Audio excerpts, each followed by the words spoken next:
Part 2.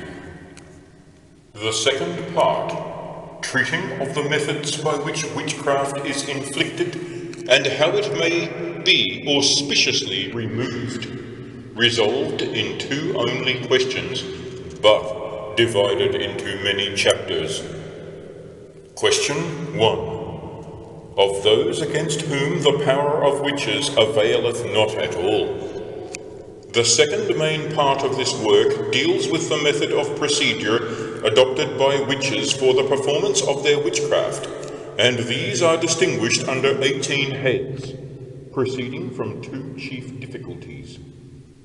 The first of these two, dealt with in the beginning, concerns protective remedies by which a man is rendered immune from witchcraft. The second, dealt with at the end, concerns curative remedies by which those who are bewitched can be cured. For, as Aristotle says, Physics 4, prevention and cure are related to one another and are, accidentally, matters of causation. In this way, the whole foundation of this horrible heresy may be made clear. In the above two divisions, the following points will be principally emphasized. First, the initiation of witches and their profession of sacrilege. Second, the progress of their method of working and of their horrible observances. Third, the preventive protections against their witchcrafts. And because we are now dealing with matters relating to morals and behavior, and there is no need for a variety of arguments and disquisitions, since those matters which now follow under their headings are sufficiently discussed in the foregoing questions, therefore we pray God that the reader will not look for proofs in every case, since it is enough to adduce examples that have been personally seen or heard, or are accepted at the word of credible witnesses. In the first of the points mentioned, two matters will be chiefly examined. First, the various methods of enticement adopted by the devil himself. Second, the various ways in which witches professed their heresy. And in the second of the main points, 6 matters will be examined in order, relating to the procedure of witchcraft and its cure. First, the practices of witches with regard to themselves and their own bodies. Second, their practices with regard to other men. Third, those relating to beasts. Fourth, the mischief they do to the fruits of the earth. Fifth, those kinds of witchcraft which are practiced by men only and not by women. Sixth, the question of removing witchcraft, and how those who are bewitched may be cured. The first question, therefore, is divided into 18 heads, since in so many ways are their observances varied and multiplied. It is asked whether a man can be so blessed by the good angels that he cannot be bewitched by witches in any of the ways that follow. And it seems that he cannot, for it has already been proved that even the blameless and innocent and the just are often afflicted by devils, as was Job, and many innocent children, as well as countless other just men, are seen to be bewitched, although not to the same extent as sinners, for they are not afflicted in the perdition of their souls, but only in their worldly goods and their bodies. But the contrary is indicated by the confessions of witches, namely, that they cannot injure everybody, but only those whom they learn, through the information of devils, to be destitute of divine help. Answer: there are 3 classes of men blessed by God, whom that detestable race cannot injure with their witchcraft, and the first are those who administer public justice against them, or prosecute them in any public official capacity. The second are those who, according to the traditional and holy rites of the Church, make lawful use of the power and virtue which the Church by her exorcisms furnishes in the aspersion of holy water, the taking of consecrated salt, the carrying of blessed candles on the day of the purification of Our Lady, of palm leaves upon Palm Sunday, and men who thus fortify themselves are acting so that the powers of devils are diminished, and of these we shall speak later. The third class are those who, in various and infinite ways, are blessed by the holy angels. The reason for this in the first class will be given and proved by various examples.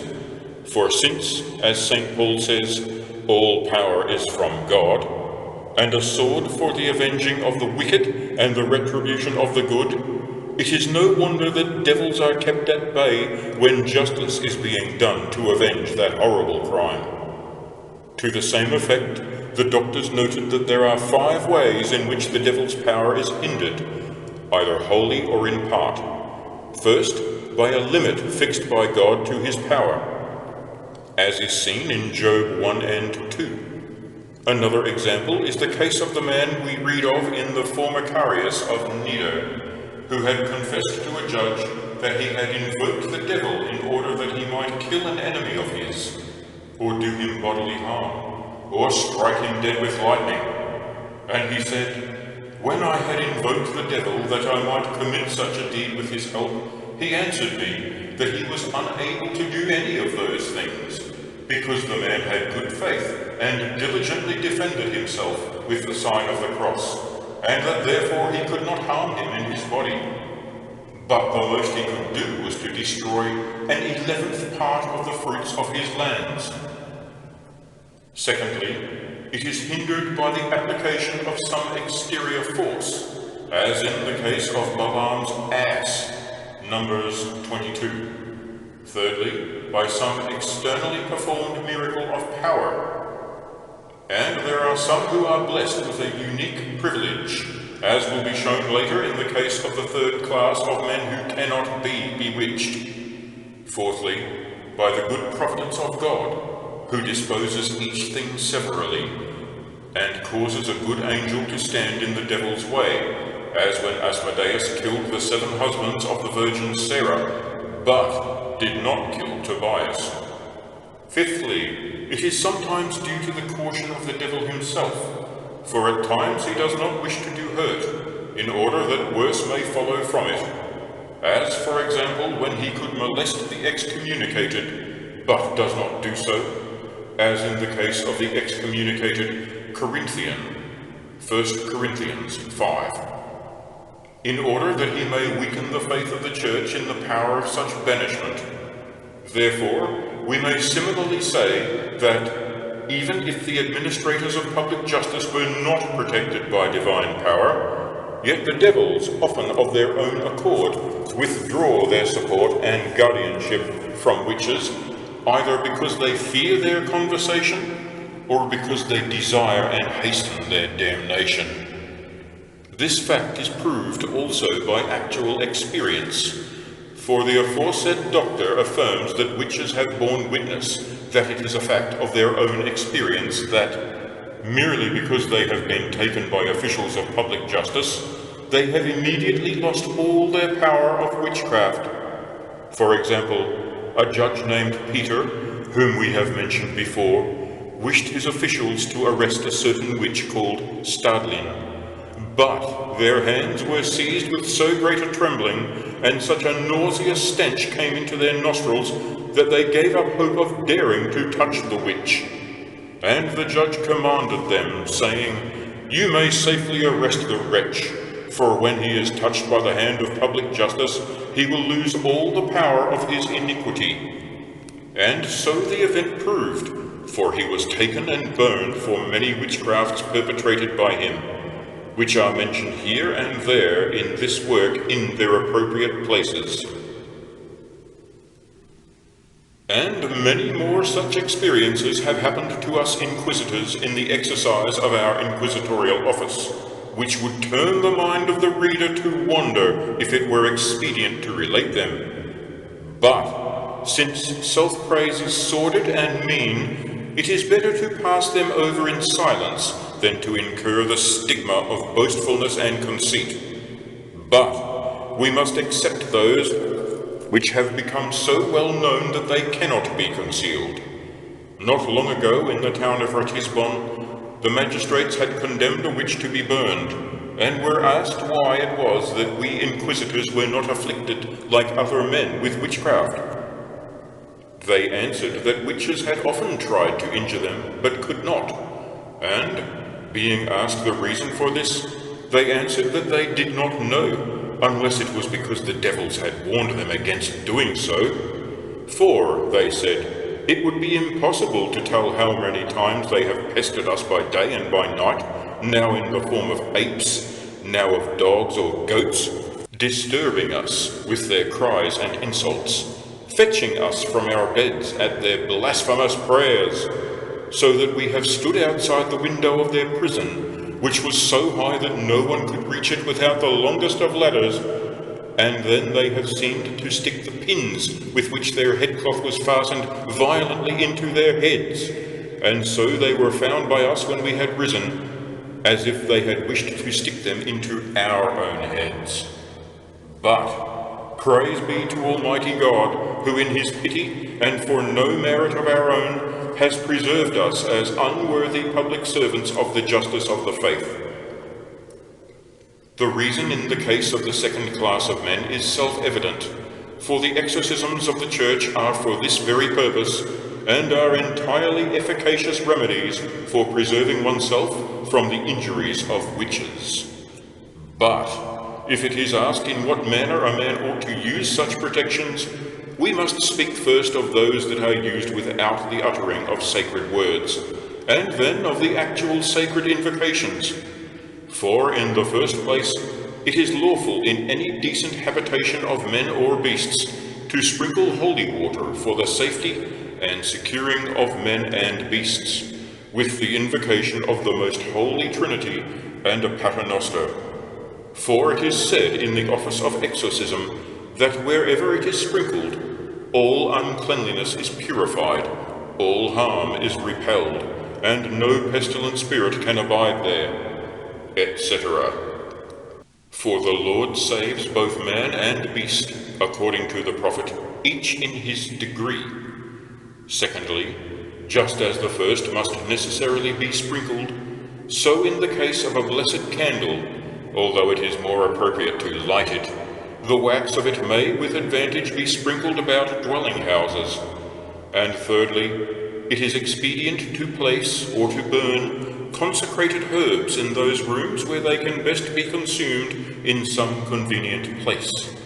Now it happened in the city of Sprenger, in the same year that this book was begun, that a certain devout woman held conversation with a suspected witch, and, after the manner of women, they used abusive words to each other. But in the night she wished to put her little suckling child in its cradle, and remembered her encounter that day with the suspected witch. So, fearing some danger to the child, she placed consecrated herbs under it, sprinkled it with holy water, put a little blessed salt to its lips, signed it with the sign of the cross, and diligently secured the cradle.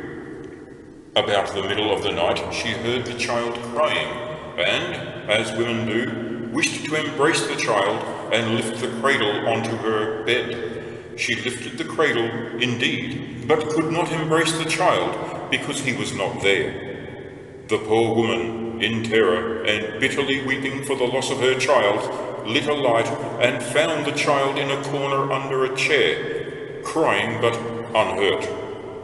In this it may be seen what virtue there is in the exorcisms of the Church against the snares of the devil. It is manifest that Almighty God, in his mercy and wisdom which extend from end to end, watches over the deeds of those wicked men, and that he gently directs the witchcraft of devils, so that when they try to diminish and weaken the faith, they, on the contrary, strengthen it, and make it more firmly rooted in the hearts of many. For the faithful may derive much profit from these evils, when, by reason of devils' works, the faith is made strong. God's mercy is seen, and his power manifested, and men are led into his keeping, and to the reverence of Christ's passion, and are enlightened by the ceremonies of the Church. There lived in a town of Wiesenthal a certain mare who was bewitched with the most terrible pains and bodily contortions, and he discovered, not by means of other witches, but from his own experience, how that witchcraft had been practised on him. For he said he was in the habit of fortifying himself every Sunday with blessed salt and holy water, but that he had neglected to do so on one occasion, owing to the celebration of somebody's marriage, and on that same day he was bewitched. In Ratisbon, a man who was tempted by the devil in the form of a woman to copulate, and became greatly disturbed when the devil would not desist. In Ratisbon, a man was being tempted by the devil in the form of a woman to copulate, and became greatly disturbed when the devil would not desist. But it came into the poor man's mind that he ought to defend himself by taking blessed salt, as he had heard in a sermon. So he took some blessed salt on entering the bathroom, and the woman looked fiercely at him, and cursing whatever devil had taught him to do this, suddenly disappeared. For the devil can, with God's permission, present himself either in the form of a witch, or by possessing the body of an actual witch. There were also 3 companions walking along a road, and 2 of them were struck by lightning. The third was terrified when he heard voices speaking in the air, "Let us strike him too." But another voice answered, "We cannot, for today he has heard the words, 'The Word was made flesh.'" And he understood that he had been saved because he had that day heard Mass, and at the end of the Mass, the Gospel of St. John, "In the beginning was the Word," etc. Also, sacred words bound to the body are marvelously protective, if 7 conditions for their use are observed. But these will be mentioned in the last question of this second part, where we speak of curative, as here we speak of preventive measures. And those sacred words help not only to protect, but also to cure those who are bewitched.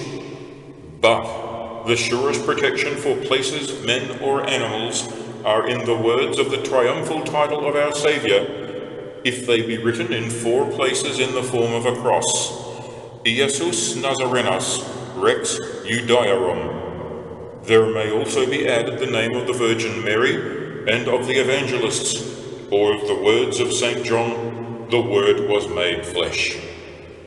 But the third class of men which cannot be hurt by witches is the most remarkable, for they are protected by a special angelic guardianship, both within and without. Within, by the inpouring of grace; without, by the virtue of the stars, that is, by the protection of the powers which move the stars. And this class is divided into 2 sections of the elect, for some are protected against all sorts of witchcrafts, so that they can be hurt in no way, and others are particularly rendered chaste by the good angels with regard to the generative functions, just as evil spirits by their witchcrafts inflame the lusts of certain wicked men towards one woman, while they make them cold towards another. Page 210. Page 210. And their interior and exterior protection, by grace and by the influence of the stars, is explained as follows. For though it is God himself who pours grace into our souls, and no other creature has so great power as to do this, as it is said, "The Lord will give grace and glory," yet when God wishes to bestow some especial grace, he does so in a dispositive way through the agency of a good angel, as St. Thomas teaches us in a certain place in the 3rd book of Sentences. And this is the doctrine put forward by Dionysius in the 4th chapter, De Divinis Nominibus. This is the fixed and unalterable law of divinity, that the high proceeds to the low through a medium, so that whatever of good emanates to us from the fountain of all goodness comes through the ministry of the good angels, and this is proved both by examples and by argument. For although only the divine power was the cause of the conception of the Word of God in the most blessed Virgin, through whom God was made man, yet the mind of the Virgin was by the ministry of an angel much stimulated by the salutation, and by the strengthening and information of her understanding, and was thus predisposed to goodness. This truth can also be reasoned as follows. It is the opinion of the above-mentioned doctor that there are three properties in man: the will, the understanding, and the inner and outer powers belonging to the bodily members and organs. The first God alone can influence, for the heart of the king is in the hand of the Lord. A good angel can influence the understanding towards a clearer knowledge of the true and the good, so that in the second of his properties, both God and a good angel can enlighten a man. Similarly, in the third, a good angel can endow a man with good qualities, and a bad angel can, with God's permission, afflict him with evil temptations. However, it is in the power of the human will either to accept such evil influences or to reject them, and this a man can always do by invoking the grace of God. As to the exterior protection which comes from God through the movers of the stars, the tradition is widespread and conforms equally with the sacred writings and with natural philosophy. For all the heavenly bodies are moved by angelic powers, which are called by Christ the movers of the stars, and by the Church the powers of the heavens. And consequently all the corporeal substances of this world are governed by the celestial influences, as witness Aristotle, Metaphysics 1. Therefore, we can say that the providence of God overlooks each one of his elect, but he subjects some of them to the ills of this life for their correction, while he so protects others that they can in no way be injured. And this gift they receive either from the good angels deputed by God for their protection, or from the influence of the heavenly bodies, or the powers which move them. It is further to be noted that some are protected against all witchcrafts, and some against only a part of them. For some are particularly purified by the good angels in their genital functions, so that witches can in no way bewitch them in respect of those functions. But it is in one sense superfluous to write of these, although in another sense it is needed for this reason. For those who are bewitched in their generative function are so deprived of the guardianship of angels that they are either in mortal sin always, or practice those impurities with too lustful a zest. In this connection, it has been shown in the first part of this work that God permits greater powers of witchcraft against that function, not so much because of its nastiness, as because it was this act that caused the corruption of our first parents, and, by its contagion, brought the inheritance of original sin upon the whole human race. But let us give a few examples of how a good angel sometimes blesses just and holy men, especially in the matter of the genital instincts. For the following was the experience of the abbot Saint Serenus, as it is told by Cassian in his Collations of the Fathers. In the first conference of the abbot Serenus, this man, he says, labored to achieve an inward chastity of heart and soul, by prayers both by night and day, by fasting and by vigils, till he at last perceived that, by divine grace, he had extinguished all the surgings of carnal concupiscence. Finally, stirred by an even greater zeal for chastity, he used all the above holy practices to pray the Almighty and all-good God to grant him that, by God's gift, the chastity which he felt in his heart should be visibly conferred upon his body.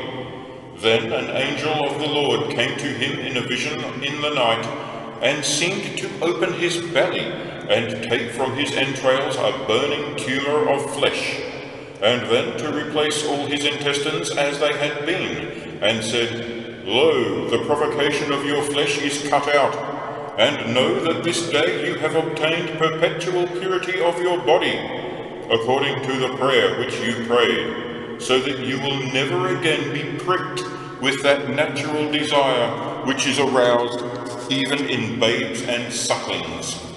Similarly, Saint Gregory, in his first book of his Dialogues, tells of the blessed abbot Equitius. This man, he says, was in his youth greatly troubled by the provocation of the flesh, but the very distress of his temptation made him all the more zealous in his application to prayer.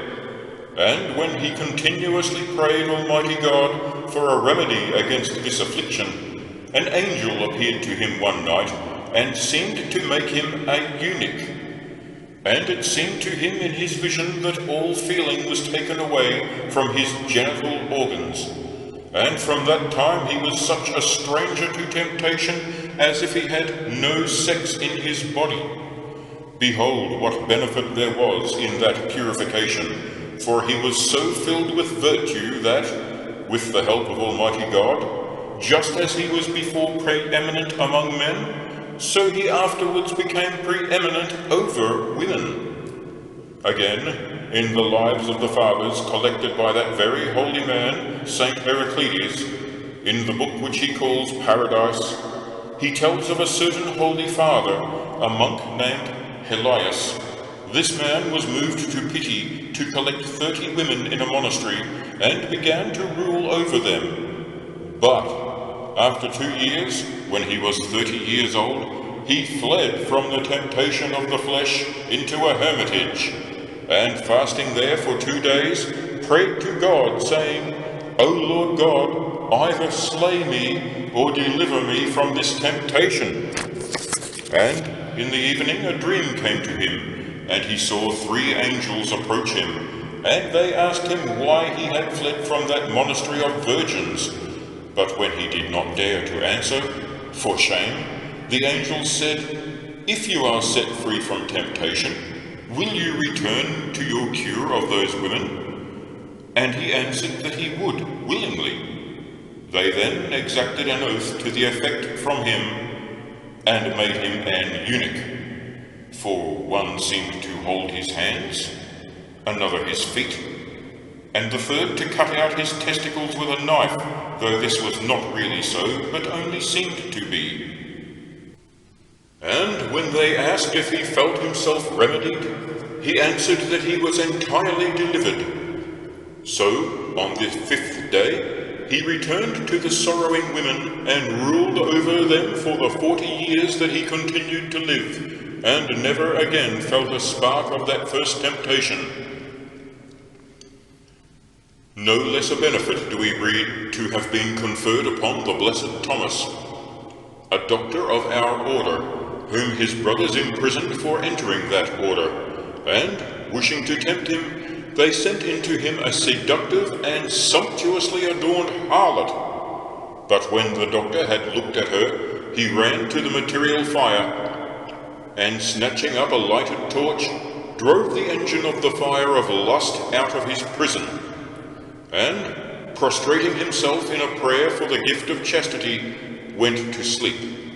2 angels then appeared to him, saying, Behold, at the bidding of God, we gird you with a girdle of chastity, which cannot be loosed by any other such temptation, neither can it be acquired by the merits of human virtue, but is given as a gift by God alone. And he felt himself girded, and was aware of the touch of the girdle, and cried out and awaked. And thereafter he felt himself endowed with so great a gift of chastity, that from that time he abhorred all the delights of the flesh, so that he could not even speak to a woman except under compulsion, but was strong in his perfect chastity. This we take from the Formicarius of Nidair. With the exception, therefore, of these 3 classes of men, no one is secure from witches. for all others are liable to be bewitched, or to be tempted and incited by some witchery, in the 18 ways that are now to be considered. For we must first describe these methods in their order, that we may afterwards discuss more clearly the remedies by which those who are bewitched can be relieved, and that the 18 methods may be more clearly shown. They are set forth under as many chapters as follows. First, we show the various methods of initiation of witches, and how they entice innocent girls to swell the numbers of their perfidious company. Second, how witches profess their sacrilege, and the oath of allegiance to the devil which they take. Third, how they are transported from place to place, either bodily or in the spirit. Fourth, how they subject themselves to incubi, who are devils.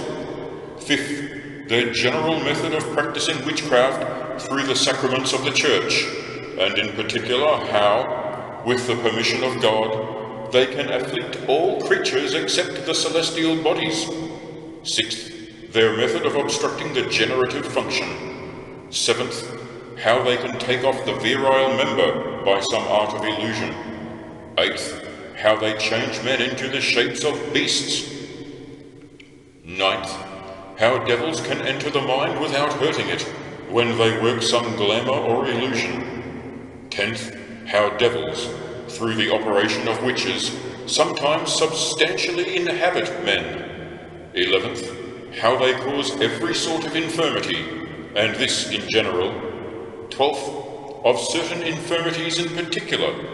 13th, how witch midwives cause the greatest damage, either killing children or sacrilegiously offering them to devils. 14th, how they cause various plagues to afflict animals. 15th, how they raise hailstorms and tempests and thunder and lightning to fall upon men and animals. 16th, 17th, and 18th, the 3 ways in which men only, and not women, are addicted to witchcraft. After these will follow the question of the methods by which these sorts of witchcraft may be removed.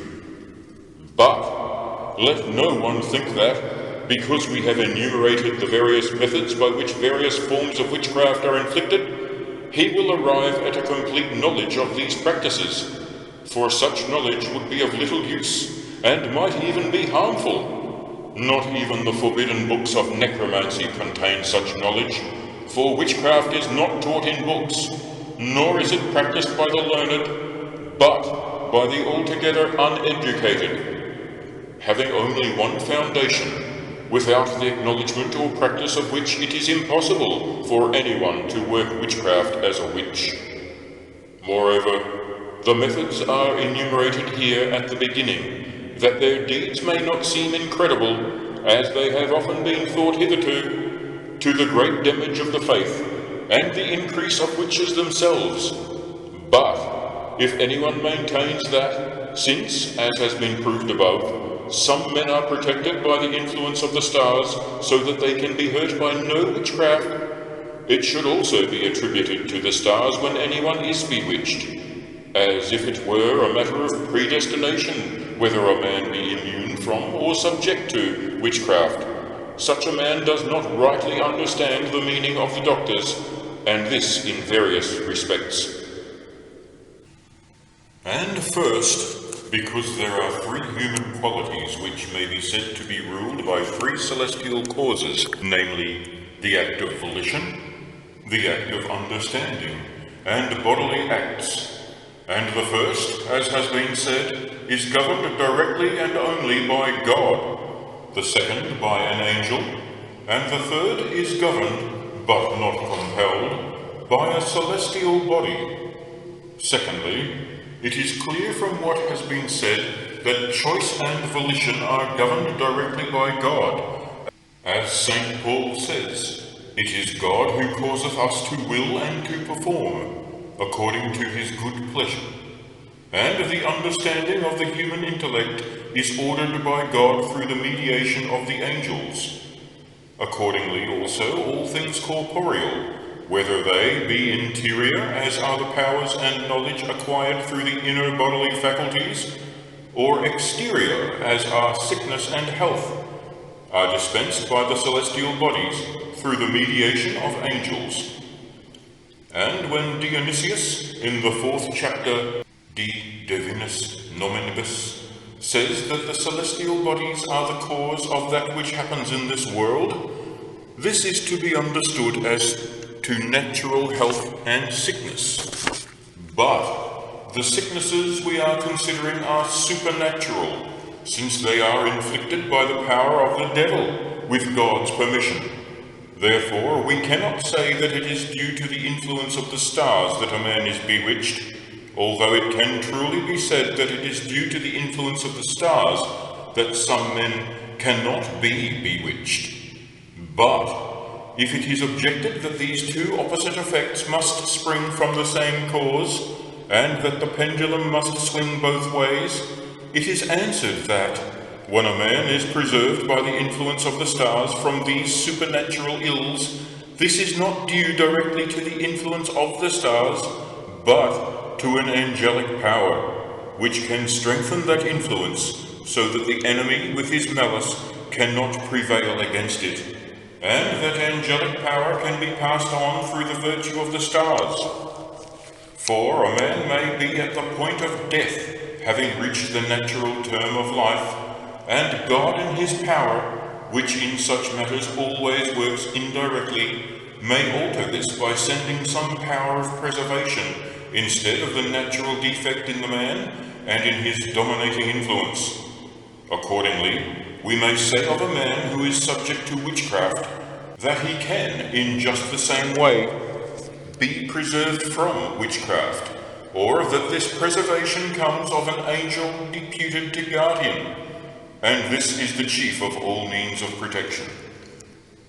And when it is said in Jeremiah 22, "Write ye this man childless, a man that shall not prosper in his days," this is to be understood with regard to the choices of the will, in which one man prospers and another does not. And this also can be ascribed to the influence of the stars. For example, one man may be influenced by his stars to make a useful choice, such as to enter some religious order, and when his understanding is enlightened to consider such a step, and by divine operation his will is inclined to put it into execution, such a man is said to prosper well. Or similarly, when a man is inclined to some trade or anything that is useful. On the other hand, he will be called unfortunate when his choice is inclined by the higher powers to unprofitable things. St. Thomas, in his 3rd book of the Summa, against the Gentiles, and in several other places, speaks of these and many other opinions, when he discusses in what lies the difference that one man should be well born and another unfortunately born, that a man should be lucky or unlucky, or well or badly governed or guarded. For, according to the disposition of his stars, a man is said to be well or badly born, and so fortunate or unfortunate, and according as he is enlightened by an angel, and follows such enlightenment, he is said to be well or badly guarded, and according as he is directed by God towards good, and follows it, he is said to be well governed. But these choices have no place here, since we are not concerned with them, but with the preservation from witchcraft, and we have said enough for the present on this subject. We proceed to the rites practiced by witches, and first to a consideration of how they lure the innocent into becoming partakers of their perfidies. Chapter 1. Of the several methods by which devils, through witches, entice and allure the innocent to the increase of their horrid craft and company. There are 3 methods above all by which devils, through the agency of witches, subvert the innocent, and by which that perfidy is continually being increased. And the first is through weariness, through inflicting grievous losses in their temporal possessions. For, as St. Gregory says, the devil often tempts us to give way from very weariness, and it is to be understood that it is within the power of a man to resist such temptation, but that God permits it as a warning to us not to give way to sloth. And in this sense is Judges 2 to be understood, where it says that God did not destroy those nations, that through them he might prove the people of Israel. And it speaks of the neighboring nations of the Canaanites, Jebusites, and others. And in our time the Hussites and other heretics are permitted, so that they cannot be destroyed. Devils, therefore, by means of witches, so afflict their innocent neighbours with temporal losses, that they are, as it were, compelled, first to beg the suffrage of witches, and at length to submit themselves to their counsels, as many experiences have taught us. We know a stranger in the diocese of Augsburg, who, before he was 44 years old, lost all his horses in succession through witchcraft. His wife, being afflicted with weariness by reason of this, consulted with witches, and, after following their counsels, unwholesome as they were, all the horses which he bought after that, for he was a carrier, were preserved from witchcraft.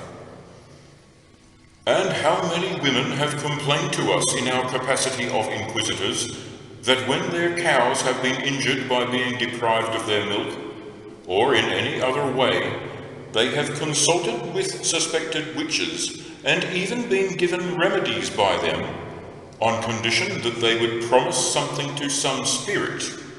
And when they asked what they would have to promise, the witches answered that it was only a small thing, that they should agree to execute the instructions of that master with regard to certain observances during the holy offices of the church, or to observe some silent reservations in their confessions to priests.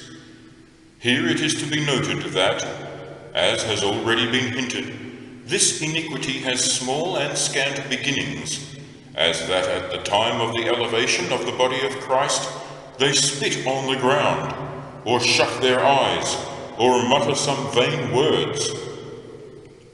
We know a woman who yet lives, protected by the secular law, who, when the priest at the celebration of the Mass blesses the people, saying, Dominus vobiscum, always adds to herself these words in the vulgar tongue, Cer mir disum im ars umb. Or they even say some such thing at confession after they have received absolution, or do not confess everything, especially mortal sins, and so by slow degrees are led to a total abnegation of the faith, and to the abominable profession of sacrilege. This, or something like it, is the method which witches use towards honest matrons who are little given to carnal vices, but concerned for worldly profit. But towards young girls, more given to bodily lusts and pleasures, they observe a different method, working through their carnal desires and the pleasures of the flesh. Here it is to be noted that the devil is more eager and keen to tempt the good than the wicked, although in actual practice he tempts the wicked more than the good, because more aptitude for being tempted is found in the wicked than in the good. Therefore the devil tries all the harder to seduce all the more saintly virgins and girls, and there is reason in this, besides many examples of it. For, since he already possesses the wicked, but not the good, he tries the harder to seduce into his power the good whom he does not, than the wicked whom he does possess. Similarly, any earthly prince takes up arms against these who do not acknowledge his rule, rather than against those who do not oppose him. And here is an example. 2 witches were burned in Ratisbon, as we shall tell later when we treat of their methods of raising tempests, and one of them, who was a bath woman, had confessed among other things the following, that she had suffered much injury from the devil for this reason. There was a certain devout virgin, the daughter of a very rich man whom there is no need to name, since the girl is now dead in the disposition of divine mercy, and we would not that his thoughts should be perverted by evil. And the witch was ordered to seduce her by inviting her to her house on some feast day, in order that the devil himself, in the form of a young man, might speak with her. And although she had tried very often to accomplish this, yet whenever she had spoken to the young girl, she had protected herself with the sign of the Holy Cross. And no one can doubt that she did this at the instigation of a holy angel, to repel the works of the devil.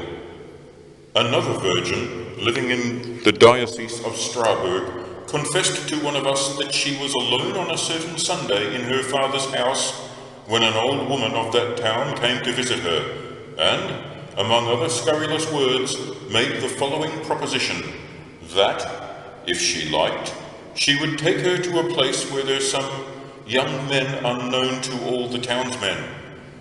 And when, said the virgin, I consented and followed her to her house, the old woman said, See, we go upstairs to an upper room where the young men are, but take care not to make the sign of the cross. I gave my promise not to do so, and as she was going before me and I was going up the stairs, I secretly crossed myself. At the top of the stairs, when we were both standing outside the room, the hag turned angrily upon me with a horrible countenance, and looking at me said, Curse you! Why did you cross yourself? Go away from here, depart in the name of the devil. And so I returned unharmed to my home. It can be seen from this how craftily that old enemy labors in the seduction of souls, for it was in this way that the bath woman, whom we have mentioned, and who was burned, confessed that she had been seduced by some old woman. A different method, however, was used in the case of her companion witch, who had met the devil in human form on the road, while she herself was going to visit her lover for the purpose of fornication. And when the incubus devil had seen her, and had asked her whether she recognized him, and she had said that she did not, he had answered, I am the devil, and if you wish, I will always be ready at your pleasure, and will not fail you in any necessity. And when she had consented, she continued for 18 years, up to the end of her life, to practice diabolical filthiness with him, together with a total abnegation of the faith as a necessary condition. There is also a third method of temptation through the way of sadness and poverty. For when girls have been corrupted, and have been scorned by their lovers after they have immodestly copulated with them, in the hope and promise of marriage with them, and have found themselves disappointed in all their hopes and everywhere despised, they turn to the help and protection of devils, either for the sake of vengeance by bewitching those lovers, or the wives they have married, or for the sake of giving themselves up to every sort of lechery. Alas, experience tells us that there is no number to such girls, and consequently the witches that spring from this class are innumerable. Let us give a few out of many examples. There is a place in the diocese of Brixen where a young man deposed the following facts concerning the bewitchment of his wife. In the time of my youth, I loved a girl who importuned me to marry her, but I refused her and married another girl from another country. But, wishing for friendship's sake to please her, I invited her to the wedding. She came, and while the other honest women were wishing us luck and offering gifts, she raised her hand and, in the hearing of the other women who were standing round, said, You will have few days of health after today. My bride was frightened, since she did not know her, for, as I have said, I had married her from another country, and asked the bystanders who she was, who had threatened her in that way, and they said that she was a loose and vagrom woman. Nonetheless, it happened just as she had said, for, after a few days, my wife was so bewitched that she lost the use of all her limbs, and even now, after 10 years, the effects of witchcraft can be seen on her body. If we were to collect all the similar instances which have occurred in one town of that diocese, it would take a whole book. But they are written and preserved at the house of the Bishop of Brixen, who still lives to testify to their truth, astounding and unheard of though they are. But we must not pass over in silence one unheard of and astonishing instance.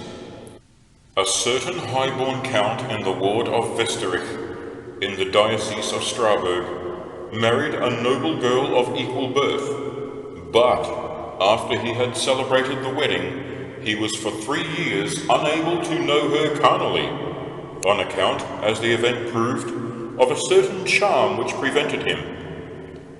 In great anxiety, and not knowing what to do, he called loudly on the saints of God. It happened that he went to the state of maids to negotiate some business, and while he was walking about the streets and squares of the city, attended by his servants and domestics, he met a certain woman who had formerly been his mistress. Seeing her, and not at all thinking of the spell that was on him, he spontaneously addressed her kindly for the sake of their old friendship, asking her how she did, and whether she was well. And she, seeing the Count's gentleness, in her turn asked very particularly after his health and affairs. And when he answered that he was well, and that everything prospered with him, she was astonished, and was silent for a time. The Count, seeing her thus astonished, again spoke kindly to her, inviting her to converse with him. So she inquired after his wife, and received a similar reply, that she was in all respects well. Then she asked if he had any children, and the Count said he had 3 sons, one born in each year. At that she was more astonished, and was again silent for a while. And the Count asked her, "Why, my dear, do you make such careful inquiries? I am sure that you congratulate me on my happiness." Then she answered, "Certainly I congratulate you, but curse that old woman who said she would bewitch your body so that you could not have connection with your wife. And in proof of this, there is a pot in the well in the middle of your yard containing certain objects evilly bewitched, and this was placed there in order that, as long as its contents were preserved intact, for so long you would be unable to cohabit. But, see, it is all in vain, and I am glad," etc. On his return home, the Count did not delay to have the well drained, and, finding the pot, burned its contents and all, whereupon he immediately recovered the virility which he had lost.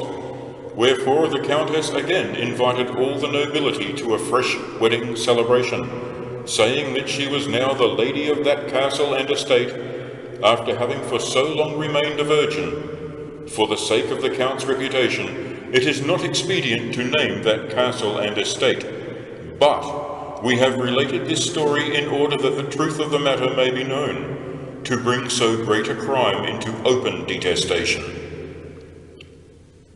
From this it is clear that witches use various methods to increase their numbers, for the above-mentioned woman, because she had been supplanted by the Count's wife, cast that spell upon the Count with the help of another witch, and this is how one witchcraft brings innumerable others in its train. Chapter 2. Of the way whereby a formal pact with evil is made. The method by which they profess their sacrilege through an open pact of fidelity to devils varies according to the several practices of which different witches are addicted. And to understand this, it first must be noted that there are, as was shown in the first part of this treatise, 3 kinds of witches, namely, those who injure but cannot cure, those who cure but through some strange pact with the devil, cannot injure, and those who both injure and cure. And among those who injure, one class in particular stands out, which can perform every sort of witchcraft and spell, comprehending all that all the others individually can do. Wherefore, if we describe the method of profession in their case, it will suffice also for all the other kinds. And this class is made up of those who, against every instinct of human or animal nature, are in the habit of eating and devouring the children of their own species. And this is the most powerful class of witches, who practice innumerable other harms also. For they raise hailstorms and hurtful tempests and lightnings, cause sterility in men and animals, offer to devils, or otherwise kill, the children whom they do not devour. But these are only the children who have not been reborn by baptism at the font, for they cannot devour those who have been baptized, nor any without God's permission. They can also, before the eyes of their parents, and when no one is in sight, throw into the water children walking by the waterside. They make horses go mad under their riders. They can transport themselves from place to place through the air, either in body or in imagination. They can affect judges and magistrates so that they cannot hurt them. They can cause themselves and others to keep silence under torture. They can bring about a great trembling in the hands and horror in the minds of those who would arrest them. They can show to others occult things and certain future events by the information of devils, though this may sometimes have a natural cause. See the question whether devils can foretell the future in the second book of Sentences. They can see absent things as if they were present. They can turn the minds of men to inordinate love or hatred. They can at times strike whom they will with lightning, and even kill some men and animals. They can make of no effect the generative desires, and even the power of copulation, cause abortion, kill infants in the mother's womb by a mere exterior touch. They can at times bewitch men and animals with a mere look, without touching them, and cause death. They dedicate their own children to devils, and in short, as has been said, they can cause all the plagues which other witches can only cause in part, that is, when the justice of God permits such things to be. All these things this most powerful of all classes of witches can do, but they cannot undo them. But it is common to all of them to practice carnal copulation with devils. Therefore, if we show the method used by this chief class in their profession of their sacrilege, anyone may easily understand the method of the other classes.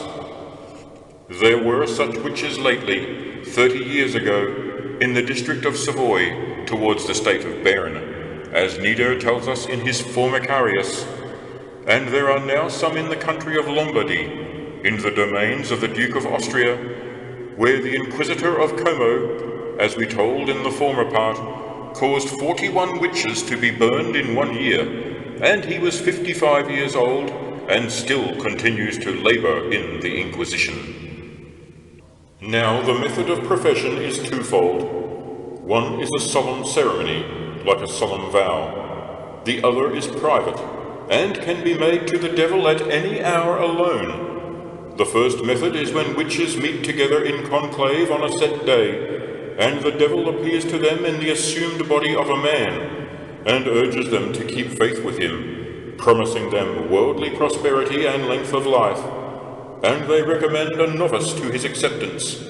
And the devil asks whether she will abjure the faith and forsake the holy Christian religion and the worship of the anomalous woman, for so they call the most blessed Virgin Mary, and never venerate the sacraments.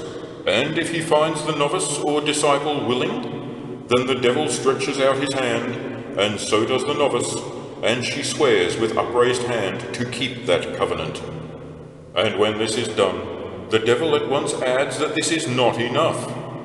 And when the disciple asks, what more must be done? The devil demands the following oath of homage to himself, that she give herself to him, body and soul, forever, and do her utmost to bring others of both sexes into his power. He adds, finally, that she is to make certain unguents from the bones and limbs of children, especially those who have been baptized, by all which means she will be able to fulfill all her wishes with his help.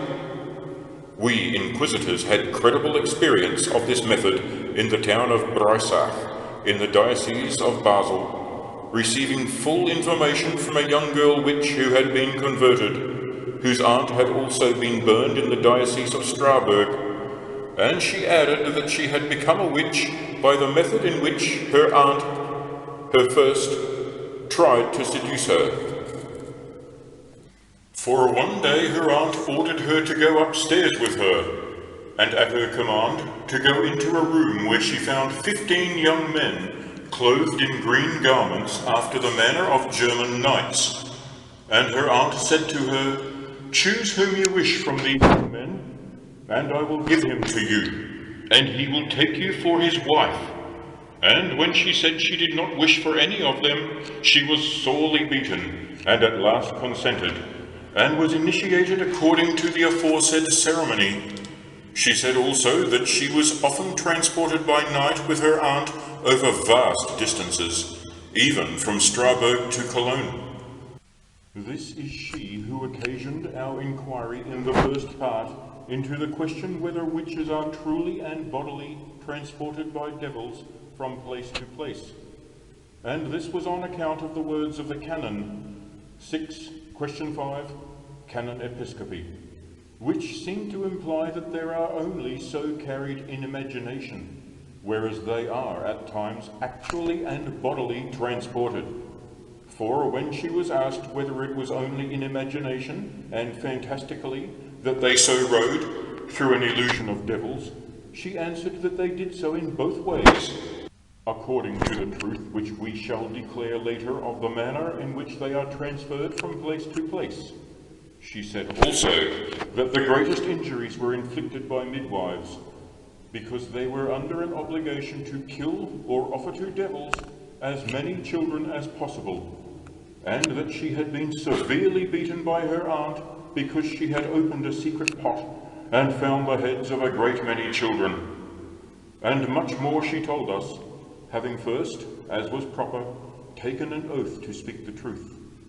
And her account of the method of professing the devil's faith undoubtedly agrees with what has been written by that most eminent doctor, John Nieder, who even in our own times has written very illuminatingly. And it may be especially remarked that he tells us the following, which he had from an inquisitor of the diocese of Edua, who held many inquisitions on witches in that diocese, and caused many to be burned. For he says that this inquisitor told him that in the duchy of Lausanne certain witches had cooked and eaten their own children, and that the following was the method in which they became initiated into such practices.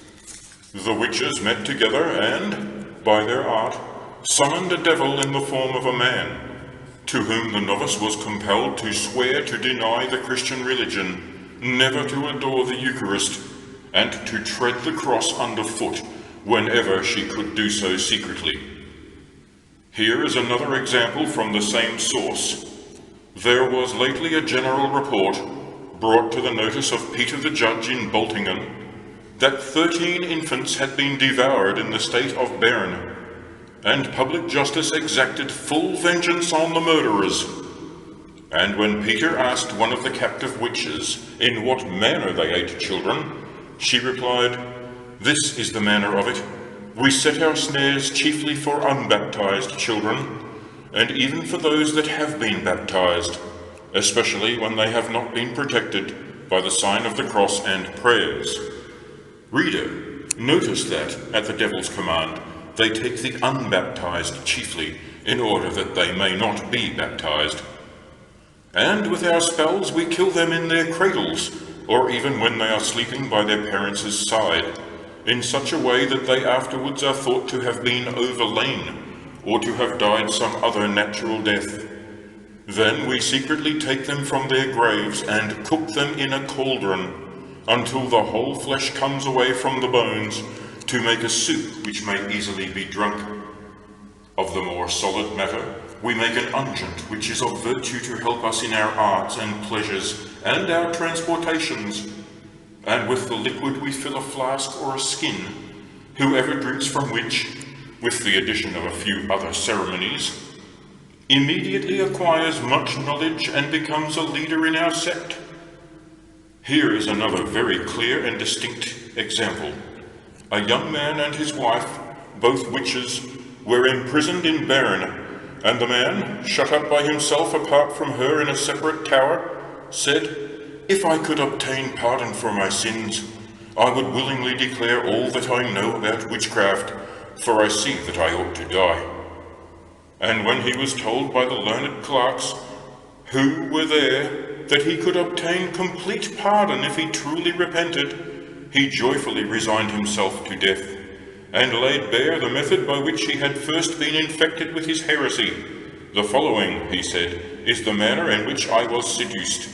It is first necessary that, on a Sunday before the consecration of holy water, the novice should enter the church with the masters, and there in their presence deny Christ, his faith, baptism, and the whole church.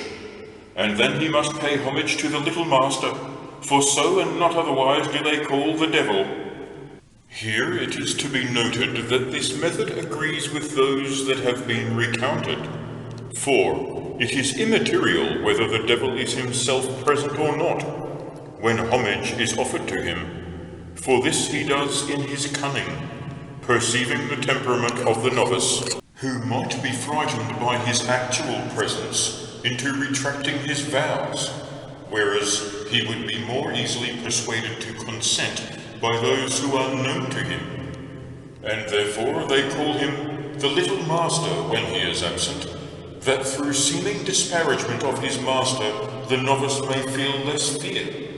And then he drinks from the skin, which has been mentioned, and immediately feels within himself a knowledge of all the arts and an understanding of our rites and ceremonies. And in this manner was I seduced.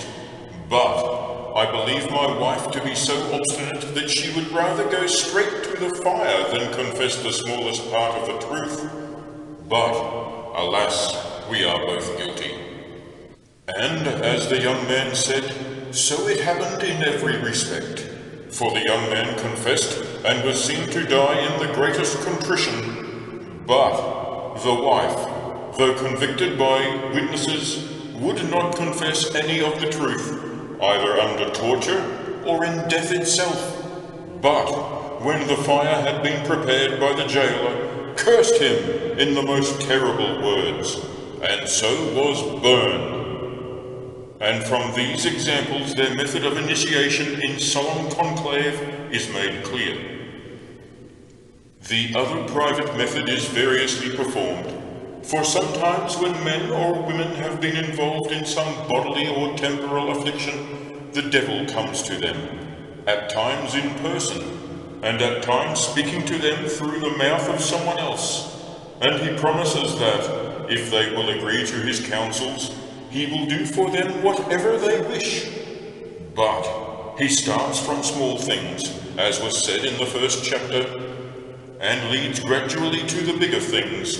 We could mention many examples which have come to our knowledge in the Inquisition, but since this matter presents no difficulty, it can briefly be included with the previous matter. A few points are to be noticed in the explanation of their oath of homage. Now, there are certain points to be noted concerning the homage which the devil exacts, as, namely, for what reason and in what different ways he does this. It is obvious that his principal motive is to offer the greater offense to the divine majesty by usurping to himself a creature dedicated to God, and thus more certainly to ensure his disciples' future damnation, which is his chief object. Nevertheless, it is often found by us that he has received such homage for a fixed term of years at the time of the profession of perfidy, and sometimes he exacts the profession only, postponing the homage to a later day. And let us declare that the profession consists in a total or partial abnegation of the faith. Total, as has been said before, when the faith is entirely abjured. Partial, when the original pact makes it incumbent on the witch to observe certain ceremonies in opposition to the decrees of the Church, such as fasting on Sundays, eating meat on Fridays, concealing certain crimes at confession, or some such profane thing. But let us declare that homage consists in the surrender of body and soul, and we can assign 4 reasons why the devil requires the practice of such things. For we showed in the first part of the treatise, when we examined whether devils could turn the minds of men to love or hatred, that they cannot enter the inner thoughts of the heart, since this belongs to God alone. But the devil can arrive at a knowledge of men's thoughts by conjecture, as will be shown later. Therefore, if that cunning enemy sees that a novice will be hard to persuade, he approaches her gently, exacting only small things, that he may gradually lead her to greater things.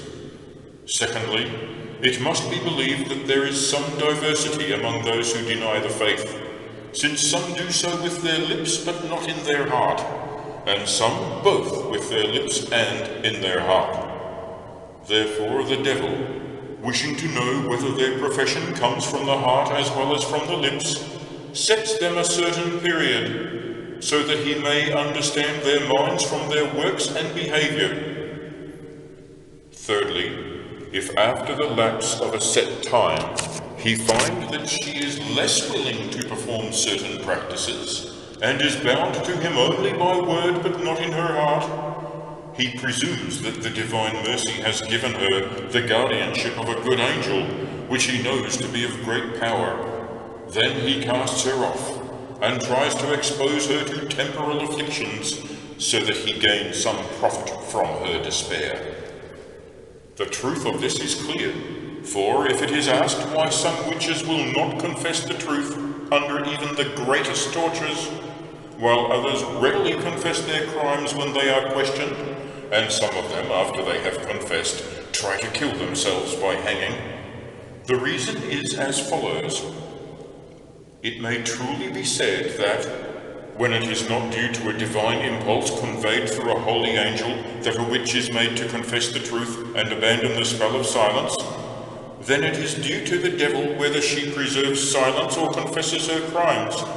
The former is the case with those whom he knows to have denied the faith, both with their lips and in their hearts, and also to have given him their homage, for he is sure of their constancy. But in the latter case he withdraws his protection, since he knows that they are of no profit to him. We have often learned from the confessions of those whom we have caused to be burned, that they have not been willing agents of witchcraft, and they have not said this in the hope of escaping damnation, for its truth is witnessed by the blows and stripes which they have received from devils when they have been unwilling to perform their orders, and we have often seen their swollen and livid faces. Similarly, after they have confessed their crimes under torture, they always try to hang themselves, and this we know for a fact, for after the confession of their crimes, guards are deputed to watch them all the time, and even then, when the guards have been negligent, they have been found hanged with their shoelaces or garments. For, as we have said, the devil causes this, lest they should obtain pardon through contrition or sacramental confession. And those whose hearts he cannot seduce, from finding grace with God, he tries to lead into despair through worldly loss and a horrible death. However, through the great grace of God, as it is pious to believe, they can obtain forgiveness by true contrition and pure confession, when they have not been willing participators in those foul and filthy practices. This is exemplified by certain events which took place hardly 3 years ago in the dioceses of Strasbourg and Constance, and in the towns of Hagenau and Ratisbon. For in the first town one hanged herself with a trifling and flimsy garment. Another, named Walpurgis, was notorious for her power of preserving silence, and used to teach other women how to achieve a like quality of silence by cooking their firstborn sons in an oven. Many such examples are to our hand, as they are also in the case of others burned in the second town, some of which will be related. And there is a fourth reason why the devil exacts a varying degree of homage, making it relatively small in some cases, because he is more skillful than astronomers in knowing the length of human life, and so can easily fix a term which he knows will be preceded by death, or can, in the manner already told, forestall natural death with some accident. All this, in short, can be shown by the actions and behavior of witches. But first we can deduce the astuteness of the devil in such things, for, according to St. Augustine in the De Natura Daemonis, 7 reasons are assigned why devils can conjecture probable future events, though they cannot know them certainly. The first is that they have a natural subtlety in their understanding, by which they arrive at their knowledge without the process of reasoning, which is necessary for us. Secondly, by their long experience and by revelation of supernal spirits, they know more than we do. For Saint Isidore says that the doctors have often affirmed that devils derive their marvelous cunning from 3 sources: their natural subtlety, their long experience, and the revelation of supernal spirits. The third reason is their rapidity of motion, by which they can, with miraculous speed, anticipate in the West things which are happening in the East. Fourthly, just as they are able, with God's permission, to cause diseases and famines, so also they can predict them. Fifthly, they can more cunningly read the signs of death than a physician can by looking at the urine or feeling the pulse. For just as a physician sees signs in a sick man which a layman would not notice, so the devil sees what no man can naturally see. Sixthly, they can, by signs which proceed from a man's mind, conjecture more astutely than the wisest man what is or will be in that man's mind. For they knew what impulses, and therefore what actions will probably follow. Seventhly, they understand better than men the acts and writings of the prophets, and since on these much of the future depends, they can foretell from them much that will happen. Therefore it is not wonderful that they can know the natural term of a man's life, though it is different in the case of the accidental term, when a witch is burned. For this the devil ultimately causes when, as has been said, he finds a witch reluctant and fears for her conversion, whereas he protects even up to their natural death others whom he knows to be his willing agents. Let us give examples of both these cases, which are known to us. There was in the Diocese of Basel, in a town called Oberweiler, situated on the Rhine, an honest parish priest who fondly held the opinion, or rather error, that there was no witchcraft in the world, but that it only existed in the imagination of men who attributed such things to witches. And God wished so to purge him of this error, that he might even be made aware of the practice of devils in setting a term to the lives of witches. For, as he was hastening to cross a bridge on some business that he had to do, he met a certain old woman in his hurry, and would not give way to her, but pressed on, so that he thrust the old woman into the mud. She indignantly broke into a flood of abuse, and said to him, "Father, you will not cross with impunity."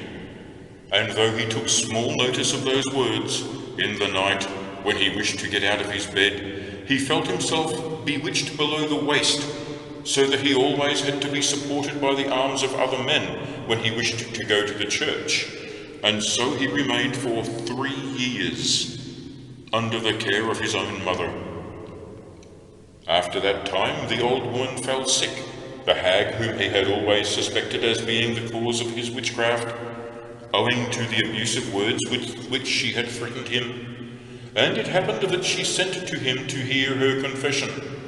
And though the priest angrily said, "Let her confess to the devil, her master," yet, at the instance of his mother, he went to the house, supported by 2 servants, and sat at the head of the bed where the witch lay. And the 2 servants listened outside the window, so eager were they to know whether she would confess that she had bewitched the priest. Now it happened that, though she made no mention in her confession of having been the cause of his malady, after the confession was finished, she said, "Father, do you know who bewitched you?" And when he gently answered that he did not, she added, "You suspect me, and with reason, for know that I brought it upon you for this reason," explaining as we have already told. And when he begged to be liberated, she said, "Lo, the set time has come, and I must die, but I will so cause it that, in a few days after my death, you will be healed." And so it happened. For she died at the time fixed by the devil, and within 30 days the priest found himself completely healed one night. The name of that priest is Father Haslin, and he lives yet in the diocese of Strasbourg. Similarly, in the diocese of Basel, in the village called Buchel, near the town of Gevil, this happened. A certain woman was taken and finally burned, who for 6 years had had an incubus devil, even when she was lying in bed by the side of her husband. And this she did 3 times a week, on Sundays, Tuesdays, and Thursdays, and on some of the other more holy nights. But the homage she had given to the devil was of such a sort that she was bound to dedicate herself, body and soul, to him forever, after 7 years. But God provided mercifully, for she was taken in the 6th year and condemned to the fire, and having truly and completely confessed, is believed to have obtained pardon from God. For she went most willingly to her death, saying that she would gladly suffer an even more terrible death, if only she could be set free from and escape the power of the devil. Chapter 3. How they are transported from place to place. And now we must consider their ceremonies, and in what manner they proceed in their operations. First, in respect of their actions towards themselves, and in their own persons, and among their chief operations are being bodily transported from place to place, and to practice carnal connection with incubus devils, which we shall treat of separately, beginning with their bodily vectitation.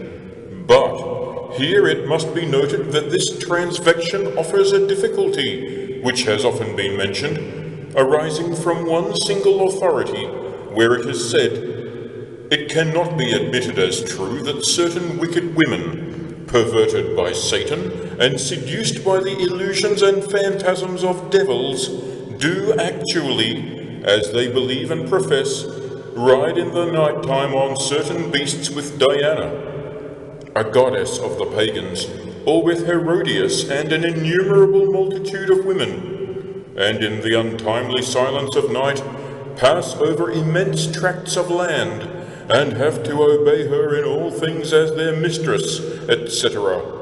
Wherefore the priests of God ought to preach to the people that this is altogether false, and that such phantasms are sent not by God, but by an evil spirit, to confuse the minds of the faithful. For Satan himself transforms himself into various shapes and forms, by deluding in dreams the mind which he holds captive, leads it through devious ways, etc. And there are those who, taking their example from Saint Germain and a certain other man who kept watch over his daughter to determine this matter, sometimes preach that this is an altogether impossible thing, and that it is indiscreet to ascribe to witches and their operations such levitations, as well as the injuries which happen to men, animals, and the fruits of the earth, since just as they are victims of fantasy in their transvections, so also are they deluded in the matter of the harm they wreak on living creatures. But this opinion was refuted as heretical in the first question, for it leaves out of account the divine permission with regard to the devil's power, which extends to even greater things than this, and it is contrary to the meaning of sacred scripture, and has caused intolerable damage to Holy Church, since now for many years, thanks to this pestiferous doctrine, witches have remained unpunished because the secular courts have lost their power to punish them. Therefore, the diligent reader will consider what was there set down for the stamping out of that opinion, and will for the present note how they are transported, and in what ways this is possible, of which some examples will be adduced. It is shown in various ways that they can be bodily transported, and first, from the operations of other magicians. For if they could not be transported, it would either be because God does not permit it, or because the devil cannot do this, since it is contrary to nature. It cannot be for the first reason, both for greater and less things can be done by the permission of God, and greater things are very often done both to children and men, even to just men, confirmed in grace. For when it is asked whether substitutions of children can be effected by the works of devils, and whether the devil can carry a man from place to place even against his will, to the first question the answer is yes. For William of Paris says, in the last part of his De Universo, substitutions of children are, with God's permission, possible, so that the devil can effect a change of the child or even a transformation. For such children are always miserable and crying, and although 4 or 5 mothers could hardly supply enough milk for them, they never grow fat, yet are heavy beyond the ordinary. But this should neither be affirmed nor denied to women on account of the great fear which it may cause them, but they should be instructed to ask the opinion of learned men. For God permits this on account of the sins of the parents, in that sometimes men curse their pregnant wives, saying, "May you be carrying a devil," or some such thing. In the same way, impatient women often say something of the sort, and many examples have been given by other men, some of them pious men. For Vincent of Beauvais, Spec Hist. 2643, relates a story told by St. Peter Damian of a 5-year-old son of a nobleman who was for the time living in a monastery, and one night he was carried out of the monastery into a locked mill, where he was found in the morning. And when he was questioned, he said that he had been carried by some men to a great feast and bidden to eat, and afterwards he was put into the mill through the roof. And what of those magicians whom we generally call necromancers, who are often carried through the air by devils for long distances? And sometimes they even persuade others to go with them on a horse, which is not really a horse, but a devil in that form, and as they say, thus warn their companions not to make the sign of the cross. And though we are 2 who write this book, one of us has very often seen and known such men. For there is a man who was once a scholar, and is now believed to be a priest in the diocese of Freising, who used to say that at one time he had been bodily carried through the air by a devil, and taken to the most remote parts.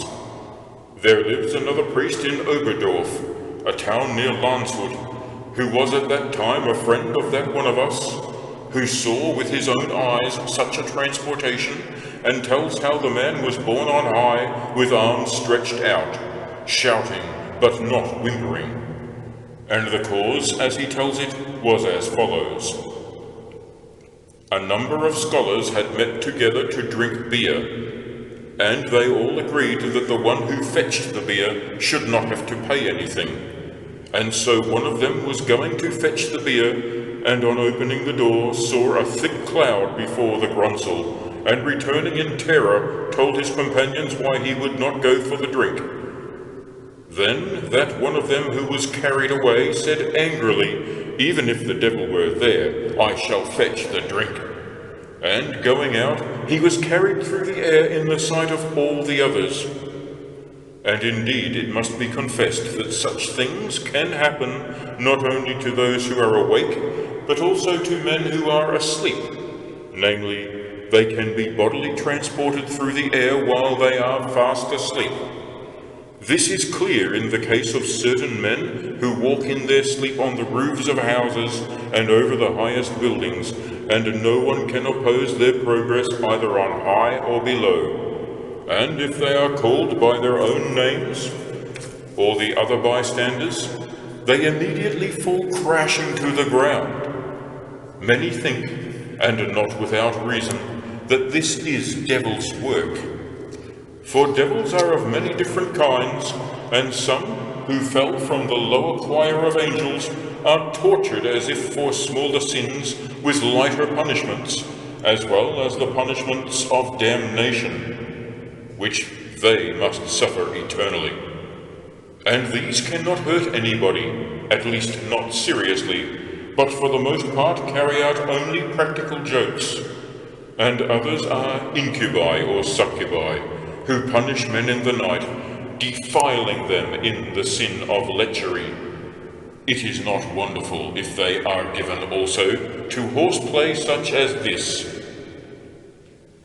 The truth can be deduced from the words of Cassian, Calationes 1, where he says that there is no doubt that there are as many different unclean spirits as there are different desires in men. For it is manifest that some of them, which the common people call fauns, and we call trolls, which abound in Norway, are such buffoons and jokers that they haunt certain places and roads, and, without being able to do any hurt to those who pass by, are content with mocking and deluding them, and try to weary them rather than hurt them. And some of them only visit men with harmless nightmares.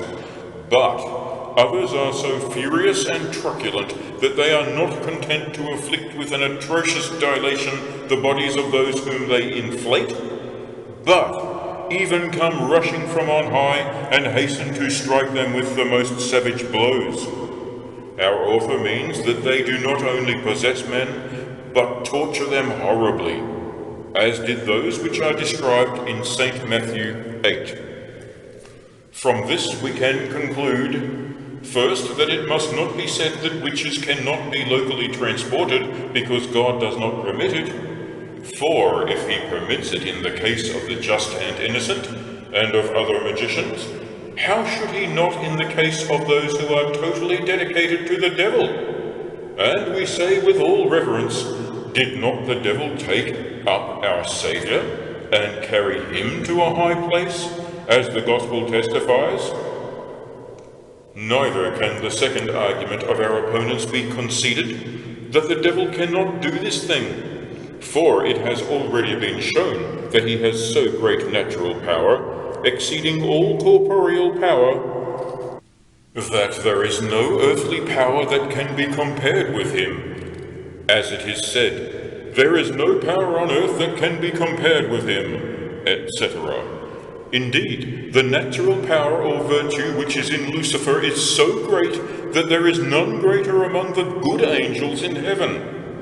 For just as he excelled all the angels in his nature, and not his nature, but only his grace, was diminished by his fall, so that nature still remains in him, although it is darkened and bound. Wherefore the gloss on that, there is no power on earth, says, although he excels all things, yet he is subject to the merits of the saints. Two objections which someone may bring forward are not valid. First, that man's soul could resist him, and that the text seems to speak of one devil in particular, since it speaks in the singular, namely Lucifer. And because it was he who tempted Christ in the wilderness and seduced the first man, he is now bound in chains. And the other angels are not so powerful, since he excels them all. Therefore, the other spirits cannot transport wicked men through the air from place to place. These arguments have no force. For, to consider the angels first, even the least angel is incomparably superior to all human power, as can be proved in many ways. First, a spiritual is stronger than a corporeal power, and so is the power of an angel, or even of the soul, greater than that of the body. Secondly, as to the soul, every bodily shape owes its individuality to matter, and, in the case of human beings, to the fact that a soul informs it.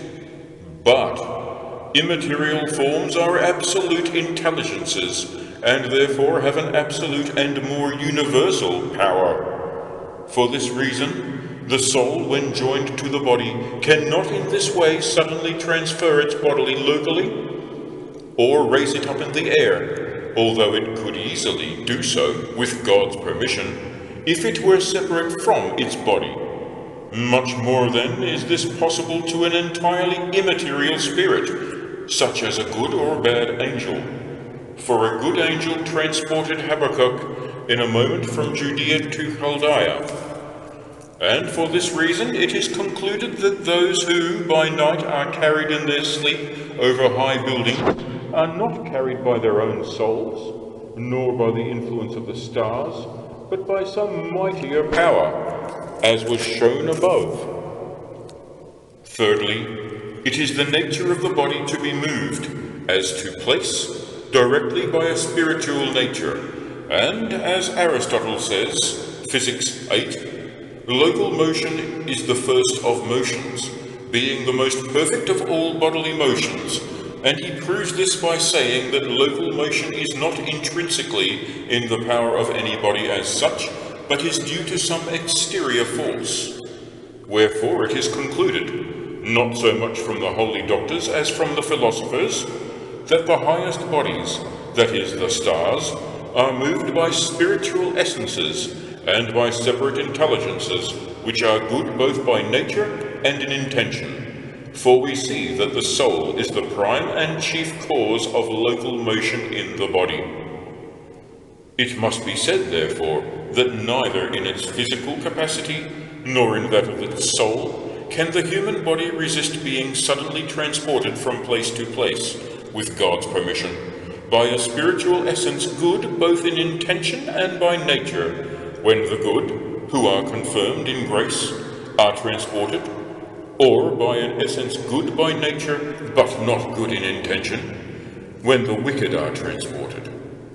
Any who wish may refer to St. Thomas in 3 articles in Part 1, question 90, and again in his question concerning sin, and also in the 2nd book of Sentences, Dist 7, on the power of devils over bodily effects.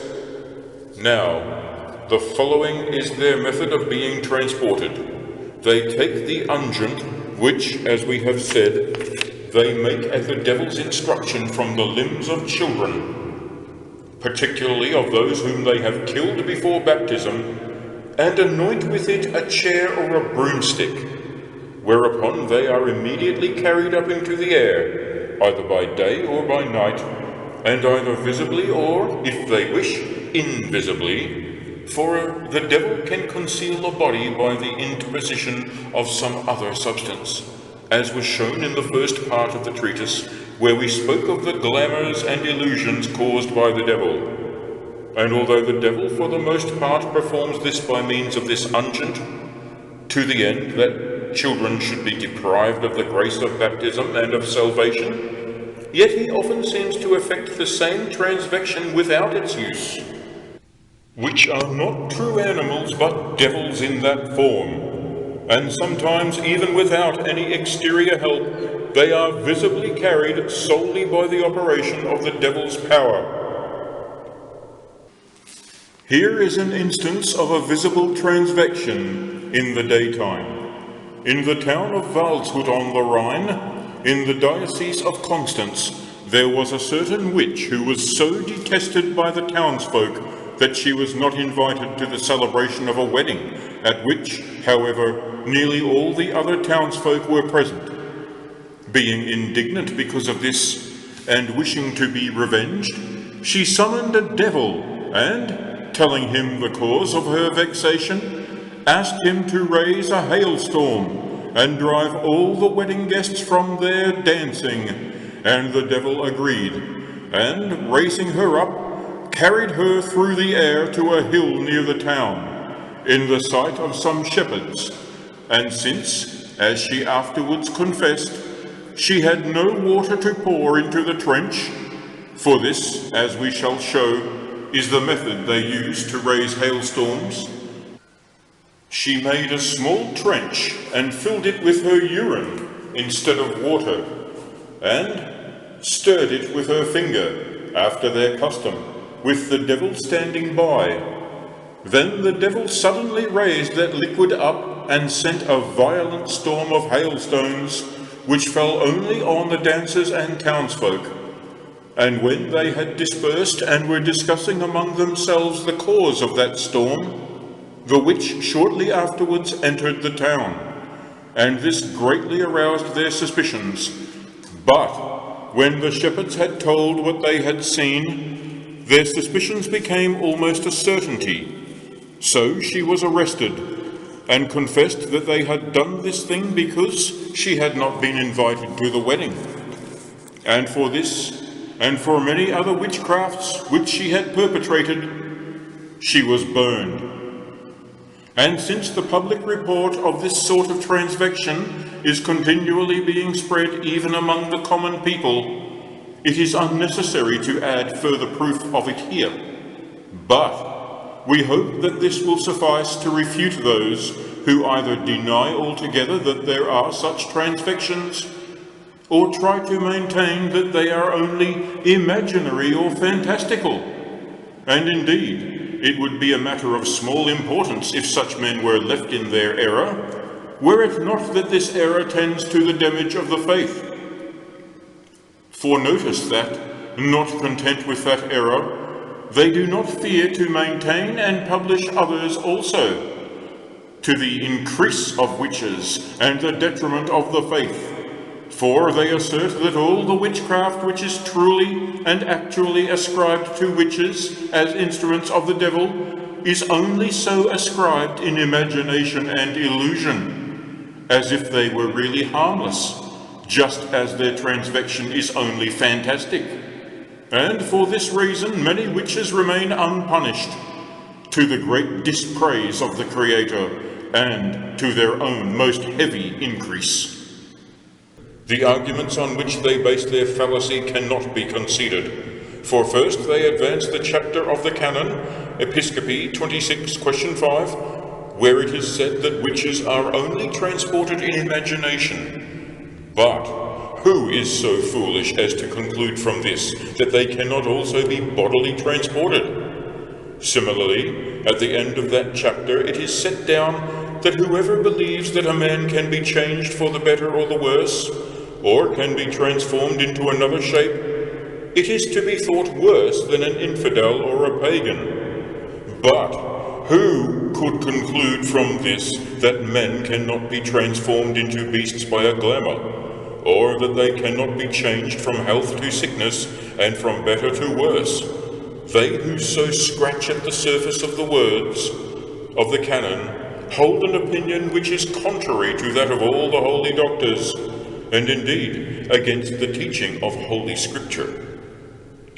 For the contrary opinion is abundantly proved by what has been written in various places in the first part of this treatise, and it is necessary to study the inner meaning of the words of the canon, and this was examined in the first question of the first part of the treatise, in refuting the second of 3 errors which are there condemned, and where it is said that 4 things are to be preached to the people, for they are transported both bodily and fantastically, as is proved by their own confessions, not only of those who have been burned, but also of others who have returned to penitence and the faith.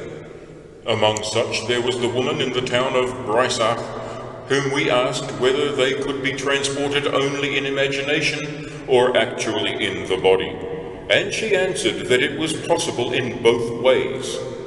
For if they do not wish to be bodily transferred, but want to know all that is being done in a meeting of their companions, then they observe the following procedure.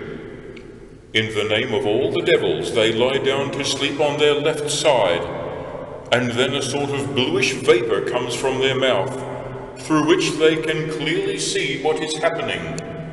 But if they wish to be bodily transported, they must observe the method which has been told. Besides, even if that canon be understood in its bare meaning without any explanation, who is so dense as to maintain on that account that all their witchcraft and injuries are fantastic and imaginary, when the contrary is evident to the senses of everybody?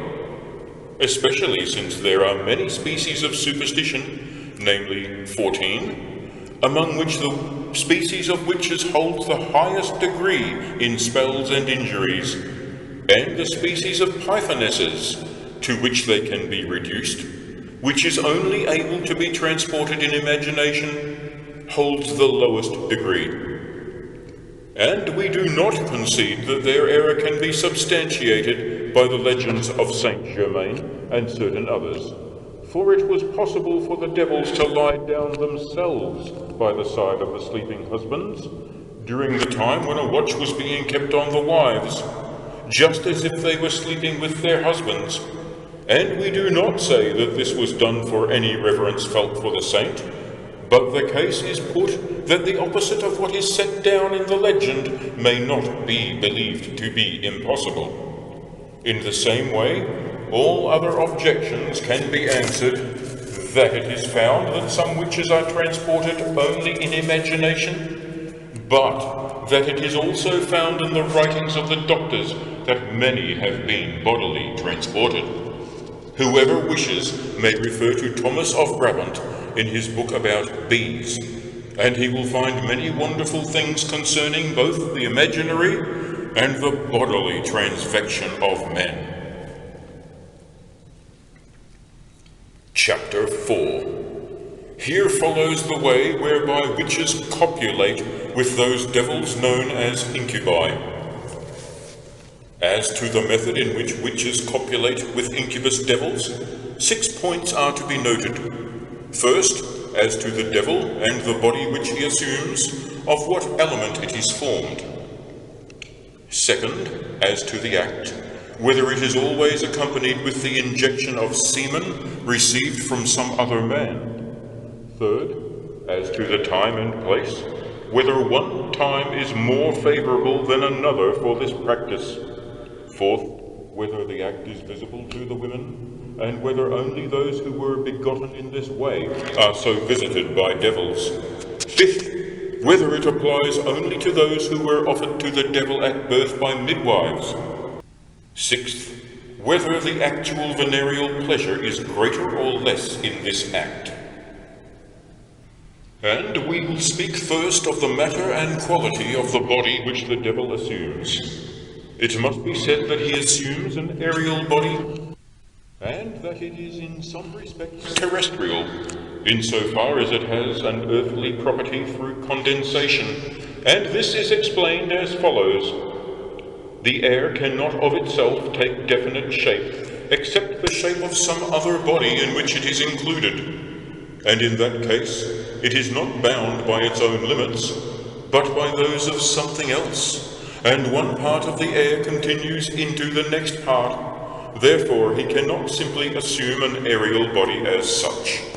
Know, moreover, that the air is in every way a most changeable and fluid matter, and a sign of this is the fact that when any have tried to cut or pierce with a sword the body assumed by a devil, they have not been able to, for the divided parts of the air at once join together again. From this it follows that air is in itself a very competent matter, but because it cannot take shape unless some other terrestrial matter is joined with it, therefore it is necessary that the air which forms the devil's assumed body should be in some way inspissated and approach the property of the earth, while still retaining its true property as air.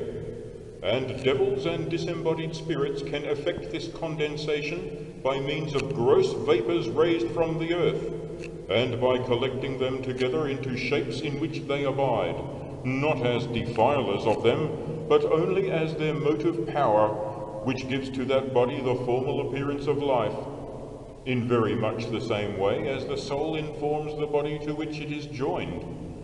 They are, moreover, in these assumed and shaped bodies, like a sailor in a ship which the wind moves. So, when it is asked of what sort is the body assumed by the devil, it is to be said that with regard to its material, it is one thing to speak of the beginning of its assumption, and another thing to speak of its end. For in the beginning it is just air, but in the end it is inspissated air, partaking of some of the properties of earth. And all this the devils, with God's permission, can do of their own nature, for the spiritual nature is superior to the bodily. Therefore the bodily nature must obey the devils in respect of local motion, though not in respect of the assumption of natural shapes, either accidental or substantial, except in the case of some small creatures, and then only with the help of some other agent, as has been hinted before. But as to local motion, no shape is beyond their power. Thus they can move them as they wish, in such circumstances as they will. From this there may arise an incidental question as to what should be thought when a good or bad angel performs some of the functions of life by means of true natural bodies, and not in aerial bodies, as in the case of Balaam's ass, through which the angel spoke, and when devils take possession of bodies. It is to be said that those bodies are not called assumed, but occupied. See St. Thomas 2:8. Whether angels assume bodies, but let us keep strictly to our argument. In what way is it to be understood that devils talk with witches, see them, hear them, eat with them, and copulate with them? And this is the second part of the first difficulty. For the first, it is to be said that these three things are required for true conversation, namely, lungs to draw in the air, and this is not only for the sake of producing sound, but also to cool the heart. And even mutes have this necessary quality. Secondly, it is necessary that some percussion be made of a body in the air, as a greater or less sound is made when one beats wood in the air or rings a bell. For when a substance that is susceptible to sound is struck by a sound-producing instrument, it gives out a sound according to its size, which is received in the air and multiplied to the ears of the hearer, to whom, if he is far off, it seems to come through space. Thirdly, a voice is required. And it may be said that what is called sound in inanimate bodies is called voice in living bodies. And here the tongue strikes the respirations of air against an instrument or living natural organ provided by God. And this is not a bell, which is called a sound, whereas this is a voice. And this third requisite may clearly be exemplified by the second. And I have set this down that preachers may have a method of teaching the people. And fourthly, it is necessary that he who forms the voice should mean to express by means of that voice some concept of the mind to someone else, and that he should himself understand what he is saying, and so manage his voice by successively striking his teeth with his tongue in his mouth, by opening and shutting his lips, and by sending the air struck in his mouth into the outer air, that in this way the sound is reproduced in order in the ears of the hearer, who then understands his meaning.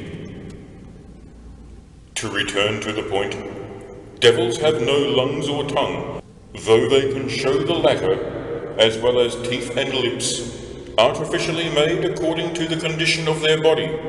Therefore they cannot truly and properly speak. But, since they have understanding, and when they wish to express their meaning, then, by some disturbance of the air included in their assumed body, not of air breathed in and out as in the case of men, they produce not voices, but sounds which have some likeness to voices, and send them articulately through the outside air to the ears of the hearer.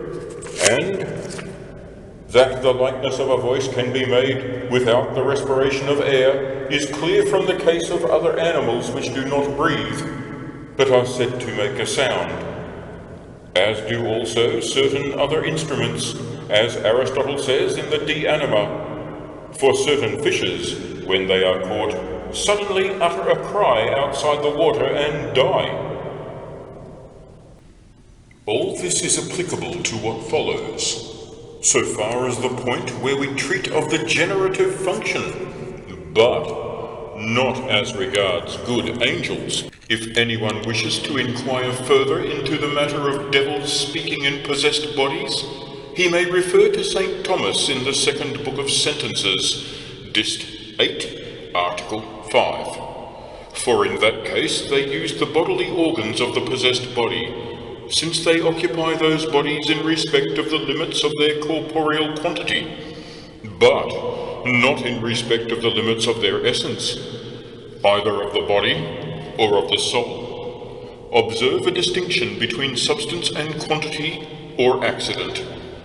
But this is impertinent, for now we must say in what manner they see and hear. Now sight is of two kinds, spiritual and corporeal, and the former infinitely excels the latter, for it can penetrate, and is not hindered by distance, owing to the faculty of light of which it makes use. Therefore it must be said that in no way does an angel, either good or bad, see with the eyes of its assumed body, nor does it use any bodily property as it does in speaking, when it uses the air and the vibration of the air to produce sound which becomes reproduced in the ears of the hearer. Wherefore their eyes are painted eyes, and they freely appear to men in these likenesses, that they may manifest to them their natural properties, and converse with them spiritually by these means. For with this purpose the holy angels have often appeared to the fathers at the command of God, and with his permission.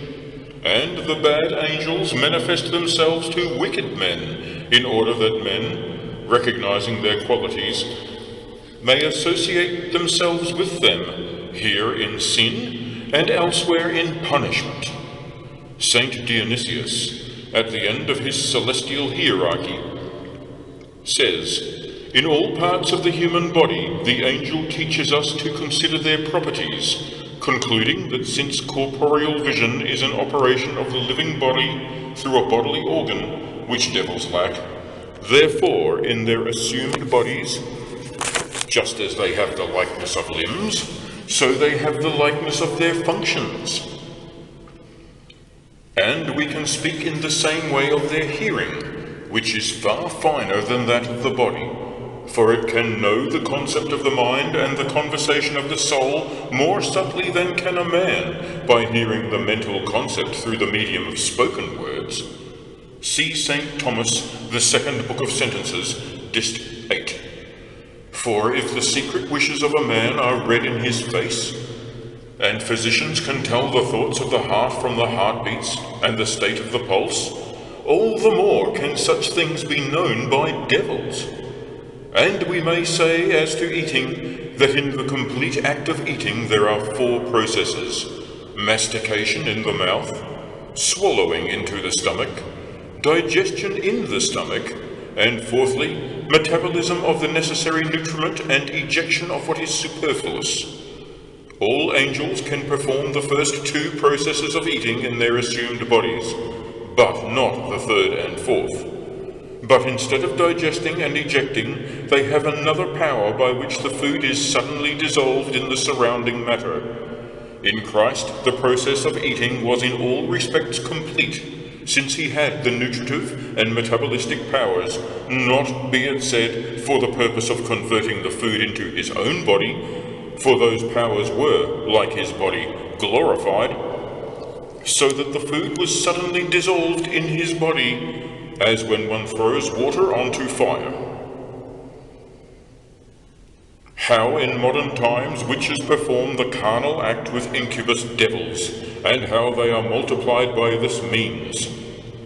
But no difficulty arises out of what has been said with regard to our principal subject, which is the carnal act which incubi in an assumed form perform with witches, unless perhaps anyone doubts whether modern witches practice such abominable coitus, and whether witches had their origin in this abomination. In answering these two doubts, we shall say, as to the former of them, something of the activities of the witches who lived in olden times, about 1400 years before the incarnation of our Lord. It is, for example, unknown whether they were addicted to these filthy practices, as modern witches have been since that time. For so far as we know, history tells us nothing on this subject. But no one who reads the histories can doubt that there have always been witches, and that by their evil works much harm has been done to men, animals, and the fruits of the earth, and that incubus and succubus devils have always existed. For the tradition of the canons and the holy doctors have left and handed down to posterity many things concerning them through many hundreds of years.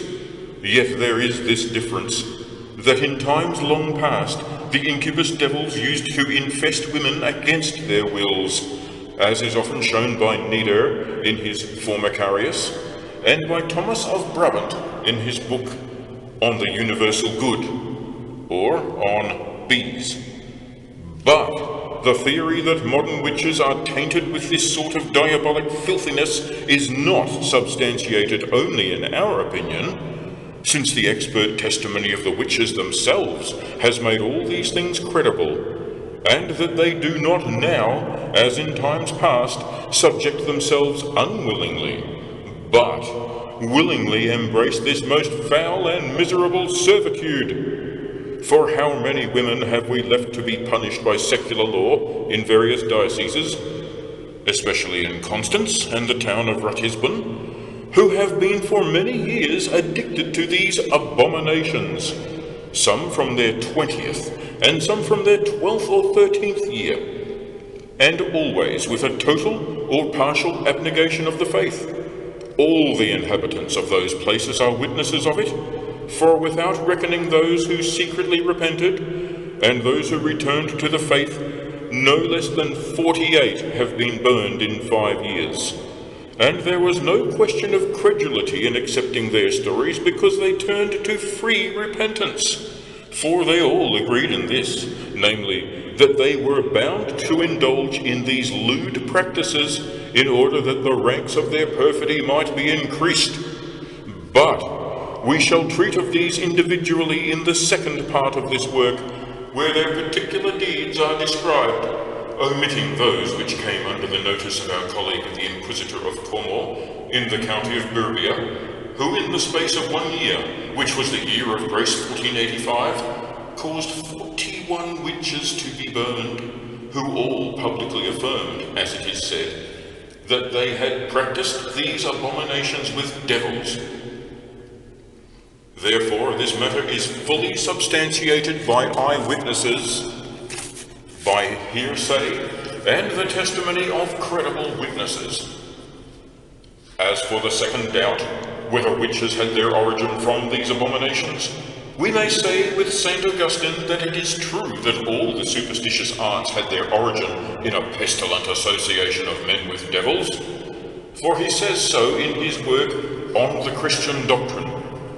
All this sort of practices, whether of trifling or of noxious superstition, arose from some pestilent association of men with devils, as though some pact of infidel and guileful friendship had been formed, and they are all utterly to be repudiated. Notice here that it is manifest that, as there are various kinds of superstition or magic arts, and various societies of those who practice them, and as among the 14 kinds of that art the species of witches is the worst, since they have not a tacit but an overt and expressed pact with the devil, and more than this, have to acknowledge a form of devil worship through abjuring the faith. Therefore it follows that witches hold the worst kind of association with devils, with especial reference to the behavior of women, who always delight in vain things.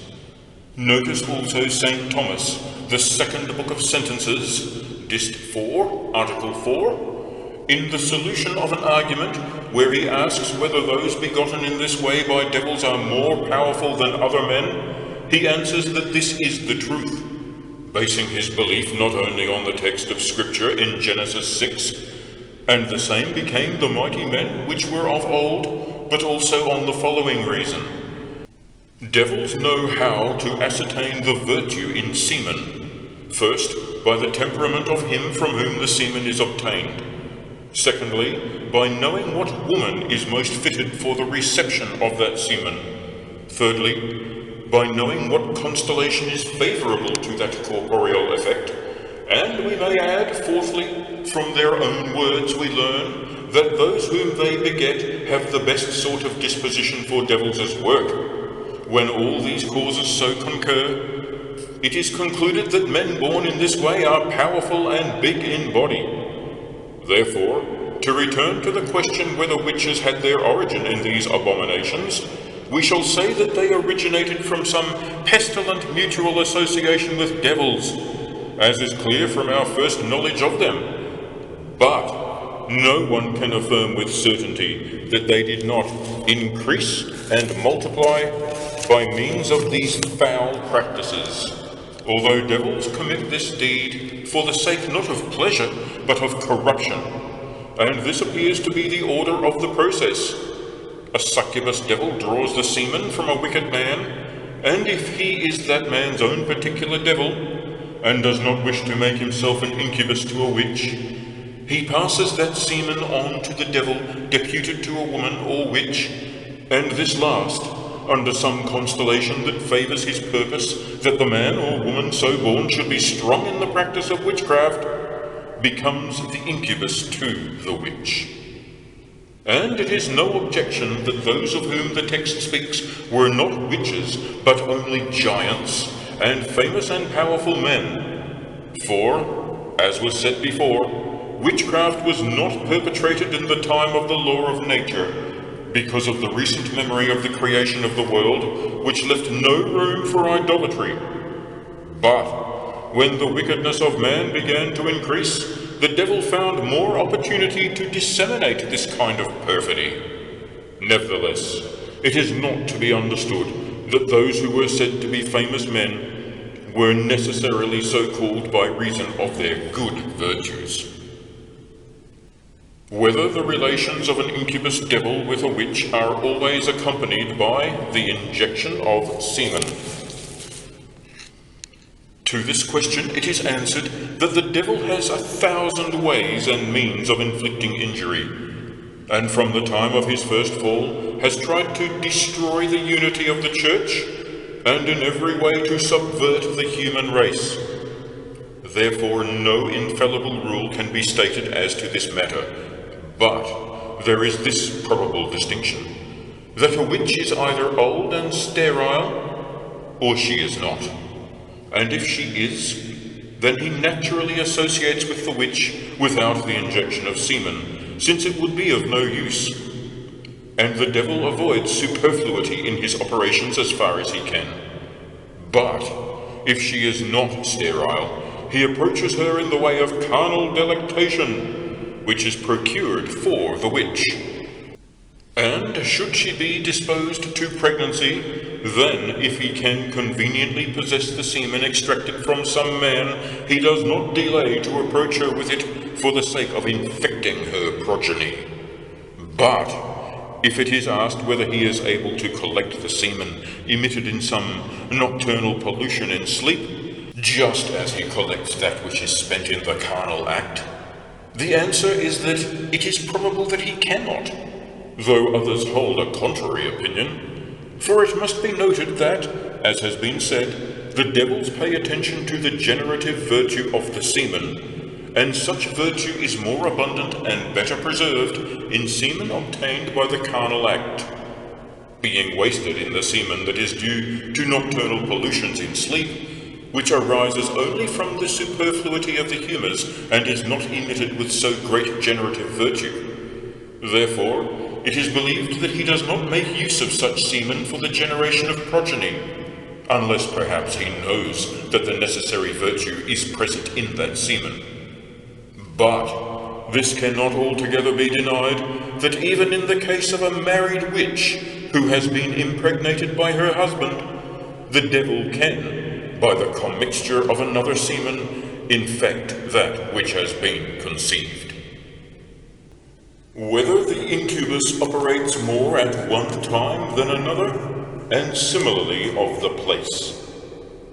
To the question whether the devil observes times and places, it is to be said that, apart from his observation of certain times and constellations, when his purpose is to effect the pollution of the progeny, he also observes certain times when his object is not pollution, but the causing of venereal pleasure on the part of the witch, and these are the most sacred times of the whole year, such as Christmas, Easter, Pentecost, and other feast days. And the devils do this for 3 reasons. First, that in this way witches may become imbued not only with the vice of perfidy through apostasy from the faith, but also with that of sacrilege, and that the greater offence may be done to the Creator, and the heavier damnation rest upon the souls of the witches. The second reason is that when God is so heavily offended, he allows them greater power of injuring even innocent men by punishing them, either in their affairs or their bodies. For when it is said, "The Son shall not bear the iniquity of the Father," etc., this refers only to eternal punishment, for very often the innocent are punished with temporal afflictions on account of the sins of others. Wherefore, in another place, God says, "I am a mighty and jealous God, visiting the sins of the fathers unto the 3rd and 4th generation." Such punishment was exemplified in the children of the men of Sodom, who were destroyed for their fathers' sins. The third reason is that they have greater opportunity to observe many people, especially young girls, who on feast days are more intent on idleness and curiosity, and are therefore more easily seduced by old witches. And the following happened in the native country of one of us inquisitors, for there are 2 of us collaborating in this work. A certain young girl, a devout virgin, was solicited one feast day by an old woman to go with her upstairs to a room where there were some very beautiful young men. And when she consented, and as they were going upstairs, with the old woman leading the way, she warned the girl not to make the sign of the cross, and though she agreed to this, yet she secretly crossed herself.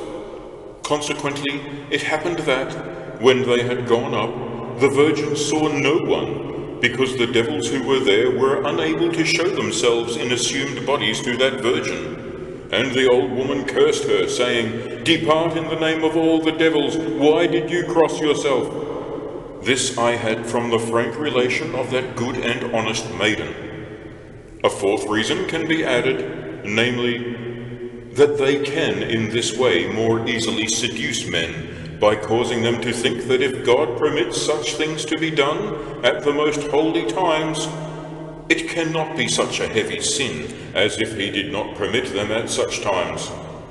With regard to the question whether they favor one place more than another, it is to be said that it is proved by the words and actions of witches that they are quite unable to commit these abominations in sacred places. And in this can be seen the efficacy of the guardian angels, that such places are reverenced. And further, witches assert that they never have any peace except at the time of divine service, when they are present in the church, and therefore they are the first to enter and the last to leave the church. Nevertheless, they are bound to observe certain other abominable ceremonies at the command of the devils, such as to spit on the ground at the elevation of the host, or to utter, either verbally or otherwise, the filthiest thoughts, as, "I wish you were in such or such a place." This matter is touched upon in the second part. Whether incubi and succubi commit this act visibly on the part of the witch or on the part of bystanders. As to whether they commit these abominations together, visibly or invisibly, it is to be said that, in all the cases of which we have had knowledge, the devil has always operated in a form visible to the witch, for there is no need for him to approach her invisibly, because of the pact of federation with him that has been expressed. But, with regard to any bystanders, the witches themselves have often been seen lying on their backs in the fields or the woods, naked up to the very navel, and it has been apparent from the disposition of those limbs and members which pertain to the venereal act and orgasm, as also from the agitation of their legs and thighs, that, all invisibly to the bystanders, they have been copulating with incubus devils. Yet sometimes, howbeit this is rare, at the end of the act a very black vapour, of about the stature of a man, rises up into the air from the witch. And the reason is that schemer knows that he can be in this way seducing or perverting the minds of girls or other men who are standing by. But of these matters, and how they have been performed in many places, in the town of Ratisbon, and on the estate of the nobles of Rappelstein, and in certain other countries, we will treat in the second part. It is certain also that the following has happened. Husbands have actually seen incubus devils swiving their wives, although they have thought that they were not devils but men, and when they have taken up a weapon and tried to run them through, the devil has suddenly disappeared, making himself invisible, and then their wives have thrown their arms about them, although they have sometimes been hurt, and railed at their husbands, mocking them and asking them if they had eyes, or whether they were possessed of devils. That incubus devils do not infest only those women who have been begotten by their filthy deeds, or those who have been offered to them by midwives, but all indifferently with greater or less venereal delectation. In conclusion, finally, it can be said that these incubus devils will not only infest those women who have been generated by means of such abominations, or those who have been offered to them by midwives, but that they try with all their might, by means of witches who are bawds or hot whores, to seduce all the devout and chaste maidens in that whole district or town. For this is well known by the constant experience of magistrates.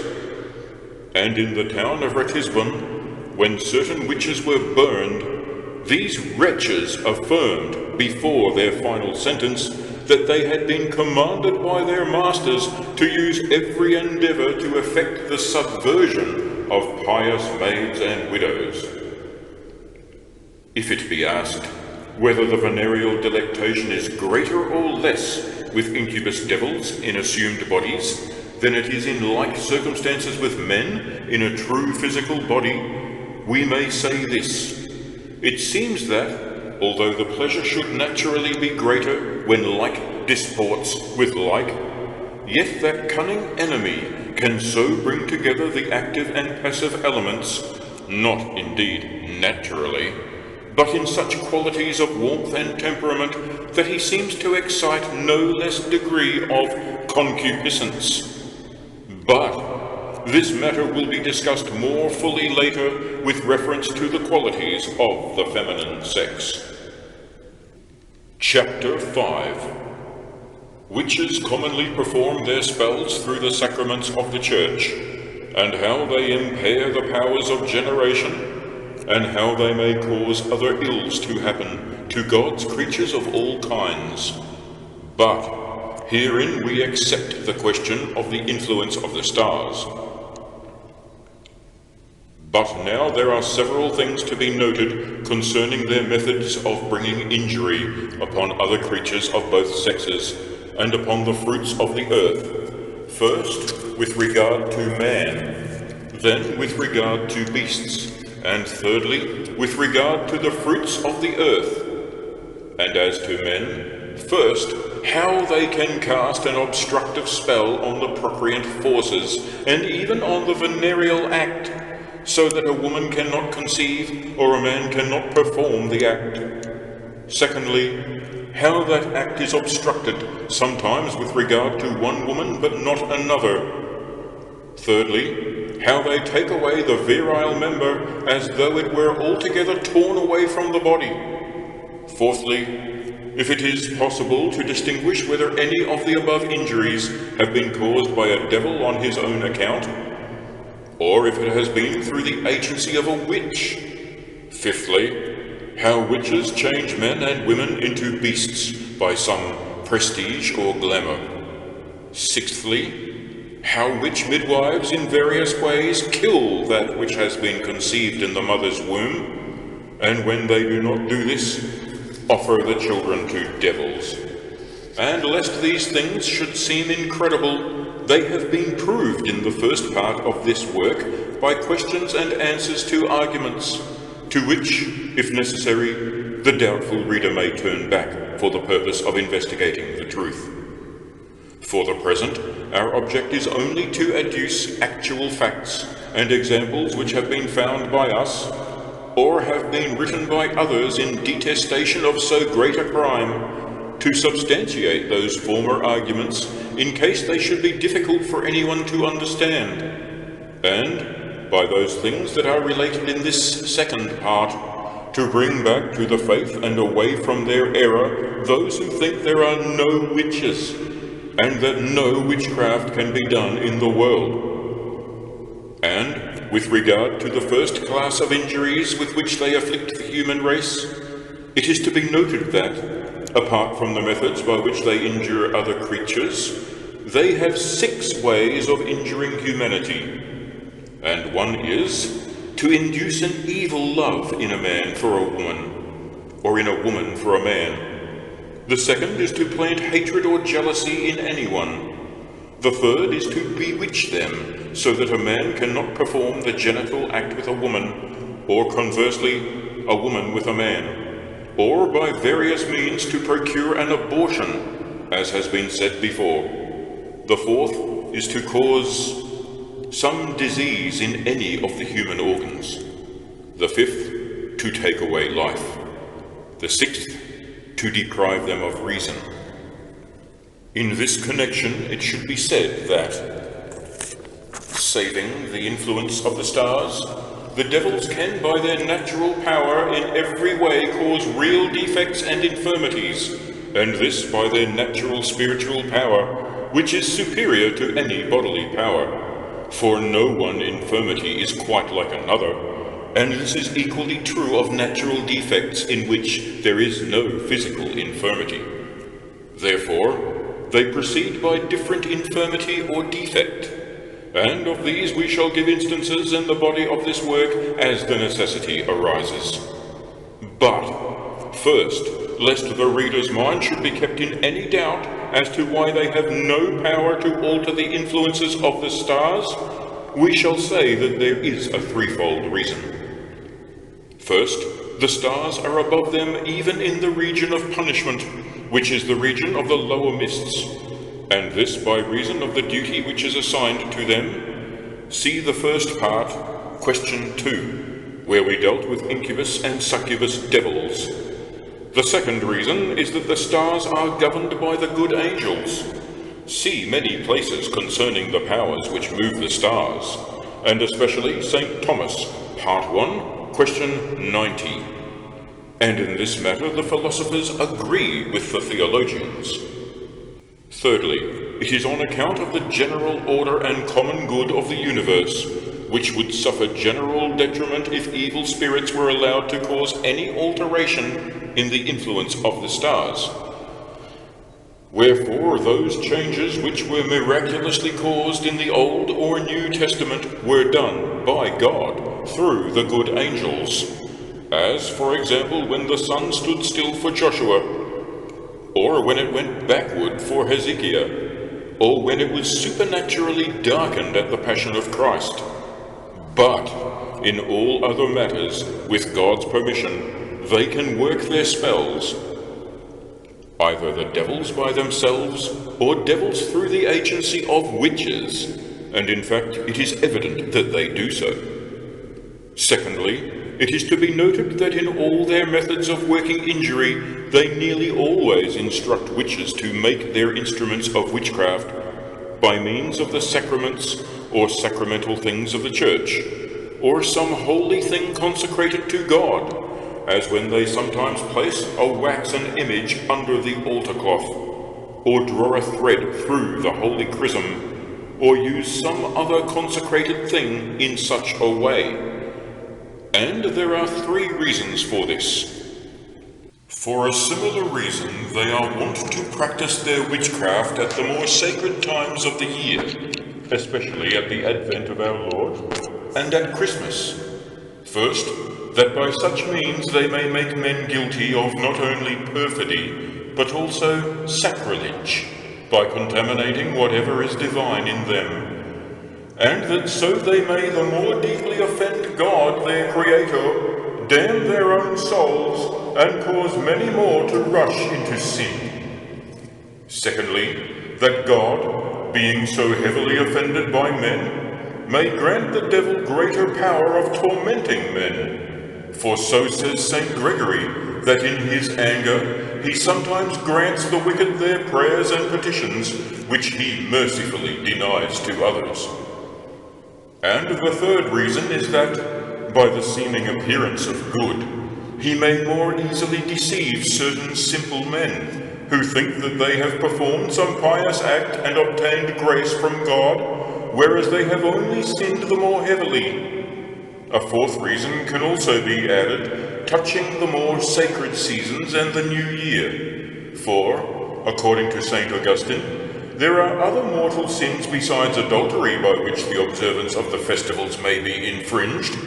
Superstition, moreover, and witchcraft arising from the most servile operations of the devil are contrary to the reverence that is due to God.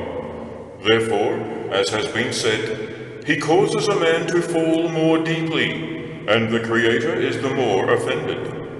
And of the new year we may say, according to St. Isidore, Etymology 8:2, that Janus, from whom the month of January is named, which also begins on the day of circumcision, was an idol with 2 faces, as if one were the end of the old year, and the other the beginning of the new, and, as it were, the protector and auspicious author of the coming year.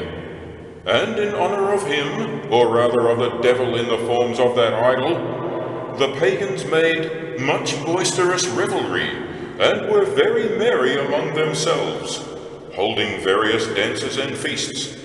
And concerning these, blessed Augustine makes mention in many places, and gives a very ample description of them in his 26th book.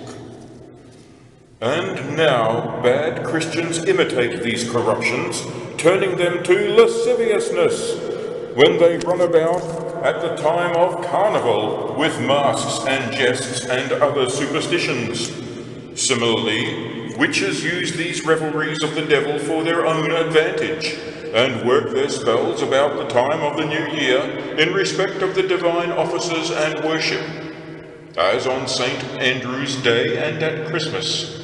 And now, as to how they work their witchcraft, first by means of the sacraments, and then by means of sacramental objects, we will refer to a few known facts, discovered by us in the Inquisition, in a town which it is better not to name, for the sake of charity and expediency. When a certain witch received the body of our Lord, she suddenly lowered her head, as is the detestable habit of women, placed her garment near her mouth, and taking the body of the Lord out of her mouth, wrapped it in a handkerchief, and afterwards, at the suggestion of the devil, placed it in a pot in which there was a toad, and hid it in the ground near her house by the storehouse, together with several other things, by means of which she had to work her witchcraft. But with the help of God's mercy, this great crime was detected and brought to light. For on the following day a workman was going on his business near that house, and heard a sound like a child crying. And when he had come here to the stone under which the pot had been hidden, he heard it much more clearly, and thinking that some child had been buried there by the woman, went to the mayor or chief magistrate, and told him what had been done, as he thought, by the infanticide. And the mayor quickly sent his servants, and found it to be as he had said. But they were unwilling to exhume the child, thinking it wiser to place a watch and wait to see if any woman came near the place, for they did not know that it was the Lord's body that was hidden there. And so it happened that the same witch came to the place, and secretly hid the pot under her garment before their eyes. And when she was taken and questioned, she discovered her crime, saying that the Lord's body had been hidden in the pot with a toad, so that by means of their dust she might be able to cause injuries at her will to men and other creatures. It is also to be noted that when witches communicate, they observe this custom, that when they can do so without being noticed, they receive the Lord's body under their tongue instead of on the top.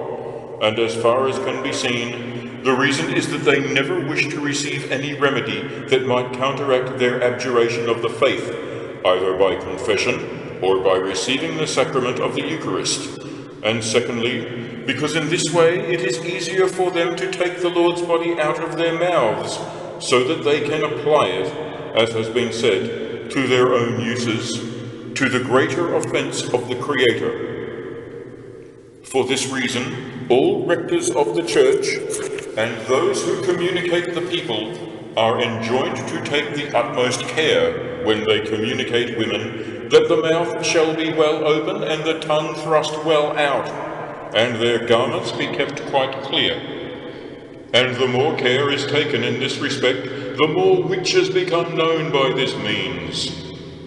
Numberless other superstitions they practice by means of sacramental objects. Sometimes they place a waxen image or some aromatic substance under the altar cloth, as we said before, and then hide it under the threshold of a house, so that the person for whom it is placed there may be bewitched on crossing over it.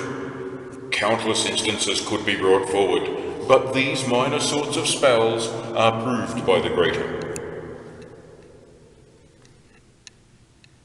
Chapter 6. How witches impede and prevent the power of procreation. Concerning the method by which they obstruct the procreant function, both in men and animals, and in both sexes, the reader may consult that which has been written already on the question, whether devils can through witches turn the minds of men to love or hatred. There, after the solutions of the arguments, a specific declaration is made relating to the method by which, with God's permission, they can obstruct the procreant function. But it must be noted that such obstruction is caused both intrinsically and extrinsically. Intrinsically, they cause it in two ways. First, when they directly prevent the erection of the member which is accustomed to fructification, and this need not seem impossible, when it is considered that they are able to vitiate the natural use of any member. Secondly, when they prevent the flow of the vital essences to the members in which resides the motive force, closing up the seminal ducts so that it does not reach the generative vessels, or so that it cannot be ejaculated or is fruitlessly spilled. Extrinsically, they cause it at times by means of images, or by the eating of herbs, sometimes by other external means, such as cocks' testicles. But it must not be thought that it is by the virtue of these things that a man is made impotent, but by the occult power of devils' illusions. Witches by this means procure such impotence, namely, that they cause a man to be unable to copulate or a woman to conceive. And the reason for this is that God allows them more power over this act, by which the first sin was disseminated, than over other human actions.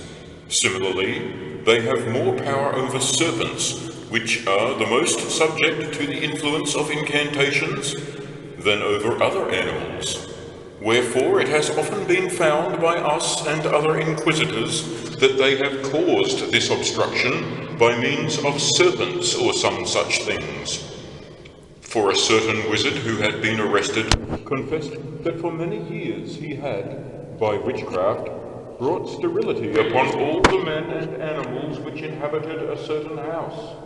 Moreover, Nider tells of a wizard named Stadlin, who was taken in the diocese of Lausanne, and confessed that in a certain house where a man and his wife were living, he had, by his witchcraft, successively killed in the woman's womb 7 children, so that for many years the woman always miscarried.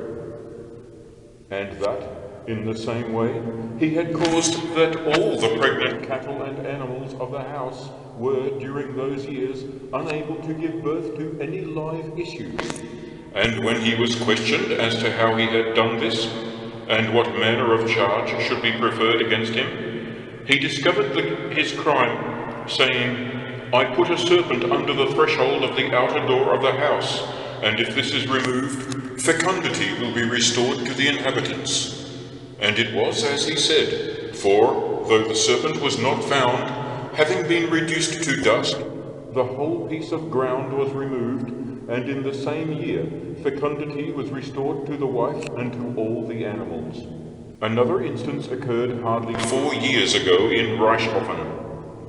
There was a most notorious witch, who could at all times and by a mere touch bewitch women and cause an abortion. Now the wife of a certain nobleman in that place had become pregnant, and had engaged a midwife to take care of her, and had been warned by the midwife not to go out of the castle, and above all, to be careful not to hold any speech or conversation with that witch. After some weeks, unmindful of that warning, she went out of the castle to visit some women who were met together on some festive occasion.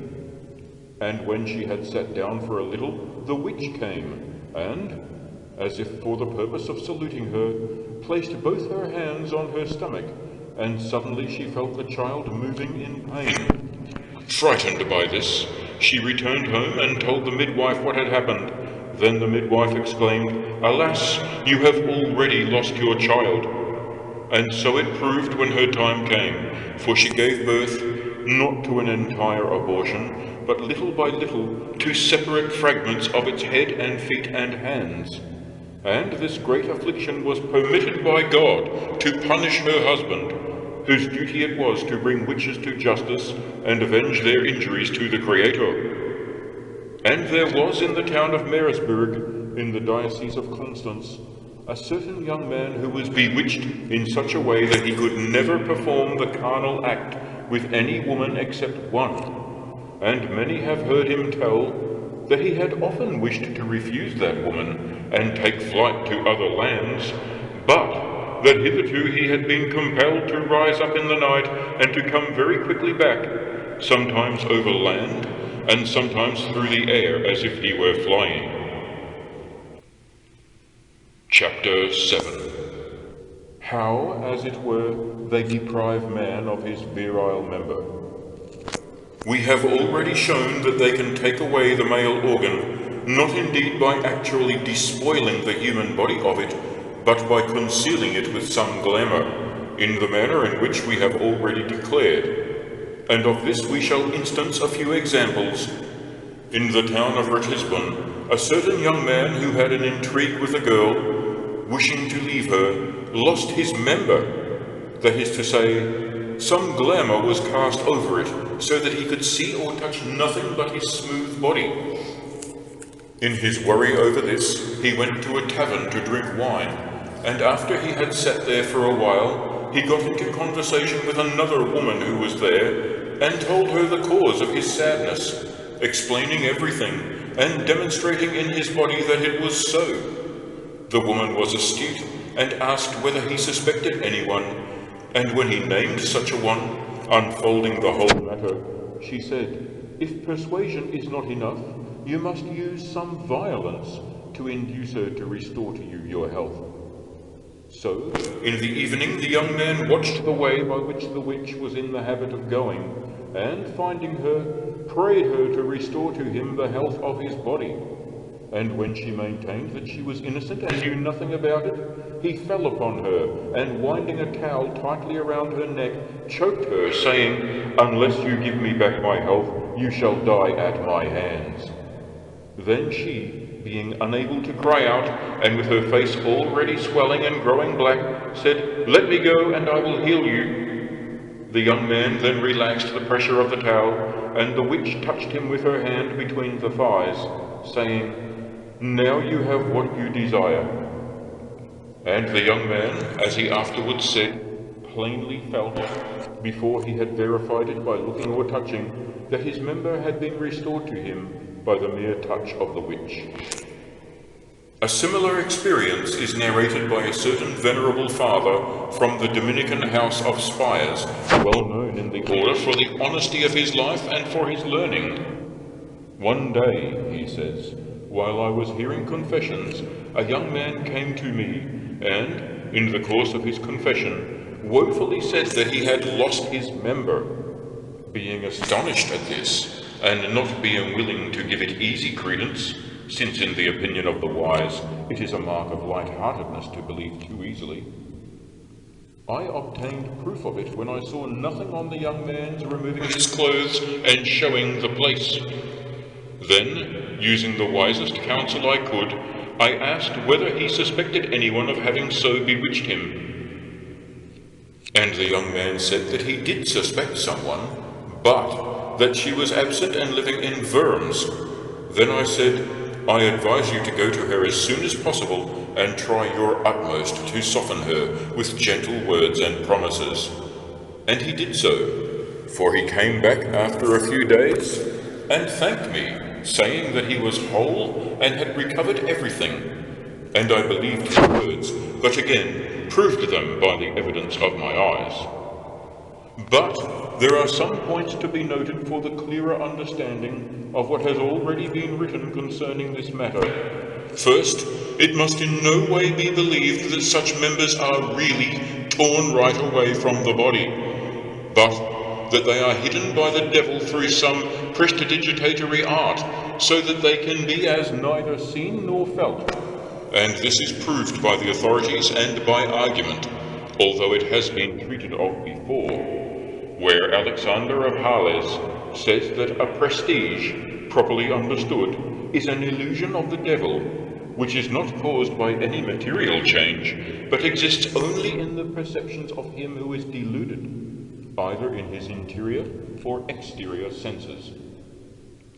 With reference to these words, it is to be noted that, in the case we are considering, two of the exterior senses, namely those of sight and touch, are deluded, and not the interior senses, namely common sense, fancy, imagination, thought, and memory.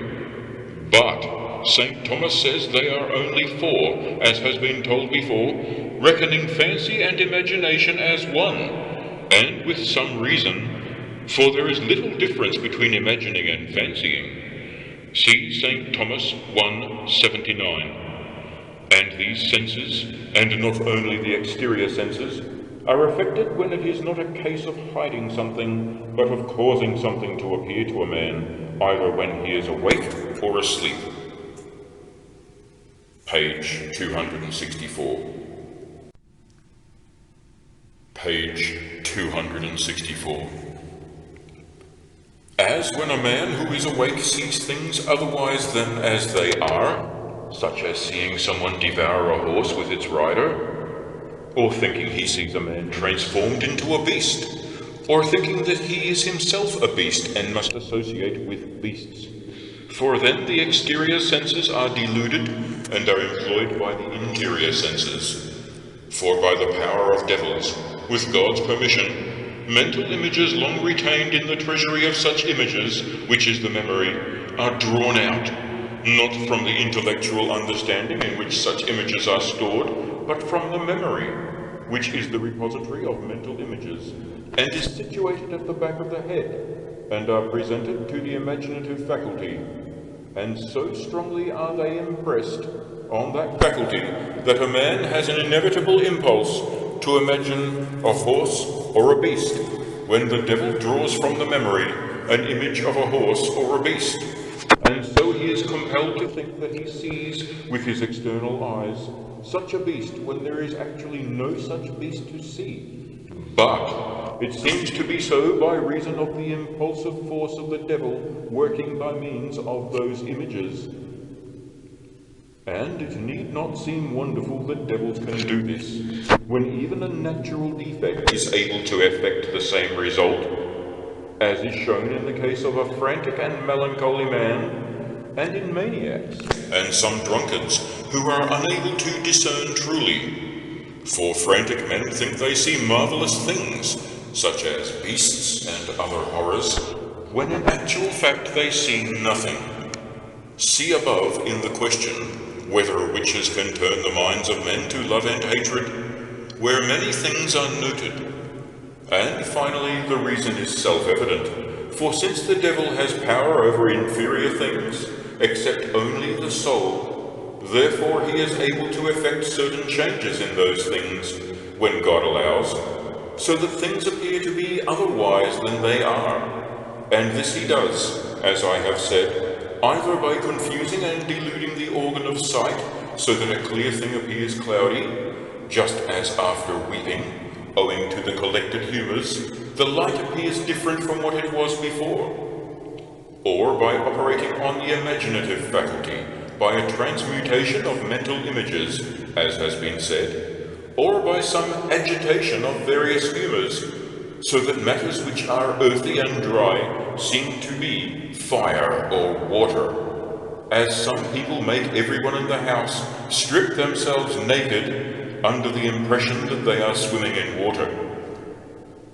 It may be asked, further with reference to the above method of devils, whether this sort of illusion can happen indifferently to the good and to the wicked, just as other bodily infirmities can, as will be shown later, be brought by witches even upon those who are in a state of grace.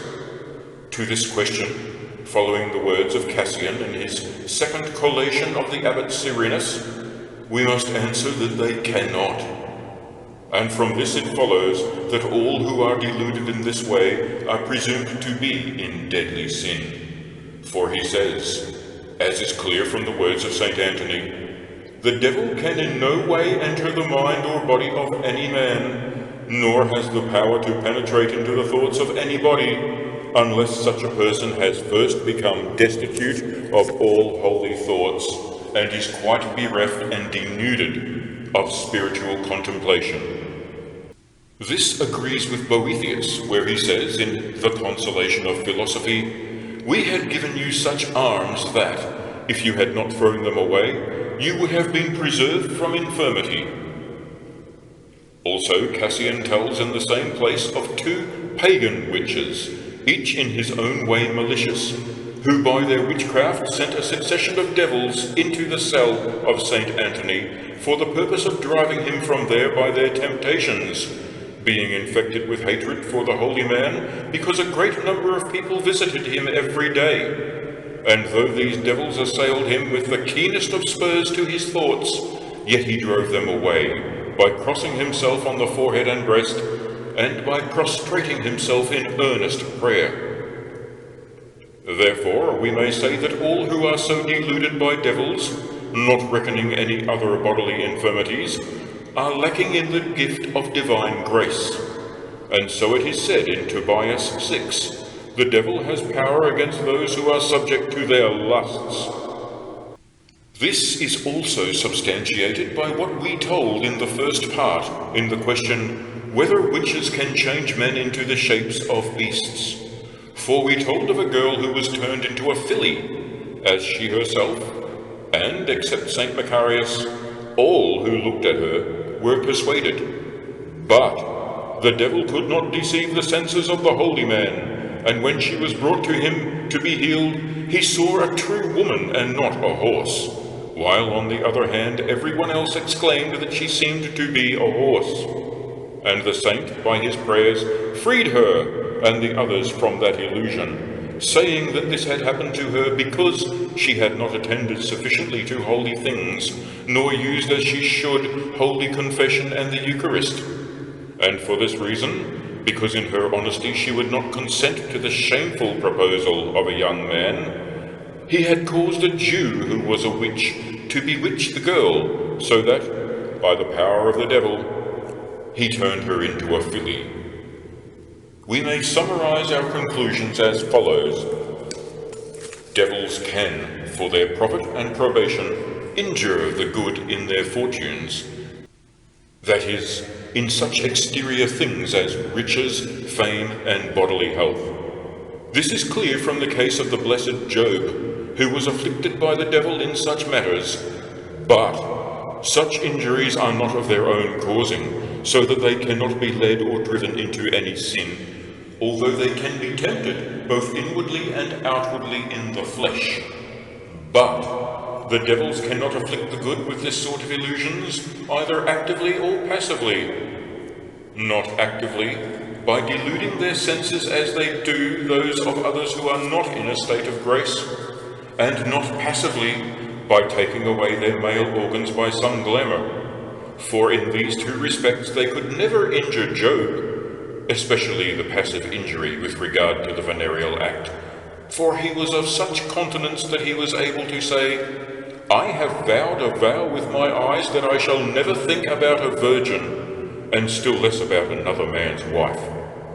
Nevertheless, the devil knows that he has great power over sinners. See St. Luke 11. When a strong man armed keepeth his palace, his goods are in peace. But it may be asked, as to illusions in respect of the male organ, whether, granted that the devil cannot impose this illusion on those in a state of grace in a passive way, he cannot still do so in an active sense, the argument being that the man in a state of grace is deluded because he ought to see the member in its right place, when he who thinks it has been taken away from him, as well as other bystanders, does not see it in its place. But if this is conceded, it seems to be contrary to what has been said. It can be said that there is not so much force in the active as in the passive loss, meaning by active loss, not his who bears the loss, but his who sees the loss from without, as is self-evident. Therefore, although a man in a state of grace can see the loss of another, and to that extent the devil can delude his senses, yet he cannot passively suffer such loss in his own body, as, for example, to be deprived of his member, since he is not subject to lust.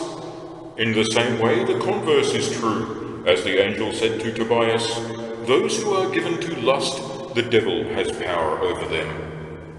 And what then is to be thought of those witches, who, in this way, sometimes collect male organs in great numbers, as many as 20... 01, go ahead. End of page 267, overlapping. And what, then, is to be thought of those witches who, in this way, sometimes collect male organs in great numbers, as many as 20 or 30 members together, and put them in a bird's nest, or shut them up in a box, where they move themselves like living members, and eat oats and corn, as has been seen by many and is a matter of common report? It is to be said that it is all done by devil's work and illusion, for the senses of those who see them are deluded in the way we have said. For a certain man tells that, when he had lost his member, he approached a known witch to ask her to restore it to him. She told the afflicted man to climb a certain tree, and that he might take which he liked out of a nest in which there were several members. And when he tried to take a big one, the witch said, "You must not take that one," adding, "because it belonged to a parish priest." All these things are caused by devils through an illusion or glamour, in the manner we have said. All these things are caused by devils through an illusion or glamour, in the manner we have said, by confusing the organ of vision, by transmuting the mental images in the imaginative faculty. And it must not be said that these members which are shown are devils in assumed members, just as they sometimes appear to witches and men in assumed aerial bodies and converse with them. And the reason is that they effect this thing by an easier method, namely, by drawing out an inner mental image from the repository of the memory and impressing it on the imagination. And if anyone wishes to say that they could go to work in a similar way, when they are said to converse with witches and other men in assumed bodies, that is, that they could cause such apparitions by changing the mental images in the imaginative faculty, so that when men thought the devils were present in assumed bodies, they were really nothing but an illusion caused by such a change of the mental images in the inner perceptions. It is to be said that, if the devil had no other purpose than merely to show himself in human form, then there would be no need for him to appear in an assumed body, since he could effect his purpose well enough by the aforesaid illusion. But this is not so, for he has another purpose, namely, to speak and eat with them, and to commit other abominations. Therefore it is necessary that he should himself be present, placing himself actually in sight in an assumed body. For, as St. Thomas says, where the angel's power is, there he operates. And it may be asked, if the devil by himself and without any witch takes away anyone's virile member, whether there is any difference between one sort of deprivation and the other. In addition to what has been said in the first part of this work on the question, whether witches can take away the male organ, it can be said that, when the devil by himself takes away a member, he does actually take it away, and it is actually restored when it has to be restored. Secondly, as it is not taken away without injury, so it is not without pain. Thirdly, that he never does this unless compelled by a good angel, for by doing so he cuts off a great source of profit to him, for he knows that he can work more witchcraft on that act than on other human acts. For God permits him to do more injury to that than to other human acts, as has been said. But none of the above points apply when he works through the agency of a witch, with God's permission. And if it is asked whether the devil is more apt to injure men and creatures by himself than through a witch, it can be said that there is no comparison between the two cases, for he is infinitely more apt to do harm through the agency of witches. First, because he thus gives greater offense to God by usurping to himself a creature dedicated to him. Secondly, because when God is the more offended, he allows him the more power of injuring men. And thirdly, for his own gain, which he places in the perdition of souls. Chapter 8. of the manner whereby they change men into the shapes of beasts. But that witches, by the power of devils, change men into the shapes of beasts, for this is their chief manner of transmutation, although it has been sufficiently proved in the first part of the work, question 10, whether witches can do such things. Nevertheless, since that question with its arguments and solutions may be rather obscure to some, especially since no actual examples are adduced to prove them, and even the method by which they so transform themselves is not explained, therefore we add the present exposition by the resolution of several doubts. And first, that Canon 26, question 5, Episcopi, is not to be understood in this matter in a way in which even many learned men, but would that their learning were good, are deceived, who do not fear to affirm publicly in their sermons that such prestidigitatory transmutations are in no way possible even by the power of devils. And we have often said that this doctrine is greatly to the detriment of the faith, and strengthens the witches, who rejoice very much in such sermons. But such preachers, as has been noted, touch only the outer surface and fail to reach the inner meaning of the words of the canon. For when it says, whoever believes that any creature can be made, or can be changed for the better or the worse, or be transformed into any other shape or likeness except by the Creator himself who made all, is without doubt an infidel. The reader must here remark two chief things. First, concerning the words be made, and secondly, concerning the words be transformed into another likeness. And as to the first, it is answered that be made can be understood in two ways, namely, as meaning be created, or as in the sense of the natural production of anything. Now, in the first sense, it belongs only to God, as is well known, who in his infinite might can make something out of nothing. But in the second sense, there is a distinction to be drawn between creatures, for some are perfect creatures, like a man, and an ass, etc., and others are imperfect, such as serpents, frogs, mice, etc., for they can also be generated from putrefaction.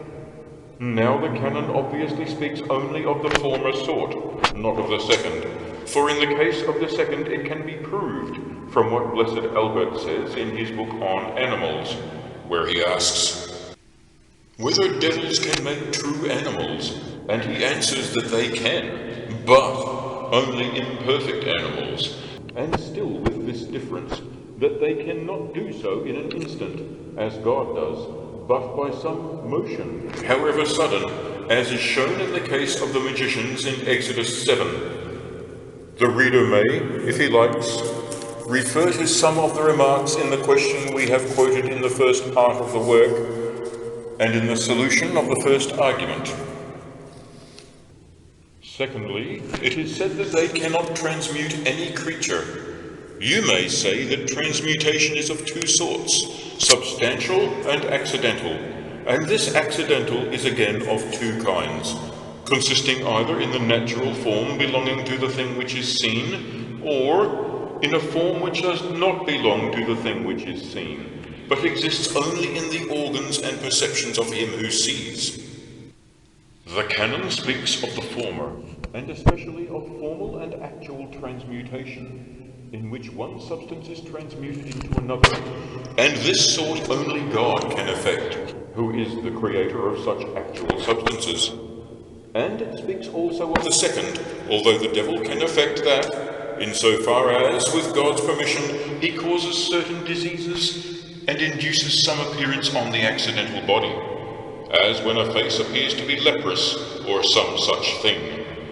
But, properly speaking, it is not such matters that are in question, but apparitions and glamours, by which things seem to be transmuted into other likenesses. And we say that the words of the canon cannot exclude such transmutations, for their existence is proved by authority, by reason, and by experience, namely by certain experiences related by St. Augustine in Book 18, Chapter 17 of the De Civitate Dei, and by the arguments in explanation of them.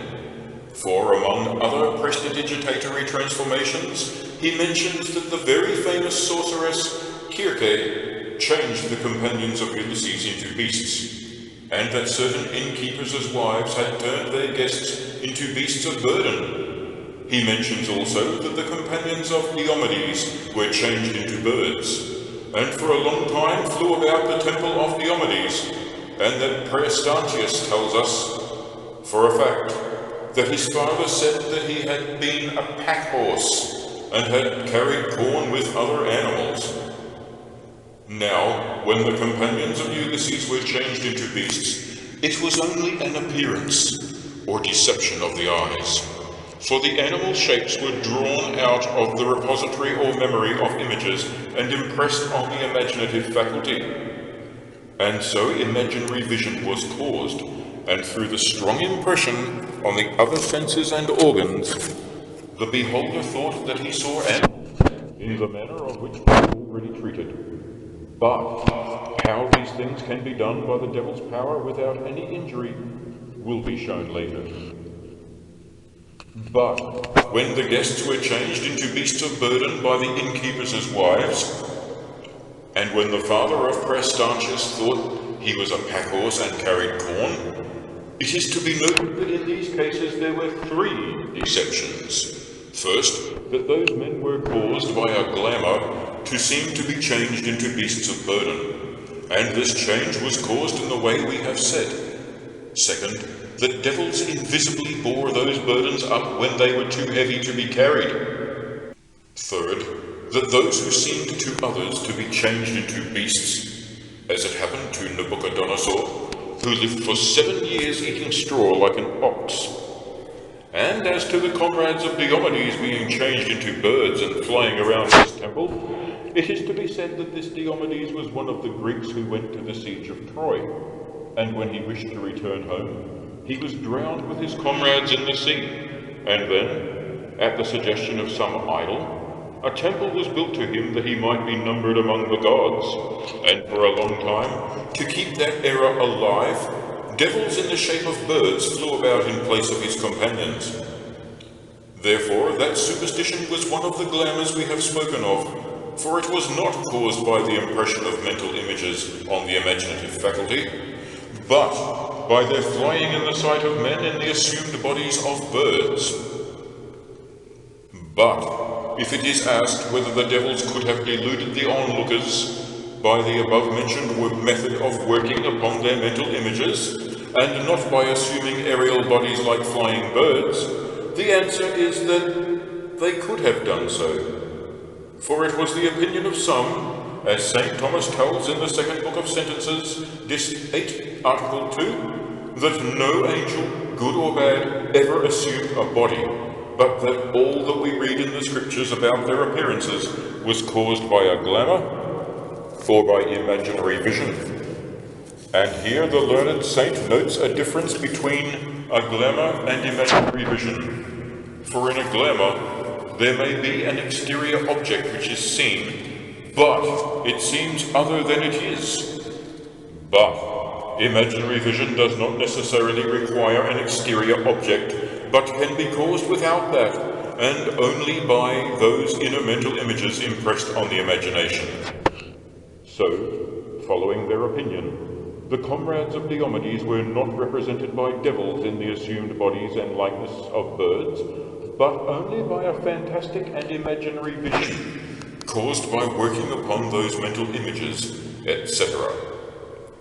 But the learned saint condemned this as an erroneous and not a simple opinion. Though it is piously believed, it is not actually heretical. Although such appearances of good and bad angels may at times have been imaginary, with no assumed body. But, as he says, the saints are agreed that the angels also appeared to the actual sight, and such appearance was in and assumed a body.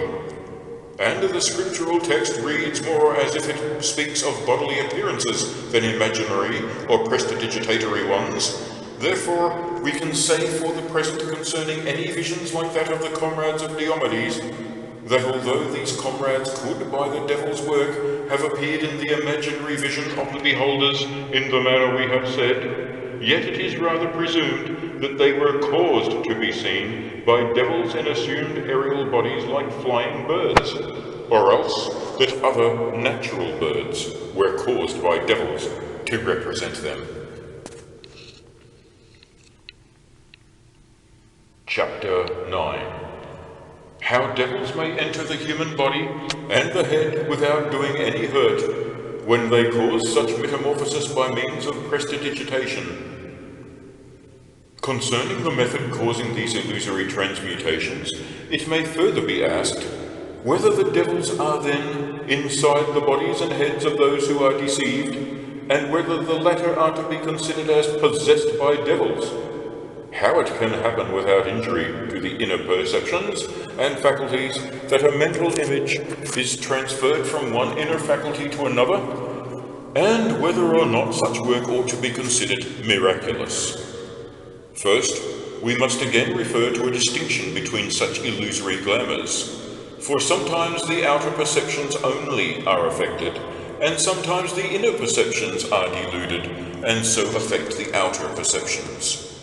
In the former case, the glamour can be caused without the devils entering into the outer perceptions, and merely by an exterior illusion, as when the devil wishes to hide some body by the interposition of some other body, or in some other way, or when he himself assumes a body and imposes himself on the vision. But in the latter case, it is necessary that he must first occupy the head and the faculties, and this is proved by authority and by reason. And it is not a valid objection to say that two created spirits cannot be in one and the same place, and that the soul pervades the whole of the body. For on this question there is the authority of St. John Damascene, when he says, "Where the angel is, there he operates." And St. Thomas, in the second book of Sentences, Dist. 7, Article 5, says, "Angels, good and bad, by their natural power, which is superior to all bodily power, are able to transmute our bodies." And this is clearly true, not only by reason of the superior nobility of their nature, but because the whole mechanism of the world and all corporeal creatures are administrated by angels, as St. Gregory says in the 4th Dialogue. In this visible world nothing can be disposed except by an invisible creature. Therefore all corporeal matters are governed by the angels, who are also called, not only by the holy doctors, but also by all the philosophers, the powers which move the stars. It is clear also from the fact that all human bodies are moved by their souls, just as all other matter is moved by the stars and the powers which move them. Any who wish may refer to St. Thomas in the first part, question 90, Article 1. From this it is concluded that, since devils operate there where they are, therefore when they confuse the fancy and the inner perceptions, they are existing in them. Again, although to enter the soul is possible only to God who created it, yet devils can, with God's permission, enter our bodies, and they can then make impressions on the inner faculties corresponding to the bodily organs. And by those impressions, the organs are affected in proportion as the inner perceptions are affected in the way which has been shown. That the devil can draw out some image retained in a faculty corresponding to one of the senses, as he draws from the memory, which is in the back part of the head, an image of a horse, and locally moves that phantasm to the middle part of the head, where are the cells of imaginative power, and finally to the sense of reason, which is in the front of the head. And he causes such a sudden change and confusion that such objects are necessarily thought to be actual things seen with the eyes, This can be clearly exemplified by the natural effect in frantic men and other maniacs. But if it is asked how he can do this without causing pain in the head, the answer is easy. For, in the first place, he does not cause any actual physical change in the organs, but only moves the mental images. And secondly, he does not effect these changes by injecting any active quality which would necessarily cause pain, since the devil is himself without any corporeal quality, and can therefore operate without the use of any such quality. Thirdly, as has been said, he effects these transmutations only by a local movement from one organ to another, and not by other movements through which painful transformations are sometimes caused.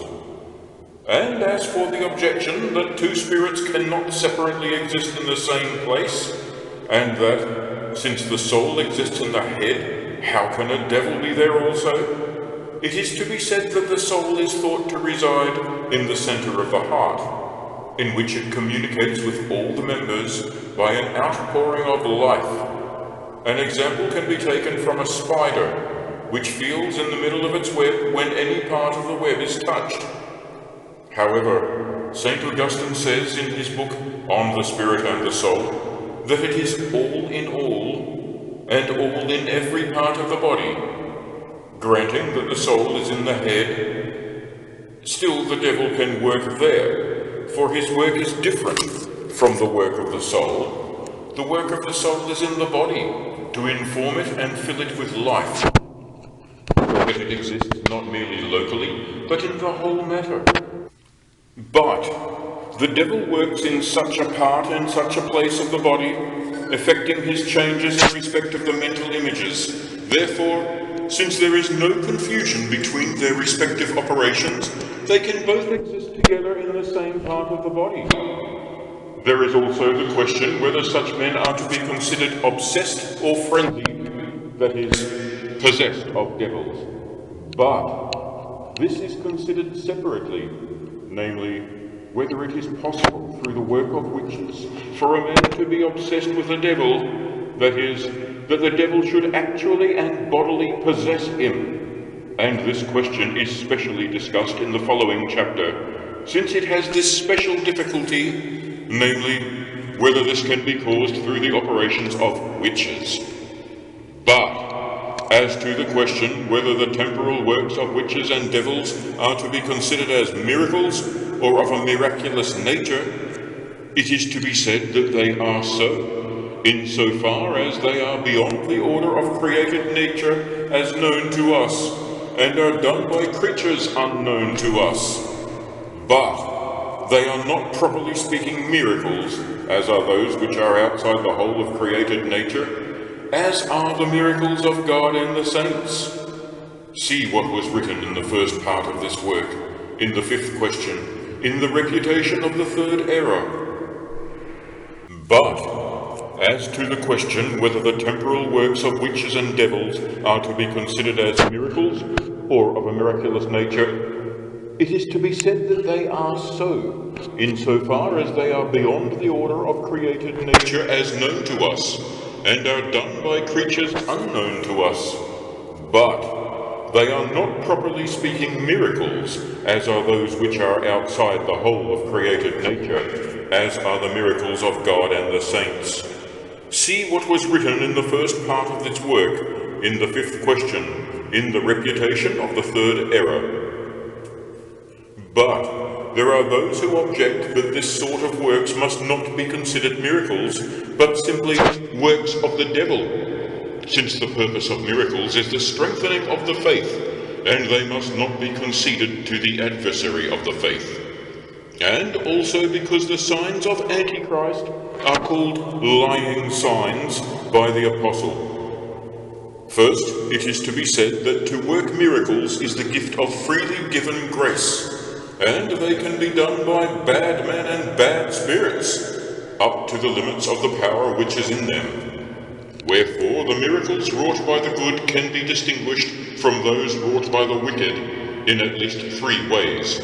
First, the signs which are given by the good are done by divine power, in such matters as are beyond the capacity of their own natural power, such as raising the dead, and things of that sort, which the devils are not able to accomplish in truth, but only by an illusion. So Simon Magus moved the head of a dead man, but such manifestations cannot last long.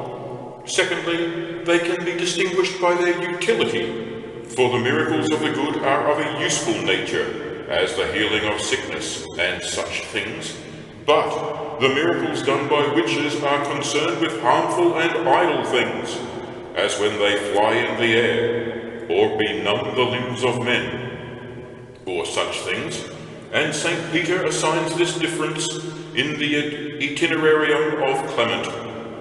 The third difference relates to the faith. For the miracles of the good are ordained for the edification of the faith and of good living, whereas the miracles of the wicked are manifestly detrimental to the faith and to righteousness.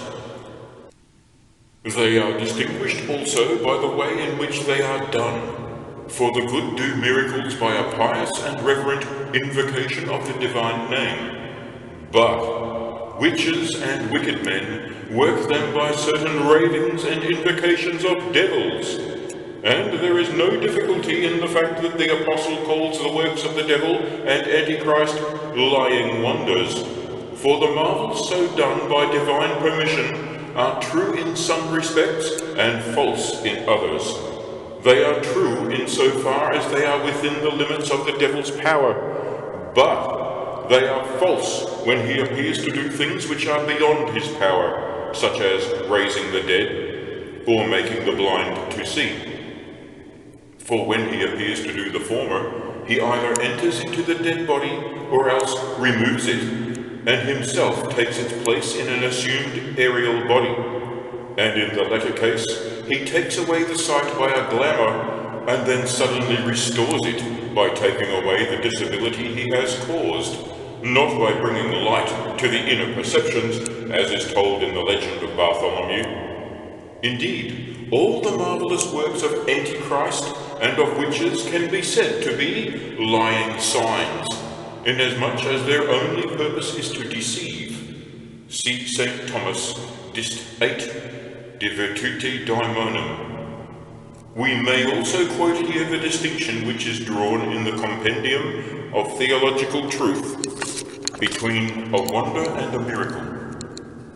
For in a miracle, 4 conditions are required: that it should be done by God, that it should be beyond the existing order of nature, thirdly, that it should be manifest, and fourthly, that it should be for the corroboration of the faith. But since the works of witches fail to fulfill at least the first and last conditions, therefore they may be called wonderful works, but not miracles. It can also be argued in this way: although witches' works can in a sense be said to be miraculous, yet some miracles are supernatural, some unnatural, and some preternatural. And they are supernatural when they can be compared with nothing in nature, or in natural power, as when a virgin gives birth. They are unnatural when they are against the normal course of nature, but do not overstep the limits of nature, such as causing the blind to see. And they are preternatural when they are done in a manner parallel to that of nature, as when rods are changed into serpents. For this can be done naturally also, through long putrefaction, on account of seminal reasons, and thus the works of magicians may be said to be marvelous. It is expedient to recount an actual example, and then to explain it step by step. There is a town in the diocese of Strasbourg, the name of which it is charitable and honourable to withhold, in which a workman was one day chopping some wood to burn in his house. A large cat suddenly appeared and began to attack him, and when he was driving it off, another even larger one came and attacked him, with the first more fiercely. And when he again tried to drive them away, behold, 3 of them together attacked him, jumping up at his face and biting and scratching his legs.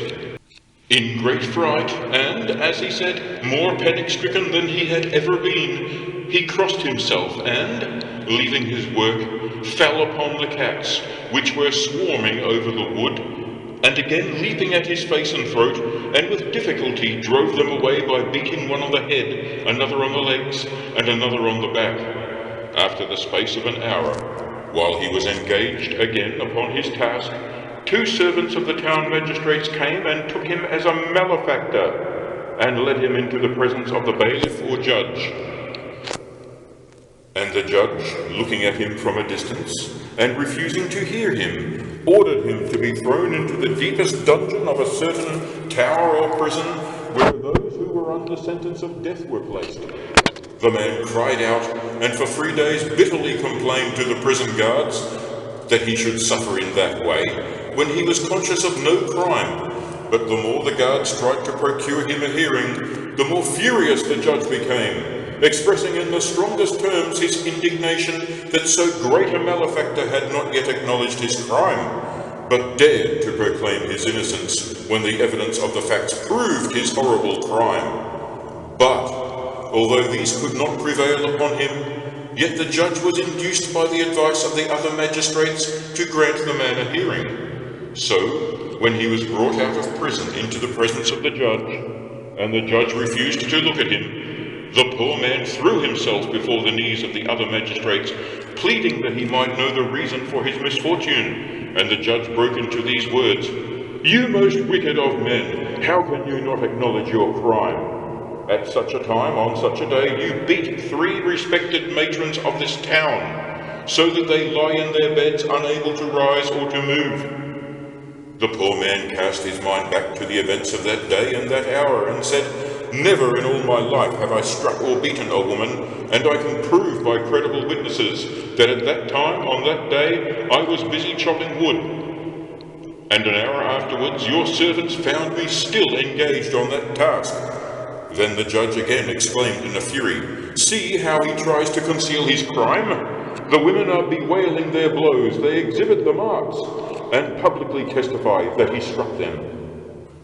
Then the poor man considered more closely on that event, and said, "I remember that I struck some creatures at that time, but they were not women." The magistrates in astonishment asked him to relate what sort of creatures he had struck, and he told, to their great amazement, all that had happened, as we have related it. So, understanding that it was the work of the devil, they released the poor man and let him go away unharmed, telling him not to speak of this matter to anyone. But it could not be hidden from those devout persons present who were zealous for the faith. Now, concerning this it may be asked, whether the devils appeared thus in assumed shapes, without the presence of the witches, or whether the witches were actually present, converted by some glamour into the shapes of those beasts.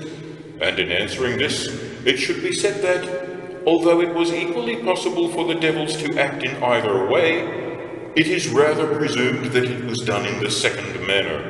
For when the devils attacked the workmen in the shapes of cats, they could suddenly, by local motion through the air, transfer the women to their houses with the blows which they received as cats from the workmen, and no one doubts that this was because of a mutual pact formerly made between them.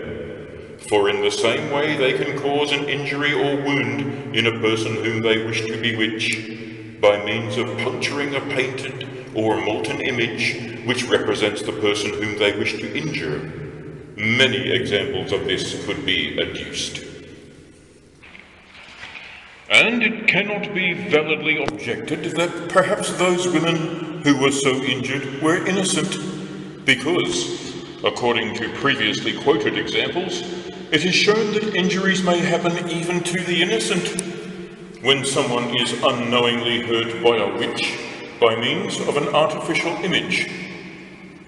The example is not apposite, for it is one thing to be hurt by a devil through a witch, and another thing to be hurt by the devil himself without any witch. For the devil receives blows in the form of an animal, and transfers them to one who is bound to him by a pact, when it is with such a one's consent that he acts in this manner in such a shape. Therefore he can in this way hurt only the guilty who are bound to him by a pact, and never the innocent. But when devils seek to do injury by means of witches, then, with the permission of God for the avenging of so great a crime, they often afflict even the innocent. Nevertheless, devils at times, with God's permission, in their own persons, hurt even the innocent, and formerly they injured the blessed Job, although they were not personally present, nor did the devils make use of any such illusory apparition as in the example we have quoted, when they used the phantasm of a cat, an animal which is, in the scriptures, an appropriate symbol of the perfidious, just as a dog is the symbol of preachers, for cats are always setting snares for each other, and the order of preaching friars was represented in its first founder by a dog barking against heresy. Therefore it is presumed that those three witches attacked the workmen in the second manner, either because the first manner did not please them so much, or because the second suited more with their curiosity. And this was the order which they observed. First, they were urged to do this at the instance of the devils, and not the devils at the instance of the witches. For so we have often found in their confessions, that at the instance of devils who constantly spur them on to commit evil, they have to do more than they would. And it is likely that the witches would not, on their own account, have thought of attacking the poor man. And there is no doubt that the reason why the devils urged them to do this is that they knew well that, when a manifest crime remains unpunished, God is the more offended. The Catholic Church is brought into disrepute, and the number of witches is the more increased. Secondly, having gained their consent, the devils transported their bodies with that ease which belongs to a spiritual power over a bodily power. Thirdly, having in the way which has been told, been turned into the forms of beasts by some glamour, they had to attack the workmen. And the devils did not defend them from the blows, although they could have done so just as easily as they had transported them. But they permitted them to be beaten, and the one who beat them to be known, in the knowledge that those crimes would, for the reasons we have mentioned, remain unpunished by faint-hearted men who had no zeal for the faith.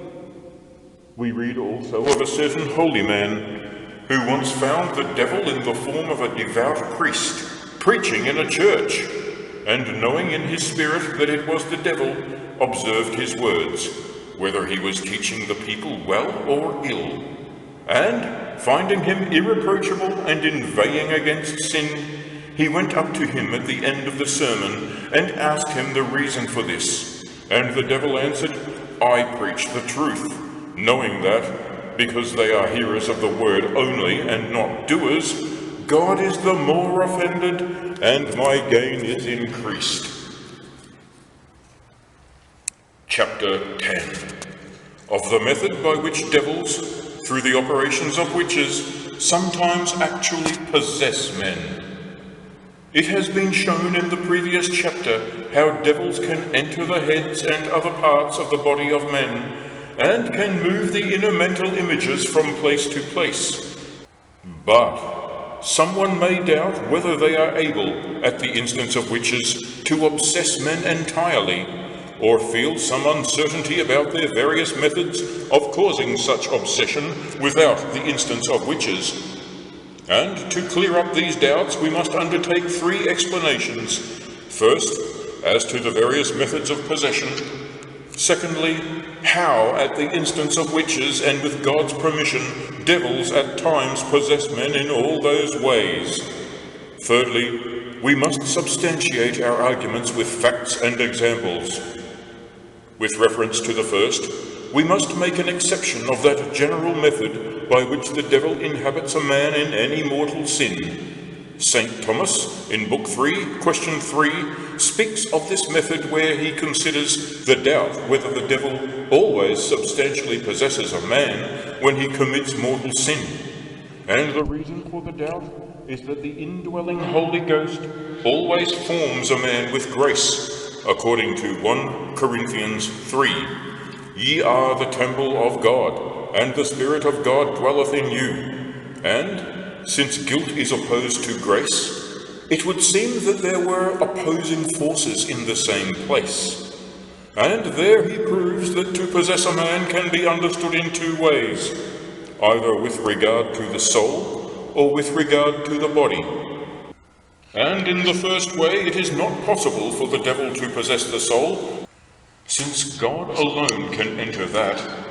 Therefore, the devil is not in this way the cause of sin, which the Holy Spirit permits the soul itself to commit. So there is no similitude between the two. But, as to the body, we may say that the devil can possess a man in two ways, just as there are two classes of men, those who are in sin and those who are in grace.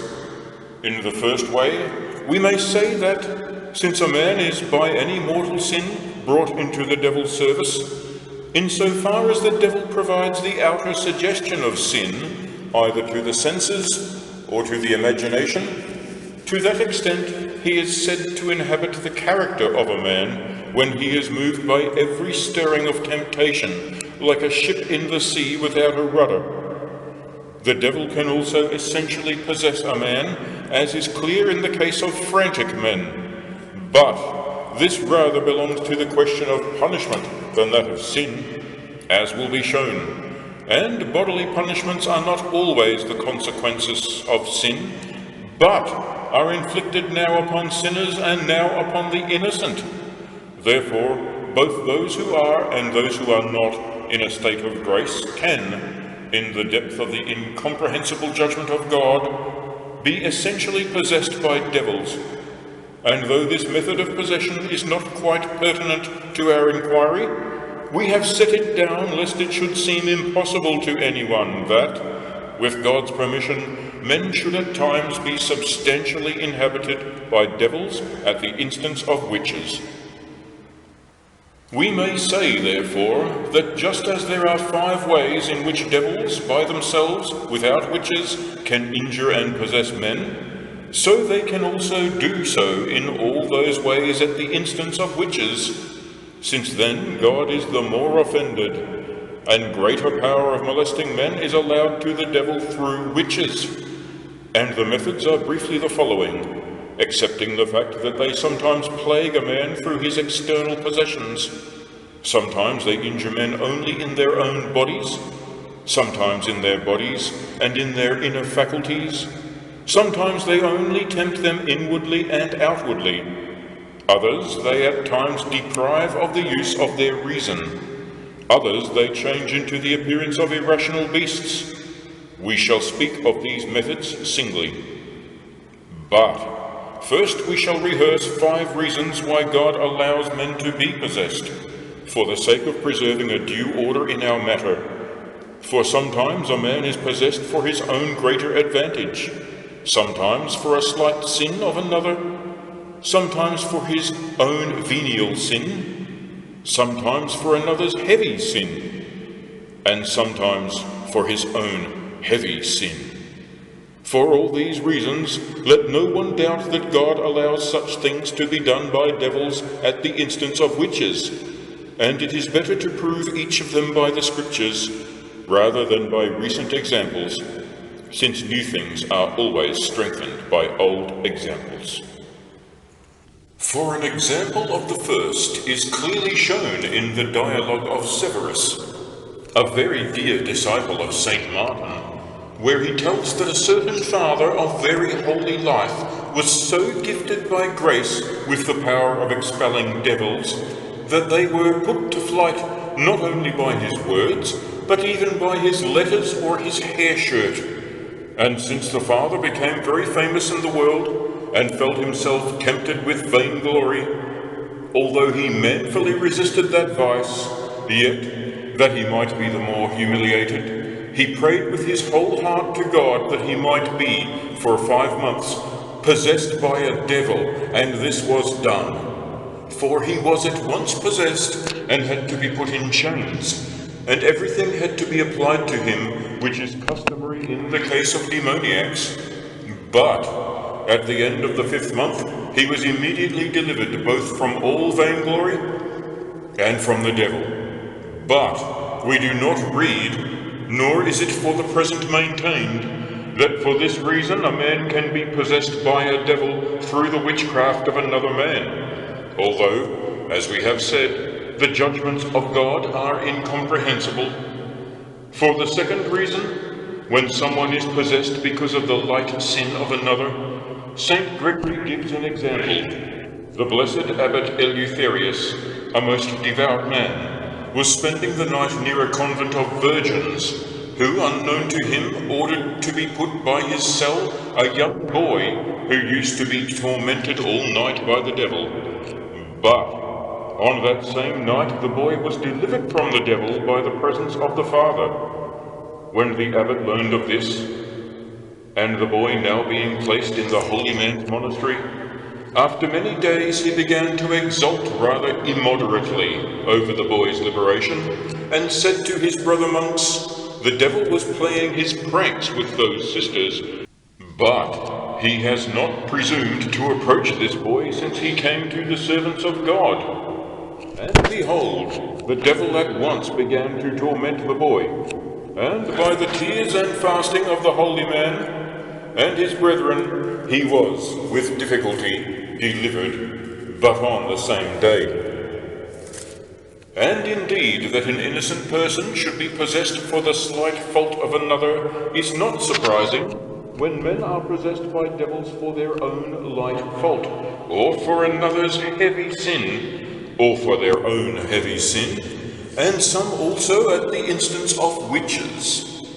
Cassier, in his first collation of the abbot Serenus, gives an example of how one Moses was possessed for his own venial sin.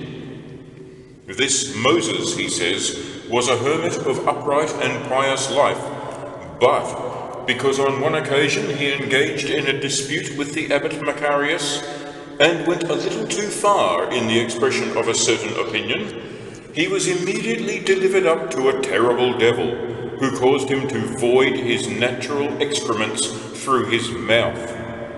And that this scourge was inflicted by God for the sake of purgation, lest any stain of his momentary fault should remain in him, is clear from his miraculous cure.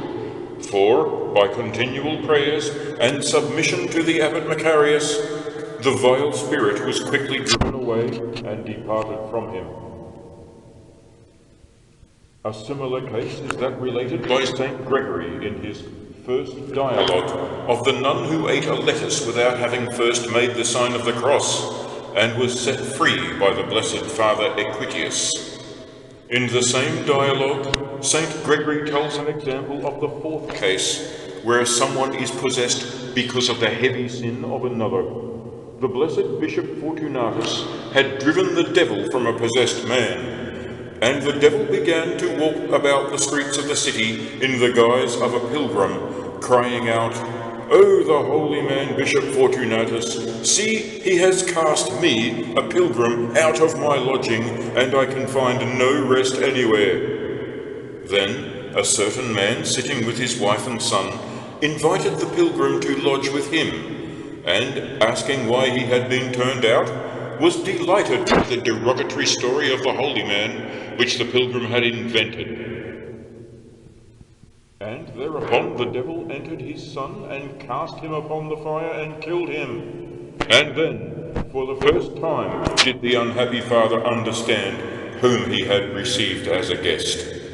And fifthly, we read many examples of men being possessed for their own heavy sin, both in the Holy Scripture and in the passions of the saints. For in 1 Kings 15, Saul was possessed for disobedience to God. And as we have said, we have mentioned all these so that it need not seem to anyone impossible that men should also be possessed because of the crimes of, and at the instance of, witches.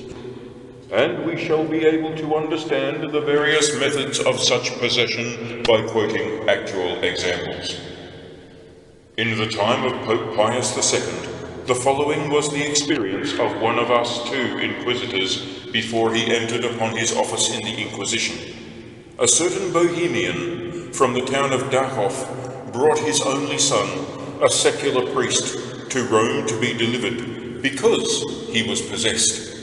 It happened that I, one of the inquisitors, went into a refectory, and that priest and his father came and sat down at the same table with me. We saluted each other and talked together, as is customary, and the father kept sighing and praying Almighty God that his journey might prove to have been successful. I felt great pity for him, and began to ask what was the reason of his journey and of his sorrow. Then he, in the hearing of his son, who was sitting next to me at the table, answered, "Alas, I have a son possessed by a devil, and with great trouble and expense I have brought him here to be delivered." And when I asked where the son was, he showed me him sitting by my side. I was a little frightened, and looked at him closely, and because he took his food with such modesty, and answered piously to all questions, I began to doubt that he was not possessed, but that some infirmity had happened to him.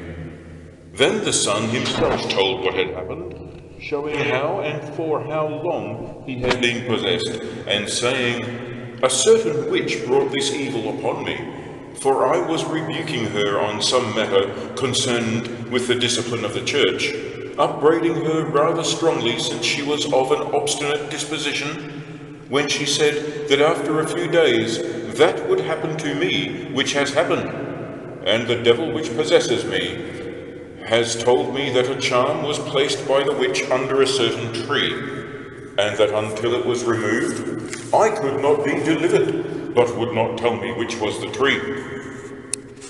But I would not in the least have believed his words if he had not at once informed me of the facts of the case. For when I asked him about the length of the intervals during which he had the use of his reason, more than is usual in the case of persons possessed, he answered, "I am only deprived of the use of my reason when I wish to contemplate holy things, or to visit sacred places, for the devil specifically told me in his own words, uttered through my mouth, that, because he had up to that time been much offended by my sermons to the people, he would in no way allow me to preach. For, according to his father, he was a preacher full of grace and loved by all.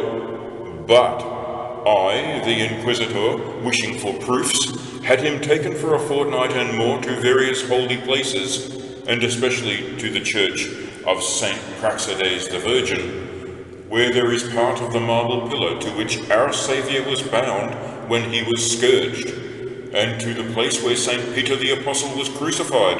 And in all these places he uttered horrible cries while he was being exorcised, now saying that he wished to come forth, and after a little maintaining the contrary.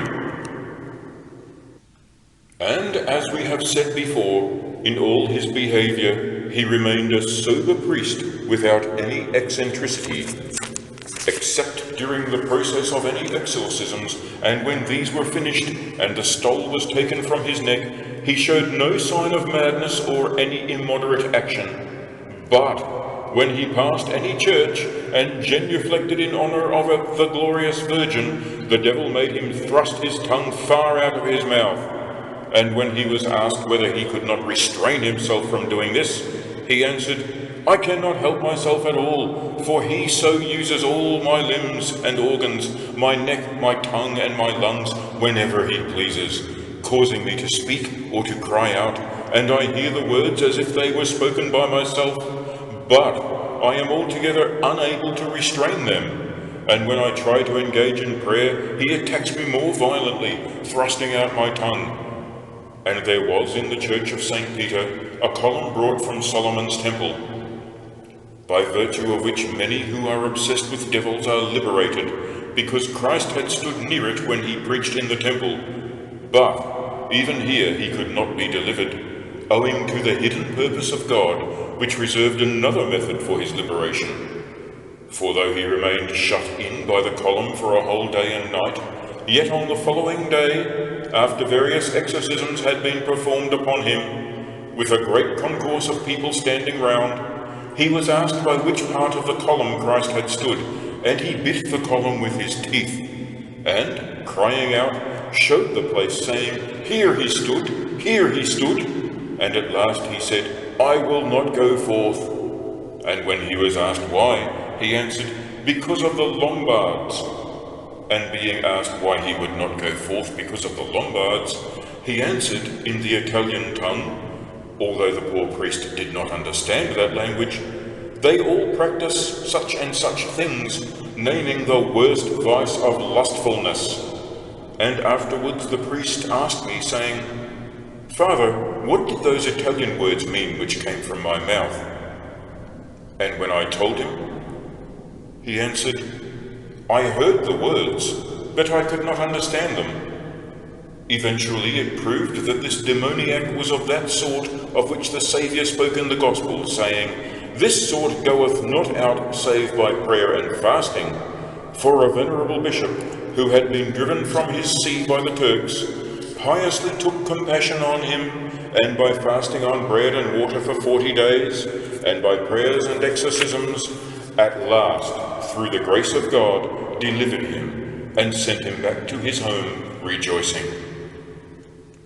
Now it would be a miracle if anyone in this life could thoroughly explain in what, and in how many ways the devil possesses or injures men. Yet we can say that, leaving out of account his method of injuring men in their temporal fortunes, there are 5 ways. For some are affected only in their own bodies, some both in their bodies and in their inner perceptions, some only in their inner perceptions. Some are so punished as to be at times only deprived of their reason, and others are turned into the semblance of irrational beasts. And now the priest we have just mentioned was possessed in the 4th manner. For he was not touched in his worldly fortunes, or in his own body, as it happened to the blessed Job, over whom the Scripture clearly tells us that God gave the devil power, saying to Satan, Behold, all that he hath is in thy power. Only upon himself put not forth thine hand. And this refers to exterior things. But afterwards he gave him power over his body, saying, Behold, he is in thine hands, but save his life. And it can also be said that Job was tormented in the 3rd manner, that is, in the inner perceptions of his soul as well as his body. For it is said in Job 12, If it is said to the Lord, My bed will console me, and I will take comfort to myself on my couch, then thou wilt terrify me with dreams, and shake me with the horror of visions, though these dreams were caused by the devil, according to Nicholas of Lyra and St. Thomas. Thou wilt terrify me with dreams, which appear to me in sleep, and with visions which come to me waking by a distortion of my inner perceptions. For the phantasms which occur to the thoughts in the daytime can become the terror of sleepers, and such were visited upon Job through the infirmity of his body. Therefore he was so shut off from all comfort that he saw no remedy or way of escaping from his misery except in death, and said that he was shaken with horror. And no one doubts that witches can injure men in these ways through devils, as will be shown in what follows. How they bring injuries upon the fortunes of men, and upon the bodies of men and animals by means of hailstorms. And there is a 3rd way of injuring the body and the inner perceptions, without taking away the reason, which is shown when witches, as has been said, so inflame the minds of men with unlawful lust, that they are compelled to travel long distances in the night to go to their mistresses, being too fast bound in the net of carnal desire. We may mention an example which is said to have happened in Hesse, in the diocese of Marburg. A certain priest was possessed, And during an exorcism, the devil was asked for how long he had inhabited that priest. He answered, "For 7 years. And when the exorcist objected, "But you have tormented him for hardly 3 years. Where were you for the rest of the time?" He answered, "I was hiding in his body." And when he asked in what part of the body, he answered, "Generally in his head." And when he was again asked where he was when the priest was celebrating the sacrament, he said, "I hid myself under his tongue." And the other said, "Wretch, how were you so bold as not to flee from the presence of your Creator?" Then the devil said, "Anyone may hide under a bridge while a holy man is crossing, as long as he does not pause in his walk. But with the help of divine grace the priest was delivered, whether he told the truth or not, for both he and his father are liars." The fourth method applies to the case of the priest who was liberated in Rome under the proposition that the devil can enter the body, but not the soul, which only God can enter. But when I say that the devil can enter the body, I do not mean that he can occupy the essential limits of the body. I will explain this further, and in doing so it will be shown how devils sometimes substantially occupy a man, and at times deprive him of his reason. For we may say that the limits of the body can be considered in 2 ways. They may be physical or essential limits. Whenever any angel, good or bad, works within the physical limits of the body, he enters the body in such a way as to influence its physical capacities. And in this way the good angels cause imaginary visions in the good. But they are never said to enter into the essence of the body, since they cannot do so, either as a part of it or as a quality of it, not as a part, for the angelic and the human essence are entirely different from each other, and not as a quality, as if giving it its character, for it has its character by creation from God. Wherefore he alone is able to influence its inner essence, and to preserve it when he is pleased in his mercy to preserve it. So we conclude that, speaking of all other perfections in the good or defects in the wicked, when these are caused by a spirit operating in the head and its attributes, such a spirit enters into the head within the physical limits of the physical capacities of the body. But if the spirit is working upon the soul, then again it works from the outside, but in various ways. And they are said to work on the soul when they represent phantasms or shapes to the intellect, and not only to the common understanding and the outer perceptions. And when bad angels so operate, there follow temptations and evil thoughts and affections, caused by an indirect influence upon the intellect. But good angels cause phantasms of revelation, which enlighten the understanding. And there is this difference between them, that good angels can even directly impress enlightening fancies upon the intellect. But bad angels are said not to enlighten, but rather to darken by means of their phantasms, and they cannot influence the intellect directly, but only indirectly, insofar as the intellect is bound to take such phantasms into consideration. But even a good angel is not said to enter into the soul, although he enlightens it. Similarly, a superior angel is not said to enter into an inferior, although he enlightens it, but he works only from the outside and cooperates in the way we have said. Therefore, far less can a bad angel enter the soul. And so the devil occupied the body of the priest in 3 ways. First, as he could enter his body within its physical limits, so he occupied his head by substantially inhabiting it. Secondly, he could extrinsically work upon his soul so as to darken his understanding and deprive him of the use of his reason, and he could have so tormented him without any intermission or respite. But we may say that the priest had this gift from God, that he should not be tormented by the devil without intermission. Thirdly, that although he was deprived of the power of the sane use of words, yet he was always conscious of his words, though not of their meaning. And this differs from the other methods of obsession, for we generally read that those who are possessed are afflicted by devils without intermission, as is clear in the case of the lunatic in the Gospel, whose father said to Jesus, "Lord, have mercy on my son, for he is lunatic and sore vexed."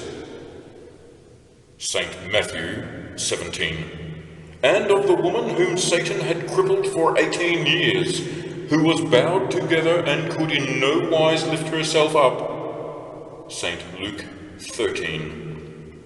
And in these ways devils can, without doubt, at the instance of witches and with God's permission, inflict torments. Chapter 11. Of the method by which they can inflict every sort of infirmity, generally ills of the graver kind. But there is no bodily infirmity, not even leprosy or epilepsy, which cannot be caused by witches, with God's permission. And this is proved by the fact that no sort of infirmity is accepted by the doctors. For a careful consideration of what has already been written concerning the power of devils and the wickedness of witches will show that this statement offers no difficulty.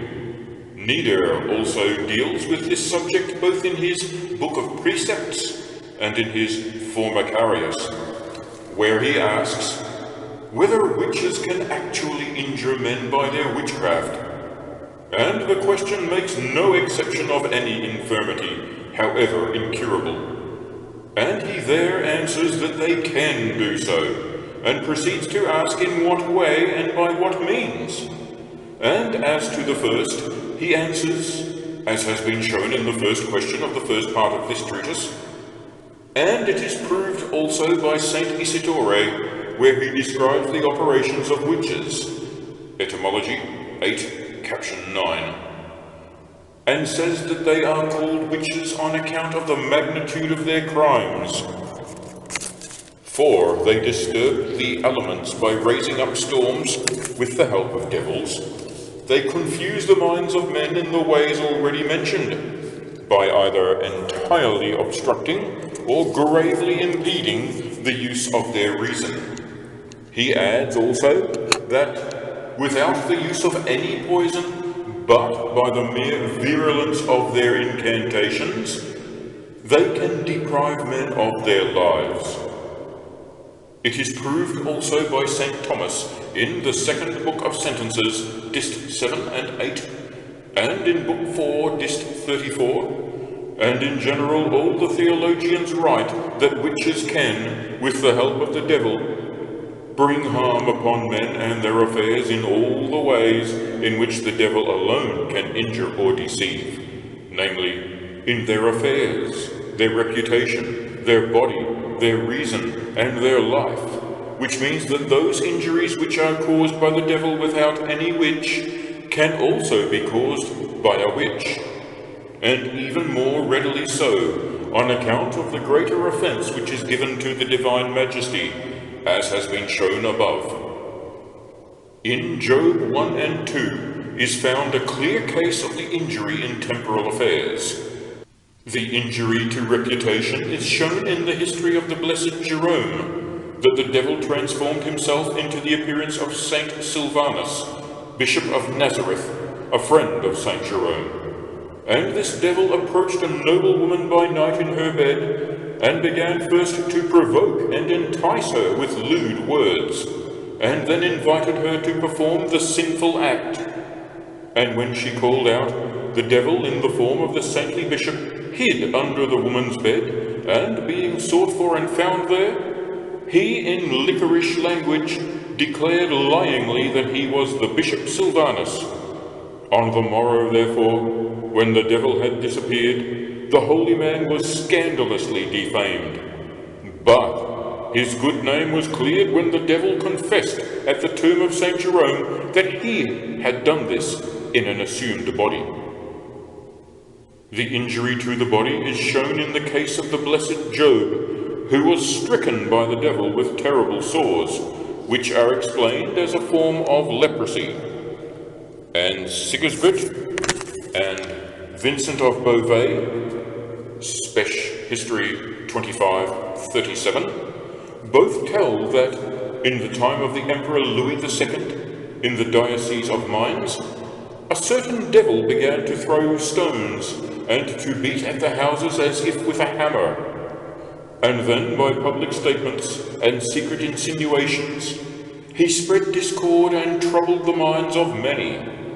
Then he excited the anger of all against one man, whose lodging, wherever he was resting, he set on fire, and said that they were all suffering for his sins. So at last that man had to find his lodgings in the fields, and when the priests were saying a litany on his account, the devil stoned many of the people with stones till he hurt them to bleeding, and sometimes he would desist, and sometimes rage, and this continued for 3 years, until all the houses there were burned down. Examples of the injury to the use of the reason, and of the tormenting of the inner perceptions, are seen in those possessed and frenzied men of whom the Gospels tell. And as for death, and that they deprive some of their lives, it is proved in Tobias 6, in the case of the 7 husbands of the Virgin Sarah, who were killed because of their lecherous lust and unbridled desire for the Virgin Sarah, of whom they were not worthy to be the husbands.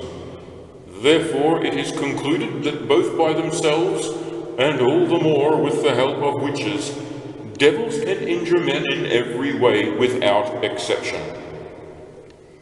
But if it is asked whether injuries of this sort are to be ascribed rather to devils than to witches, it is answered that when the devils cause injuries by their own direct action, then they are principally to be ascribed to them. But when they work through the agency of witches for the disparagement and offending of God and the perdition of souls, knowing that by this means God is made more angry and allows them greater power of doing evil, and because they do indeed perpetrate countless witchcrafts, which the devil would not be allowed to bring upon men if he wished to injure men alone by himself,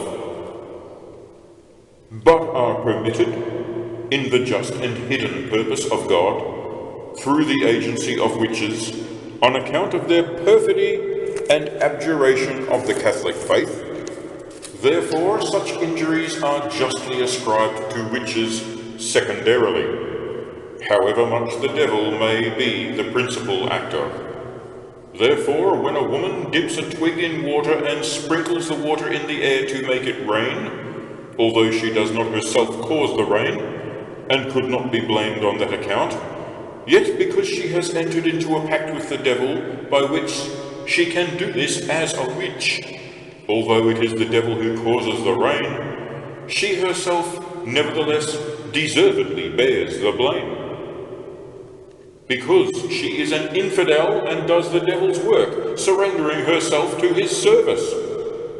So also, when a witch makes a waxen image or some such thing in order to bewitch somebody, or when an image of someone appears by pouring molten lead into water, and some injury is done upon the image, such as piercing it or hurting it in any other way, when it is the bewitched man who is in imagination being so hurt, although the injury is actually done to the image by the witch or some other man, and the devil in the same manner invisibly injures the bewitched man, yet it is deservedly ascribed to the witch.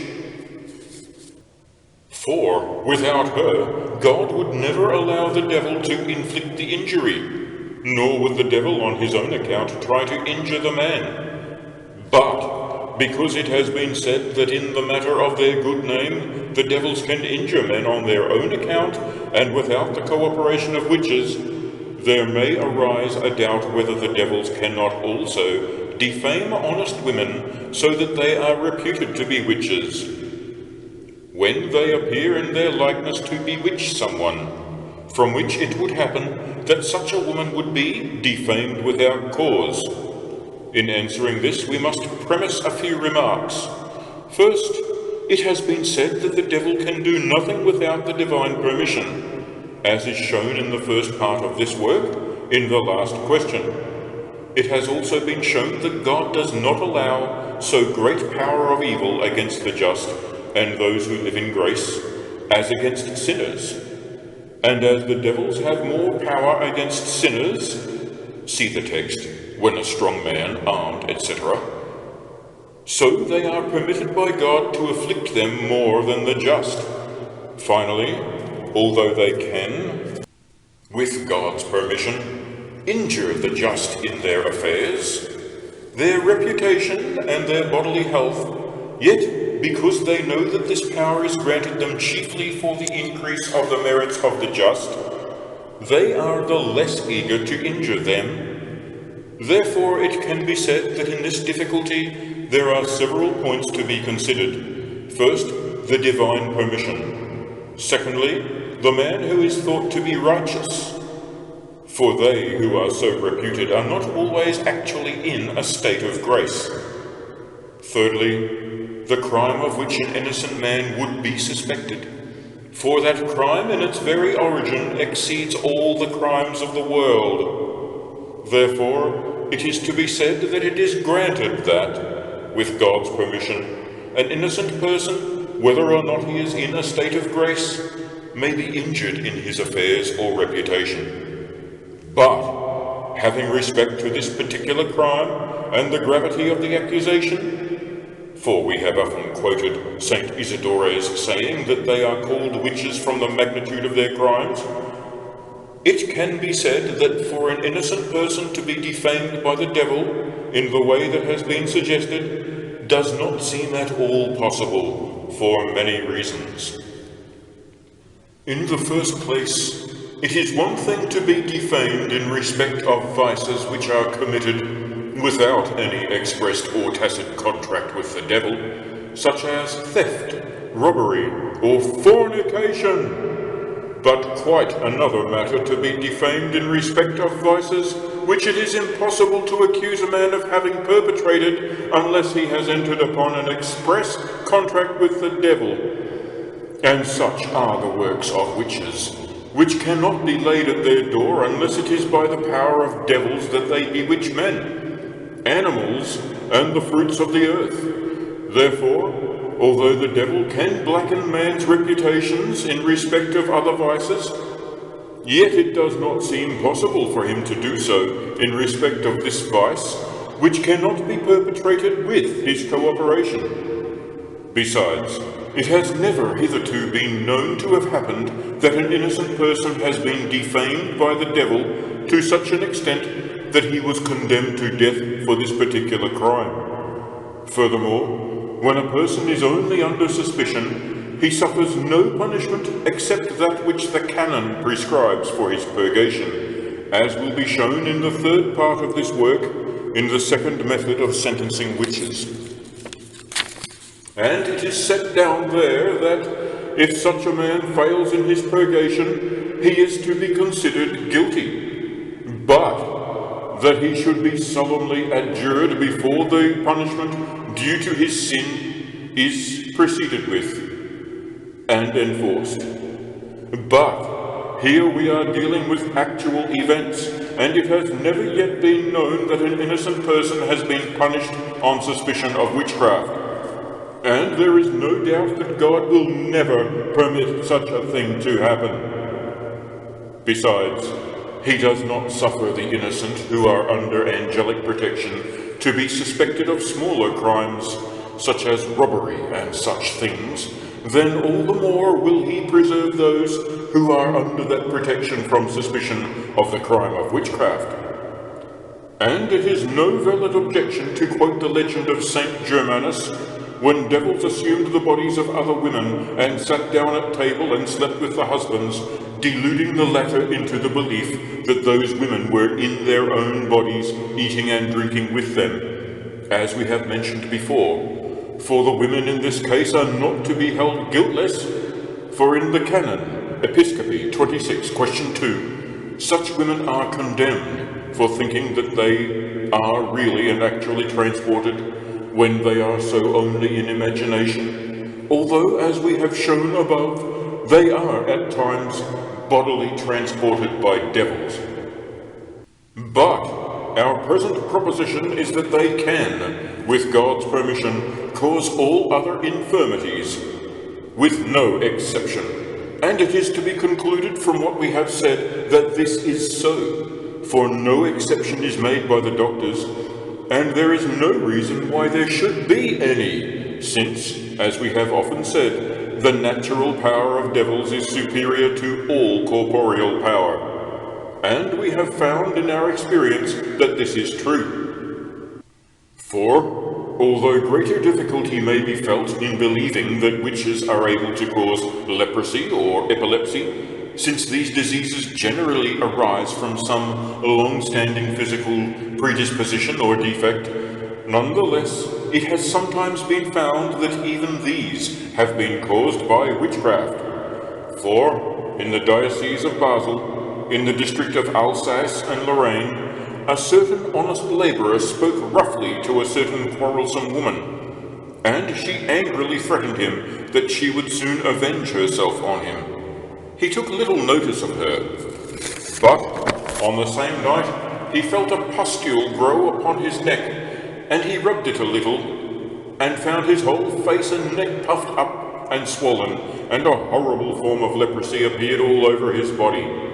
He immediately went to his friends for advice, and told them of the woman's threat, and said that he would stake his life on the suspicion that this had been done to him by the magic art of that same witch. In short, the woman was taken, questioned, and confessed her crime. But when the judge asked her particularly about the reason for it and how she had done it, she answered, "When that man used abusive words to me, I was angry and went home, and my familiar began to ask the reason for my ill humor. I told him and begged him to avenge me on the man. And he asked what I wanted him to do to him, and I answered that I wished he would always have a swollen face. And the devil went away and afflicted the man even beyond my asking, for I had not hoped that he would infect him with such sore leprosy. And so the woman was burned. And in the Diocese of Constance, between Breisach and Freiburg, there is a leprous woman, unless she has paid the debt of all flesh within these last 2 years, who used to tell to many people how the same thing had happened to her by reason of a similar quarrel which took place between her and another woman. For one night, when she went out of the house to do something in front of the door, a warm wind came from the house of the other woman, which was opposite, and suddenly struck her face, and from that time she has been afflicted with the leprosy which she now suffered. And lastly, in the same diocese, in the territory of the Black Forest, a witch was being lifted by a jailer onto the pile of wood prepared for her burning, and said, "I will pay you," and blew into his face. And he was at once afflicted with a horrible leprosy all over his body, and did not survive many days. For the sake of brevity, the fearful crimes of this witch, and many more instances which could be recounted, are omitted.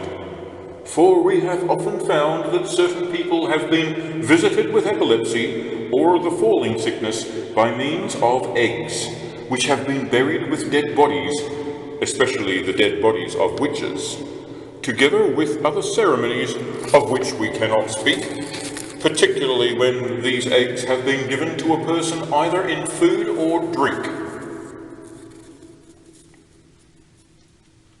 Chapter 12. of the way how in particular they afflict men with other like infirmities. But who can reckon the number of the other infirmities which they have inflicted upon men, such as blindness, the sharpest pains, and contortions of the body? Yet we shall set down a few examples which we have seen with our eyes, or have been related to one of us inquisitors. When an inquisition was being held on some witches in the town of Innsbruck, the following case, among others, was brought to light. A certain honest woman who had been legally married to one of the household of the Archduke formally deposed the following. In the time of her maidenhood, she had been in the service of one of the citizens, whose wife became afflicted with grievous pains in the head, and a woman came who said she could cure her, and so began certain incantations and rites which she said would assuage the pains. And I carefully watched, said this woman, what she did, and saw that, against the nature of water poured into a vase, she caused water to rise in its vessel, together with other ceremonies which there is no need to mention. And considering that the pains in my mistress's head were not assuaged by these means, I addressed the witch in some indignation with these words: I do not know what you are doing, but whatever it is witchcraft, and you are doing it for your own profit. Then the witch at once replied, You will know in 3 days whether I am a witch or not. And so it proved, for on the 3rd day, when I sat down and took up a spindle, I suddenly felt a terrible pain in my body. First it was inside me, so that it seemed that there was no part of my body in which I did not feel horrible shooting pains. Then it seemed to me just as if burning coals were being continually heaped upon my head. Thirdly, from the crown of my head to the soles of my feet, there was no place large enough for a pinprick that was not covered with a rash of white pustules. And so I remained in these pains, crying out and wishing only for death, until the 4th day. At last my mistress's husband told me to go to a certain tavern, and with great difficulty I went, whilst he walked before, until we were in front of the tavern. See, he said to me, there is a loaf of white bread over the tavern door. I see, said I. Then he said, take it down, if you possibly can, for it may do you good. And I, holding on to the door with one hand as much as I could, got hold of the loaf with the other. Open it, said my master, and look carefully at what is inside. Then when I had broken open the loaf, I found many things inside it, especially some white grains very like the pustules on my body. And I saw also some seeds and herbs such as I could not eat or even look at, with the bones of serpents and other animals. In my astonishment, I asked my master what was to be done, and he told me to throw it all into the fire. I did so, and behold, suddenly, not in an hour or even a few minutes, but at the moment when that matter was thrown into the fire, I regained all my former health. And much more was deposed against the wife of the citizen in whose service this woman had been, by reason of which she was not lightly but very strongly suspected, and especially because she had used great familiarity with known witches. It is presumed that, having knowledge of the spell of witchcraft hidden in the loaf, she had told it to her husband, and then, in the way described, the maidservant recovered her health.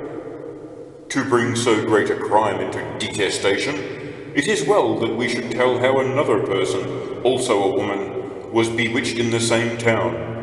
An honest married woman deposed the following on oath. Behind my house, she said, I have a greenhouse, and my neighbor's garden borders on it. One day I noticed that a passage had been made from my neighbor's garden to my greenhouse, not without some damage being caused. And as I was standing in the door of my greenhouse, reckoning to myself, and bemoaning both the passage and the damage, my neighbor suddenly came up and asked if I suspected her. But, I was frightened because of her bad reputation, and only answered, "The footprints on the grass are a proof of the damage." Then she was indignant because I had not, as she hoped, accused her with actionable words, and went away murmuring.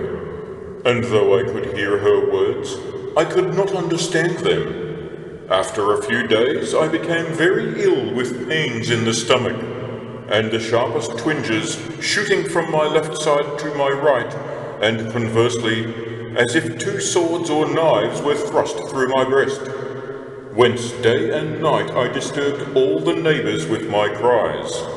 And when they came from all sides to console me, it happened that a certain clay worker, who was engaged in an adulterous intrigue with that witch, my neighbour, coming to visit me, took pity on my illness, and after a few words of comfort went away. But the next day he returned in a hurry, and after consoling me, added, "I am going to test whether your illness is due to witchcraft, and if I find that it is, I shall restore your health." So he took some molten lead, and, while I was lying in bed, poured it into a bowl of water which he placed on my body.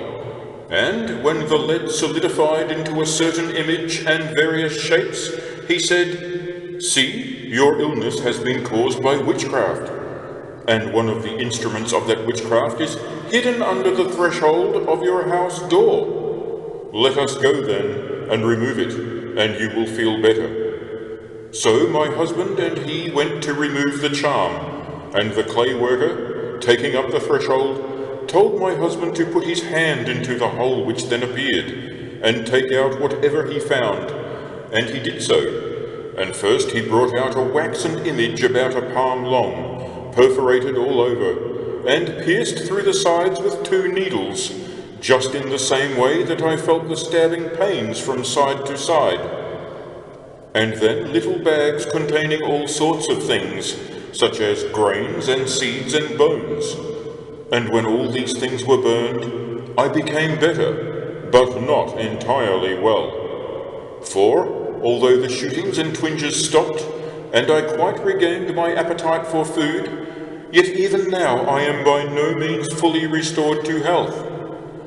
And when we asked why it was that she had not been completely restored, she answered, "There are some other instruments of witchcraft hidden away which I cannot find."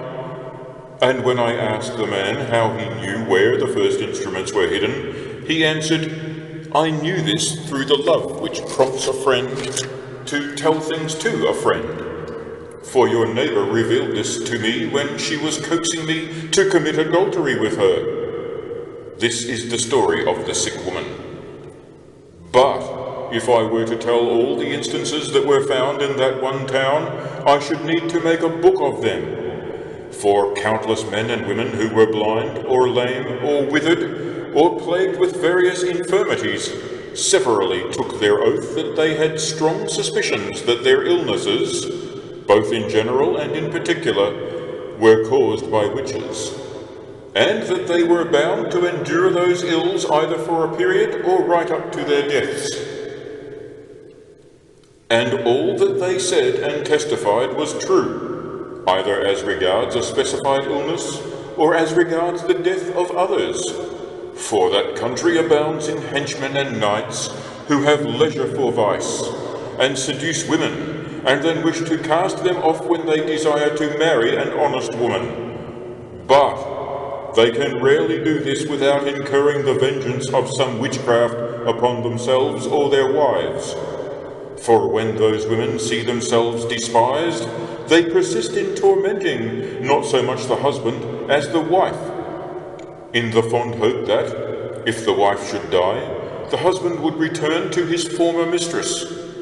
For when a cook of the Archduke had married an honest girl from a foreign country, a witch, who had been his mistress, met them in the public road and, in the hearing of other honest people, foretold the bewitching and death of the girl, stretching out her hand and saying, "Not for long will you rejoice in your husband." And at once, on the following day, she took to her bed, and after a few days paid the debt of all flesh, exclaiming just as she expired, Lo, thus I die, because that woman, with God's permission, has killed me by her witchcraft. Yet verily I go to another and better marriage with God. In the same way, according to the evidence of public report, a certain soldier was slain by witchcraft, and many others whom I omit to mention. But among them there was a well-known gentleman, whom his mistress wished to come to her on one occasion to pass the night. But he sent his servant to tell her that he could not visit her that night, because he was busy. She promptly flew into a rage, and said to the servant, Go and tell your master that he will not trouble me for long. On the next day he was taken ill, and was buried within a week.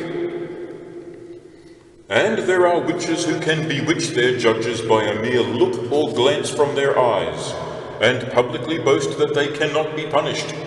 And when malefactors have been imprisoned for their crimes, and exposed to the severest torture to make them tell the truth, these witches can endow them with such an obstinacy of preserving silence that they are unable to lay bare their crimes.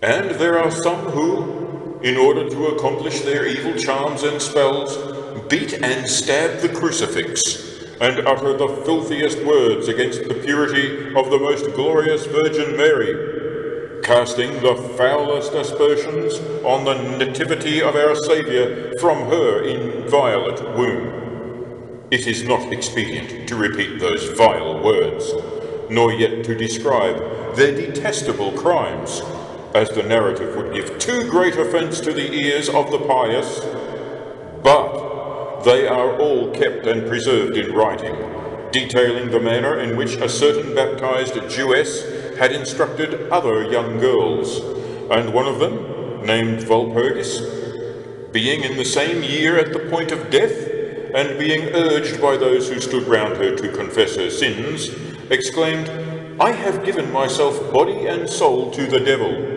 There is no hope of forgiveness for me, and so died.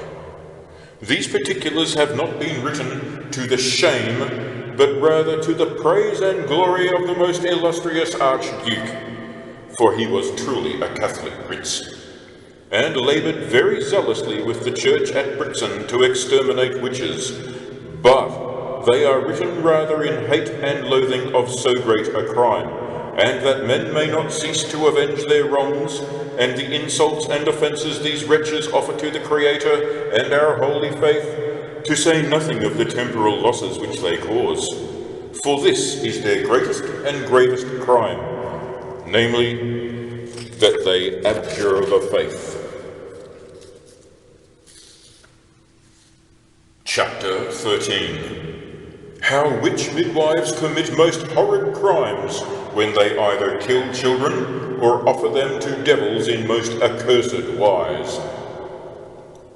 We must not omit to mention the injuries done to children by witch midwives, first by killing them, and secondly by blasphemously offering them to devils. In the diocese of Strasbourg and in the town of Zabern, there is an honest woman very devoted to the Blessed Virgin Mary, who tells the following experience of hers to all the guests that come to the tavern which she keeps, known by the sign of the Black Eagle. I was, she says, pregnant by my lawful husband, now dead, and as my time approached, a certain midwife importuned me to engage her to assist at the birth of my child. But I knew her bad reputation, and although I had decided to engage another woman, pretended with conciliatory words to agree to her request. But when the pains came upon me, and I had brought in another midwife, the first one was very angry, and hardly a week later came into my room one night with 2 other women, and approached the bed where I was lying. And when I tried to call my husband, who was sleeping in another room, all the use was taken away from my limbs and tongue, so that except for seeing and hearing, I could not move a muscle. And the witch, standing between the other 2, said, See, this vile woman, who would not take me for her midwife, shall not win through unpunished. The other two, standing by her, pleaded for me, saying, She has never harmed any of us. But the witch added, Because she has offended me, I am going to put something into her entrails. But, to please you, she shall not feel any pain for half a year.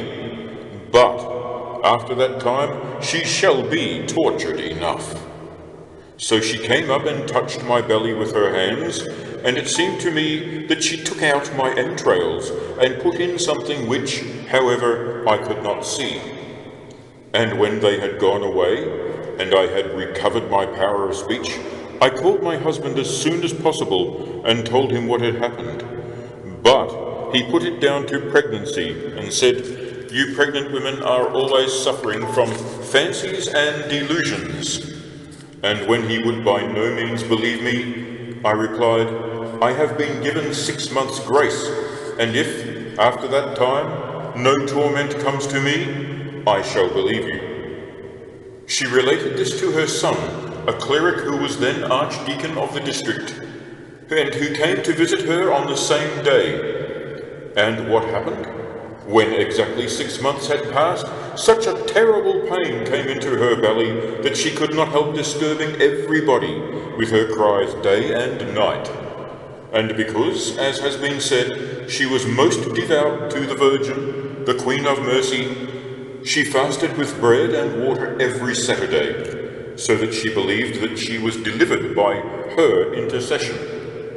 For one day, when she wanted to perform an action of nature, all those unclean things fell from her body, and she called her husband and her son and said, Are those fancies?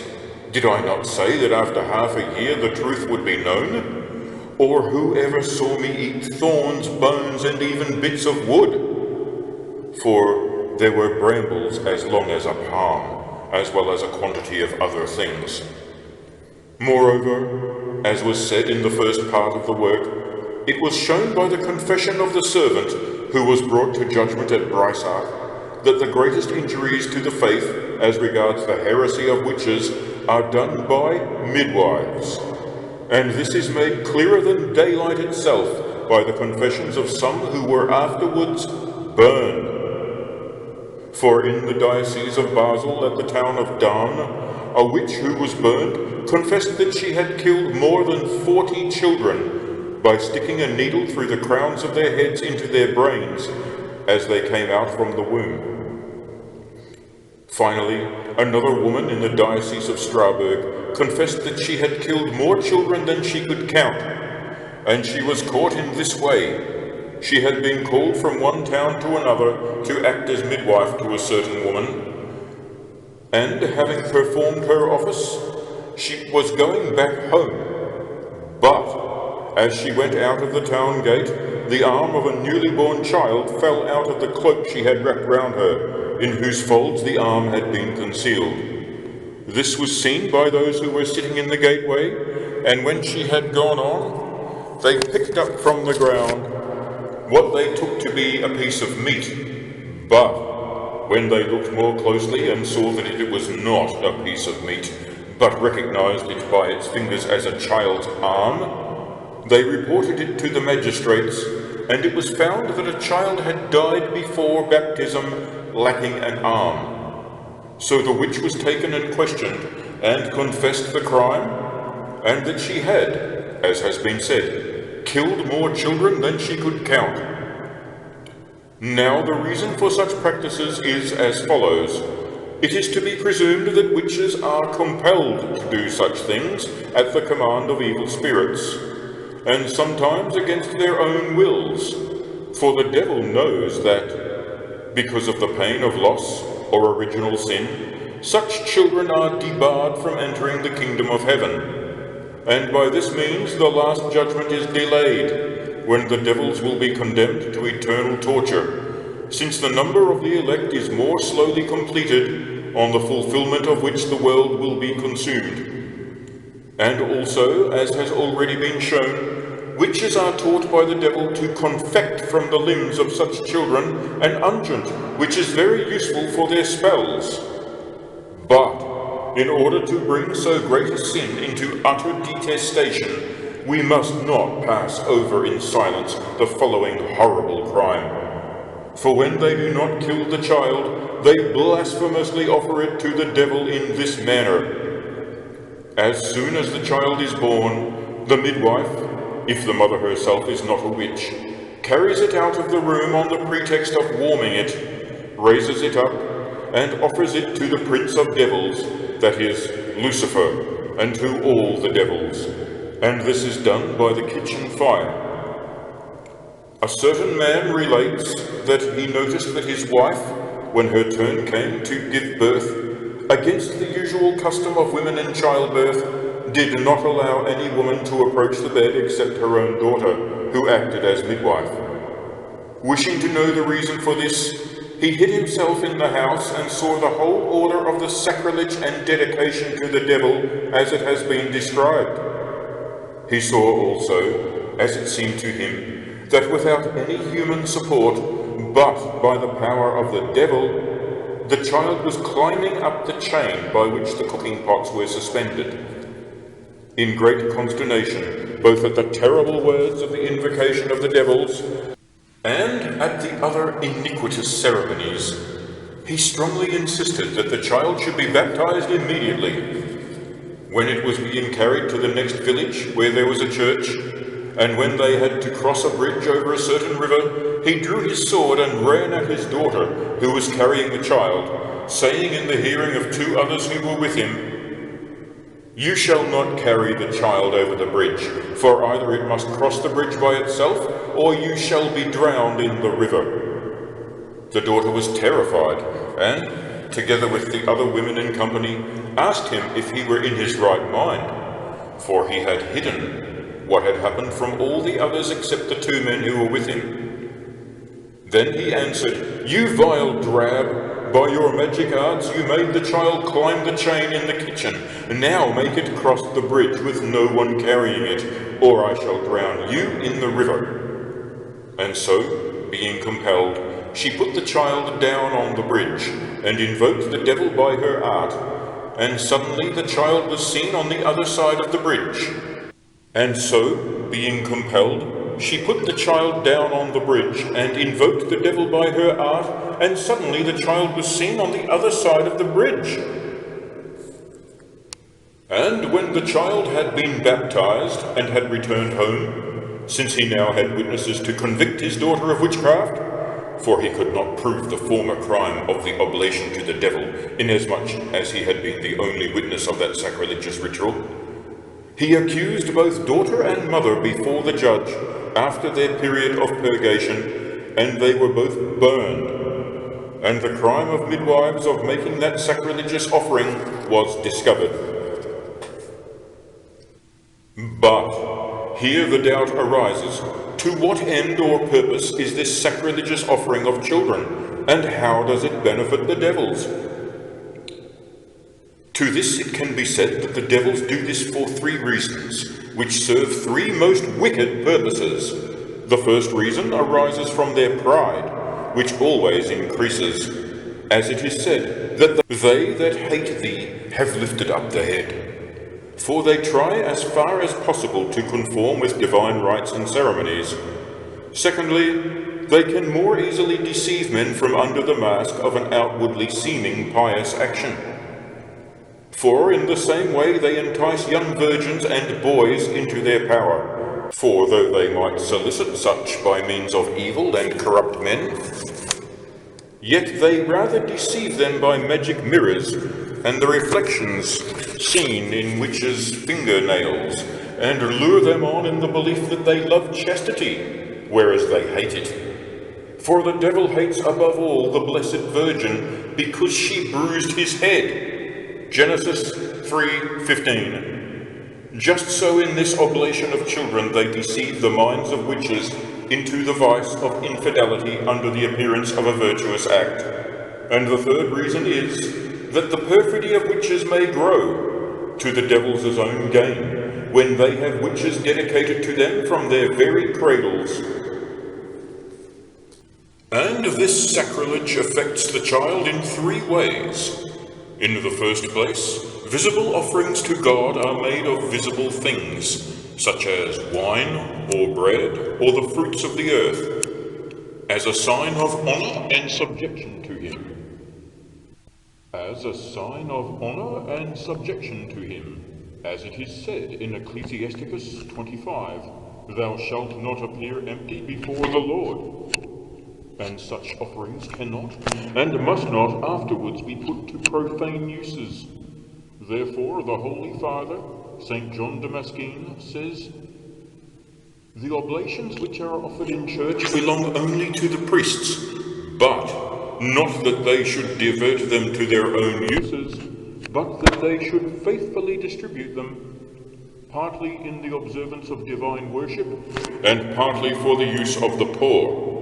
From this it follows that a child who has been offered to the devil in sign of subjection and homage to him cannot possibly be dedicated by Catholics to a holy life, in worthy and fruitful service to God for the benefit of himself and others. For who can say that the sins of the mothers and of others do not redound in punishment upon the children? Perhaps someone will quote that saying of the prophet, 'The son shall not bear the iniquity of the father.'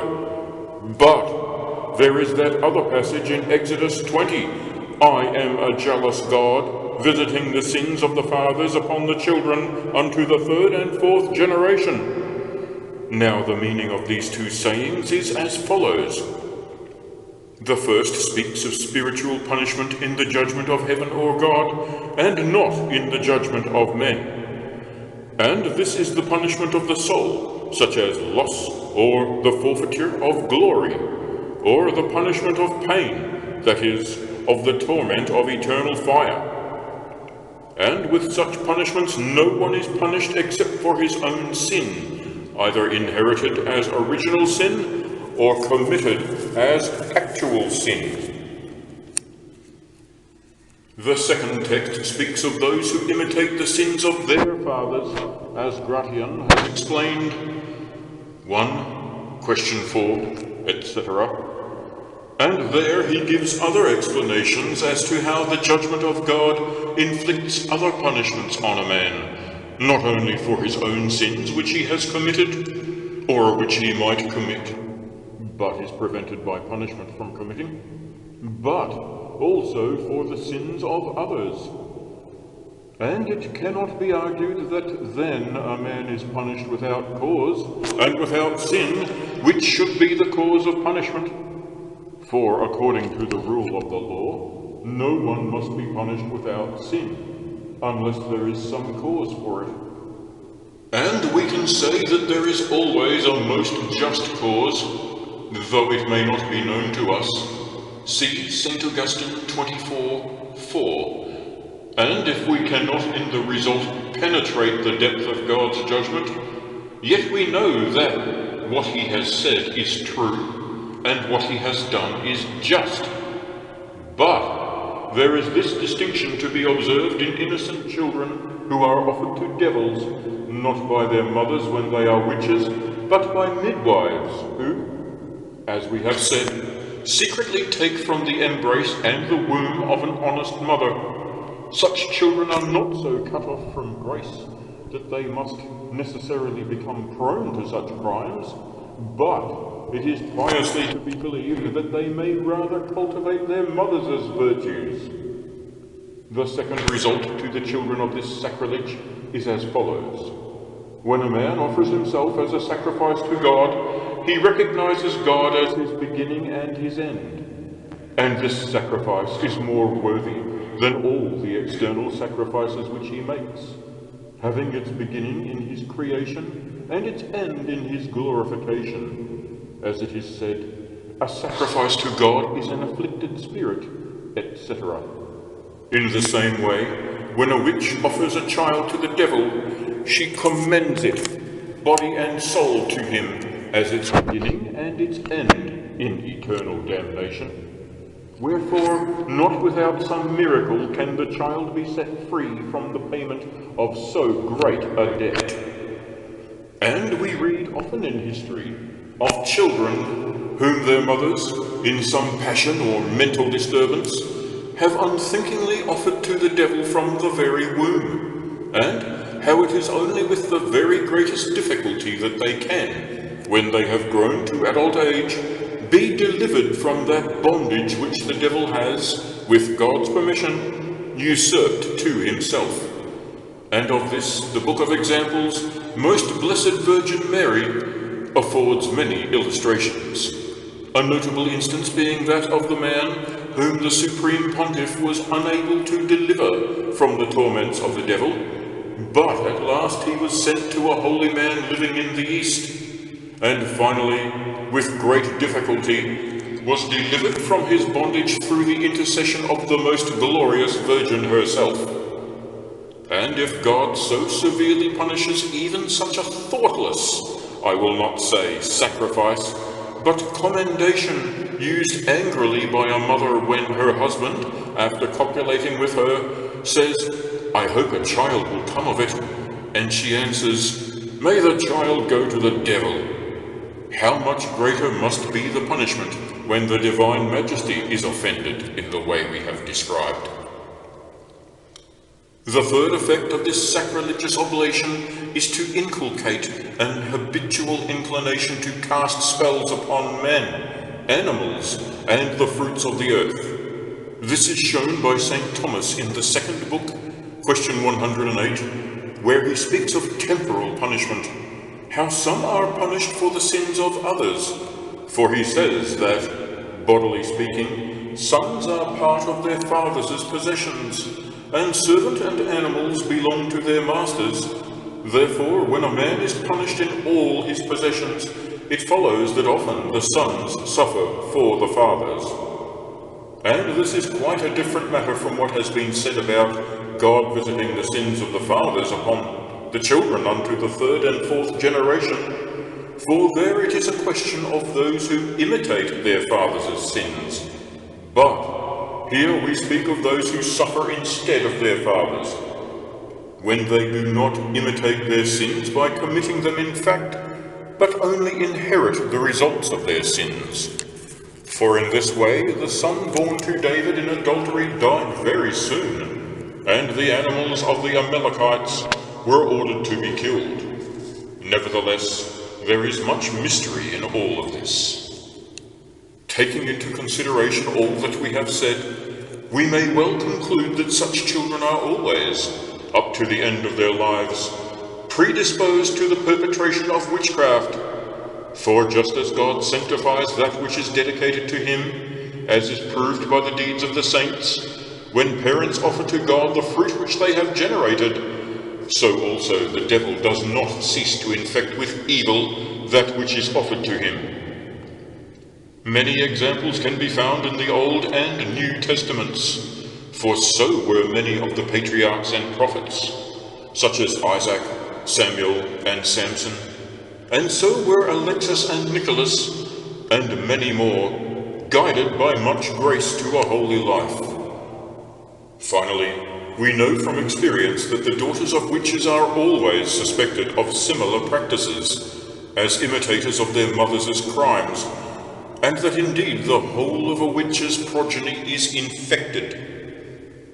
And the reason for this and for all that has been said before is that according to their pact with the devil, they always have to leave behind them and carefully instruct a survivor, so that they may fulfill their vow to do all they can to increase the number of witches.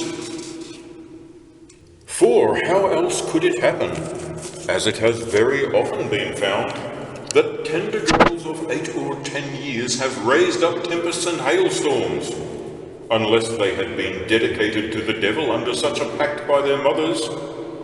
For the children could not do such things of themselves by abjuring the faith, which is how all adult witches have to begin, since they have no knowledge of any single article of the faith. We will recount an example of such a child. In the Duchy of Swabia, a certain farmer went to his fields with his little daughter, hardly 8 years old, to look at his crops, and began complaining about the drought, saying, "Alas, when will it rain?" The girl heard him, and in the simplicity of her heart said, "Father, if you want it to rain, I can soon make it come." And her father said to her, "What? Do you know how to make it rain?"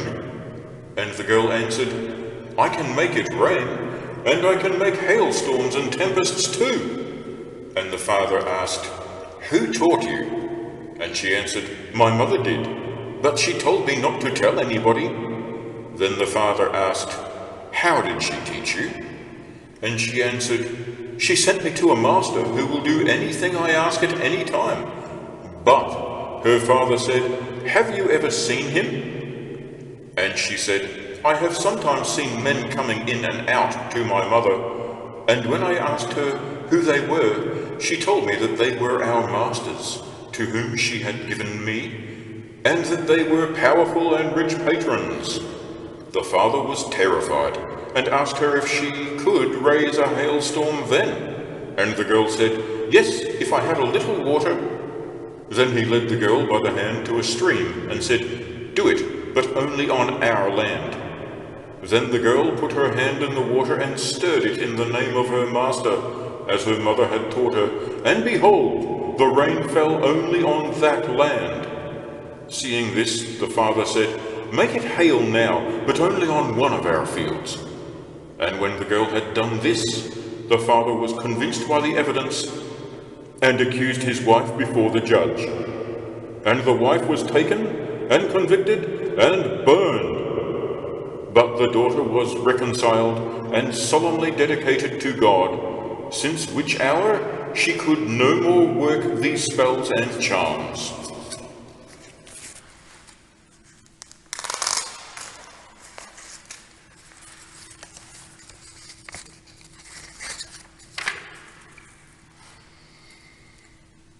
Chapter 14. Here followeth how witches injure cattle in various ways. When St. Paul said, "Doth God care for oxen?" he meant that, though all things are subject to divine providence, both man and beast each in its degree, as the psalmist says, yet the sons of men are especially in his governance, and under the protection of his wings. I say, therefore, if men are injured by witches, with God's permission, both the innocent and just as well as sinners, and if parents are bewitched in their children as being part of their possessions, who can then presume to doubt that, with God's permission, various injuries can be brought by witches upon cattle and the fruits of the earth, which are also part of men's possessions? For so was Job stricken by the devil, and lost all his cattle. So also there is not even the smallest farm where women do not injure each other's cows by drying up their milk, and very often killing them. But let us first consider the smallest of these injuries, that of drying up the milk.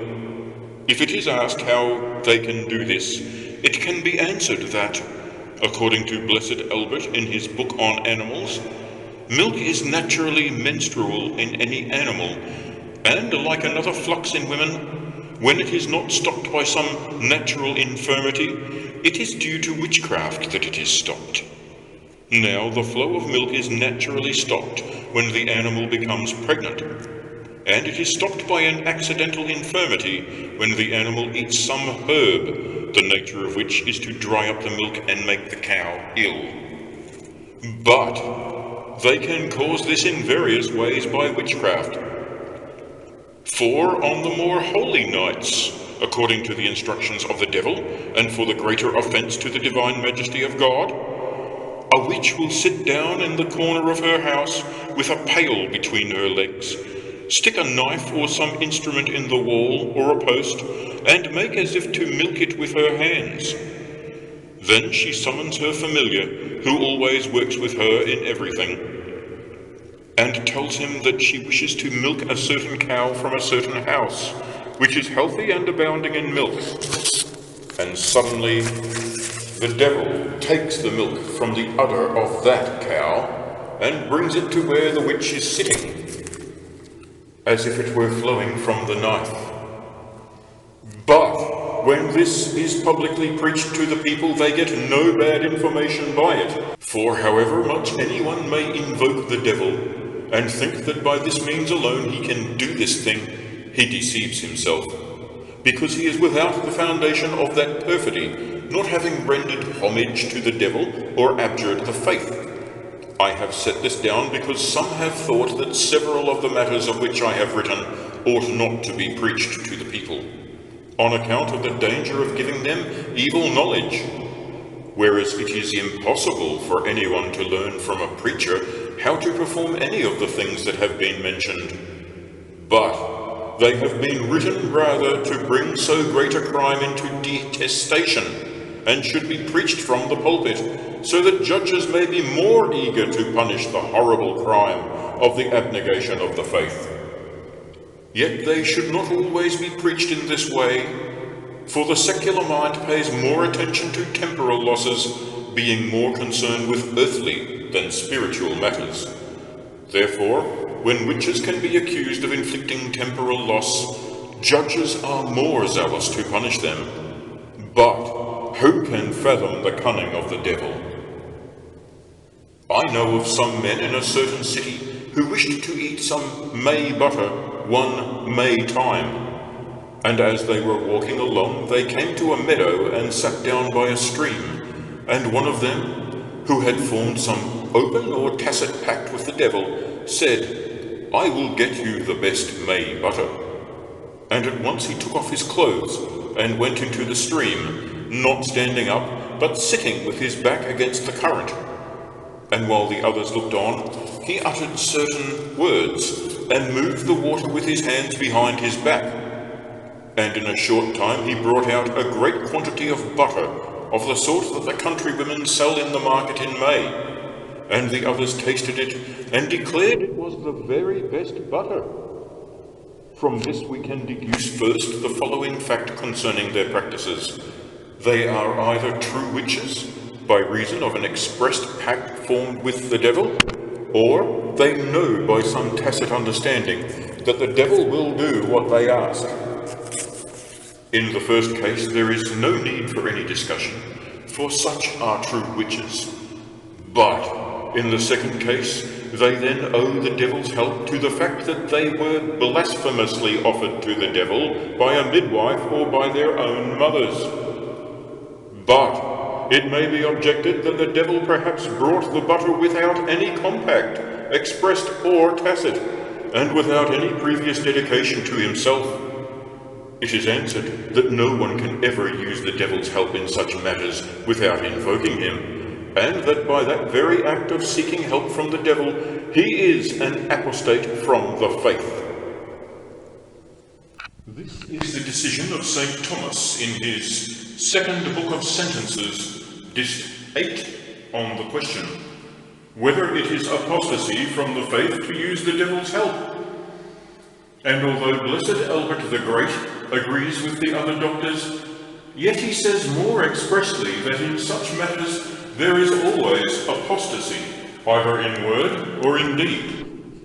For if invocations, conjurations, fumigations, and adorations are used, then an open pact is formed with the devil, even if there has been no surrender of body and soul together with explicit abjuration of the faith, either wholly or in part.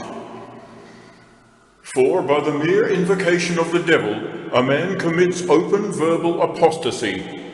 But if there is no spoken invocation, but only a bare action from which follows something that could not be done without the devil's help, then whether a man does it by beginning in the name of the devil, or with some other unknown words, or without any words, but with that intention, then, says Blessed Albert, it is apostasy of deed, because that action is looked for from the devil.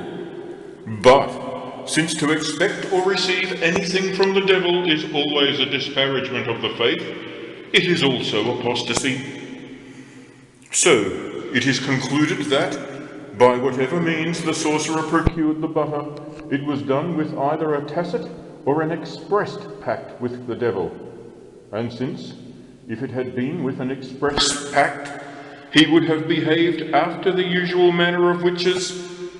It is probable that there was a tacit or secret pact, originating either from himself or from his mother or a midwife.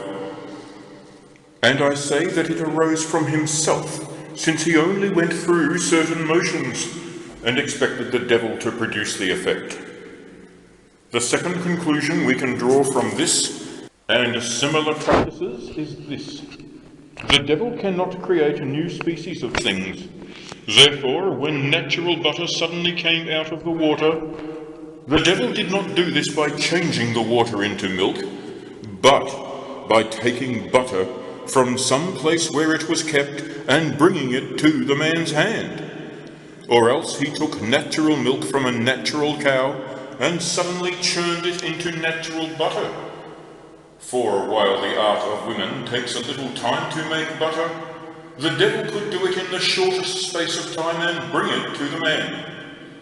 It is in the same way that certain dealers in magic, when they find themselves in need of wine or some such necessity, merely go out in the night into a village with a flask or vessel, and bring it back suddenly filled with wine.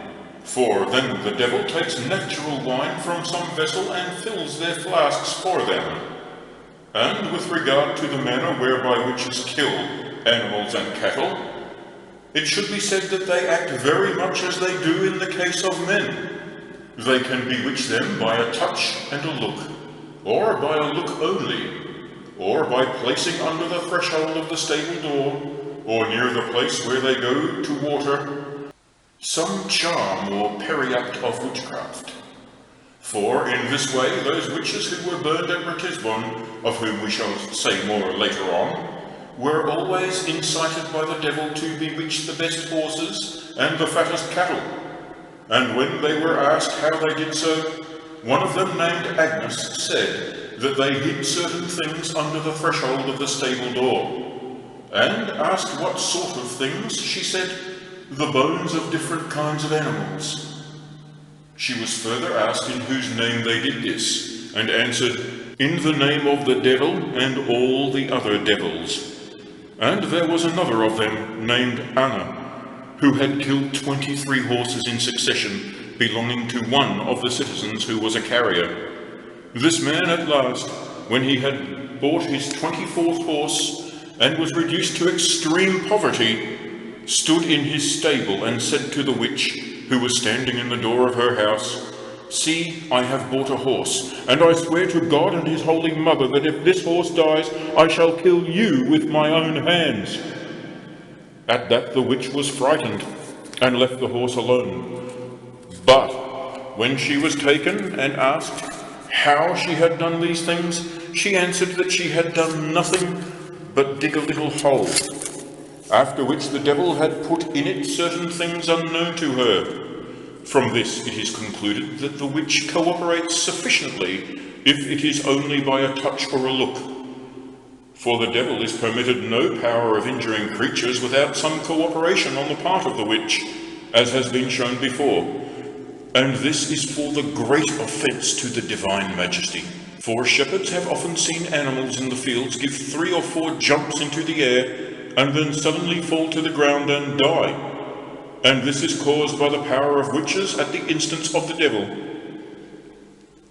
In the diocese of Strasbourg, between the town of Fiesen and Mount Ferrer, a certain very rich man affirmed that more than 40 oxen and cows belonging to him and others had been bewitched in the Alps within the space of 1 year, and that there had been no natural plague or sickness to cause it. To prove this, he said that when cattle die from some chance plague or disease, they do not do so all at once, but by degrees.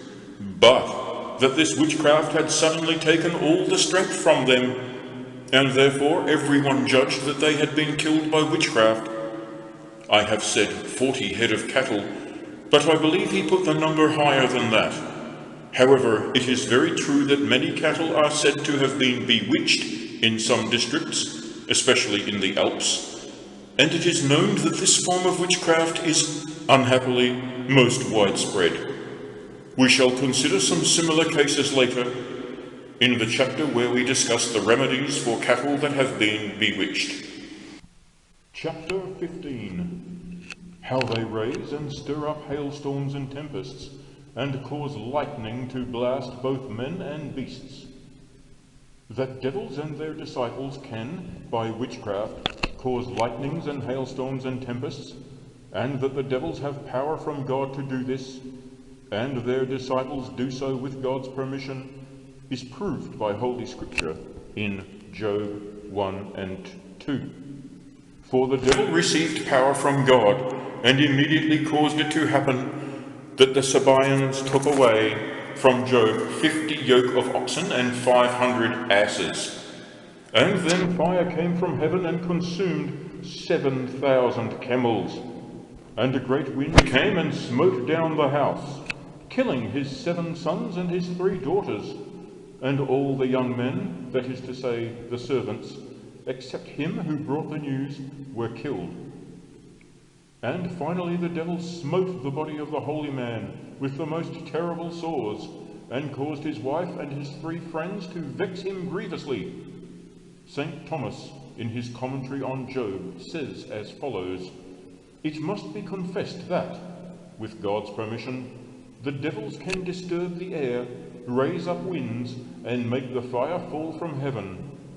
For although in the matter of taking various shapes, corporeal nature is not at the command of any angel, either good or bad, but only at that of God the Creator, yet in the matter of local motion, corporeal nature has to obey the spiritual nature. And this truth is clearly exemplified in man himself, for at the mere command of the will, which exists subjectively in the soul, the limbs are moved to perform that which they have been willed to do. Therefore, whatever can be accomplished by mere local motion, this not only good, but also bad spirits can, by their natural power, accomplish, unless God should forbid it. But winds and rain and other similar disturbances of the air can be caused by the mere movement of vapours released from the earth or the water. Therefore, the natural power of devils is sufficient to cause such things. So says St. Thomas. For God in his justice, using the devils as his agents of punishment, inflicts the evils which come to us who live in this world. Therefore, with reference to that in the Psalms, he called a famine on the land, and wasted all their substance of bread. The gloss says, God allowed this evil to be caused by the bad angels who are in charge of such matters, and by famine is meant the angel in charge of famine. We refer the reader also to what has been written above on the question as to whether witches must always have the devils help them to aid in their works, and concerning the 3 kinds of harm which the devils at times inflict without the agency of a witch. But the devils are more eager to injure men with the help of a witch, since in this way God is the more offended, and greater power is given to them to torment and punish. And relevant to this subject is what the doctors have written in the 2nd book of Sentences, Dist 6, on the question whether there is a special place assigned to the bad angels in the clouds of the air. For in devils there are 3 things to be considered: their nature, their duty, and their sin. And by nature they belong to the empyrean of heaven, through sin to the lower hell, but by reason of the duty assigned to them, as we have said, as ministers of punishment to the wicked and trial to the good. Their place is in the clouds of the air. For they do not dwell here with us on the earth, lest they should plague us too much. But in the air and around the fiery sphere, they can so bring together the active and passive agents that, when God permits, they can bring down fire and lightning from heaven. A story is told in the Formicarius of a certain man who had been taken and was asked by the judge how they went about to raise up hailstorms and tempests, and whether it was easy for them to do so. He answered, "We can easily cause hailstorms, but we cannot do all the harm that we wish because of the guardianship of good angels." And he added, "We can only injure those who are deprived of God's help, but we cannot hurt those who make the sign of the cross. And this is how we go to work.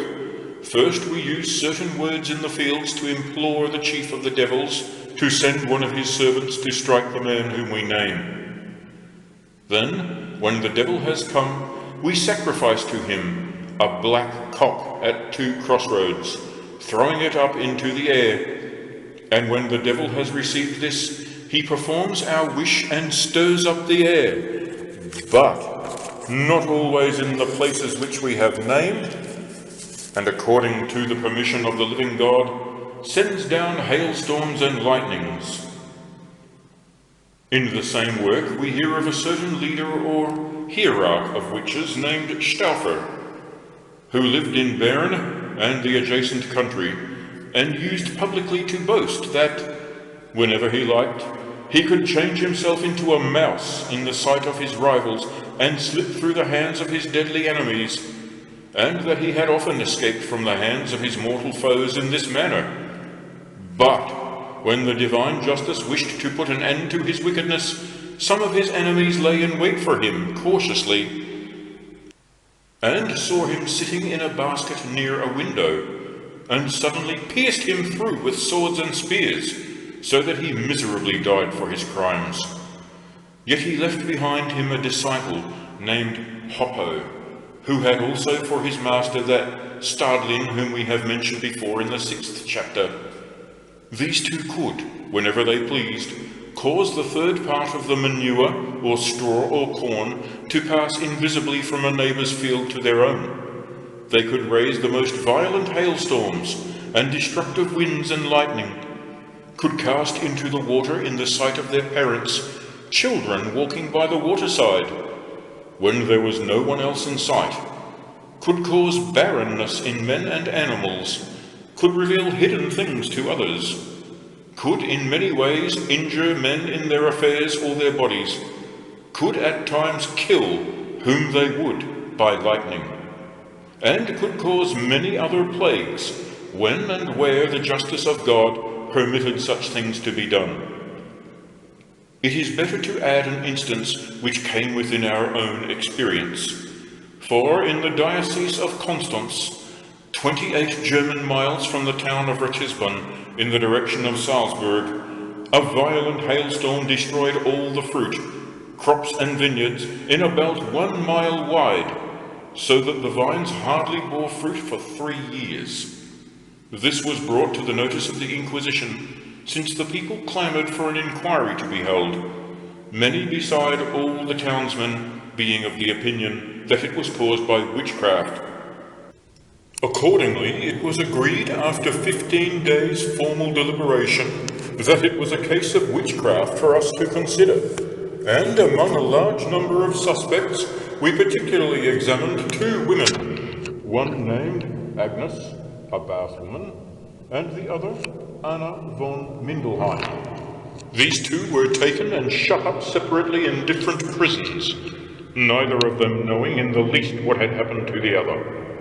On the following day, the bathwoman was very gently questioned in the presence of a notary by the chief magistrate, a justice named Gelre, very zealous for the faith, and by the other magistrates with him.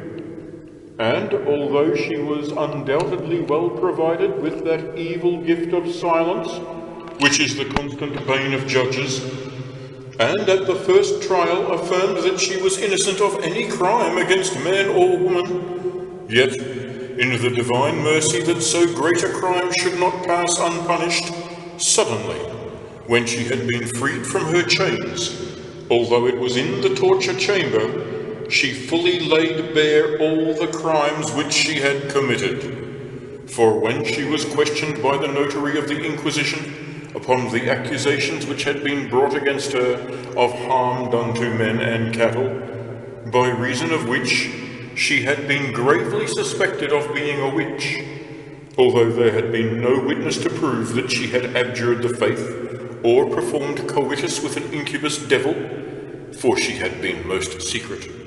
Nevertheless, after she had confessed to the harm which she had caused to animals and men, she acknowledged also that she was asked concerning the abjuration of the faith and copulation committed with an incubus devil, saying that for more than 18 years she had given her body to an incubus devil with a complete abnegation of the faith. After this, she was asked whether she knew anything about the hailstorm which we have mentioned, and answered that she did. And being asked how and in what way, she answered, "I was in my house, and at midday a familiar came to me and told me to go with a little water on the field or plain of Couple, for so it is named. And when I asked what he wanted to do with the water, he said that he wanted to make it rain. So I went out at the town gate and found the devil standing under a tree. The judge asked her, "Under which tree?" And she said, "Under that one opposite that tower," pointing it out. Asked what she did under the tree, she said, "The devil told me to dig a little hole and pour the water into it." Asked whether they sat down together, she said, "I sat down, but the devil stood up." Then she was asked with what words and in what manner she had stirred the water, and she answered, "I stirred it with my finger, and called on the name of the devil himself and all the other devils." Again the judge asked what was done with the water, and she answered, "It disappeared, and the devil took it up into the air." Then she was asked if she had any associate, and answered, "Under another tree opposite I had a companion, naming the other captured witch, Anna von Mindelheim. But I do not know what she did." Finally, the bathwoman was asked how long it was between the taking up of the water and the hailstorm, and she answered, "There was just sufficient interval of time to allow me to get back to my house. But, and this is remarkable, when on the next day the other witch had at first been exposed to the very gentlest questioning, being suspended hardly clear of the ground by her thumbs, after she had been set quite free, she disclosed the whole matter without the slightest discrepancy from what the other had told, agreeing as to the place, that it was under such a tree, and the other had been under another, as to the time, that it was at midday, as to the method, namely of stirring water poured into a hole in the name of the devil and all the devils, and as to the interval of time, that the hailstorm had come after her devil had taken the water up into the air and she had returned home. Accordingly, on the third day, they were burned. And the bathwoman was contrite and confessed and commended herself to God, saying that she would die with a willing heart if she could escape the tortures of the devil, and held in her hand a cross which she kissed. But the other witch scorned her for doing so, and this one had consorted with an incubus devil for more than 20 years, with a complete abjuration of the faith, and had done far more harm than the former witch to men, cattle, and the fruits of the earth, as is shown in the preserved record of their trial. These instances must serve, since indeed countless examples of this sort of mischief could be recounted, but very often men and beasts and storehouses are struck by lightning by the power of devils, and the cause of this seems to be more hidden and ambiguous, since it often appears to happen by divine permission, without the cooperation of any witch. However, it has been found that witches have freely confessed that they have done such things, and there are various known instances of it, which could be mentioned in addition to what has already been said. Therefore, it is reasonable to conclude that, just as easily as they raise hailstorms, so they can cause lightning and storms at sea. And so no doubt at all remains on these points. Chapter 16. Of 3 ways which men and not women may be discovered to be addicted to witchcraft, divided into 3 heads, and first, of the witchcraft of archers. For our present purpose, the last class of witchcraft is that which is practiced in 3 forms by men. And first we must consider the 7 deadly and horrible crimes which are committed by wizards who are archers. For first, on the sacred day of the Passion of our Lord, that is to say, on Good Friday, as it is called, during the solemnization of the Mass of the pre-sanctified, they shoot with arrows, as at a target, at the most sacred image of the crucifix. Oh, the cruelty and injury to the Saviour! Secondly, though there is some doubt whether they have to utter a verbal form of apostasy to the devil, in addition to that apostasy of deed, yet whether it be so or not, no greater injury to the faith can be done by a Christian. For it is certain that, if such things were done by an infidel, they would be of no efficacy, for no such easy method of gratifying their hostility to the faith is granted to them. Therefore these wretches ought to consider the truth and power of the Catholic faith, for the confirmation of which God justly permits such crimes. Thirdly, such an archer has to shoot 3 or 4 arrows in this way, and as a consequence he is able to kill on any day just the same number of men. Fourthly, they have the following assurance from the devil, that though they must first actually set eyes on the man they wish to kill, and must bend their whole will on killing him, yet it matters not where the man may shut himself up, for he cannot be protected, but the arrows which have been shot will be carried and struck into him by the devil. Fifthly, they can shoot an arrow with such precision as to shoot a penny from a man's head without hurting his head, and they can continue to do this indefinitely. Sixthly, in order to gain this power, they have to offer homage of body and soul to the devil. We shall give some instances of this sort of practice. For a certain prince of the Rhineland, named Eberhard Longbeard, because he let his beard grow, had, before he was 60 years old, acquired for himself some of the imperial territory, and was besieging a certain castle named Lendenbrunnen, because of the raids which were made by the men of the castle. And he had in his company a wizard of this sort, named Punker, who so molested the men of the castle that he killed them all in succession with his arrows, except one. And this is how he proceeded. Whenever he had looked at a man, it did not matter where that man went to or hid himself, he had only to loose an arrow, and that man was mortally wounded and killed. And he was able to shoot 3 such arrows every day, because he had shot 3 arrows at the image of the Saviour.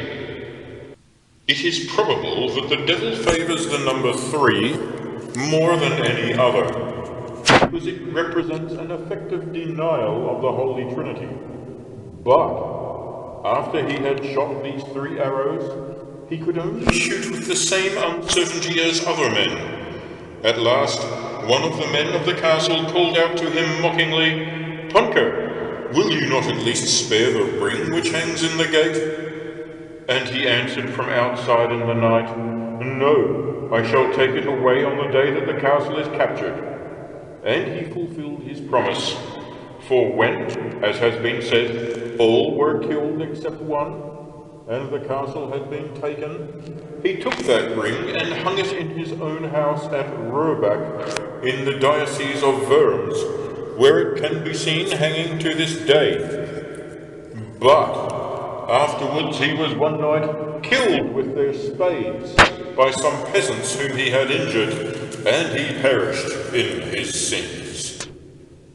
It is told also of this man that a very eminent person wished to have proof of his skill, and for a test, placed his little son before the target with a penny on his cap, and ordered him to shoot the penny away without removing the cap. The wizard said that he would do it, but with reluctance, for he would rather have refrained, not being sure whether the devil was seducing him to his death. But, yielding to the persuasions of the prince, he placed one arrow in readiness in the cord which was slung over his shoulder, fitted another to his bow, and shot the penny from the cap without hurting the boy.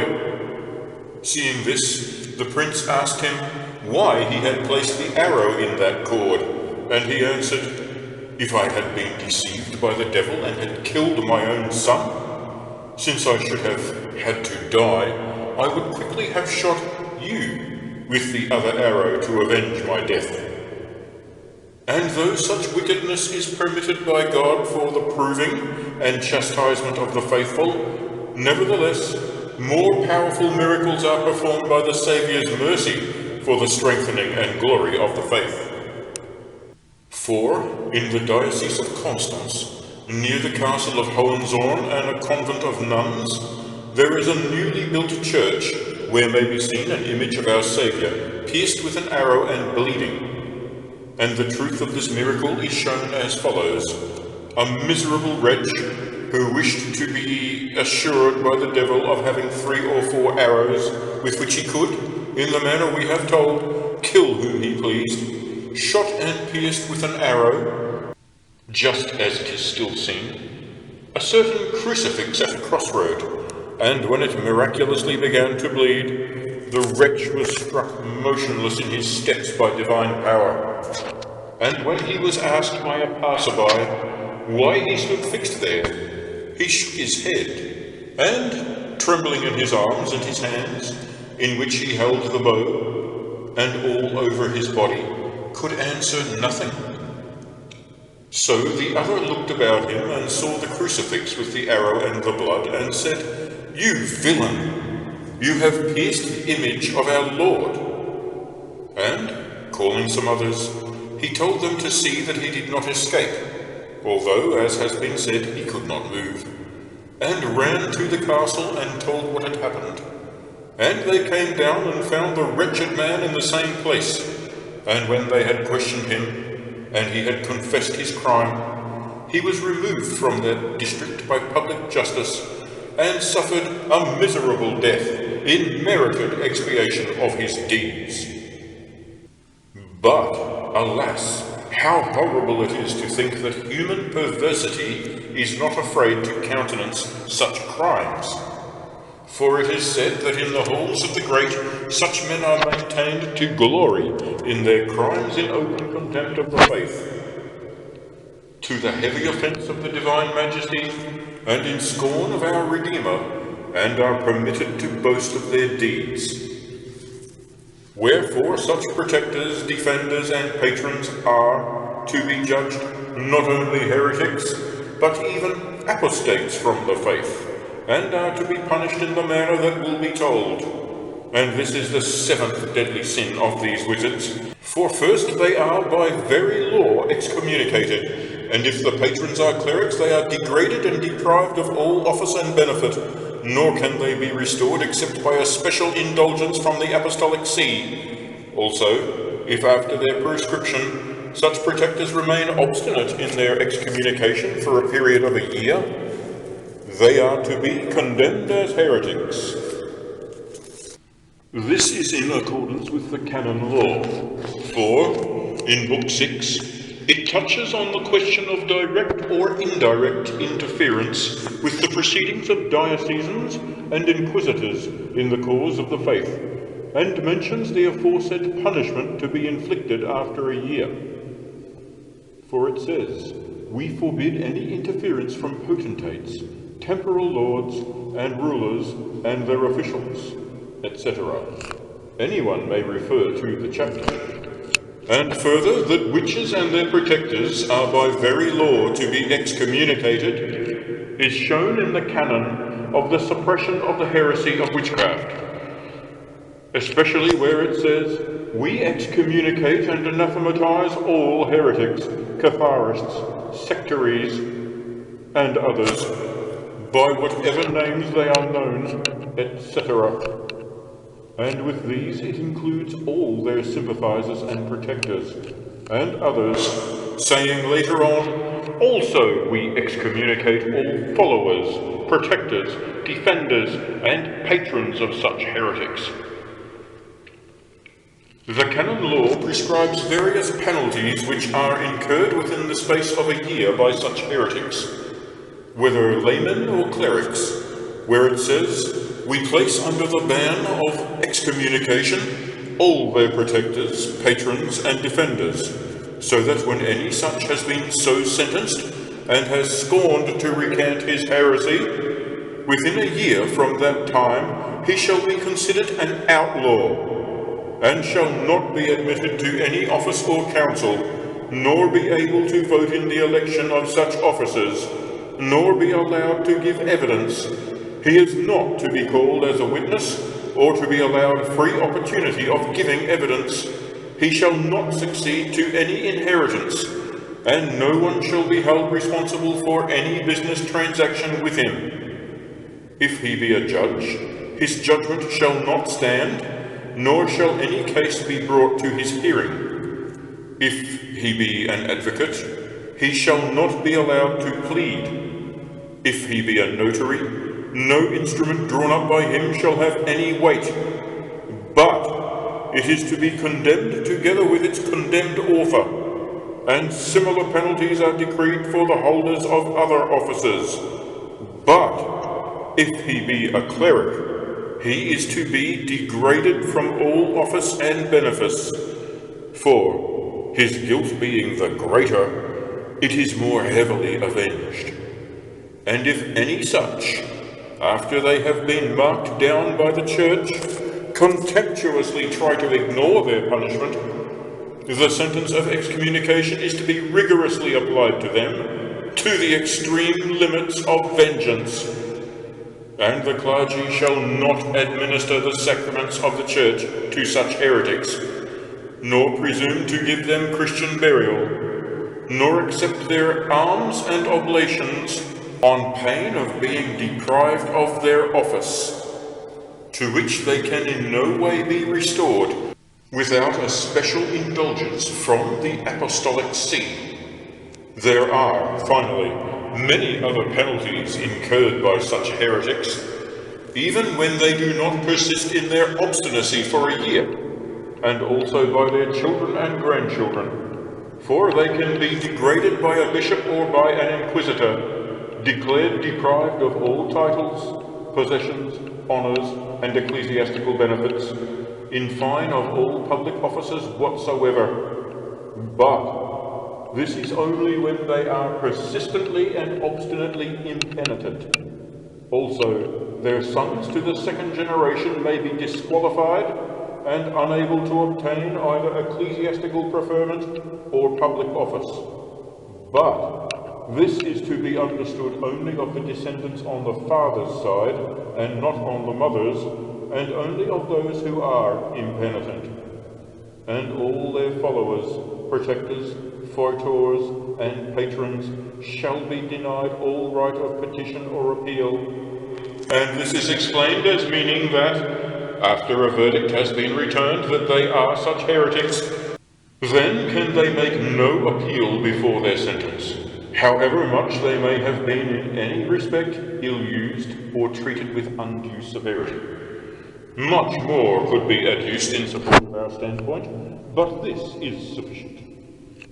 Now, for the better understanding of what has been said, some few points are to be discussed.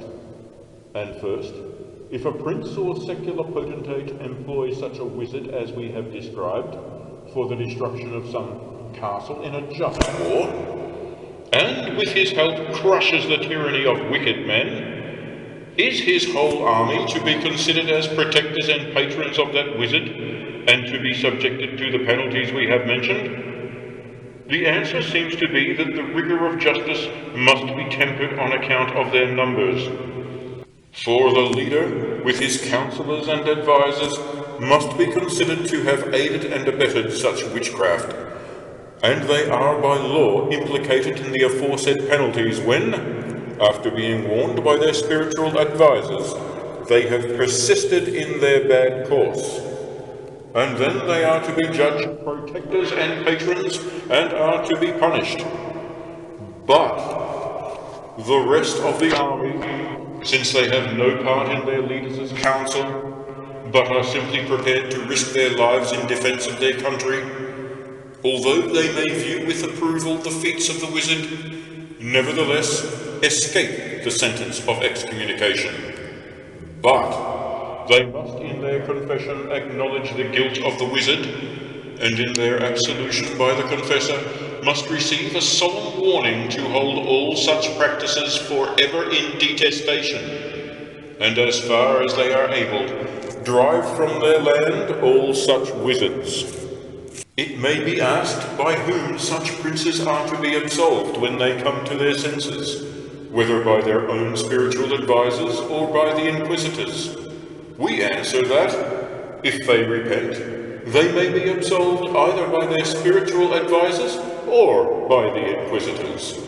This is provided in the canon law, concerning the proceeding to be taken in the fear of God and as a warning to men against heretics, their followers, protectors, patrons, and fautors, as also against those who are accused or suspected of heresy. But if any of the above, forswearing his former lapse into heresy, wish to return to the unity of the Church, he may receive the benefit of absolution provided by Holy Church.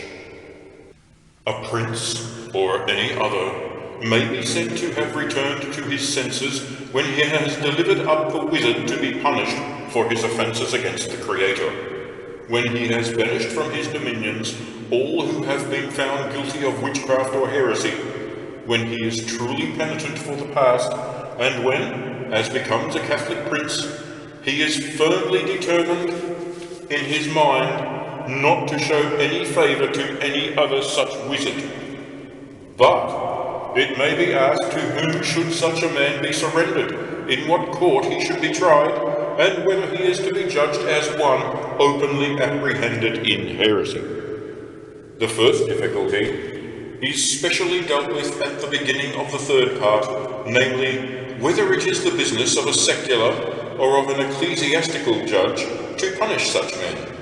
It is manifestly stated in the canon law that no temporal magistrate or judge is competent to try a case of heresy without a license from the bishops and inquisitors, or at least under the hand of someone who has authority from them. But when it says that the secular courts have no jurisdiction in this matter, because the crime of heresy is exclusively ecclesiastical, this does not seem to apply to the case of witches, for the crimes of witches are not exclusively ecclesiastical, but are also civil on account of the temporal damage which they do. Nevertheless, as will be shown later, although the ecclesiastical judge must try and judge the case, yet it is for the secular judge to carry out the sentence and inflict punishment, as is shown in the chapters of the canon on the abolition of heresy and on excommunication. Wherefore, even if he does surrender the witch to the ordinary to be judged, the secular judge has still the power of punishing him after he has been delivered back by the bishop. The secular judge can even perform both offices, that is, he can both sentence and punish. And it is no valid objection to say that such wizards are rather apostates than heretics, for both these are offenders against the faith. But whereas a heretic is only in some partial or total doubt with regard to the faith, witchcraft in its very essence implies apostasy intent from the faith. For it is a heavier sin to corrupt the faith, which is the life of the soul, than to falsify money, which is a prop to the life of the body. And if counterfeiters of money and other malefactors are immediately sentenced to death by the secular courts, how much more just and equitable it is that such heretics and apostates should be immediately put to death when they are convicted. Here we have also answered the second difficulty, namely, by what court and judge such men are to be punished. But this will be more fully considered in the third part of this work, where we treat of the methods of sentencing the offenders, and how one taken in open heresy is to be sentenced. See the 8th and 12th methods. And of the question whether one who becomes penitent is still to be put to death. For, if a simple heretic constantly backslides as often as he repents, he is to be put to death according to the canon law. And this is reasonable according to St. Thomas, as being for the general good. For if relapsed heretics are often received back and allowed to live and keep their temporal goods, it might prejudice the salvation of others, both because they might infect others if they fell again, and because if they were to escape without punishment, others would have less fear in being infected with heresy. And their very relapse argues that they are not constant in the faith, and they are therefore justly to be put to death. And so we ought to say here that if a mere suspicion of inconstancy is sufficient warrant for an ecclesiastical judge to hand over such a backslider to the secular court to be put to death, much more must he do so in the case of one who refuses to prove his penitence and change of heart by handing over to the secular court an apostate or any witch, but rather leaves free and unchecked one whom the secular judge wishes to put to death as a witch according to the law, on account of the temporal injuries of which he has been guilty. But if the witch is penitent, the ecclesiastical judge must first absolve him from the excommunication which he has occurred because of the heresy of witchcraft.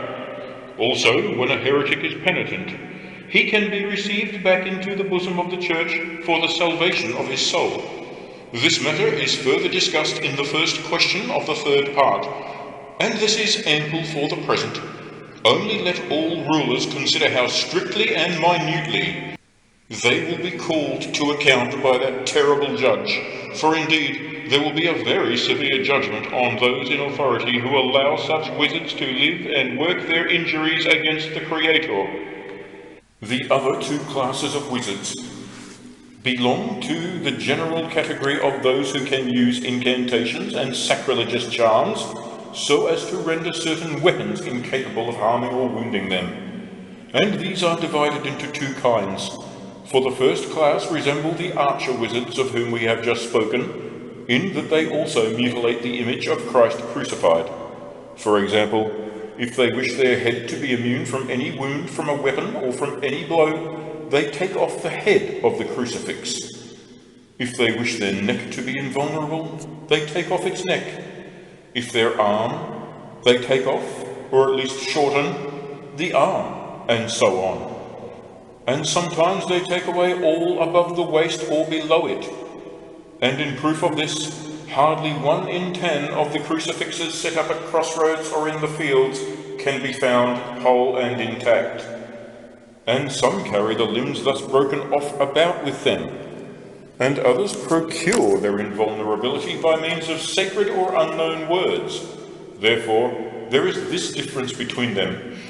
The first sort resemble the archer wizards in their contempt of the faith and their mutilation of the image of the Saviour, and are therefore to be considered as true apostates, and so must be judged when they are taken, but not to the same degree as the archers, for it is manifest that they do not approach them in wickedness, for they seem only to act for the protection of their own bodies, either above the waist or below it, or of the whole body.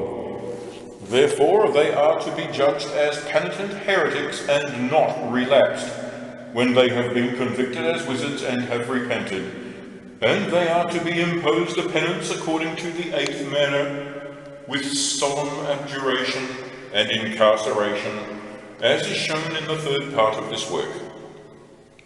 The second sort can magically enchant weapons so that they can walk on them with bare feet, and similar strange feats do they perform, For according to St. Isidore, Etymology 8, enchanters are those who have some skill to perform wonders by means of words, and there is a distinction to be made between them, for some prefer their incantations by means of sacred words, or charms written up over the sick, and these are lawful provided that 7 conditions are observed, as will be shown later where we deal with the methods of curing those who are bewitched.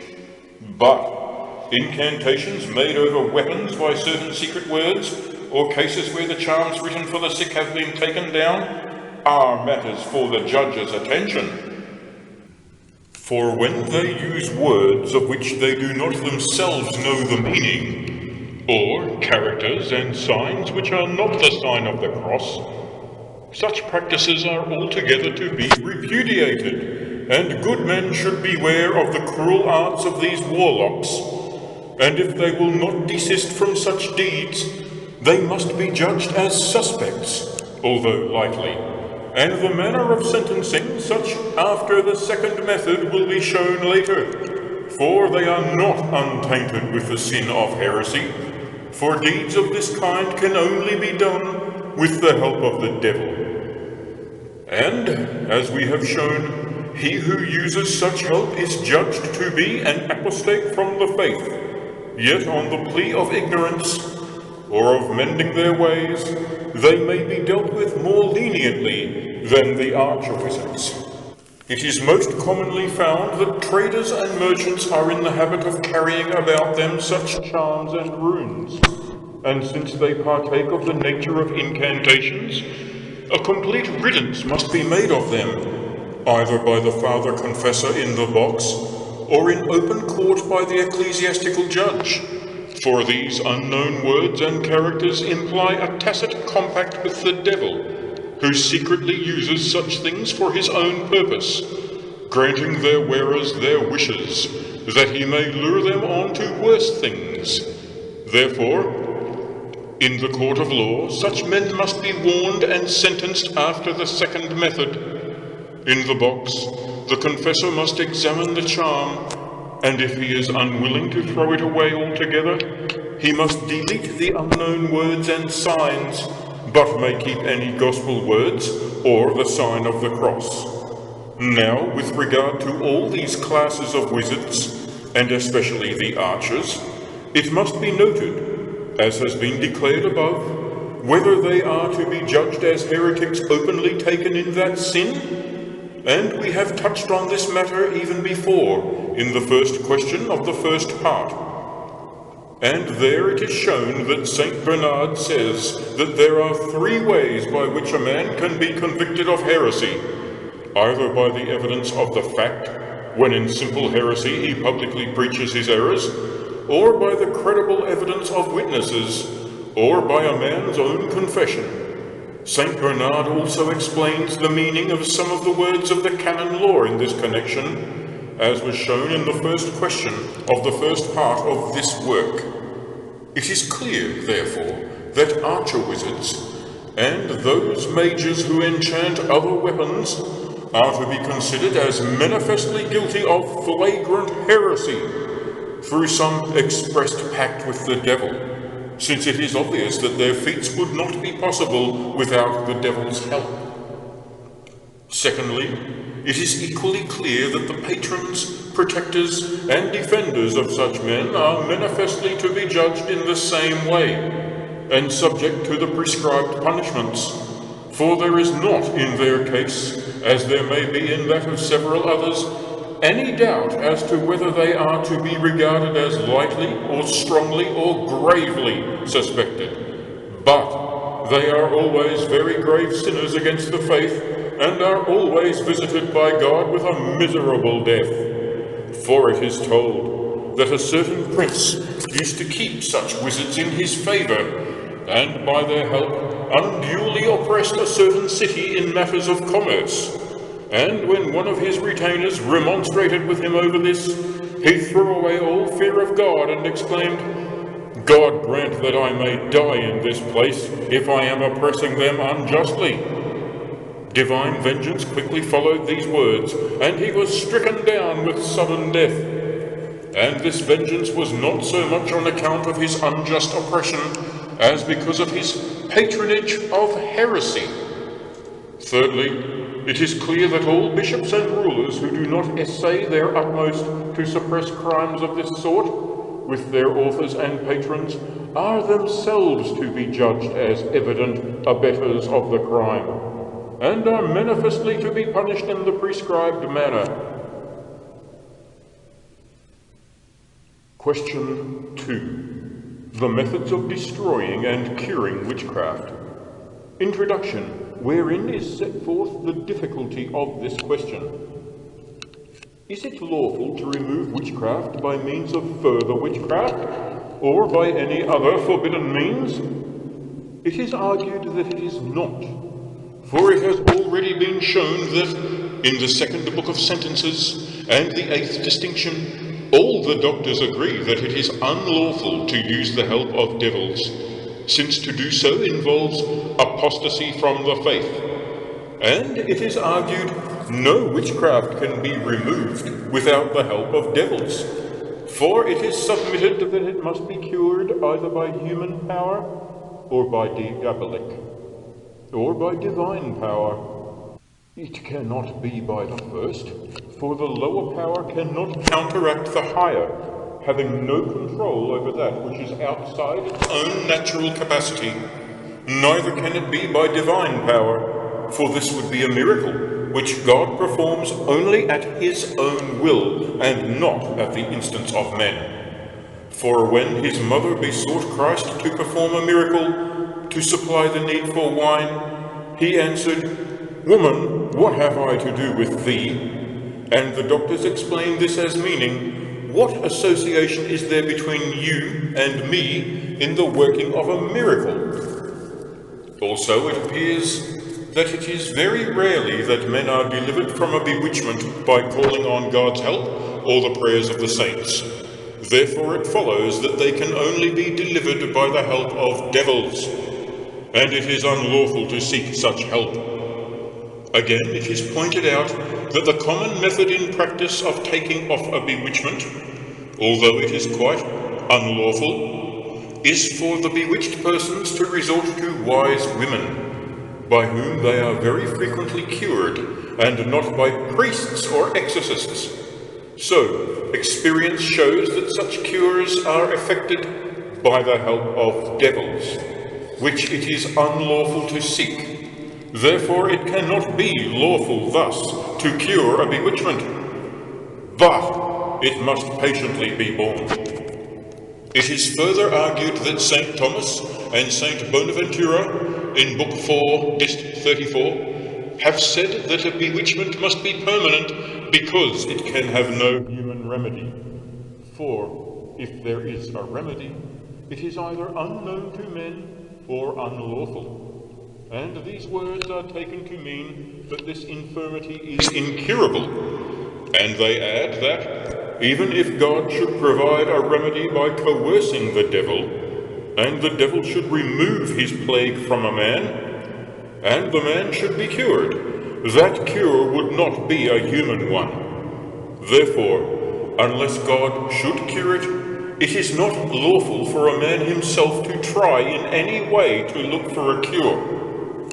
In the same place, these two doctors add that it is unlawful even to seek a remedy by the superadding of another bewitchment. For they say that, granting this to be possible, and that the original spell be removed, yet the witchcraft is nonetheless to be considered permanent, for it is in no way lawful to invoke the devil's help through witchcraft. Further, it is submitted that the exorcisms of the Church are not always effective in the repression of devils, in the matter of bodily afflictions, since such are cured only at the discretion of God, but they are effective always against those molestations of devils against which they are chiefly instituted, as, for example, against men who are possessed, or in the matter of exorcising children. Again, it does not follow that, because the devil has been given power over someone on account of his sins, that power must come to an end on the cessation of the sin. For very often a man may cease from sinning, but his sins still remain. So it seems from these sayings that the two doctors we have cited were of the opinion that it is unlawful to remove a bewitchment, but that it must be suffered, just as it is permitted by the Lord God, who can remove it when it seems good to him. Against this opinion it is argued that just as God and nature do not abound in superfluities, so also they are not deficient in necessities. And it is a necessity that there should be given to the faithful against such devils as work not only a means of protection, of which we treat in the beginning of this second part, but also curative remedies. For otherwise the faithful would not be sufficiently provided for by God, and the works of the devil would seem to be stronger than God's works. Also, there is the gloss on that text in Job, "There is no power on earth," etc. The gloss says that, although the devil has power over all things human, he is nevertheless subject to the merits of the saints, and even to the merits of saintly men in this life. Again, Saint Augustine, De Moribus Ecclesiae, says, "No angel is more powerful than our mind when we hold fast to God. For if power is a virtue in this world, then the mind that keeps close to God is more sublime than the whole world. Therefore such minds can undo the works of the devil." Answer: here are two weighty opinions which, it seems, are at complete variance with each other. For there are certain theologians and canonists who agree that it is lawful to remove witchcraft even by superstitious and vain means. And of this opinion are Duns, Scotus, Henry of Segusio, and Godfrey, and all the canonists. But it is the opinion of the other theologians, especially the ancient ones, and of some of the modern ones, such as St. Thomas, St. Bonaventura, Blessed Albert, Peter a Palude, and many others, that in no case must evil be done that good may result, and that a man ought rather to die than consent to be cured by superstitious and vain means. Let us now examine their opinions, with a view to bringing them as far as possible into agreement. Scotus, in his fourth book, Dist 34, on obstructions and impotence caused by witchcraft, says that it is foolish to maintain that it is unlawful to remove a bewitchment even by superstitious and vain means, and that to do so is in no way contrary to the faith. For he who destroys the work of the devil is not an accessory to such works, but believes that the devil has the power and inclination to help in the infliction of an injury, only so long as the outward token or a sign of that injury endures. Therefore, when that token is destroyed, he puts an end to the injury. And he adds that it is meritorious to destroy the works of the devil, but, as he speaks of tokens, we will give an example. There are women who discover a witch by the following token. When a cow's supply of milk has been diminished by witchcraft, they hang a pail of milk over the fire, and, uttering certain superstitious words, beat the pail with a stick. And though it is the pail that the women beat, yet the devil carries all those blows to the back of the witch, and in this way both the witch and the devil are made weary. But the devil does this in order that he may lead on the woman who beats the pail to worse practices. And so, if it were not for the risk which it entails, there would be no difficulty in accepting the opinion of this learned doctor.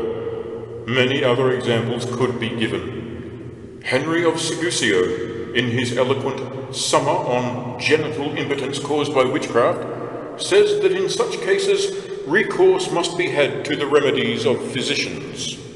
And, although some of these remedies seem to be vain and superstitious cantrips and charms, yet everyone must be trusted in his own profession, and the Church may well tolerate the suppression of vanities by means of other vanities.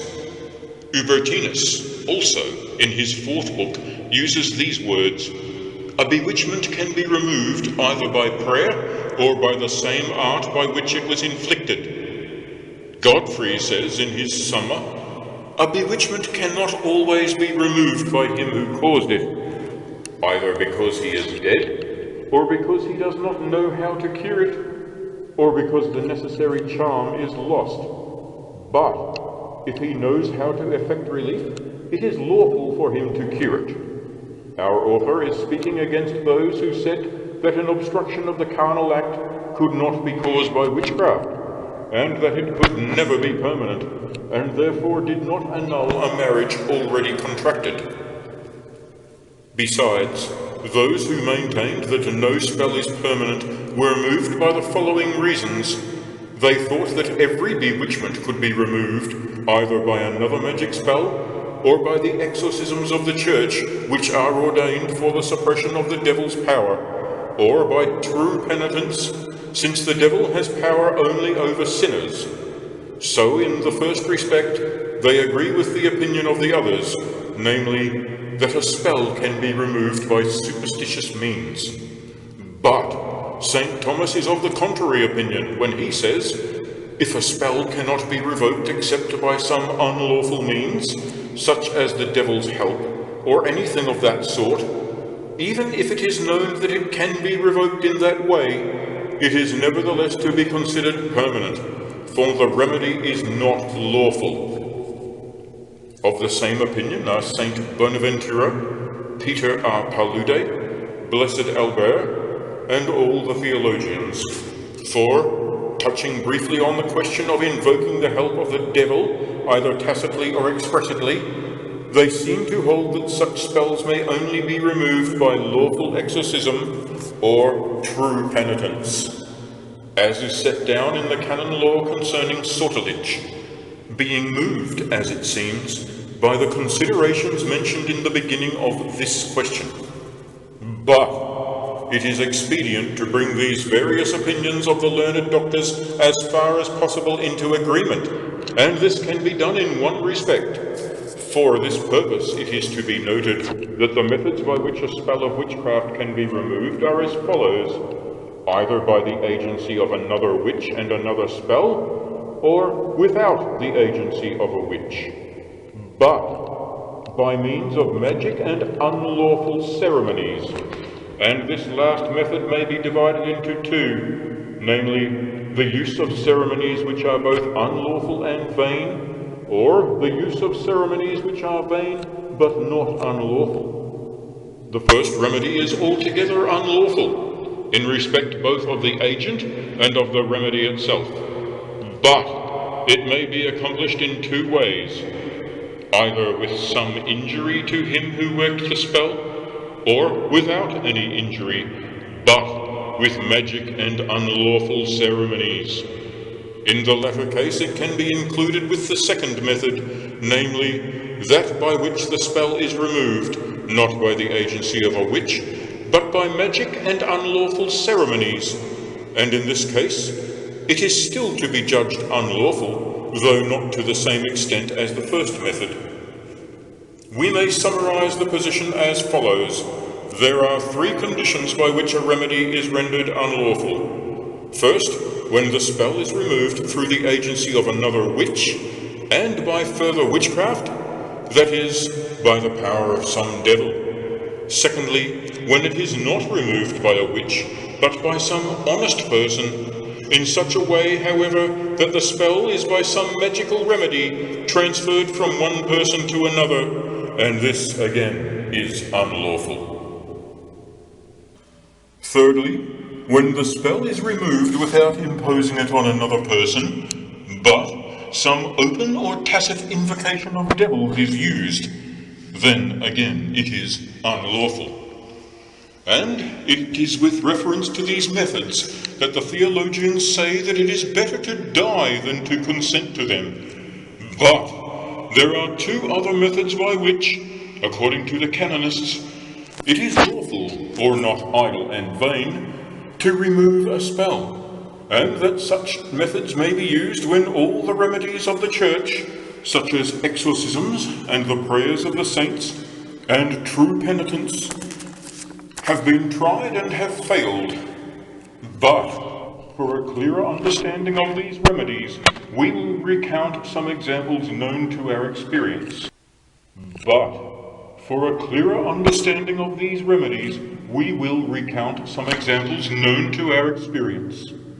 In the time of Pope Nicholas, there had come to Rome on some business a certain bishop from Germany, whom it is charitable not to name, although he has now paid the debt of all nature.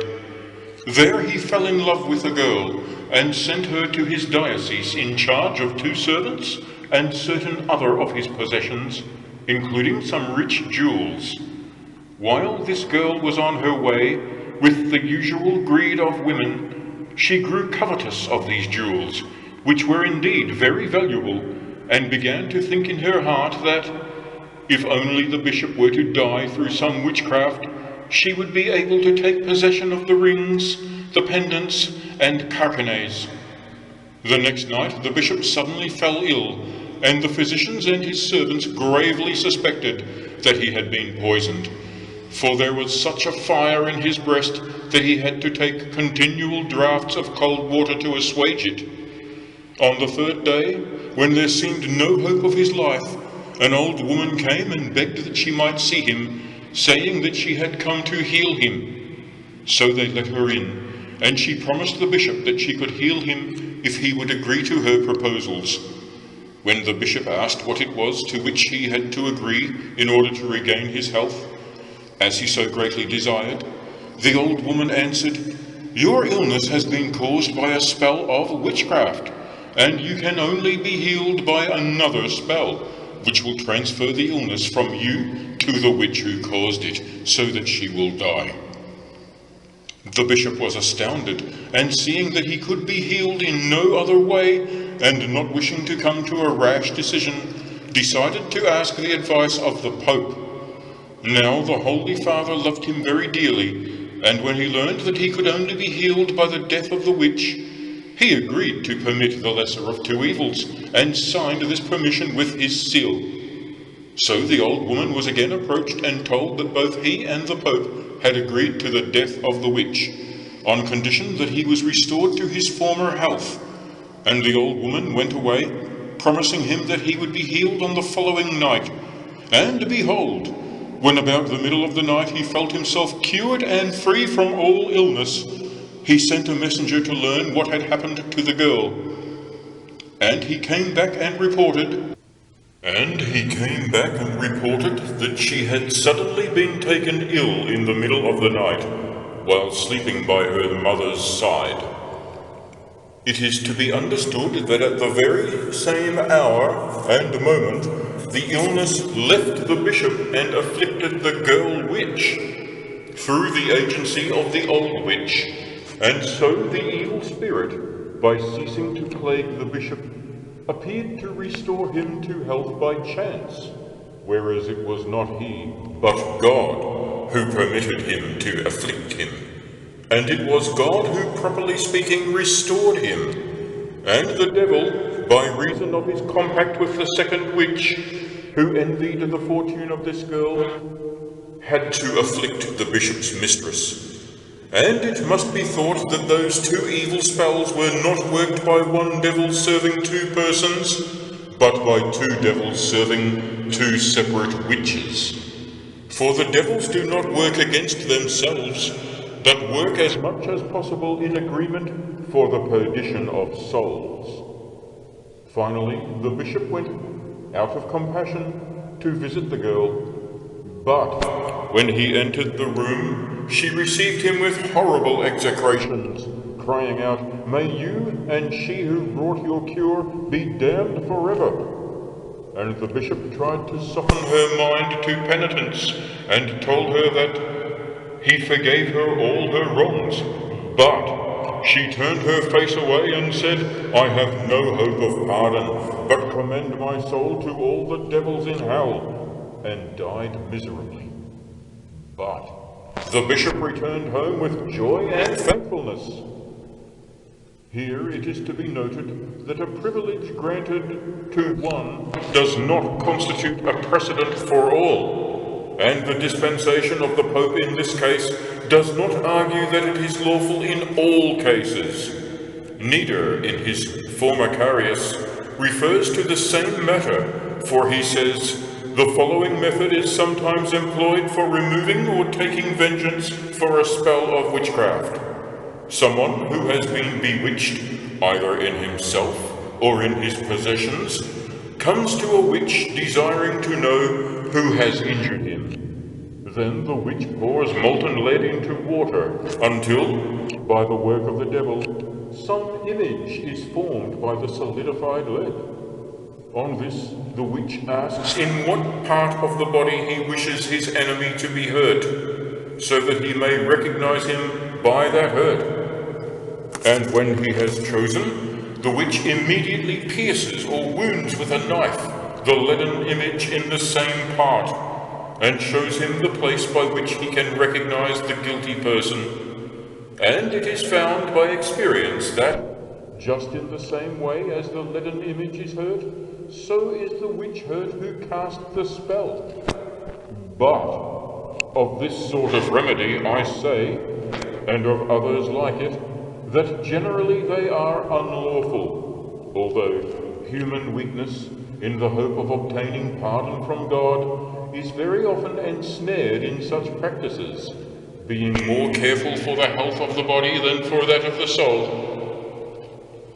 The second kind of cure, which is wrought by witches who remove a spell, again requires an expressed pact with the devil, but is not accompanied by any injury to another person, and in what light such witches should be considered, and how they are to be recognized, will be shown later in the 15th method of sentencing witches.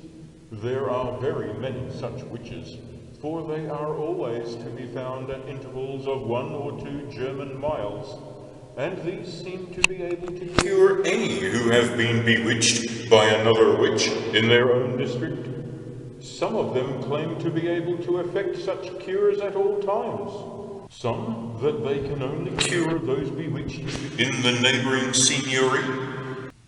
Others that they can only perform their cures with the consent of the witch who cast the original spell.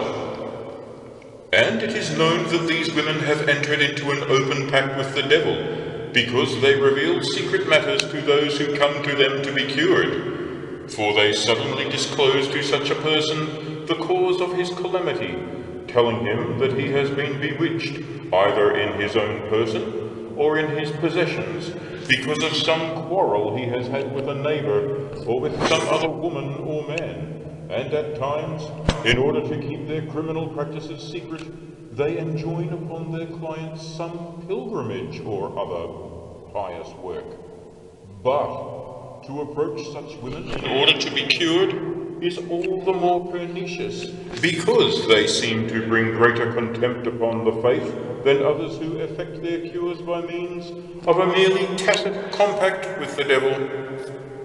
For they who resort to such witches are thinking more of their bodily health than of God, and besides that, God cuts short their lives to punish them for taking into their own hands the vengeance for their wrongs.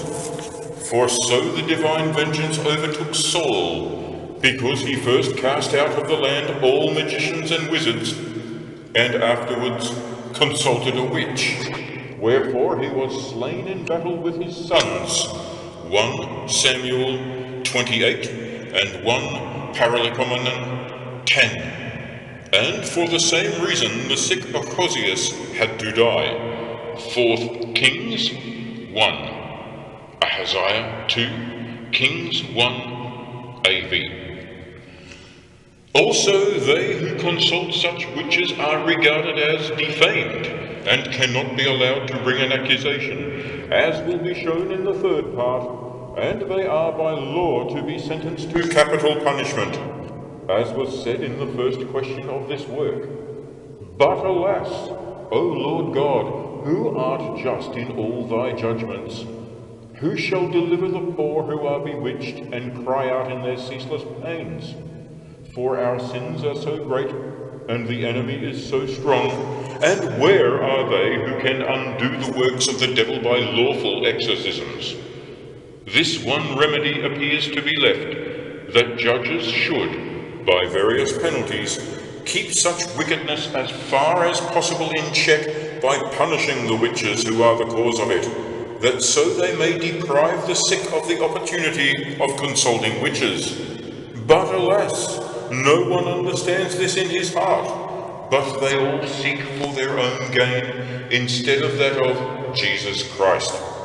For so many people used to go to be freed from spells to that witch in Reichshofen, whom we have already mentioned, that the Count of the castle set up a toll booth, and all who were bewitched in their own persons or in their possessions had to pay a penny before they could visit her house, and he boasted that he made a substantial profit by this means. We know from experience that there are many such witches in the diocese of Constance, not that this diocese is more infected than others, since this form of infidelity is general in all dioceses, but this diocese has been more thoroughly sifted. It was found that daily resort was being made to a man named Hengst by a very large concourse of poor folk who had been bewitched. And with our own eyes we saw such crowds in the village of Enningen, that certainly the poor never flocked to any shrine of the Blessed Virgin, or to a holy well or a hermitage in such numbers as they went to that sorcerer. For in the very coldest winter weather, when all the highways and byways were snowbound, they came to him from 2 or 3 miles round, in spite of the greatest difficulties, and some were cured, but others not. For I suppose that all spells are not equally easy to remove, on account of various obstacles, as has been said before, and these witches remove spells by means of an open invocation of devils, after the manner of the second kind of remedies, which are unlawful, but not to the same extent as the first kind. The third kind of remedy is that which is wrought by means of certain superstitious ceremonies, but without any injury to anyone, and not by any overt witch. An example of this method is as follows. A certain market merchant in the town of Spires deposed that the following experience had happened to him. I was staying, he said, in Swabia, in a well-known nobleman's castle, and one day after dinner I was strolling at my ease with 2 of the servants in the fields, when a woman met us. But while she was still a long way off, my companions recognized her, and one of them said to me, "Cross yourself quickly," and the other one urged me in like manner. I asked them what they feared, and they answered, "The most dangerous witch in the whole province is coming to meet us, and she can cast a spell on men by only looking at them." But I obstinately boasted that I had never been afraid of such, and hardly had I uttered the words before I felt myself grievously hurt in the left foot, so that I could not move it from the ground, or take a step without the greatest pain. Whereupon they quickly sent to the castle for a horse for me, and thus led me back. But the pains went on increasing for 3 days. The people of the castle, understanding that I had been bewitched, related what had happened to a certain peasant who lived about a mile away, whom they knew to have skill in removing spells. This man quickly came and, after examining my foot, said, "I will test whether these pains are due to a natural cause, and if I find that they are not, you must have recourse to natural remedies." Whereupon I made reply, "If I can be cured without any magic, and with the help of God, I will gladly agree. But I will have nothing to do with the devil, nor do I wish for his help."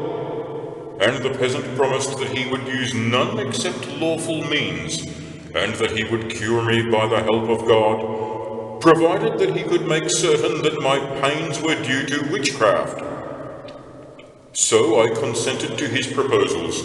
Then he took molten lead, in the manner of another witch whom we have mentioned, and held it in an iron ladle over my foot, and poured it into a bowl of water, and immediately there appeared the shapes of various things, as if thorns and hairs and bones and such things had been put into the bowl. Now, he said, I see that this infirmity is not natural, but certainly due to witchcraft. And when I asked him how he could tell this from the molten lead, he answered, there are 7 metals belonging to the 7 planets, and since Saturn is the lord of lead, when lead is poured out over anyone who has been bewitched, it is his property to discover the witchcraft by his power, and so it has surely proved, and you will soon be cured. Yet I must visit you for as many days as you have been under this spell. And he asked me how many days had passed, and when I told him that was the 3rd day, he came to see me on each of the next 3 days, and merely by examining and touching my foot and saying over to himself certain words, he dissolved the charm and restored me to complete health. In this case, it is clear that the healer is not a witch, although this method is something superstitious, for in that he promised a cure by the help of God and not by devils' work, and that he alleged the influence of Saturn over lead, he was irreproachable and rather to be commended. But there remains some small doubt as to the power by which the witch's spell was removed and the figures caused in the lead. For no witchcraft can be removed by any natural power, although it may be assuaged, as will be proved later, where we speak of the remedies for those who are possessed. Therefore it seems that he performed this cure by means of at least some tacit pact with a devil, and we call such a pact tacit when the practitioner agrees tacitly, at any rate, to employ the devil's aid. And in this way many superstitious works are done, but with a varying degree of offence to the Creator, since there may be far more offence to him in one operation than in another. Yet, because this peasant was certain of effecting a cure, and because he had to visit the patient for as many days as he had been ill, and although he used no natural remedies, yet cured him according to the promise made, for these reasons, although he had entered into no open pact with the devil, he is to be judged not only as a suspect, but as one plainly guilty of heresy, and must be considered as convicted, and subject at least to the penalties set out below in the 2nd method of sentencing. But his punishment must be accompanied with a solemn adjuration, unless he is protected by other laws which seem to be of a contrary intention. And what the ordinary should do in such a case will be shown later in the solution of the arguments. The 4th class of remedies, concerning which the canonists are in partial agreement with some of the theologians, is said to be no worse than idle and vain, since it is superstitious only, and there is no pact either open or tacit with the devil as regards the intention or purpose of the practitioner. And they say that the canonists and some theologians are only partially agreed that this sort of remedy is to be tolerated, for their agreement or non-agreement depends upon whether or not they class this sort of remedies together with the 3rd sort. But this sort of vain remedy is exemplified above, in the case of the woman who beat a pail hung over the fire, in order that the witch may be beaten who has caused a cow to be drained of milk, although this may be done either in the name of the devil or without any reference to him. We may adduce other examples of the same kind, for sometimes when a cow has been injured in this way, and they wish to discover who has bewitched it, they drive it out into the fields with a man's trousers, or some such unclean thing, upon its head or back, and this they do chiefly on feast days and holy days.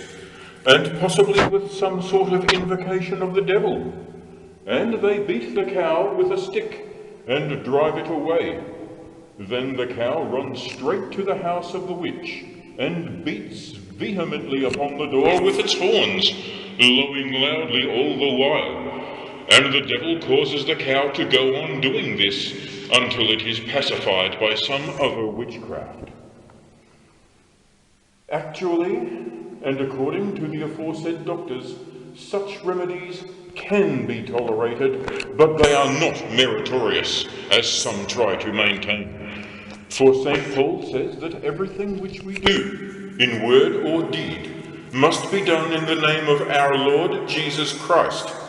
Now in this sort of remedy there may be no direct invocation of the devil, and yet the devil's name may be mentioned.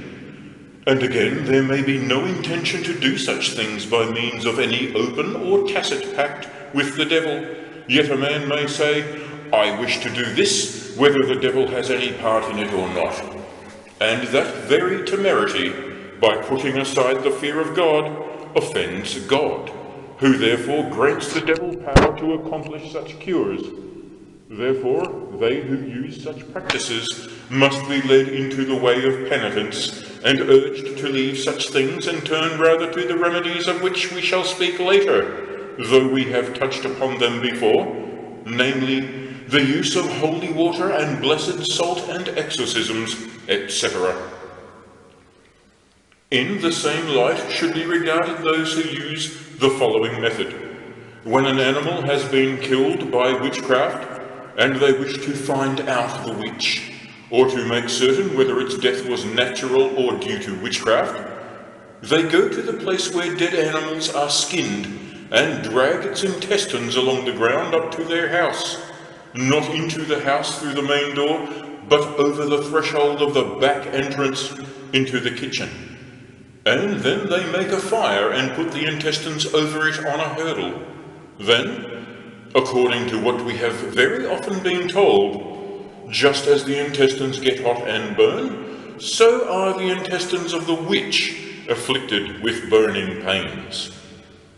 But when they perform this experiment, they take great care that the door is securely locked, because the witch is compelled by her pains to try to enter the house, and if she can take a coal from the fire, all her pains will disappear.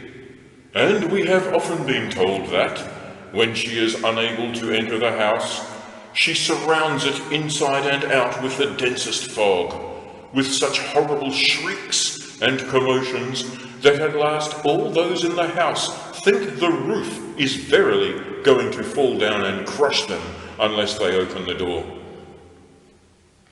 Certain other experiments are of the same nature, for sometimes people pick out the witches from a number of women in church, by causing the witches to be unable to leave the church without their permission even after the service is finished. And they do it in this way. On a Sunday, they smear the shoes of the young men with grease, lard or pig's fat, as is their wont when they wish to repair and renew the freshness of the leather, and thus the juveniles enter the church, whence it is impossible for any witches who are present to make their way out, or depart until those who are anxious to espy them either go away themselves, or give them express leave to make their way to their homes. It is the same with certain words, which it is not expedient to mention, lest anyone should be seduced by the devil to use them. For judges and magistrates should not attach too much weight to the evidence of those who pretend to discover witches by this means, for fear lest the devil, that wily enemy, should induce them under this pretext to defame innocent women. Therefore, such persons must be enjoined to seek the remedy of penitence. However, practices of this kind are on occasion to be tolerated and allowed. In this way, we have answered the arguments that no spell of witchcraft must be removed, for the first two remedies are altogether unlawful. The third remedy is tolerated by the law, but needs very careful examination on the part of the ecclesiastical judge, and what the civil law tolerates is shown in the chapter on witches, where it is said that those who have skill to prevent men's labours from being vitiated by tempests and hailstorms are worthy, not of punishment, but of reward.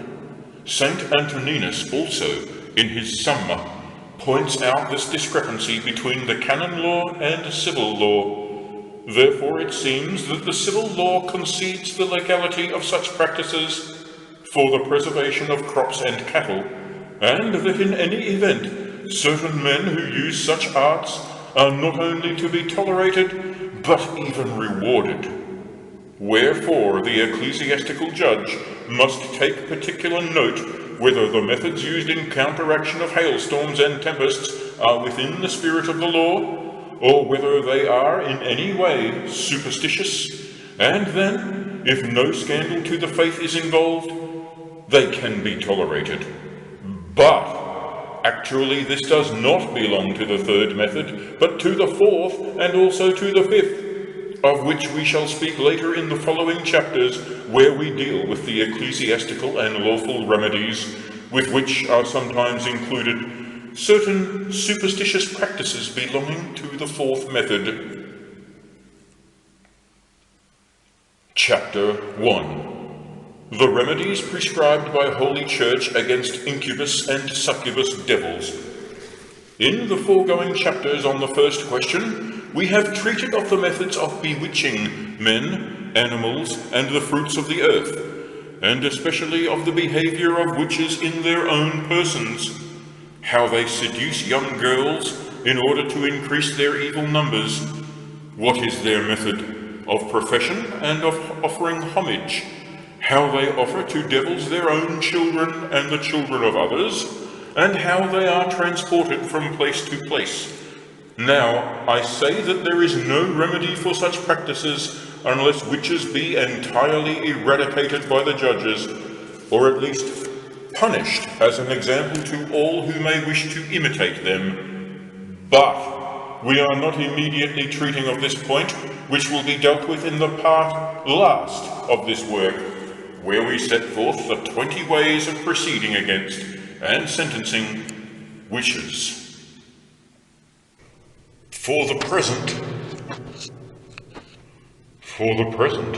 we are concerned only with the remedies against the injuries which they inflict, and first, how men who are bewitched can be cured, secondly, beasts, and thirdly, how the fruits of the earth may be secured from blight or phylloxera. With regard to the bewitchment of human beings by means of incubus and succubus devils, it is to be noted that this can happen in 3 ways. First, as in the case of witches themselves, when women voluntarily prostitute themselves to incubus devils. First, as in the case of witches themselves, when women voluntarily prostitute themselves to incubus devils.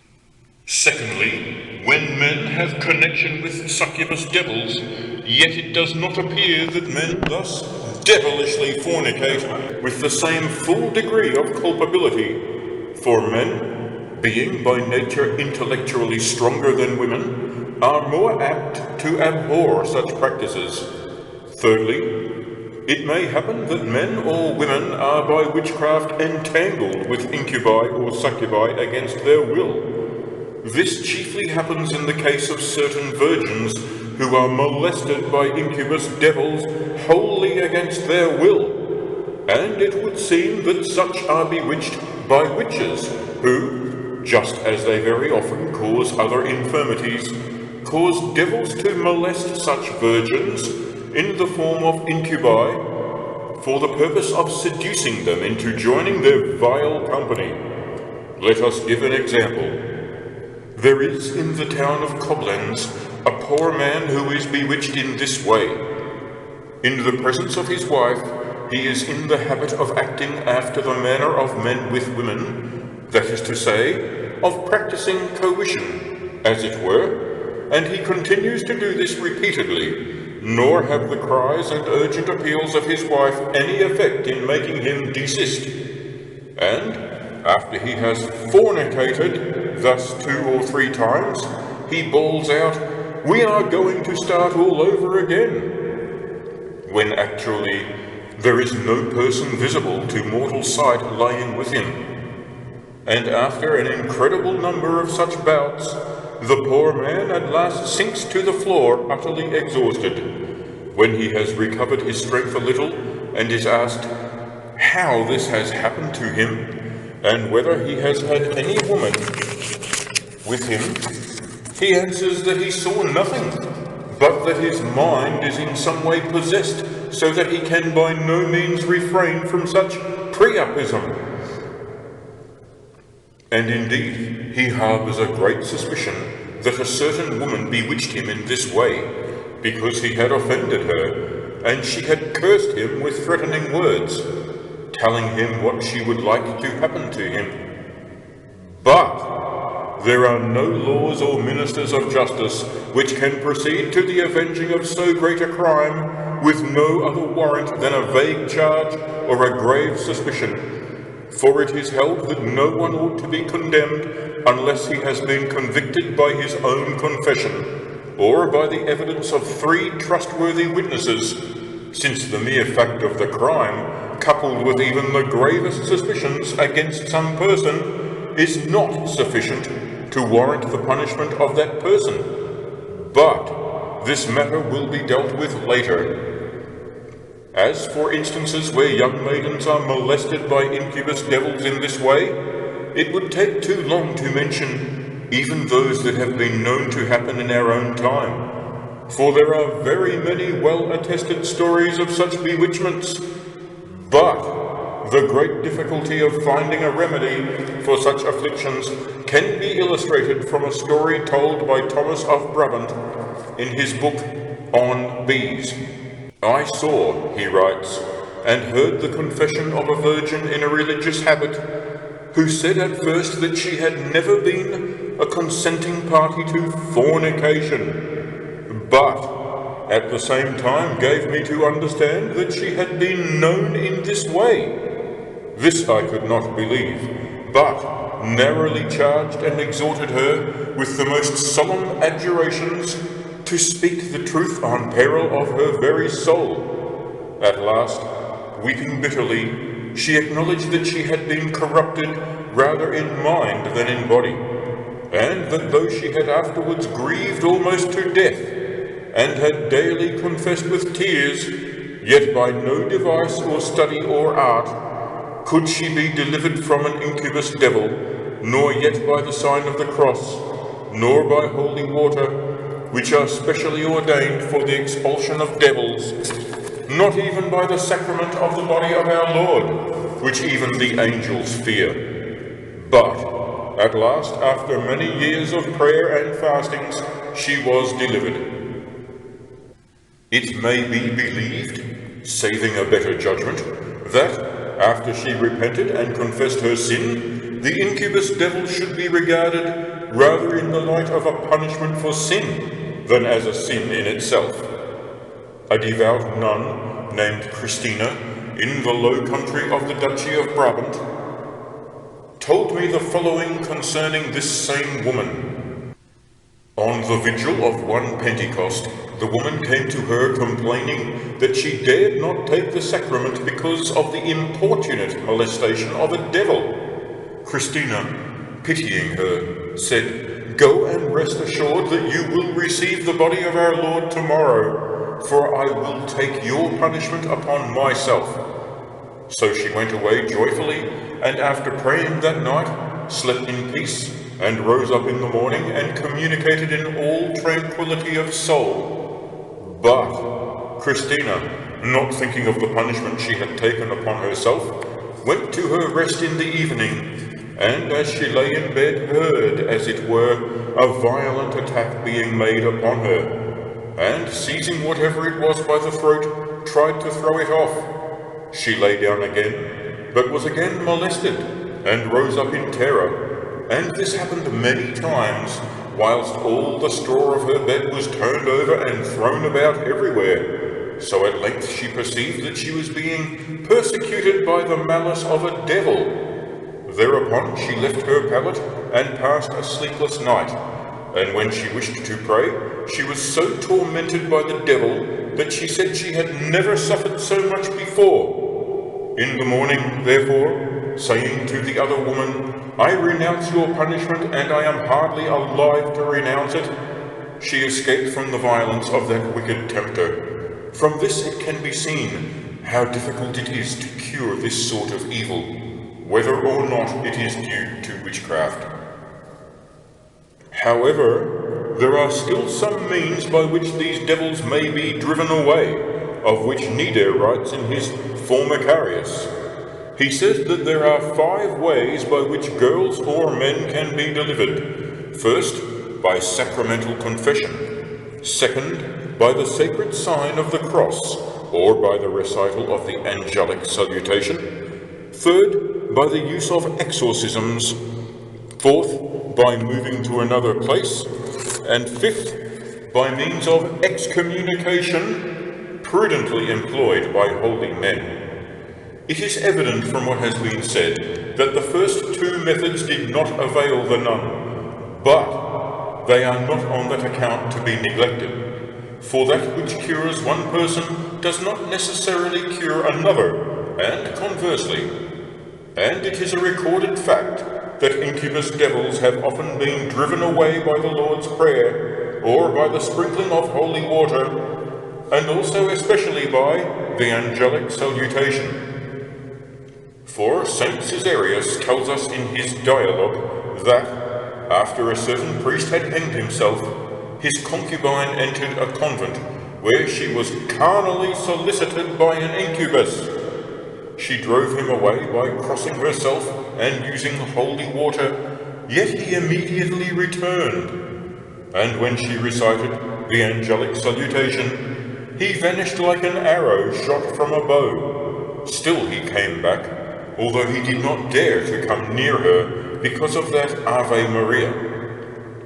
Saint Caesarius also refers to the remedy of sacramental confession, for he says that the aforesaid concubine was entirely abandoned by the incubus after she was clean confessed. He tells also of a man in Leyden who was plagued by a succubus and was entirely delivered after sacramental confession. He adds yet another example of an enclosed nun, a contemplative, whom an incubus would not leave in spite of prayers and confession and other religious exercises, for he persisted in forcing his way to her bed. But when, acting on the advice of a certain religious man, she uttered the word benedicite, the devil at once left her. Of the 4th method, that of moving to another place, he says that a certain priest's daughter had been defiled by an incubus and driven frantic with grief. But when she went far away across the Rhine, she was left in peace by the incubus. Her father, however, because he had sent her away, was so afflicted by the devil that he died within 3 days. He also mentions a woman who was often molested by an incubus in her own bed, and asked a devout friend of hers to come and sleep with her. She did so, and was troubled all night with the utmost uneasiness and disquiet, and then the first woman was left in peace. William of Paris notes also that incubi seem chiefly to molest women and girls with beautiful hair, either because they devote themselves too much to the care and adornment of their hair, or because they are wont to try to excite men by means of their hair, or because they are boastfully vain about it, or because God in his goodness permits this so that women may be afraid to entice men by the very means by which the devils wish them to entice men. The 5th method, that of excommunication, which is perhaps the same as exorcism, is exemplified in a history of Saint Bernard.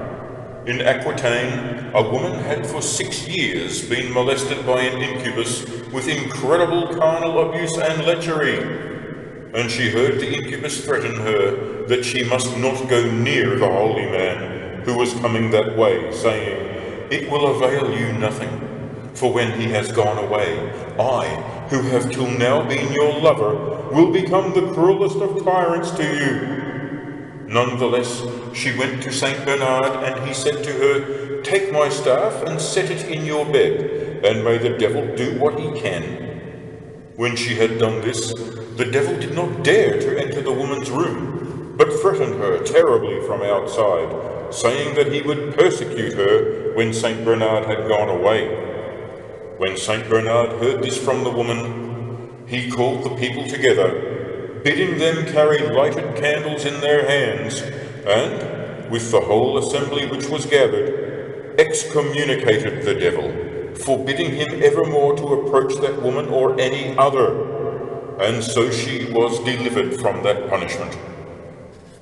Here it is to be noted that the power of the keys granted to St. Peter and his successors, which resounds on the earth, is really a power of healing granted to the Church on behalf of travellers who are subject to the jurisdiction of the papal power. Therefore it seems wonderful that even the powers of the air can be warded off by this virtue. But it must be remembered that persons who are molested by devils are under the jurisdiction of the Pope and his keys, and therefore it is not surprising if such powers are indirectly kept at bay by the virtue of the keys, just as by the same virtue the souls in purgatory can indirectly be delivered from the pains of the fire, inasmuch as this power availeth upon the earth, aye, and to the relief of souls that are under the earth.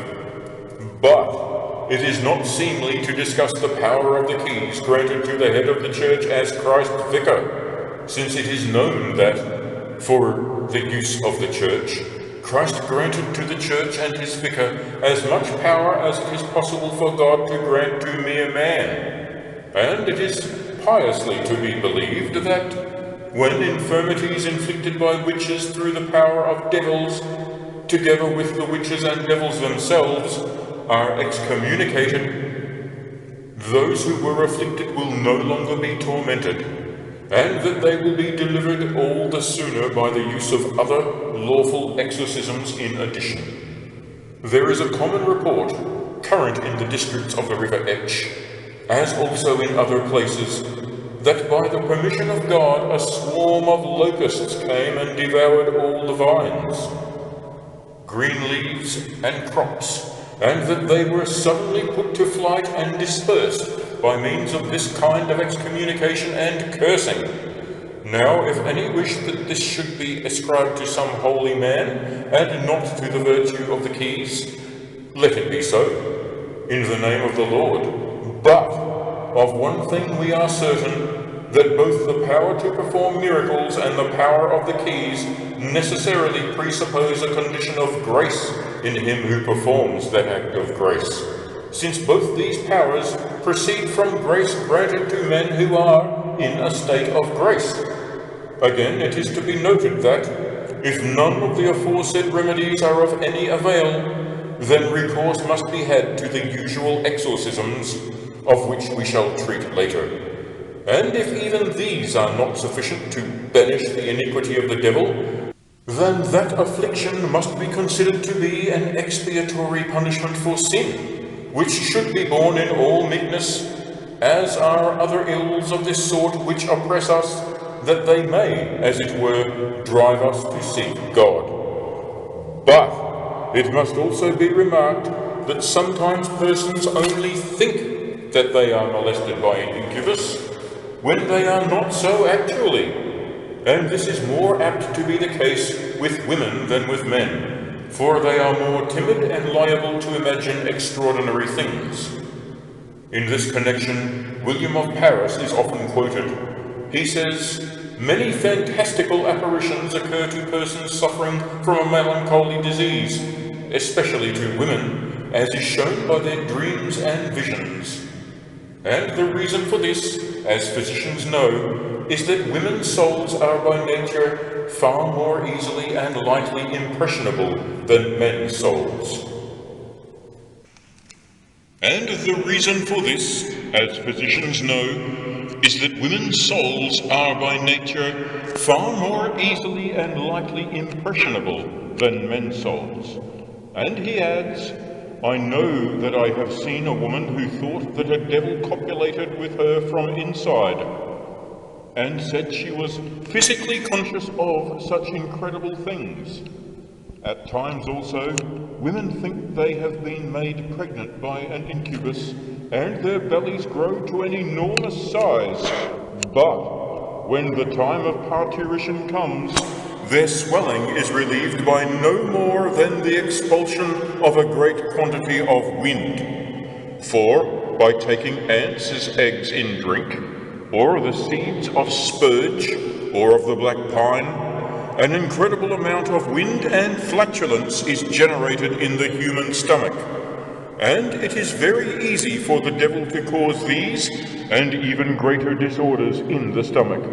This has been set down in order that too easy credence should not be given to women, but only to those whom experience has shown to be trustworthy, and to those who, by sleeping in their beds or nearby them, know for a fact that such things as we have spoken of are true. Chapter 2. Remedies prescribed for those who are bewitched by the limitation of the generative power. Although far more women are witches than men, as was shown in the first part of the work, yet men are more often bewitched than women. And the reason for this lies in the fact that God allows the devil more power over the venereal act, by which the original sin is handed down, than over other human actions. In the same way, he allows more witchcraft to be performed by means of serpents, which are more subject to incantations than other animals, because that was the first instrument of the devil. And the venereal act can be more readily and easily bewitched in a man than in a woman, as has been clearly shown. For there are 5 ways in which the devil can impede the act of generation, and they are more easily operated against men.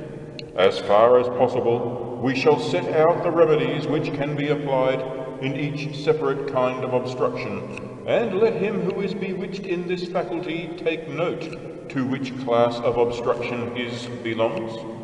For there are 5 classes, according to Peter R. Palude in his 4th book, Dist 34, of the trial of this sort of bewitchment. For the devil, being a spirit, has by his very nature power, with God's permission, over a bodily creature, especially to promote or to prevent local motion. So by this power they can prevent the bodies of men and women from approaching each other, and this either directly or indirectly. Directly, when they remove one to a distance from another and do not allow him to approach the other. Indirectly, when they cause some obstruction, or when they interpose themselves in an assumed body. So it happened to that young pagan who had married an idol, but nonetheless contracted a marriage with a girl. But because of this, he was unable to copulate with her, as has been shown above. Secondly, the devil can inflame a man towards one woman and render him impotent towards another. And this he can secretly cause by the application of certain herbs or other matters of which he well knows the virtue for this purpose. Thirdly, he can disturb the apperception of a man or a woman so that he makes one appear hideous to the other, for, as has been shown, he can influence the imagination. Fourthly, he can suppress the vigor of that member which is necessary for procreation, just as he can deprive any organ of the power of local motion. Fifthly, he can prevent the flow of semen to the members in which is the motive power, by, as it were, closing the seminal duct so that it does not descend to the genital vessels, or does not ascend again from them, or cannot come forth, or is spent vainly. But if a man should say, I do not know by which of these different methods I have been bewitched, all I know is that I cannot do anything with my wife, he should be answered in this way. If he is active and able with regard to other women, but not with his wife, then he is bewitched in the second way, for he can be certified as to the first way, that he is being deluded by succubus or incubus devils. Moreover, if he does not find his wife repellent, and yet cannot know her, but can know other women, then again it is the second way. But if he finds her repellent, and cannot copulate with her, then it is the second and the third way. If he does not find her repellent, and wishes to have connection with her, but has no power in his member, then it is the fourth way. But if he has power in his member, yet cannot emit his semen, then it is the fifth way. The method of curing these will be shown when we consider whether those who live in grace and those who do not are equally liable to be bewitched in these manners, and we answer that they are not, with the exception of the fourth manner, and even then, very rarely. For such an affliction can happen to a man living in grace and righteousness. But the reader must understand that in this case we speak of the conjugal act between married people, for in any other case they are all liable to bewitchment. For every venereal act outside wedlock is a mortal sin, and is only committed by those who are not in a state of grace. We have indeed the authority of the whole of scriptural teaching that God allows the devil to afflict sinners more than the just. For although that most just man, Job, was stricken, yet he was not so particularly or directly in respect of the procreant function. And it may be said that when a married couple are afflicted in this way, either both the parties or one of them is not living in a state of grace. And this opinion is substantiated in the Scriptures, both by authority and by reason. For the angel said to Tobias, "The devil receives power against those who are given over to lust, and he proved it in the slaying of the 7 husbands of the Virgin Sarah." Cassian, in his Collation of the Fathers, quotes Saint Anthony as saying that the devil can in no way enter our mind or body unless he has first deprived it of all holy thoughts and made it empty and bare of spiritual contemplation. These words should not be applied to an evil affliction over the whole of the body. For when Job was so afflicted, he was not denuded of divine grace, but they have particular reference to a particular infirmity inflicted upon the body for some sin. And the infirmity we are considering can only be due to the sin of incontinence. For, as we have said, God allows the devil more power over that act than over other human acts, because of its natural nastiness, and because by it the first sin was handed down to posterity. Therefore, when people joined in matrimony have for some sin been deprived of divine help. But if it is asked of what sort are those sins, it can be said, according to St. Jerome, that even in a state of matrimony it is possible to commit the sin of incontinence in various ways. See the text, "He who loves his wife to excess is an adulterer." And they who love in this way are more liable to be bewitched after the manner we have said. The remedies of the Church, then, are twofold, one applicable in the public court, the other in the tribunal of the confessional.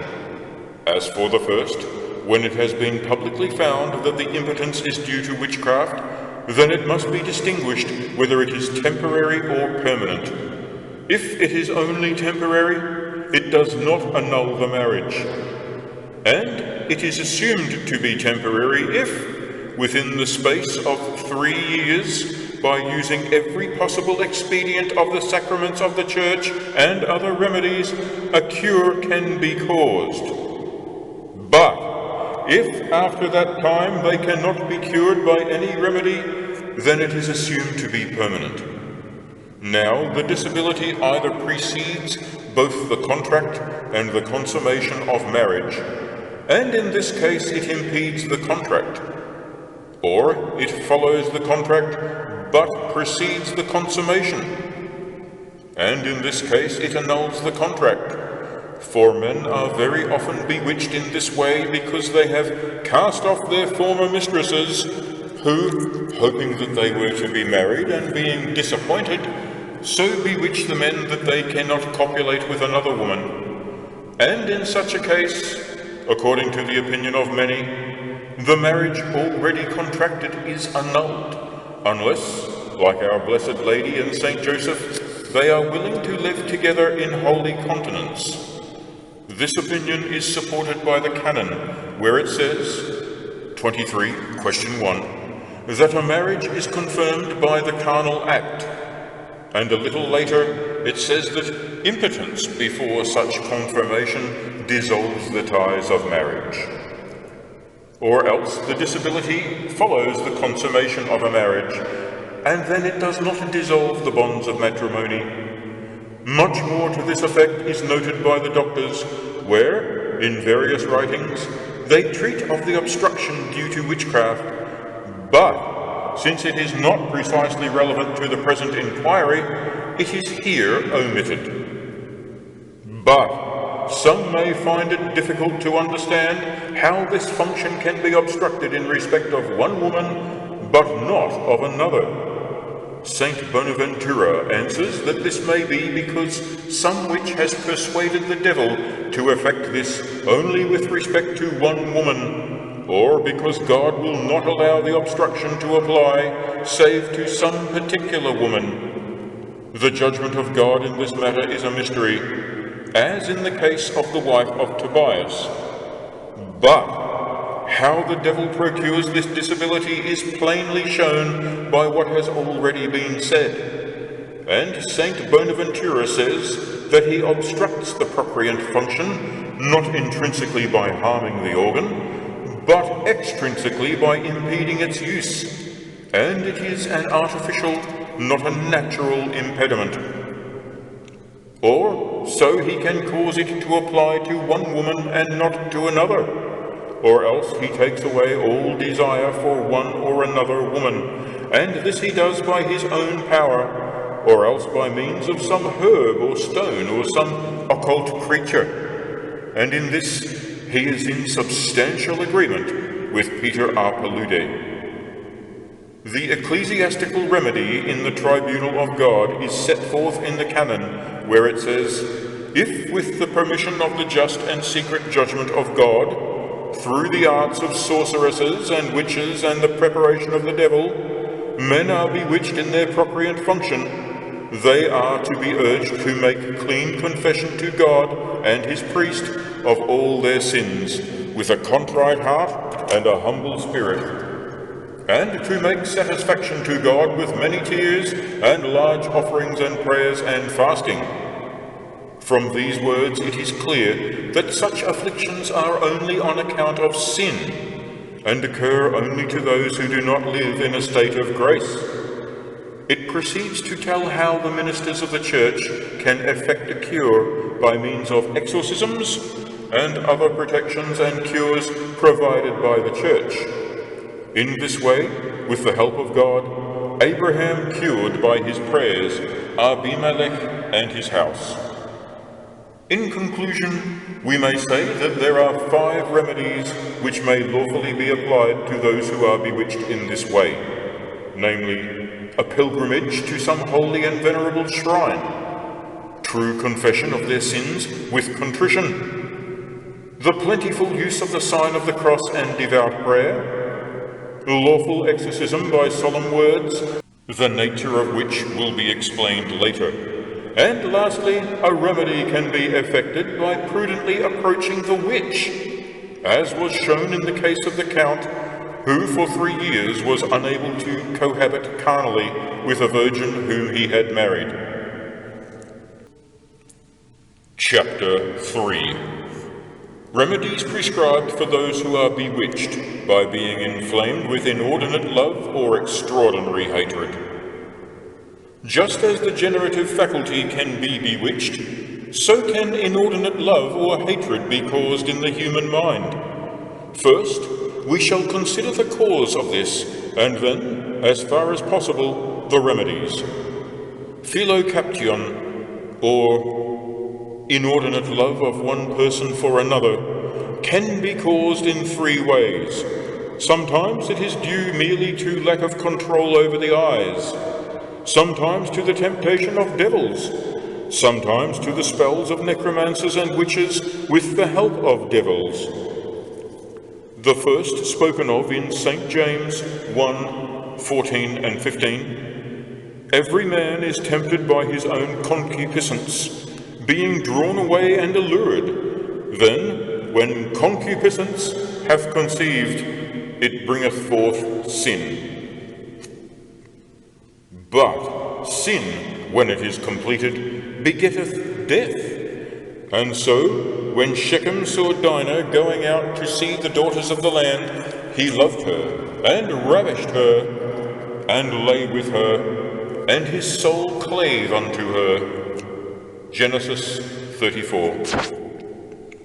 And here the gloss says that this happened to an infirm spirit, because she left her own concerns to inquire into those of other people, and such a soul is seduced by bad habits, and is led to consent to unlawful practices. The second cause arises from the temptation of devils. In this way, Ammon loved his beautiful sister Tamar, and was so vexed that he felt sick for love of her. 2 Samuel 13.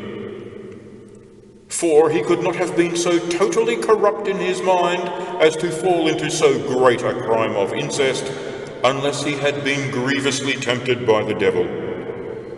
The Book of the Holy Fathers refers to this kind of love, where it says that even in their hermitages they were exposed to every temptation, including that of carnal desire, for some of them were at times tempted with the love of women more than it is possible to believe. St. Paul also says in 2 Corinthians 12, "There was given to me a thorn in the flesh, the messenger of Satan to buffet me," and the gloss explains this as referring to the temptation of lust. But it is said that when a man does not give way to temptation, he does not sin, but it is an exercise for his virtue. But this is to be understood of the temptation of the devil, not of that of the flesh. For this is a venial sin, even if a man does not yield to it. Many examples of this are to be read. As for the third cause, by which inordinate love proceeds from devils' and witches' works, the possibility of this sort of witchcraft has been exhaustively considered in the questions of the first part, as to whether devils, through the agency of witches, can turn the minds of men to inordinate love or hatred. And it was proved by examples which had fallen within our own experience. Indeed, this is the best known and most general form of witchcraft. But the following question may be asked. Peter has been seized with an inordinate love of this description, but he does not know whether it is due to the first or the second or the third cause. It must be answered that it can be by the work of the devil that hatred is stirred up between married people so as to cause the crime of adultery. But when a man is so bound in the meshes of carnal lust and desire that he can be made to desist from it by no shame, words, blows, or action, And when a man often puts away his beautiful wife to cleave to the most hideous of women, and when he cannot rest in the night, but is so demented that he must go by devious ways to his mistress, and when it is found that those of noblest birth, governors, and other rich men are the most miserably involved in this sin, for this age is dominated by women, and was foretold by Saint Hildegard, as Vincent of Beauvais records in the Mirror of History, although he said it would not endure for as long as it has already. And when the world is now full of adultery, especially among the most highly born, when all this is considered, I say, of what use is it to speak of remedies to those who desire no remedy? Nevertheless, for the satisfaction of the pious reader, we will set down briefly some of the remedies for philocaption when it is not due to witchcraft. Avicenna mentions 7 remedies which may be used when a man is made physically ill by this sort of love, but they are hardly relevant to our inquiry, except insofar as they may be of service to the sickness of the soul. For he says in Book 3 that the root of the sickness may be discovered by feeling the pulse and uttering the name of the object of the patient's love, and then, if the law permits, he may be married to her and so be cured by yielding to nature, or certain medicines may be applied concerning which he gives instructions. Or the sick man may be turned from his love by lawful remedies, which will cause him to direct his love to a more worthy object. Or he may avoid her presence, and so distract his mind from her. Or, if he is open to correction, he may be admonished and expostulated with, to the effect that such love is the greatest misery. Or he may be directed to someone who, as far as he may, with God's truth, will vilify the body and disposition of his love, and so blacken her character that she may appear to him altogether base and deformed. Or finally, he is to be set to arduous duties which may distract his thoughts. Indeed, just as the animal nature of a man may be cured by such remedies, so may they all be of use in reforming his inner spirit. Let a man obey the law of his intellect rather than that of nature. Let him turn his love to safe pleasures. Let him remember how momentary is the fruition of lust, and how eternal the punishment. Let him seek his pleasure in that life where joys begin never to end, and let him consider that, if he cleaves to his earthly love, that will be his sole reward. But he will lose the bliss of heaven and be condemned to eternal fire. Behold, the 3 irrecoverable losses which proceed from inordinate lust. With regard to philocaption caused by witchcraft, the remedies detailed in the preceding chapter may not inconveniently be applied here also, especially the exorcisms by sacred words, which the bewitched person can himself use. Let him daily invoke the guardian angel deputed to him by God. Let him use confession. Let him use confession and frequent the shrines of the saints, especially of the Blessed Virgin, and without doubt he will be delivered. Late page 365. Page 365. But how abject are those strong men who, discarding their natural gifts and the armor of virtue, cease to defend themselves, whereas the girls themselves, in their invincible frailty, use those very rejected weapons to repel this kind of witchcraft. We give one out of many examples in their praise. There was in a country village near Lindau, in the Diocese of Constance, a grown maid fair to see, and of even more elegant behaviour, at sight of whom a certain man of loose principles, a cleric in sooth, but not a priest, was smitten with violent pangs of love, and being unable to conceal the wound in his heart any longer, he went to the place where the girl was working, and with fair words showed that he was in the net of the devil, beginning by venturing in words only to persuade the girl to grant him her love. She, perceiving by divine instinct his meaning, and being chaste in mind and body, bravely answered him, "Master, do not come to my house with such words, for modesty itself forbids." To this he replied, "Although you will not be persuaded by gentle words to love me, yet I promise you that soon you will be compelled by my deeds to love me." Now that man was a suspected enchanter and wizard. The maiden considered his words as but empty air, and until then felt in herself no spark of carnal love for him. But after a short time she began to have amorous thoughts.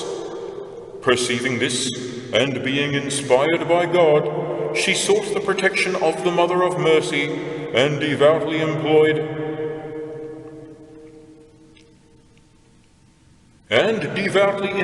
her to intercede with her son to help her. Anxious, moreover, to enjoy the society of pious folk, she went on a pilgrimage to a hermitage, where there was a church miraculously consecrated in that diocese to the Mother of God. There she confessed her sins, so that no evil spirit could enter her, and after her prayers to the Mother of Pity, all the devil's machinations against her ceased, so that these evil crafts thenceforth never afflicted her. Nonetheless, there are still some strong men cruelly enticed by witches to this sort of love, so that it would seem that they could never restrain themselves from their inordinate lust for them. Yet these often most manfully resist the temptation of lewd and filthy enticements, and by the aforesaid defences overcome all the wiles of the devil. A rich young man in the town of Innsbruck provides us with a notable pattern of this sort of struggle. He was so importuned by witches that it is hardly possible for pen to describe his strivings, but he always kept a brave heart, and escaped by means of the remedies we have mentioned. Therefore it may justly be concluded that these remedies are infallible against this disease, and that they who use such weapons will most surely be delivered. And it must be understood that what we have said concerning inordinate love applies also to inordinate hatred, since the same discipline is of benefit for the two opposite extremes. But though the degree of witchcraft is equal in each, yet there is this difference in the case of hatred. The person who is hated must seek another remedy. For the man who hates his wife and puts her out of his heart will not easily, if he is an adulterer, be turned back again to his wife, even though he go on many a pilgrimage. Now it has been learned from witches that they cause this spell of hatred by means of serpents. For the serpent was the first instrument of the devil, and by reason of its curse inherits a hatred of women. Therefore they cause such spells by placing the skin or head of a serpent under the threshold of a room or a house. For this reason, all the nooks and corners of the house where such a woman lives are to be closely examined and reconstructed as far as possible, or else she must be lodged in the houses of others. And when it is said that bewitched men can exorcise themselves, it is to be understood that they can wear the sacred words, or benedictions, or incantations round their necks, if they are unable to read or pronounce the benedictions, but it will be shown later in what way this should be done. End of page 367. Page 368. Chapter 4. Remedies prescribed for those who, by prestidigitatory art. Chapter 4. Remedies prescribed for those who, by prestidigitatory art, have lost their virile members, or have seemingly been transformed into the shapes of beasts.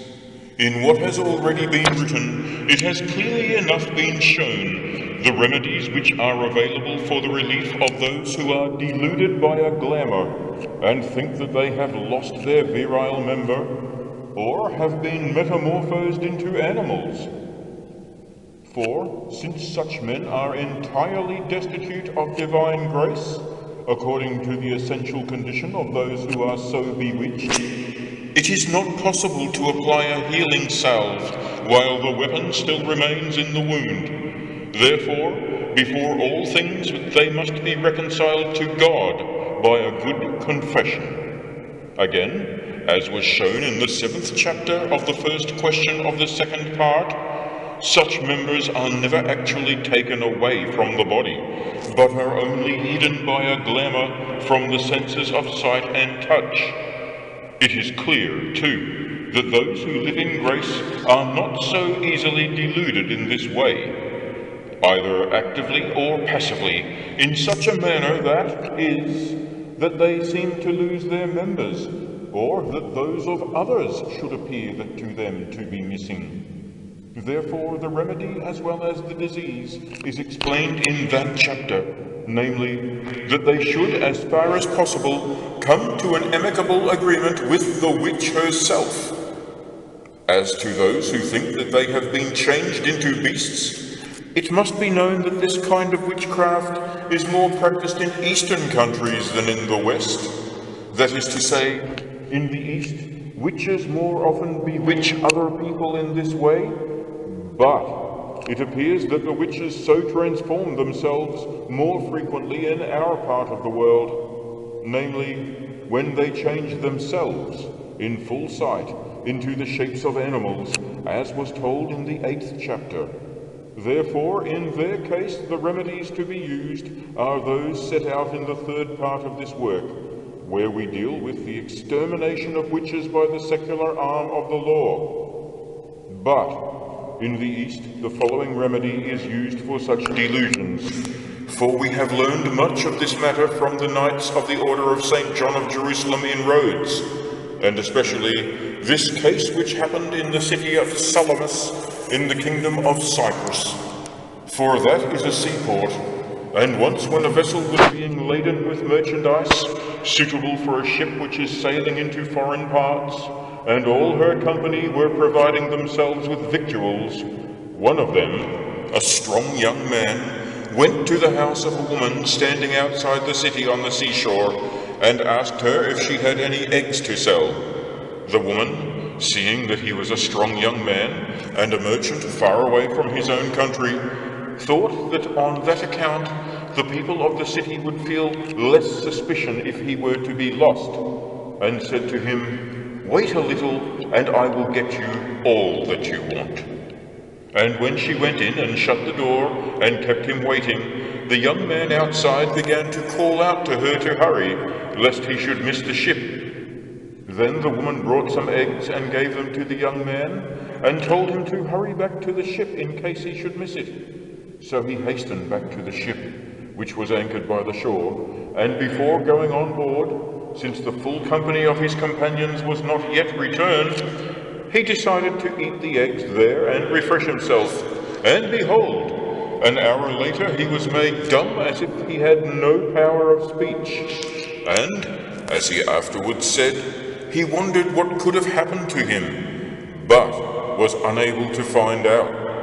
Yet when he wished to go on board, he was driven off with sticks by those who yet remained ashore, who all cried out, "Look what this ass is doing! Curse the beast, you are not coming on board." The young man, being thus driven away, and understanding from their words that they thought he was an ass, reflected and began to suspect that he had been bewitched by the woman, especially since he could utter no word, although he understood all that was said. And when, on again trying to board the ship, he was driven off with heavier blows, he was in bitterness of heart compelled to remain and watch the ship sail away. and so, as he ran here and there, since everybody thought he was an ass, he was necessarily treated as such. At last, under compulsion, he went back to the woman's house, and to keep himself alive, served her at her pleasure for 3 years, doing no work but to bring to the house such necessities as wood and corn, and to carry away what had to be carried away like a beast of burden, the only consolation that was left to him being that, although everyone else took him for an ass, the witches themselves, severally and in company, who frequented the house, recognized him as a man, and he could talk and behave with them as a man should. Now, if it is asked how burdens were placed upon him as if he were a beast, we must say that this case is analogous to that of which St. Augustine speaks in his De Civitate Dei, Book 18, Chapter 17, where he tells of the tavern women who changed their guests into beasts of burden, and to that of the father of Chrysantius, who thought he was a pack horse and carried corn with other animals. For the delusions caused by this glamour was threefold.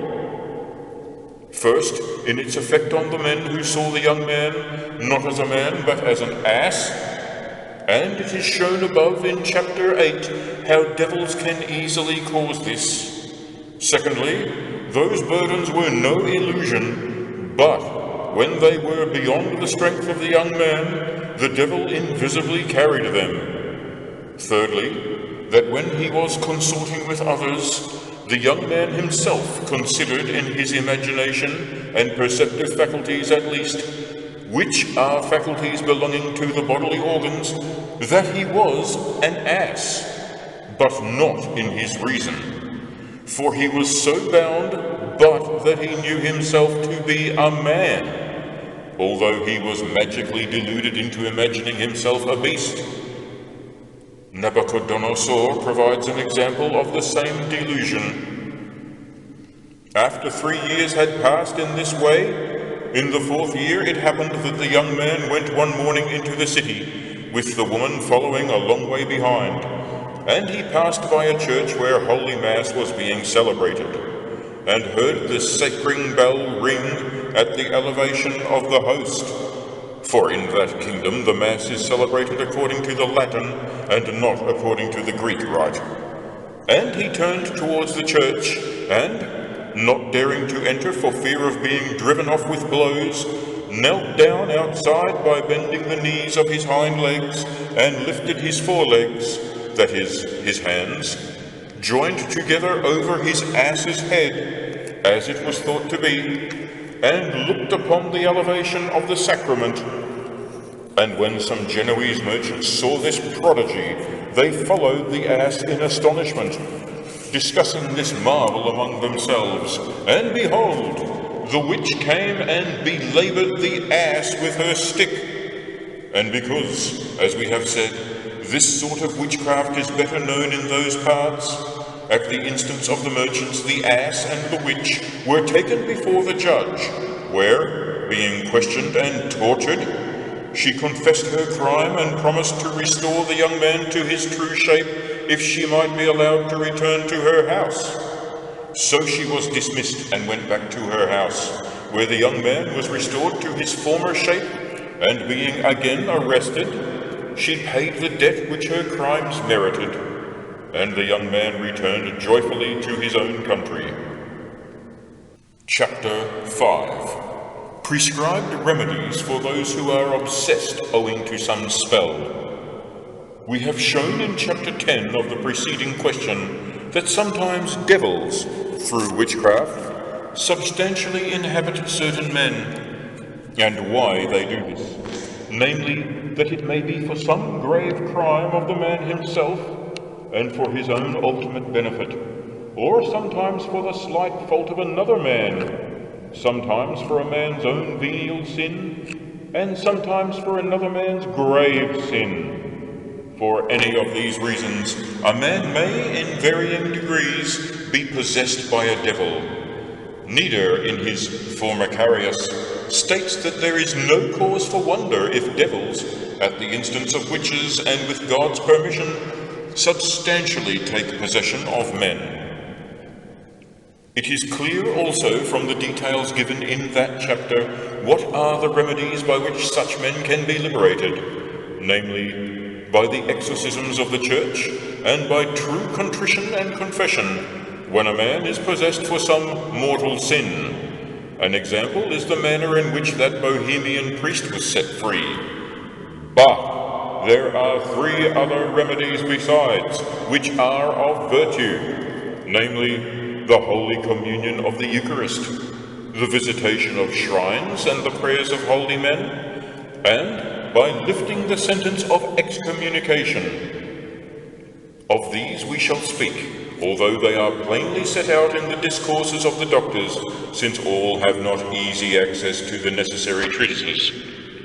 Cassian, in his Collation of the Abbots, speaks in these words of the Eucharist: "We do not remember that our elders ever forbade the administration of the Holy Communion to those possessed by evil spirits. It should even be given to them every day, if possible.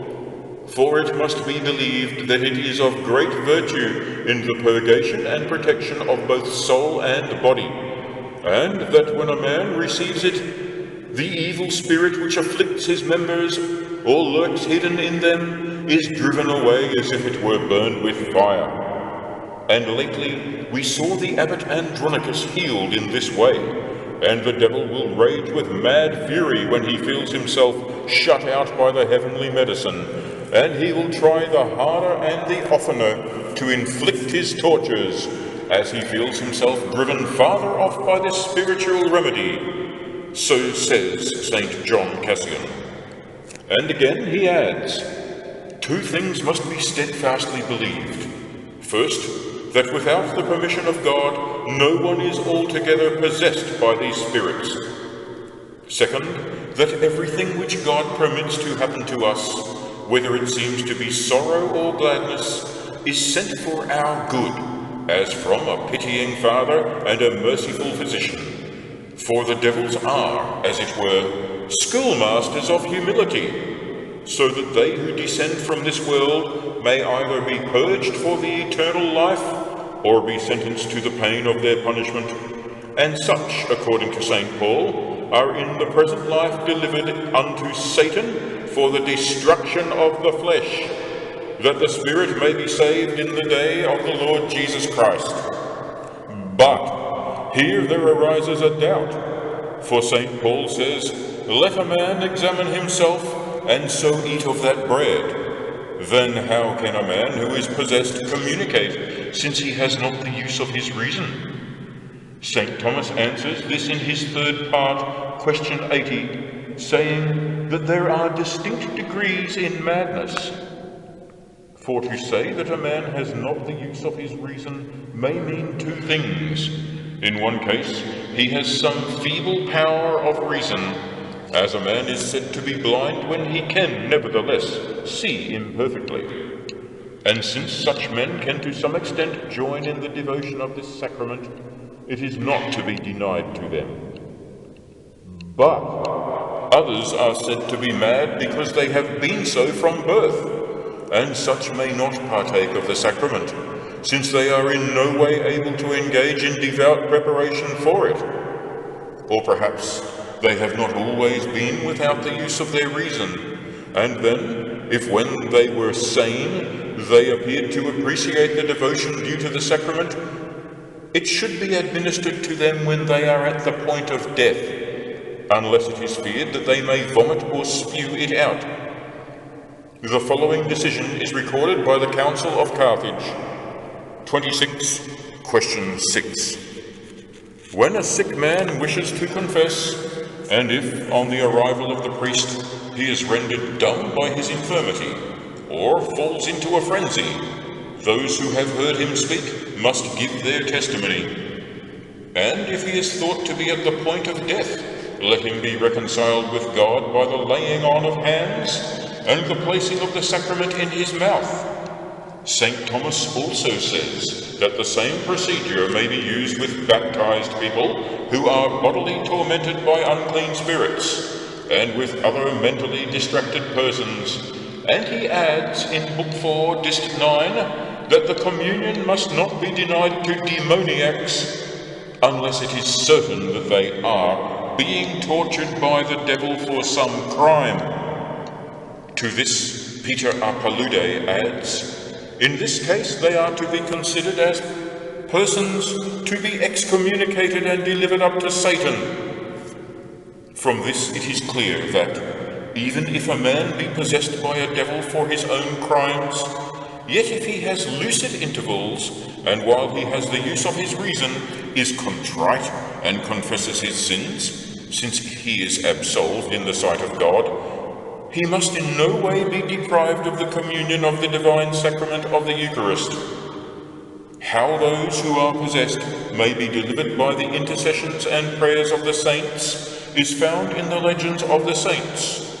For by the merits of saints, martyrs, confessors, and virgins, the unclean spirits are subdued by their prayers in the land where they live, just as the saints, in their earthly journey, subdued them. Likewise, we read that the devout prayers of wayfarers have often obtained the deliverance of those possessed, and Cassian urges them to pray for them, saying, if we hold the opinion, or rather faith of which I have written above, that everything is sent by the Lord for the good of our souls and the betterment of the universe, we shall in no way despise those who are possessed, but we shall incessantly pray for them as for our own selves, and pity them with our whole heart. As for the last method, that of releasing the sufferer from excommunication, it must be known that this is rare, and only lawfully practiced by such as have authority, and are informed by revelation that the man has become possessed on account of the excommunication of the Church. Such was the case of the Corinthian fornicator, 1 Corinthians 5, who was excommunicated by St. Paul and the Church, and delivered unto Satan for the destruction of the flesh, that his spirit might be saved in the day of our Lord Jesus Christ, that is, as the gloss says, either for the illumination of grace by contrition, or for judgment. And he delivered to Satan false teachers who had lost the faith, such as Hymenius and Alexander, that they might learn not to blaspheme. 1 Timothy 1. For so great was the power and the grace of St. Paul, says the gloss, that by the mere words of his mouth he could deliver to Satan those who fell away from the faith. St. Thomas 4:18 teaches concerning the free effects of excommunication as follows.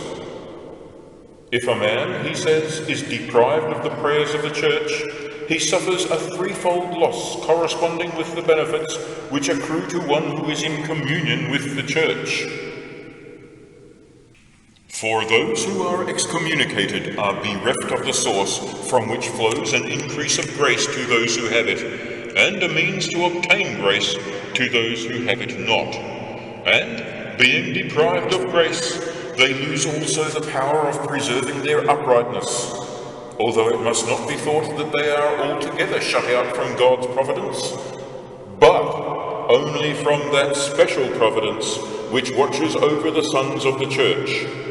And they lose also a strong source of protection against the enemy, for greater power is granted to the devil to injure such men, both bodily and spiritually. For in the primitive Church, when men had to be drawn into the faith by signs, just as the Holy Spirit was made manifest by a visible sign, so also a bodily affliction by the devil was the visible sign of a man who was excommunicated.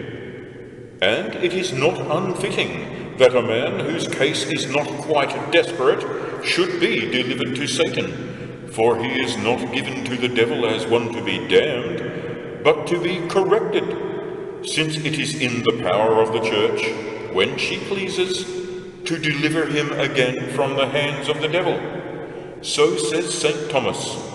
Therefore, the lifting of the ban of excommunication, when prudently used by a discreet exorcist, is a fitting remedy for those who are possessed.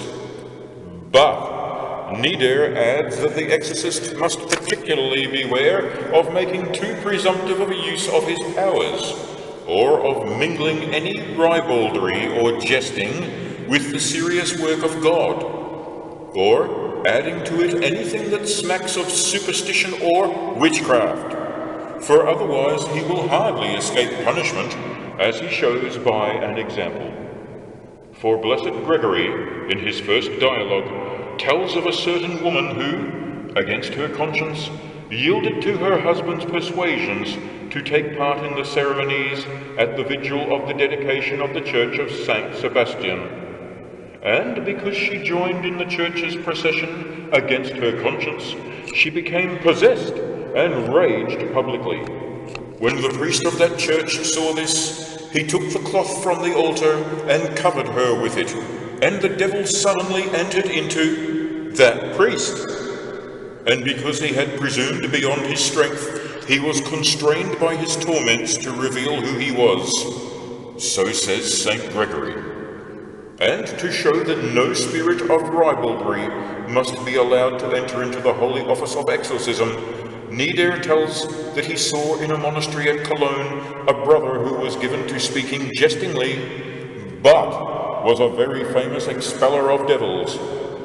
This man was casting a devil out of a man possessed in the monastery, and the devil asked him to give him some place to which he could go. This pleased the brother, and he jokingly said, "Go to my privy." So the devil went out, and when in the night the brother wished to go and purge his belly, the devil attacked him so savagely in the privy that he with difficulty escaped with his life. But especial care is to be taken that those who are obsessed through witchcraft should not be induced to go to witches to be healed. For St. Gregory goes on to say of the woman we have just mentioned, her kindred, and those who loved her in the flesh, took her to some witches to be healed, by whom she was taken to a river and dipped in the water with many incantations. And upon this she was violently shaken, and instead of one devil being cast out, a legion entered into her, and she began to cry out in their several voices. Therefore her kindred confessed what they had done, and in great grief brought her to the holy Bishop Fortunatus, who, by daily prayers and fasting, entirely restored her to health. But since it has been said that exorcists must beware lest they make use of anything savouring of superstition or witchcraft, some exorcists may doubt whether it is lawful to use certain unconsecrated herbs and stones. In answer, we say that it is so much the better if the herbs are consecrated, but that if they are not, then it is not superstitious to use a certain herb called demonifuge, or even the natural properties of stones.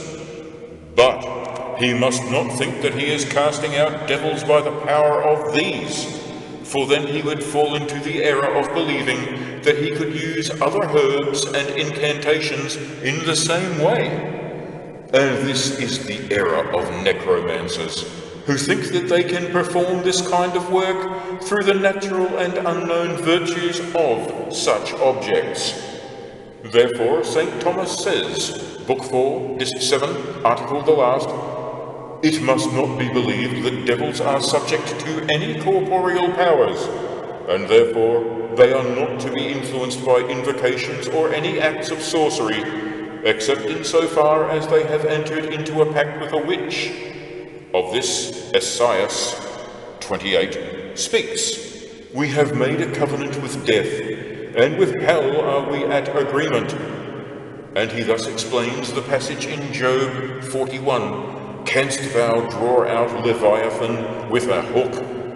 And the following words, for he says, "If one rightly considers all that has been said before, it will seem that it belongs to the heretical presumption of necromancers when anyone tries to make an agreement with devils or to subject them in any way to his own will. Having then shown that man cannot of his own power overcome the devil, he concludes by saying, "Place your hand upon him, but understand that if you have any power, it is yet by divine virtue that he is overcome." And he adds, "Remember the battle which I wage against him," that is to say, the present being put for the future. "I shall fight against him on the cross, where Leviathan will be taken with a hook," that is, by the divinity hidden under the bait of humanity, "since he will think our Saviour to be only a man." And afterwards it says, "There is no power on earth to be compared with him," by which it is meant that no bodily power can equal the power of the devil, which is a purely spiritual power. So says St. Thomas. But a man possessed by a devil can indirectly be relieved by the power of music, as was Saul by David's harp, or of a herb, or of any other bodily matter in which there lies some natural virtue. Therefore, such remedies may be used as can be argued both from authority and by reason. For St. Thomas 26:7 says that stones and herbs may be used for the relief of a man possessed by a devil, and there are the words of St. Jerome. And as for the passage in Tobias, where the angel says, "Touching the heart and the liver, which you took from the fish, if a devil or an evil spirit trouble any, we must make a smoke thereof before the man or the woman, and the party shall be no more vexed." St. Thomas says, "We ought not to marvel at this, for the smoke of a certain tree, when it is burned, seems to have the same virtue as if it had in it some spiritual sense or power of spiritual prayer for the future." Of the same opinion are Blessed Albert in his commentary on St. Luke 9, and Nicholas of Lyra and Paul of Burgos on 1 Samuel 16. The last named homilist comes to this conclusion, that it must be allowed that those possessed by a devil can not only be relieved, but even entirely delivered by means of material things, understanding that in the latter case they are not very fiercely molested. And he proves this by reasoning as follows: devils cannot alter corporeal matter just at their will, but only by bringing together complementary active and passive agents, as Nicholas says. In the same way, some material object can cause in the human body a disposition which makes it susceptible to the operations of the devil. For example, according to physicians, mania very much predisposes a man to dementia, and consequently to demoniac obsession. Therefore, if, in such a case, the predisposing passive agent be removed, it will follow that the active affliction of the devil will be cured. In this light, we may consider the fish's liver and the music of David, by which Saul was at first relieved and then entirely delivered of the evil spirit. For it says, "And the evil spirit departed from him." But it is not consonant with the meaning of the scripture to say that this was done by the merits or prayers of David, for the scripture says nothing of any such matter, whereas it would have spoken notably in his praise if this had been so. This reasoning we take from Paul of Burgos. There is also the reason which we gave in question 5 of the first part, that Saul was liberated because, by the harp, was prefigured the virtue of the cross, on which were stretched the sacred limbs of Christ's body. And more is written there which may be considered together with the present inquiry. But we shall only conclude by saying that the use of material things in lawful exorcisms is not superstitious. And now it is expedient that we should speak about the exorcisms themselves. Chapter 6. prescribed remedies, to wit, the lawful exorcisms of the Church for all sorts of infirmities and ills due to witchcraft, and the method of exorcising those who are bewitched.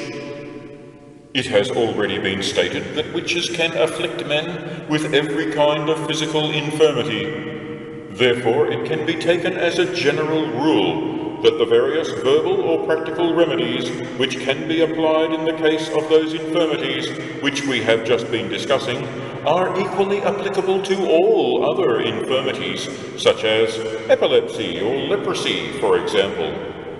And, as lawful exorcisms are reckoned among the verbal remedies and have been most often considered by us, they may be taken as a general type of such remedies, and there are three matters to be considered regarding them. First, we must judge whether a person who has not been ordained as an exorcist, such as a layman or a secular cleric, may lawfully exorcise devils and their works. Bound up with this question are three others, namely, first, what constitutes the legality of this practice? Secondly, the 7 conditions which must be observed when one wishes to make private use of charms and benedictions. And thirdly, in what way the disease is to be exorcised and the devil conjured. Secondly, we must consider what is to be done when no healing grace results from the exorcism. Thirdly, we must consider practical and not verbal remedies, together with the solution of certain arguments. For the first, we have the opinion of St. Thomas in Book 4, Dist 23. He says, when a man is ordained as an exorcist, or into any of the other minor orders, he has conferred upon him the power of exorcism in his official capacity, and this power may even lawfully be used by those who belong to no order, but such do not exercise it in their official capacity. Similarly, the Mass can be said in an unconsecrated house, although the very purpose of consecrating a church is that the Mass may be said there. But this is more on account of the grace which is in the righteous than of the grace of the sacrament.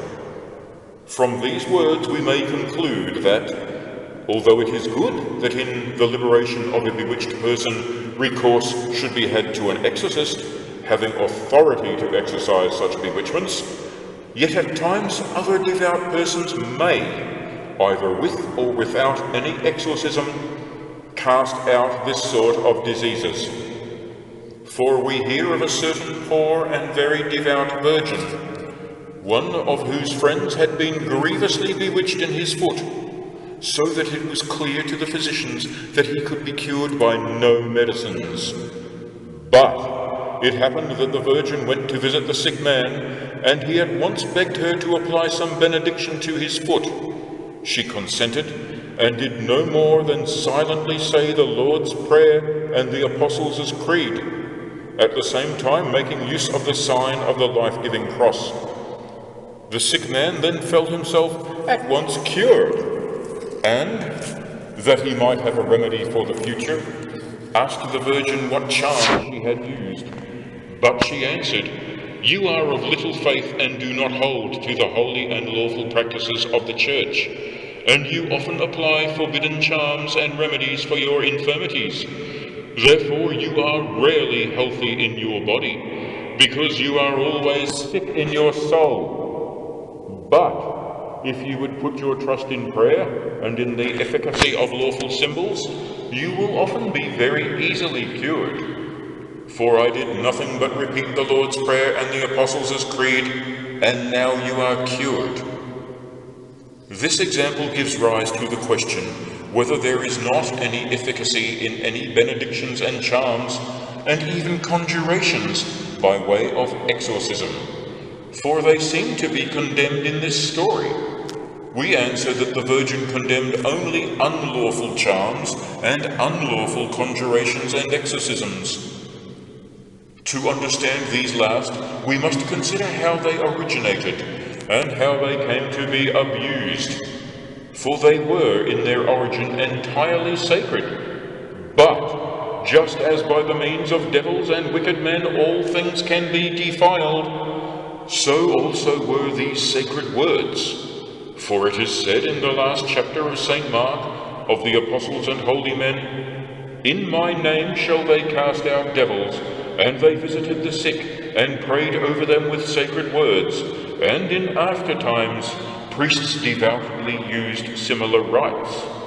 And therefore there are to be found today in ancient churches devout prayers and holy exorcisms which men can use or undergo, when they are applied by pious men as they used to be, without any superstition, even as there are now to be found learned men and doctors of holy theology who visit the sick and use such words for the healing not only of demoniacs but of other diseases as well. But alas, superstitious men have, on the pattern of these, found for themselves many vain and unlawful remedies which they employ in these days for sick men and animals, and the clergy have become too slothful to use any more the lawful words when they visit the sick. On this account, Gulielmus Durandus, the commentator on St. Raymond, says that such lawful exorcisms may be used by a religious and discreet priest, or by a layman, or even by a woman of good life and proved discretion, by the offering of lawful prayers over the sick, not over fruits or animals, but over the sick. For the Gospel says, "They shall place their hands upon the sick," etc., and such persons are not to be prevented from practicing in this way, unless perhaps it is feared that, following their example, other indiscreet and superstitious persons should make improper use of incantations. It is these superstitious diviners whom that virgin we have mentioned condemned, when she said that they who consulted with such had weak, that is to say bad, faith.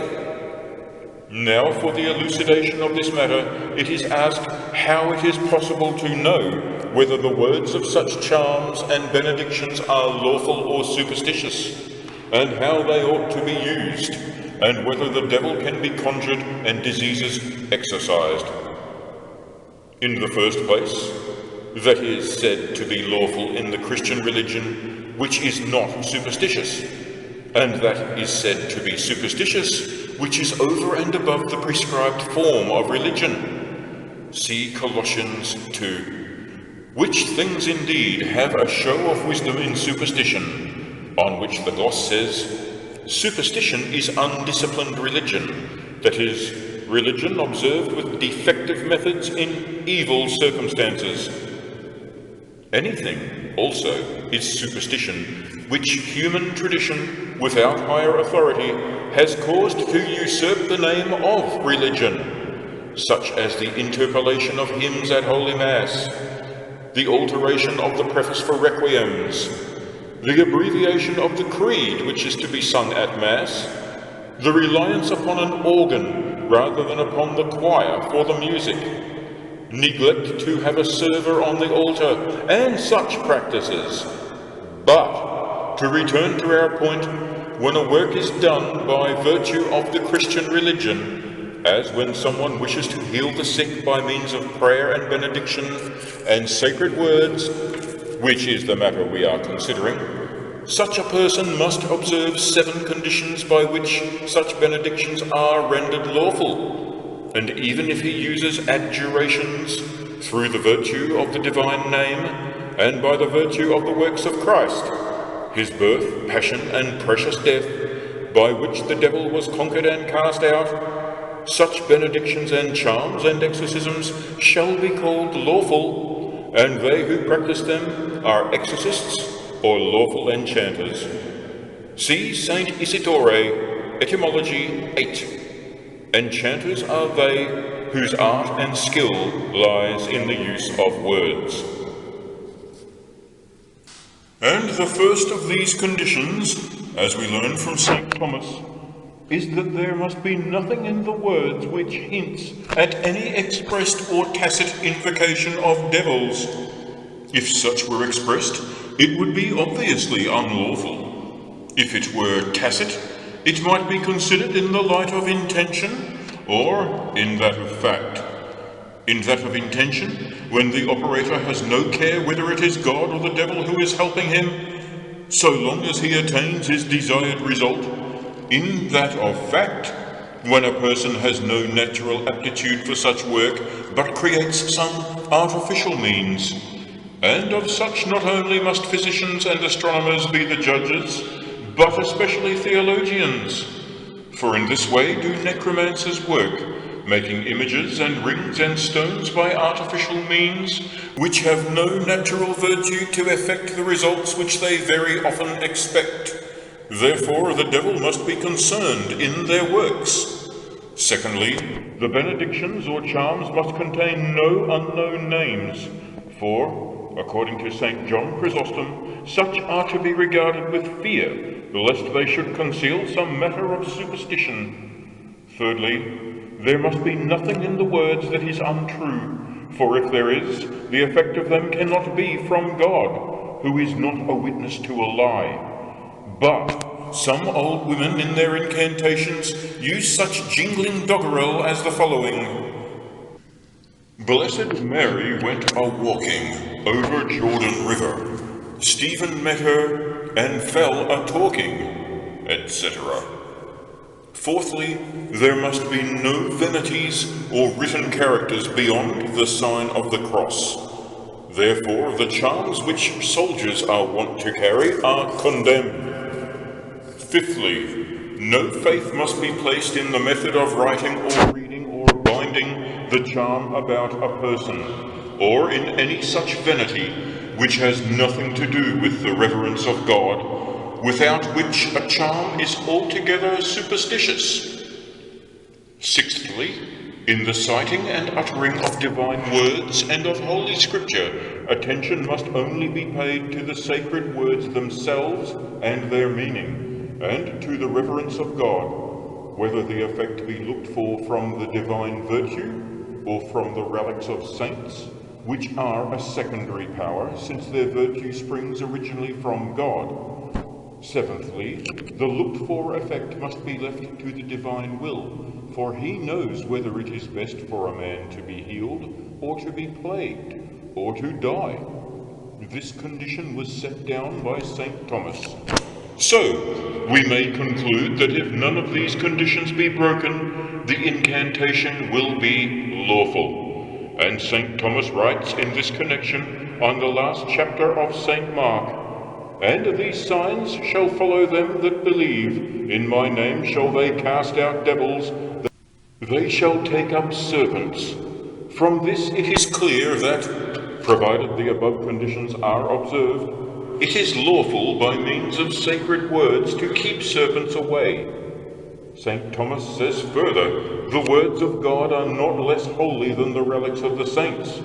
As St. Augustine says, the word of God is not less than the body of Christ, but all are agreed that it is lawful to carry reverently about the person the relics of the saints. Therefore, let us by all means invoke the name of God by duly using the Lord's Prayer and the angelic salutation, by his birth and passion, by his 5 wounds, and by the 7 words which he spoke on the cross, by the triumphant inscription, by the 3 nails, and by the other weapons of Christ's army against the devil and his works. By all these means it is lawful to work, and our trust may be placed in them, leaving the issue to God's will. And what has been said about the keeping off of serpents applies also to other animals, provided that the attention is fixed only on the sacred words and the divine virtue. But great care is to be used in incantations of this nature, for, St. Thomas says, such diviners often use unlawful observances, and obtain magic effects by means of devils, especially in the case of serpents. For the serpent was the devil's first instrument, by which he deceived mankind.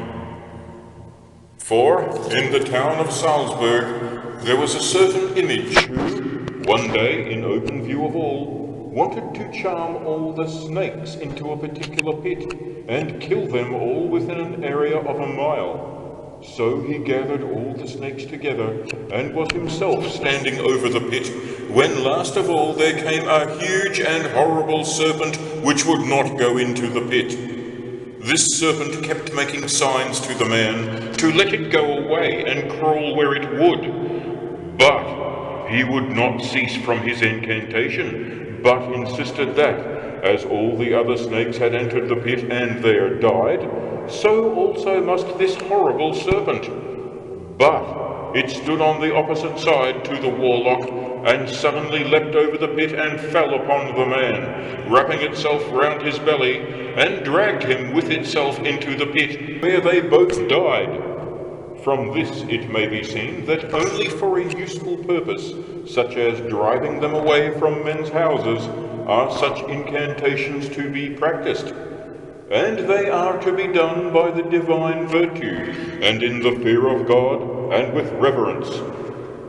In the second place, we have to consider how exorcisms, or charms of this kind, ought to be used, and whether they should be worn round the neck or sewn into the clothing. It may seem that such practices are unlawful, for St. Augustine says, in the second book on the Christian doctrine, there are 1,000 magic devices and amulets and charms which are all superstitious, and the school of medicine utterly condemns them all, whether they are incantations, or certain marks which are called characters, or engraved charms to be hung round the neck. Also, St. John Chrysostom, commenting on St. Matthew, says, "Some persons wear round their neck some written portion of the gospel, but is not the gospel every day read in the church and heard by all? How then shall a man be helped by wearing the gospel round his neck, when he has reaped no benefit from hearing it with his ears? For in what does the virtue of the gospel consist? In the characters of its letters, or in the meaning of its words? If in the characters, you do well to hang it round your neck. But if in the meaning, surely it is of more benefit when planted in the heart than when worn round the neck." But, on the other hand, the doctors answer as follows, especially St. Thomas, where he asks whether it is unlawful to hang sacred words round the neck. Their opinion is that in all charms and writings so worn, there are two things to be avoided. First, in whatever is written, there must be nothing that savours of an incantation of devils. For then it is manifestly superstitious and unlawful, and must be judged as an apostasy from the faith, as has often been said before. Similarly, in accordance with the above 7 conditions, it must not contain any unknown names. But if these 2 snares be avoided, it is lawful both to place such charms on the lips of the sick, and for the sick to carry them with them. But the doctors condemn their use in one respect, that is, when a man pays greater attention to, and has more reliance upon, the mere signs of the written letters than upon their meaning. It may be said that a layman who does not understand the words cannot pay any attention to their meaning. But it is enough if such a man fixes his thoughts on the divine virtue, and leaves it to the divine will to do what seems good to his mercy. In the third place, we have to consider whether the devil is to be conjured and the disease exorcised at the same time, or whether a different order should be observed, or whether one of these operations can take place without the other. Here there are several points to be considered. First, whether the devil is always present when the sick man is afflicted. Second, what sort of things are capable of being exorcised or remedied. Third, the method of exorcising. For the first point, it would seem, following that pronouncement of St. John Damascene, that where the devil operates, there he is. that the devil is always present in the sick man when he afflicts him. Also, in the history of Saint Bartholomew, it seems that a man is only delivered from the devil when he is cured of the sickness. But this can be answered as follows. When it is said that the devil is present in a sick man, this can be understood in two ways, either that he is personally present, or that he is present in the effect which he has caused. In the first sense, he is present when he first causes the sickness. In the second sense, he is said to be present, not personally, but in the effect. In this way, when the doctors ask whether the devil substantially inhabits a man who commits mortal sin, they say that he is not personally present, but only in effect, just as a master is said to dwell in his servants in respect of his mastership.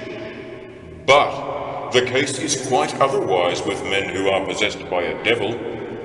For the second point, as to what sort of things can be exorcised, the opinion of St. Thomas, Book 4, Dist 6, should be noted, where he says that on account of man's sin, the devil receives power over a man and over everything which a man uses to hurt him with them. And since there can be no compromise of Christ with Belial, therefore, whenever anything is to be sanctified for divine worship, it is first exorcised, that it may be consecrated to God, freed from the power of the devil, by which it might be turned to the hurt of men. This is shown in the blessing of water, the consecration of a church, and in all matters of this sort. Therefore, since the first act of reconciliation by which a man is consecrated to God is in baptism, it is necessary that a man should be exorcised before he is baptized. Indeed, in this it is more imperative than in any other circumstance, for in man himself lies the cause by reason of which the devil receives his power in other matters which are brought about by man, namely sin, either original or actual. This, then, is the significance of the words that are used in exorcisms, as when it is said, "Depart, O Satan, from him," and likewise of the things that are then done. To return, then, to the actual point, when it is asked whether the devil is to be exorcised and the devil adjured, and which of these should be done first, it is answered that not the disease, but the sick and bewitched man himself is exorcised, just as in the case of a child.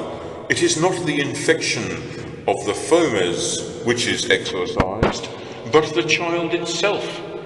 Also, just as the child is first exorcised, and then the devil is adjured to depart, so also is the bewitched person first exorcised, and afterwards the devil and his works are bidden to depart. Again, just as salt and water are exorcised, so are all things which can be used by the sick man, so that it is expedient to exorcise and bless chiefly his food and drink. In the case of baptism, the following ceremony of exorcism is observed: the exsufflation towards the west, and the renunciation of the devil. Secondly, the raising of the hands with a solemn confession of the faith of the Christian religion. Thirdly, prayer, benediction, and the laying on of hands. Fourthly, the stripping and anointing with holy oil. And after baptism, the communion and the putting on of the chrism. But all this is not necessary in the exorcism of one who is bewitched, but that he should first have made a good confession, and if possible, he is to hold a lighted candle and receive the Holy Communion. And instead of putting on a chrism, he is to remain bound naked to a holy candle of the length of Christ's body or of the cross. And then may be said the following: I exorcise thee, Peter, or thee, Barbara, being weak but reborn in holy baptism, by the living God, by the true God, by God who redeemed thee with his precious blood, that thou mayest be exorcised, that all the illusions and wickedness of the devil's deceits may depart and flee from thee, together with every unclean spirit adjured by him who will come to judge both the quick and the dead, and who will purge the earth with fire. Amen. Let us pray. O God of mercy and pity, who, according to thy tender loving kindness, chastenest those whom thou dost cherish, and dost gently compel those whom thou receivest to turn their hearts, we invoke thee, O Lord, that thou wilt vouchsafe to bestow thy grace upon thy servant who suffereth from a weakness in the limbs of his body, that whatever is corrupt by earthly frailty, whatever is made violent by the deceit of the devil, may find redemption in the unity of the body of the church. Have mercy, O Lord, on his groaning. Have mercy upon his tears, and as he putteth his trust only in thy mercy, receive him in the sacrament of thy reconciliation, through Jesus Christ our Lord. Amen. Therefore, accursed devil, hear thy doom, and give honour to the true and living God. Give honour to the Lord Jesus Christ, that thou depart with thy works from this servant, whom our Lord Jesus Christ hath redeemed with his precious blood. Then let him exorcise him a second and yet a third time with the prayers as above. Let us pray. God, who dost ever mercifully govern all things that thou hast made, incline thine ear to our prayers, and look in mercy upon thy servant labouring under the sickness of the body. Visit him, and grant him thy salvation, and the healing virtue of thy heavenly grace, through Christ our Lord. Amen. Therefore, accursed devil, etc. The prayer for the third exorcism. O God, the only protection of human frailty, show forth the mighty power of thy strong aid upon our sick brother, that being holpen by thy mercy, he may be worthy to enter thy holy church in safety, through Christ our Lord. Amen. And let the exorcist continually sprinkle him with holy water, and note that this method is recommended, not because it must be rigidly observed, or that other exorcisms are not of greater efficacy, but that there should be some regular system of exorcism and adjuration. For, in the old histories and books of the Church, there are sometimes found more devout and powerful exorcisms, but since before all things the reverence of God is necessary, let each proceed in this matter as he finds it best. In conclusion, and for the sake of clearness, we may recommend this form of exorcism for a person who is bewitched. Let him first make a good confession, according to the often quoted canon, if by sortilege, etc., then let a diligent search be made in all corners, and in the beds and mattresses, and under the threshold of the door, in case some instrument of witchcraft may be found. The bodies of animals bewitched to death are at once to be burned, and it is expedient that all bedclothes and garments should be renewed, and even that he should change his house and dwelling. But, in case nothing is found, then he who is to be exorcised should, if possible, go into the church in the morning, especially on the holier days, such as the feasts of Our Lady, or on some vigil, and the better if the priest also has confessed and is in a state of grace, for then the stronger will he be. And let him who is to be exorcised hold in his hand a holy candle as well as he can, either sitting or kneeling, and let those who are present offer up devout prayers for his deliverance. And let him begin the litany at, Our help is in the name of the Lord, and let one be appointed to make the responses. Let him sprinkle him with holy water, and place a stole round his neck, and recite the psalm, Haste thee, O God, to deliver me. And let him continue the litany for the sick, saying at the invocation of the saints, Pray for him and be favourable. Deliver him, O Lord. Continuing thus to the end. But where the prayers are to be said, then in the place of the prayers let him begin the exorcism, and continue in the way we have declared, or in any other better way as seems good to him. And this sort of exorcism may be continued at least 3 times a week, that so through many intercessions the grace of health may be obtained. Finally, he must receive the sacrament of the Eucharist, although some think that this should be done before the exorcism. And at his confession, the confessor must inquire whether he is under any bond of excommunication, and if he is, whether he has rashly omitted to obtain absolution from his judge. For then, although he may at his discretion absolve him, yet when he has regained his health, he must seek absolution also from the judge who excommunicated him. It should further be noted that, when the exorcist is not ordained to the order of exorcist, then he may proceed with prayers. And if he can read the beginnings of the 4 Gospels of the Evangelists, and the Gospel beginning, "There was an angel sent," and the Passion of our Lord, all of which have great power to expel the works of the devil, also let the Gospel of St. John, "In the beginning was the Word," be written and hung round the sick man's neck, and so let the grace of healing be looked for from God.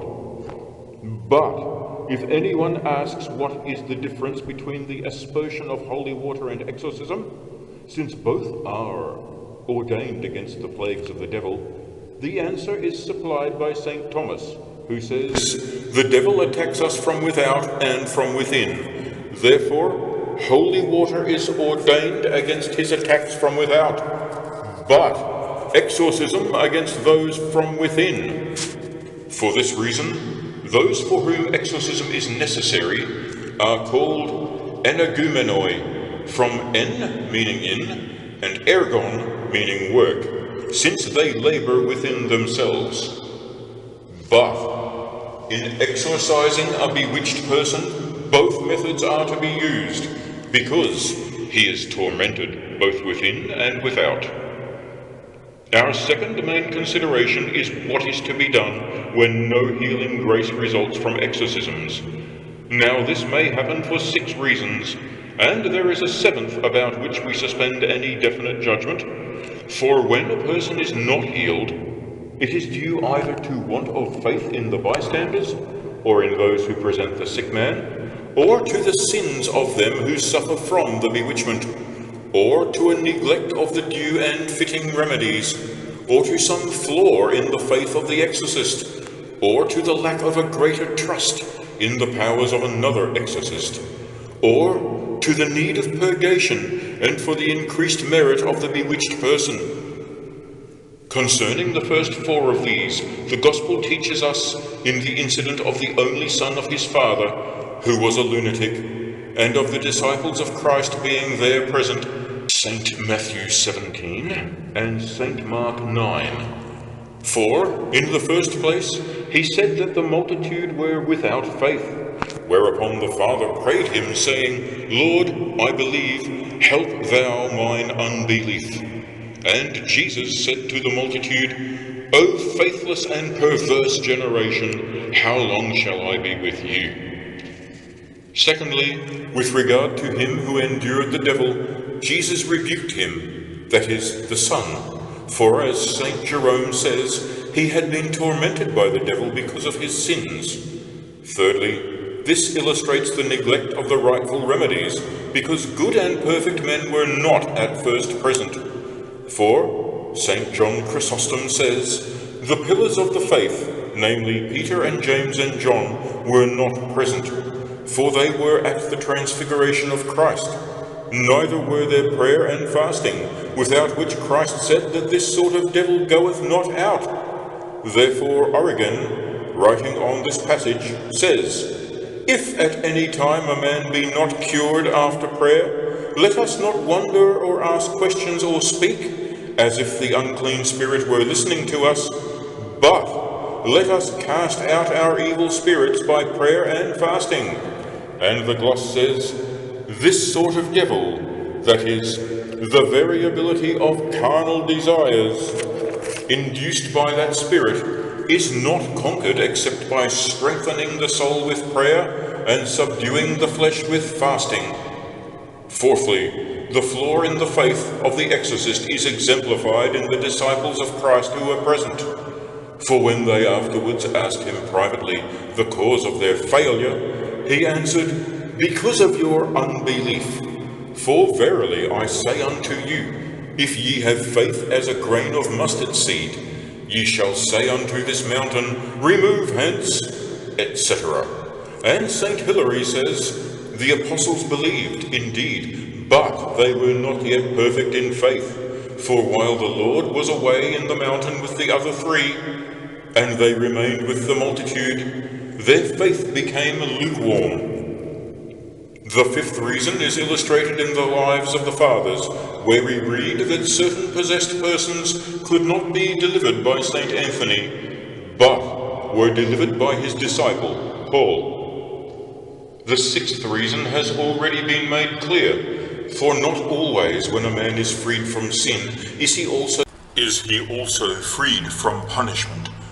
But sometimes the penalty remains as a punishment and atonement for the previous sin. There is yet another remedy by which many have been said to be delivered, namely, the rebaptizing of those who are bewitched. But this is a matter on which, as we have said, we can make no definite pronouncement. Nevertheless, it is most true that when a person has not been duly exorcised before baptism, the devil, with God's permission, has always more power against such a person, and it is clearly shown without any doubt in what has just been written that much negligence is committed by improperly instructed priests, in which case it pertains to the fourth of the above noted impediments, namely, or else by old women who do not observe the proper method of baptism at the necessary time.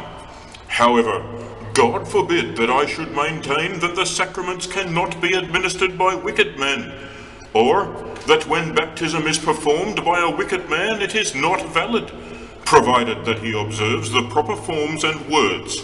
Similarly, in the exorcism, let him proceed with due care, not timidly and not rashly, and let no one meddle with such sacred offices by any accidental or habitual omission of any necessary forms or words. For there are four matters to be observed in the right performance of exorcism, namely the matter, the form, the intention, and the order, as we have set them out above. And when one of these is lacking, it cannot be complete. And it is not valid to object that in the primitive church persons were baptized without exorcism, and that even now a person is truly baptized without any exorcism. For in that case St. Gregory would have instituted exorcism in vain, and the church would be in error in its ceremonies. Therefore I have not dared altogether to condemn the rebaptism under certain conditions of bewitched persons, that they may recover that which was at first omitted. It is said also of those who walk in their sleep during the night over high buildings without any harm, that it is the work of evil spirits who thus lead them. And many affirm that when such persons are rebaptized, they are much benefited.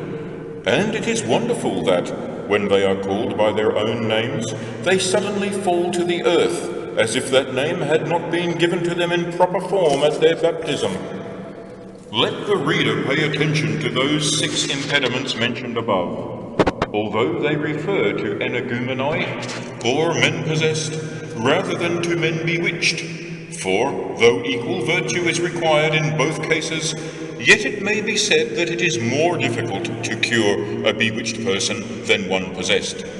Therefore, those impediments apply even more pertinently to the case of those who are bewitched, as is proved by the following reasoning. It was shown in chapter 10 of the first question of the second part that some men are at times possessed for no sin of their own, but for the venial sin of another man, and for various other causes.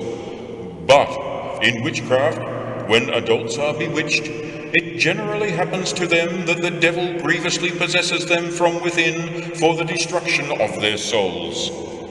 Therefore, the labor required in the case of the bewitched is twofold, whereas it is only single in the case of the possessed. Of this most grievous possession, John Cassian speaks in his Collation of the Abbot Serenus. They are truly to be judged unhappy and miserable, who, although they pollute themselves with every crime and wickedness, yet show no outward sign of being filled with the devil, nor does there seem to be any temptation commensurate with their deeds, nor any punishment sufficient to restrain them, for they do not deserve even the healing medicine of purgatory, who in their hardness of heart and impenitence are beyond the reach of any earthly correction, and lay up to themselves anger and vengeance in that day of wrath and revelation of the just judgment, when their worm shall not die. And a little earlier, comparing the possession of the body with the binding of the soul in sin, he says, "Far more grievous and violent is the torment of those who show no sign of being bodily possessed by devils, but are most terribly possessed in their souls, being fast bound by their sins and vices. For, according to the Apostle, a man becomes the slave of him by whom he is conquered. And in this respect, their case is the most desperate, since they are the servants of devils, and can neither resist nor tolerate that domination. It is clear then that not they who are possessed by the devil from without, but they who are bewitched in their bodies, and possessed from within to the perdition of their souls, are, by reason of many impediments, the more difficult to heal. Our third main consideration is that of curative charms, and it is to be noted that these are of two sorts. They are either quite lawful and free from suspicion, or they are to be suspected and not altogether lawful. We have dealt with this first sort in chapter 5, towards the end, where we disposed of a doubt as to the legality of using herbs and stones to drive away a bewitchment. Now we must treat of the second sort, which are under suspicion of not being altogether lawful, and we must draw attention to what was said in the introduction to the second question of the second part of this work, as to the 4 remedies, of which 3 are judged to be unlawful, and the 4th not altogether so, but vain, being that of which the canonists say that it is lawful to oppose vanity to vanity. But we inquisitors are of the same opinion as the holy doctors, that when, owing to the 6 or 7 impediments which we have detailed, the remedies of sacred words and lawful exorcism are not sufficient, then those who are so bewitched are to be exhorted to bear with a patient spirit the evils of this present life for the purgation of their crimes, and not to seek further in any way for superstitious and vain remedies. Therefore, if anyone is not content with the aforesaid lawful exorcisms, and wishes to have recourse to remedies which are, at least, vain, of which we have spoken before, let him know that he does not do this with our consent or permission. But the reason why we have so carefully explained and detailed such remedies is that we might bring into some sort of agreement the opinions of such doctors as Duns Scotus and Henry of Segusio on the one hand, and those of the other theologians on the other hand. Yet we are in agreement with St. Augustine in his Sermon against Fortune Tellers and Diviners, which is called the Sermon on Auguries, where he says, "Brethren, you know that I have often entreated you that you should not follow the customs of pagans and sorcerers, but this has had little effect on some of you. Yet, if I do not speak out to you, I shall be answerable for you in the day of judgment, and both you and I must suffer eternal damnation. Therefore, I absolve myself before God, and again, I admonish and adjure you, that none of you seek out diviners or fortune tellers, and that you consult with them for no cause or infirmity. For whosoever commits this sin, the sacrament of baptism is immediately lost in him, and he at once becomes a sacrilegious and a pagan, and unless he repents, will perish in eternity. And afterwards he adds, let no one observe days for going out and coming back, for God hath made all things well, and he who ordained one day, ordained also another. But as often as you have to do anything or to go out, cross yourselves in the name of Christ, and saying faithfully the Creed or the Lord's Prayer, you may go about your business, secure in the help of God. But certain superstitious sons of our times, not content with the above securities, and accumulating error upon error, and going beyond the meaning or intention of Scotus and the canonists, try to justify themselves with the following arguments: that natural objects have certain hidden virtues, the cause of which cannot be explained by men, as a lodestone attracts iron, and many other such things which are enumerated by St. Augustine in the City of God 21. Therefore, they say, to seek for the recovery of one's health by the virtue of such things, when exorcisms and natural medicines have failed, will not be unlawful, although it may seem to be in vain. This would be the case if a man tried to procure his own or another's health by means of images, not necromantic, but astrological, or by rings and such devices. They argue also that, just as natural matter is subject to the influence of the stars, so also are artificial objects, such as images, which receive some hidden virtue from the stars by which they can cause certain effects. Therefore it is not unlawful to make use of such things. Besides, the devils can in very many ways change bodies, as St. Augustine says, De Trinitate 3, and as is evident in the case of those who are bewitched. Therefore it is lawful to use the virtues of such bodies for the removing of witchcraft.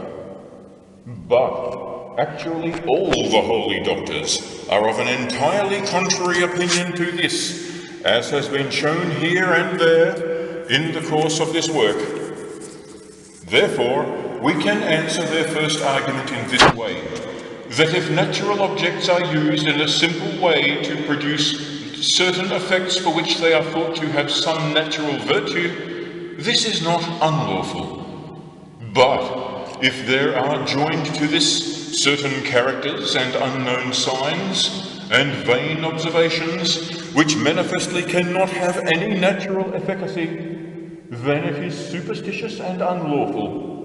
Wherefore St. Thomas 2, question 96, Article 2, speaking of this matter, says that when any object is used for the purpose of causing some bodily effect, such as curing the sick, notice must be taken whether such objects appear to have any natural quality which could cause such an effect, and if so, then it is not unlawful, since it is lawful to apply natural causes to their effects. But if it does not appear that they can naturally cause such effects, it follows that they are not applied as causes of those effects, but as signs or symbols, and so they pertain to some pact symbolically formed with devils. Also, St. Augustine says, in the City of God 21, the devils ensnare us by means of creatures formed not by themselves, but by God, and with various delights consonant with their own versatility, not as animals with food, but as spirits with signs, by various kinds of stones and herbs and trees, animal and charms and ceremonies. Secondly, St. Thomas says, "The natural virtues of natural objects follow their material forms which they obtain from the influence of the stars, and from the same influence they derive certain active virtues. But the forms of artificial objects proceed from the conception of the craftsman, and since, as Aristotle says in his Physics 1, they are nothing but an artificial composition, they can have no natural virtue to cause any effect. It follows, then, that the virtue received from the influence of the stars can only reside in natural and not in artificial objects. Therefore, as St. Augustine says in The City of God 10, Porphyry was in error when he thought that from herbs and stones and animals, and from certain sounds and voices and figures, and from certain configurations in the revolutions of the stars and their motions, men fabricated on earth certain powers corresponding to the various effects of the stars, as if the effects of magicians proceeded from the virtue of the stars. But, as St. Augustine adds, all such matters belong to the devils, the deceivers of souls which are subject to them. So also are those images which are called astronomical, the work of devils, the sign of which is that they have inscribed upon them certain characters which can have no natural power to effect anything, for a figure or sign is no cause of natural action. But there is this difference between the images of astronomers and those of necromancers, that in the case of the latter there is an open invocation, and therefore an open and expressed pact with devils, whereas the signs and characters on astronomical images imply only a tacit pact. Thirdly, there is no power given to men over devils, whereby a man may lawfully use them for his own purposes. But there is war declared between man and the devils, therefore by no means may he use the help of devils by either a tacit or an expressed pact with them. So says St. Thomas.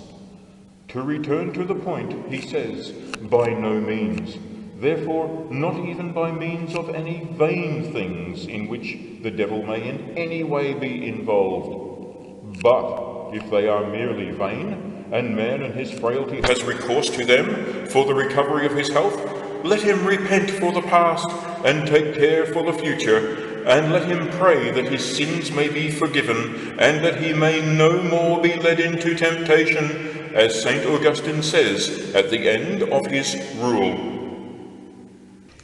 Chapter 7. Remedies prescribed against hailstorms, and for animals that are bewitched. With regard to the remedies for bewitched animals, and charms against tempests, we must first note some unlawful remedies which are practiced by certain people. For these are done by means of superstitious words or actions, as when men cure the worms in the fingers or limbs by means of certain words or charms, the method of deciding the legality of which has been explained in the preceding chapter.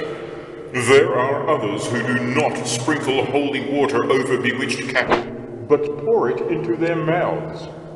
Beside the proofs we have already given that the remedy of words is unlawful, William of Paris, whom we have often quoted, gives the following reason.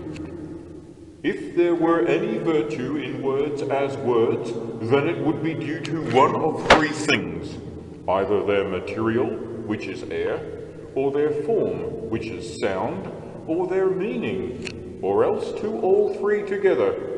Now it cannot be due to air, which has no power to kill unless it be poisonous, neither can it be due to sound, the power of which is broken by a more solid object.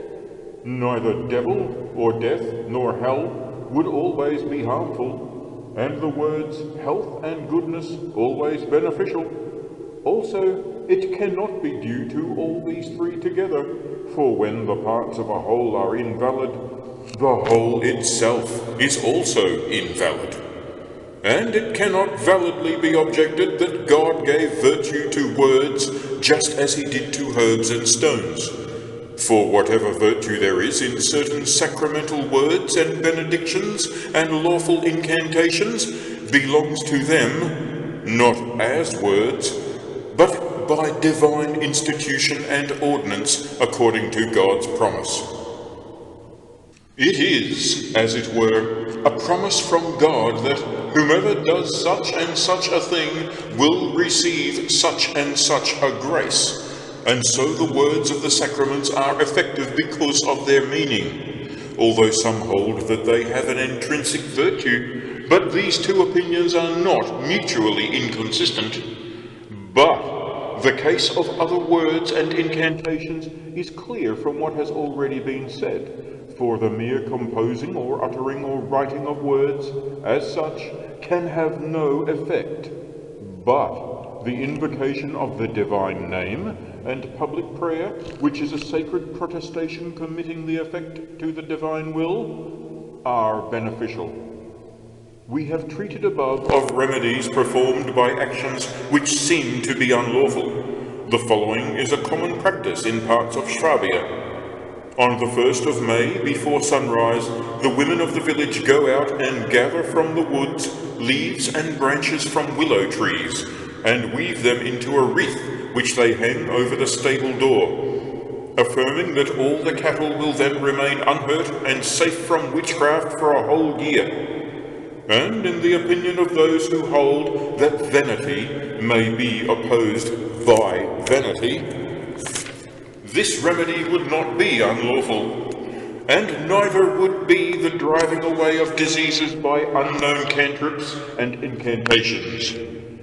But, without meaning any offence, we say that a woman or anyone else may go out on the 1st or any other day of the month without considering the rising or the setting of the sun, and collect herbs or leaves and branches, saying the Lord's Prayer or the Creed, and hang them over the stable door in good faith, trusting to the will of God for their protective efficacy.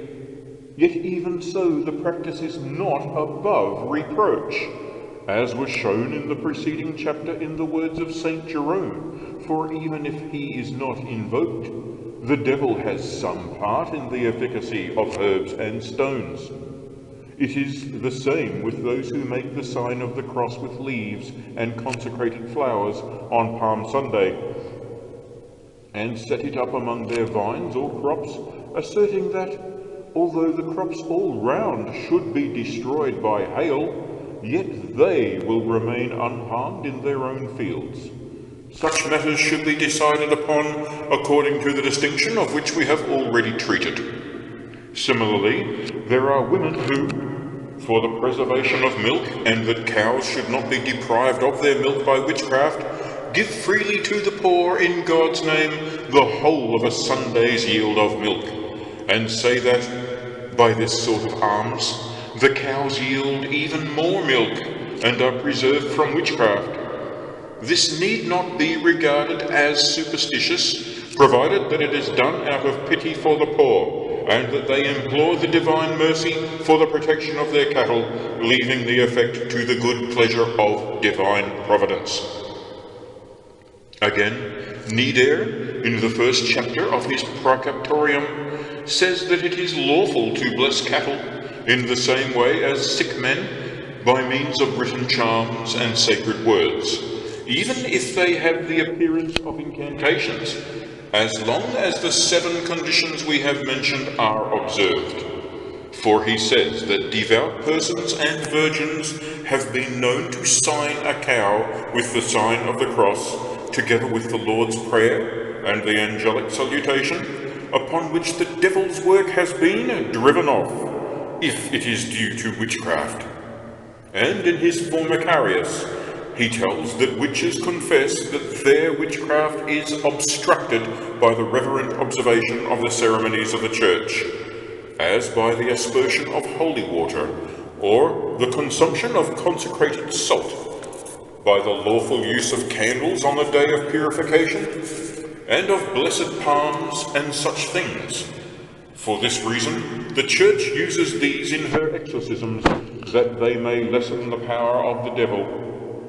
Also because, when witches wish to deprive a cow of milk, they are in the habit of begging a little of the milk or butter which comes from that cow, so that they may afterwards by their art bewitch the cow. Therefore, women should take care, when they are asked by persons suspected of this crime, not to give away the least thing to them. Again, there are women who, when they have been turning a churn for a long while to no purpose, and if they suspect that this is due to some witch, procure, if possible, a little butter from the house of that witch. Then they make that butter into 3 pieces and throw them into the churn, invoking the Holy Trinity, the Father, the Son, and the Holy Ghost. And so all witchcraft is put to flight. Here again is a case of opposing vanity to vanity, for the simple reason that the butter must be borrowed from the suspected witch. But if it were done without this, if with the incantation of the Holy Trinity and the Lord's Prayer the woman were to throw in 3 pieces of her own butter, or of that belonging to someone else if she have none of her own, and were to commit the effect to the divine will, she would remain beyond reproach. Nevertheless, it is not a commendable practice to throw in the 3 pieces of butter, for it would be better to banish the witchcraft by means of sprinkling holy water, or putting in some exorcised salt, always with the prayers we have mentioned. Again, since often the whole of a person's cattle are destroyed by witchcraft, those who have suffered in this way ought to take care to remove the soil under the threshold of the stable or stall, and where the cattle go to water, and replace it with fresh soil sprinkled with holy water.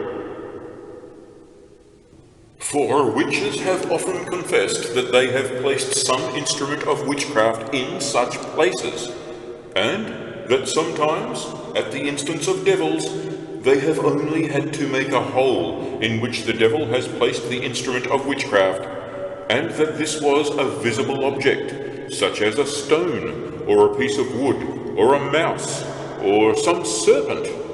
For it is agreed that the devil can perform such things by himself without the need of any partner, but usually for the perdition of her soul. He compels a witch to cooperate with him.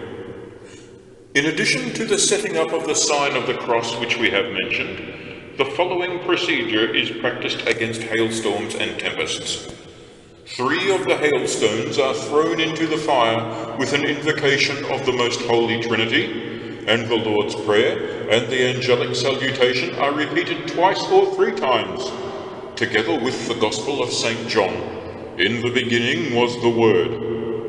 And the sign of the cross is made in every direction towards each quarter of the world. Finally, the Word was made flesh is repeated 3 times, and 3 times, by the words of this gospel may this tempest be dispersed.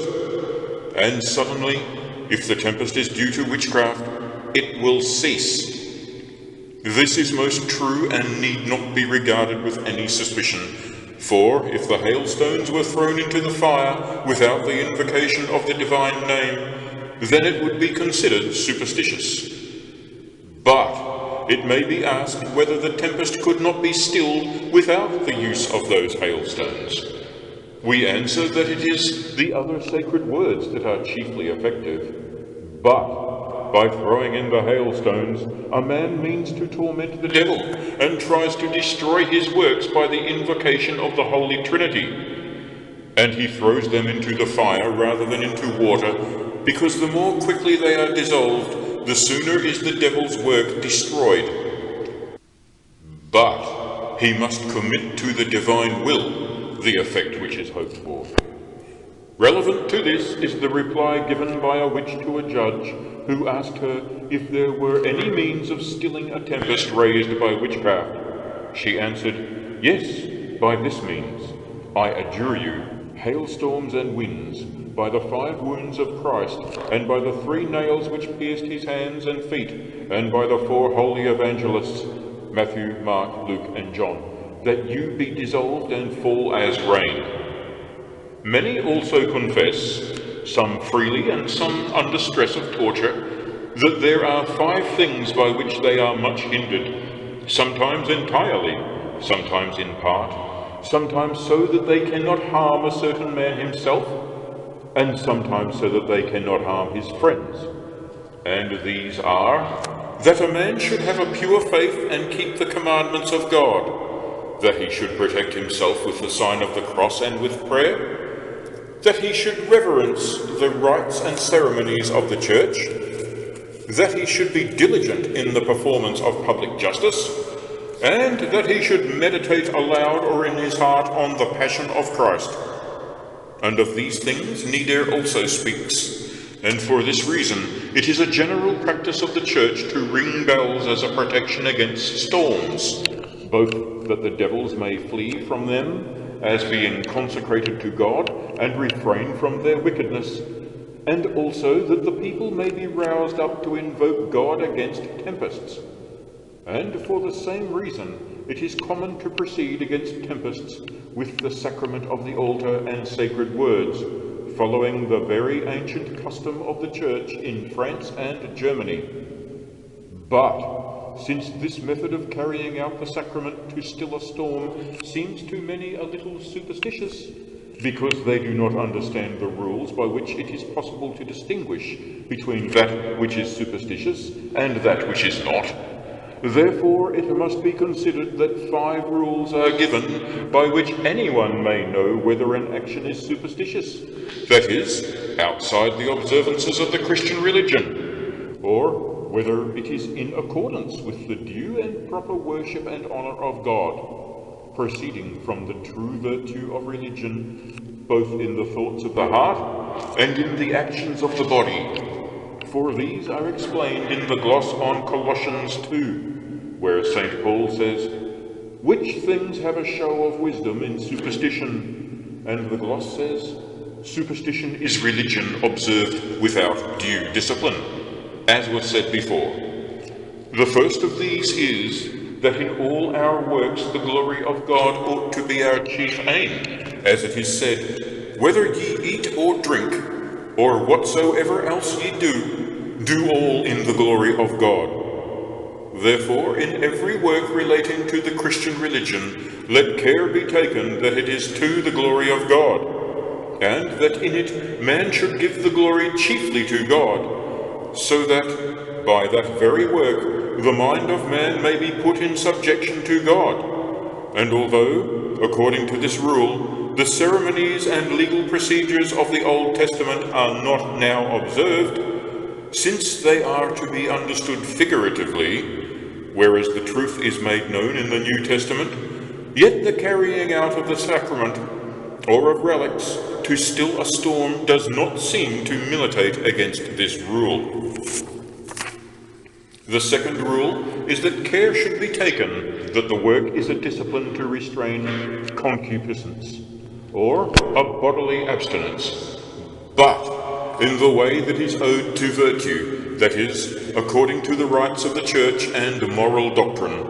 For St. Paul says, Romans 12, "Let your service be reasonable," and because of this rule, they are foolish who make a vow not to comb their hair on the Sabbath, or who fast on Sunday, saying, "The better the day, the better the deed," and such like.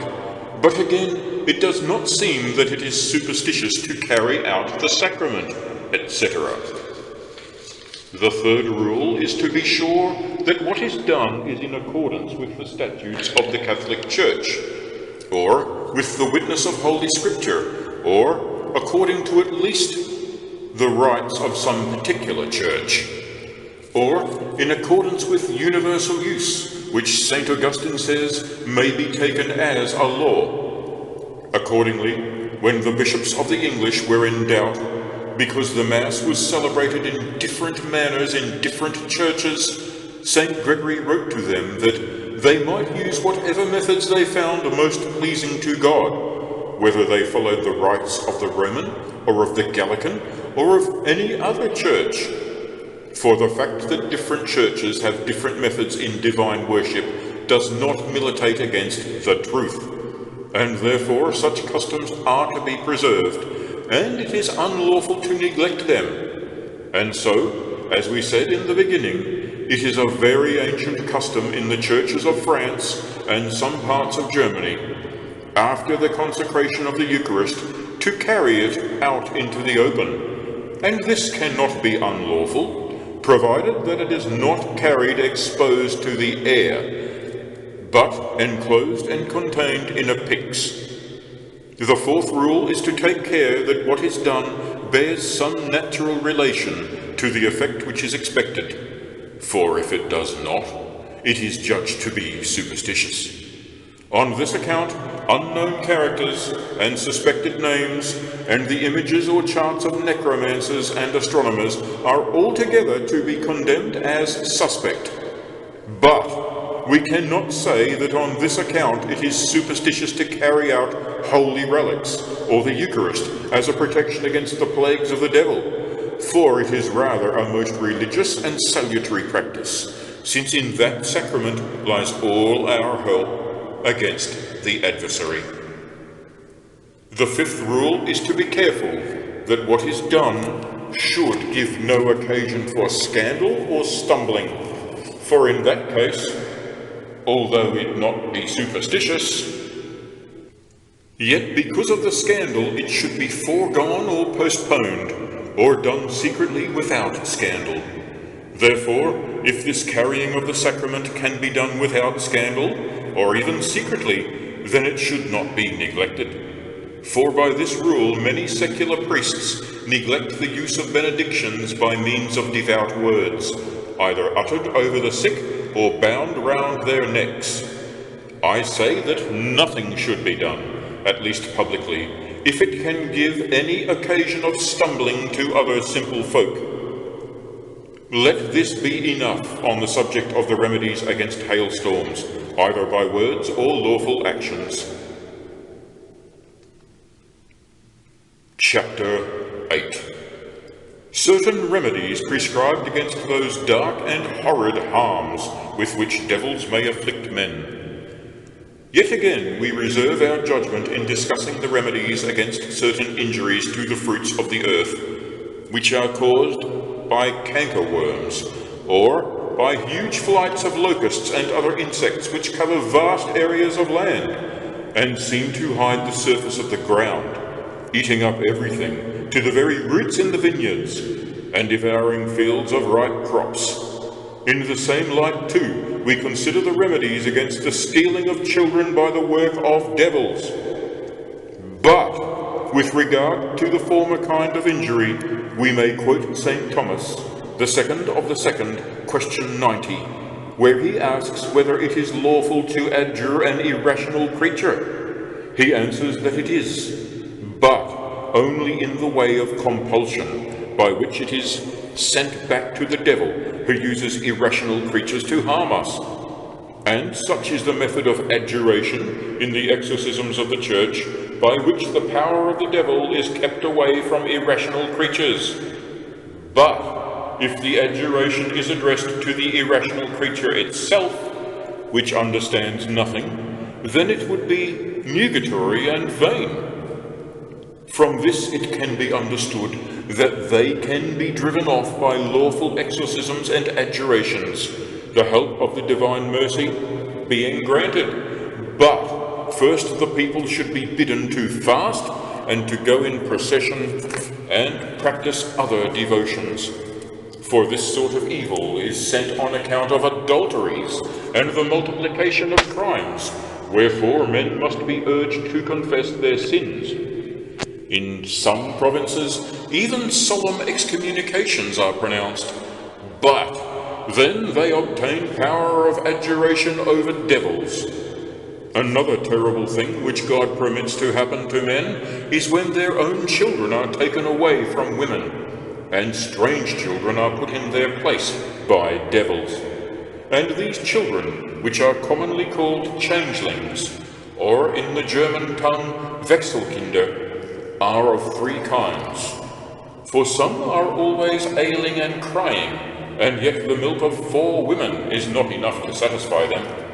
Some are generated by the operation of incubus devils, of whom, however, they are not the sons, but of that man from whom the devil has received the semen as a succubus, or whose semen he has collected from some nocturnal pollution in sleep. For these children are sometimes, by divine permission, substituted for the real children.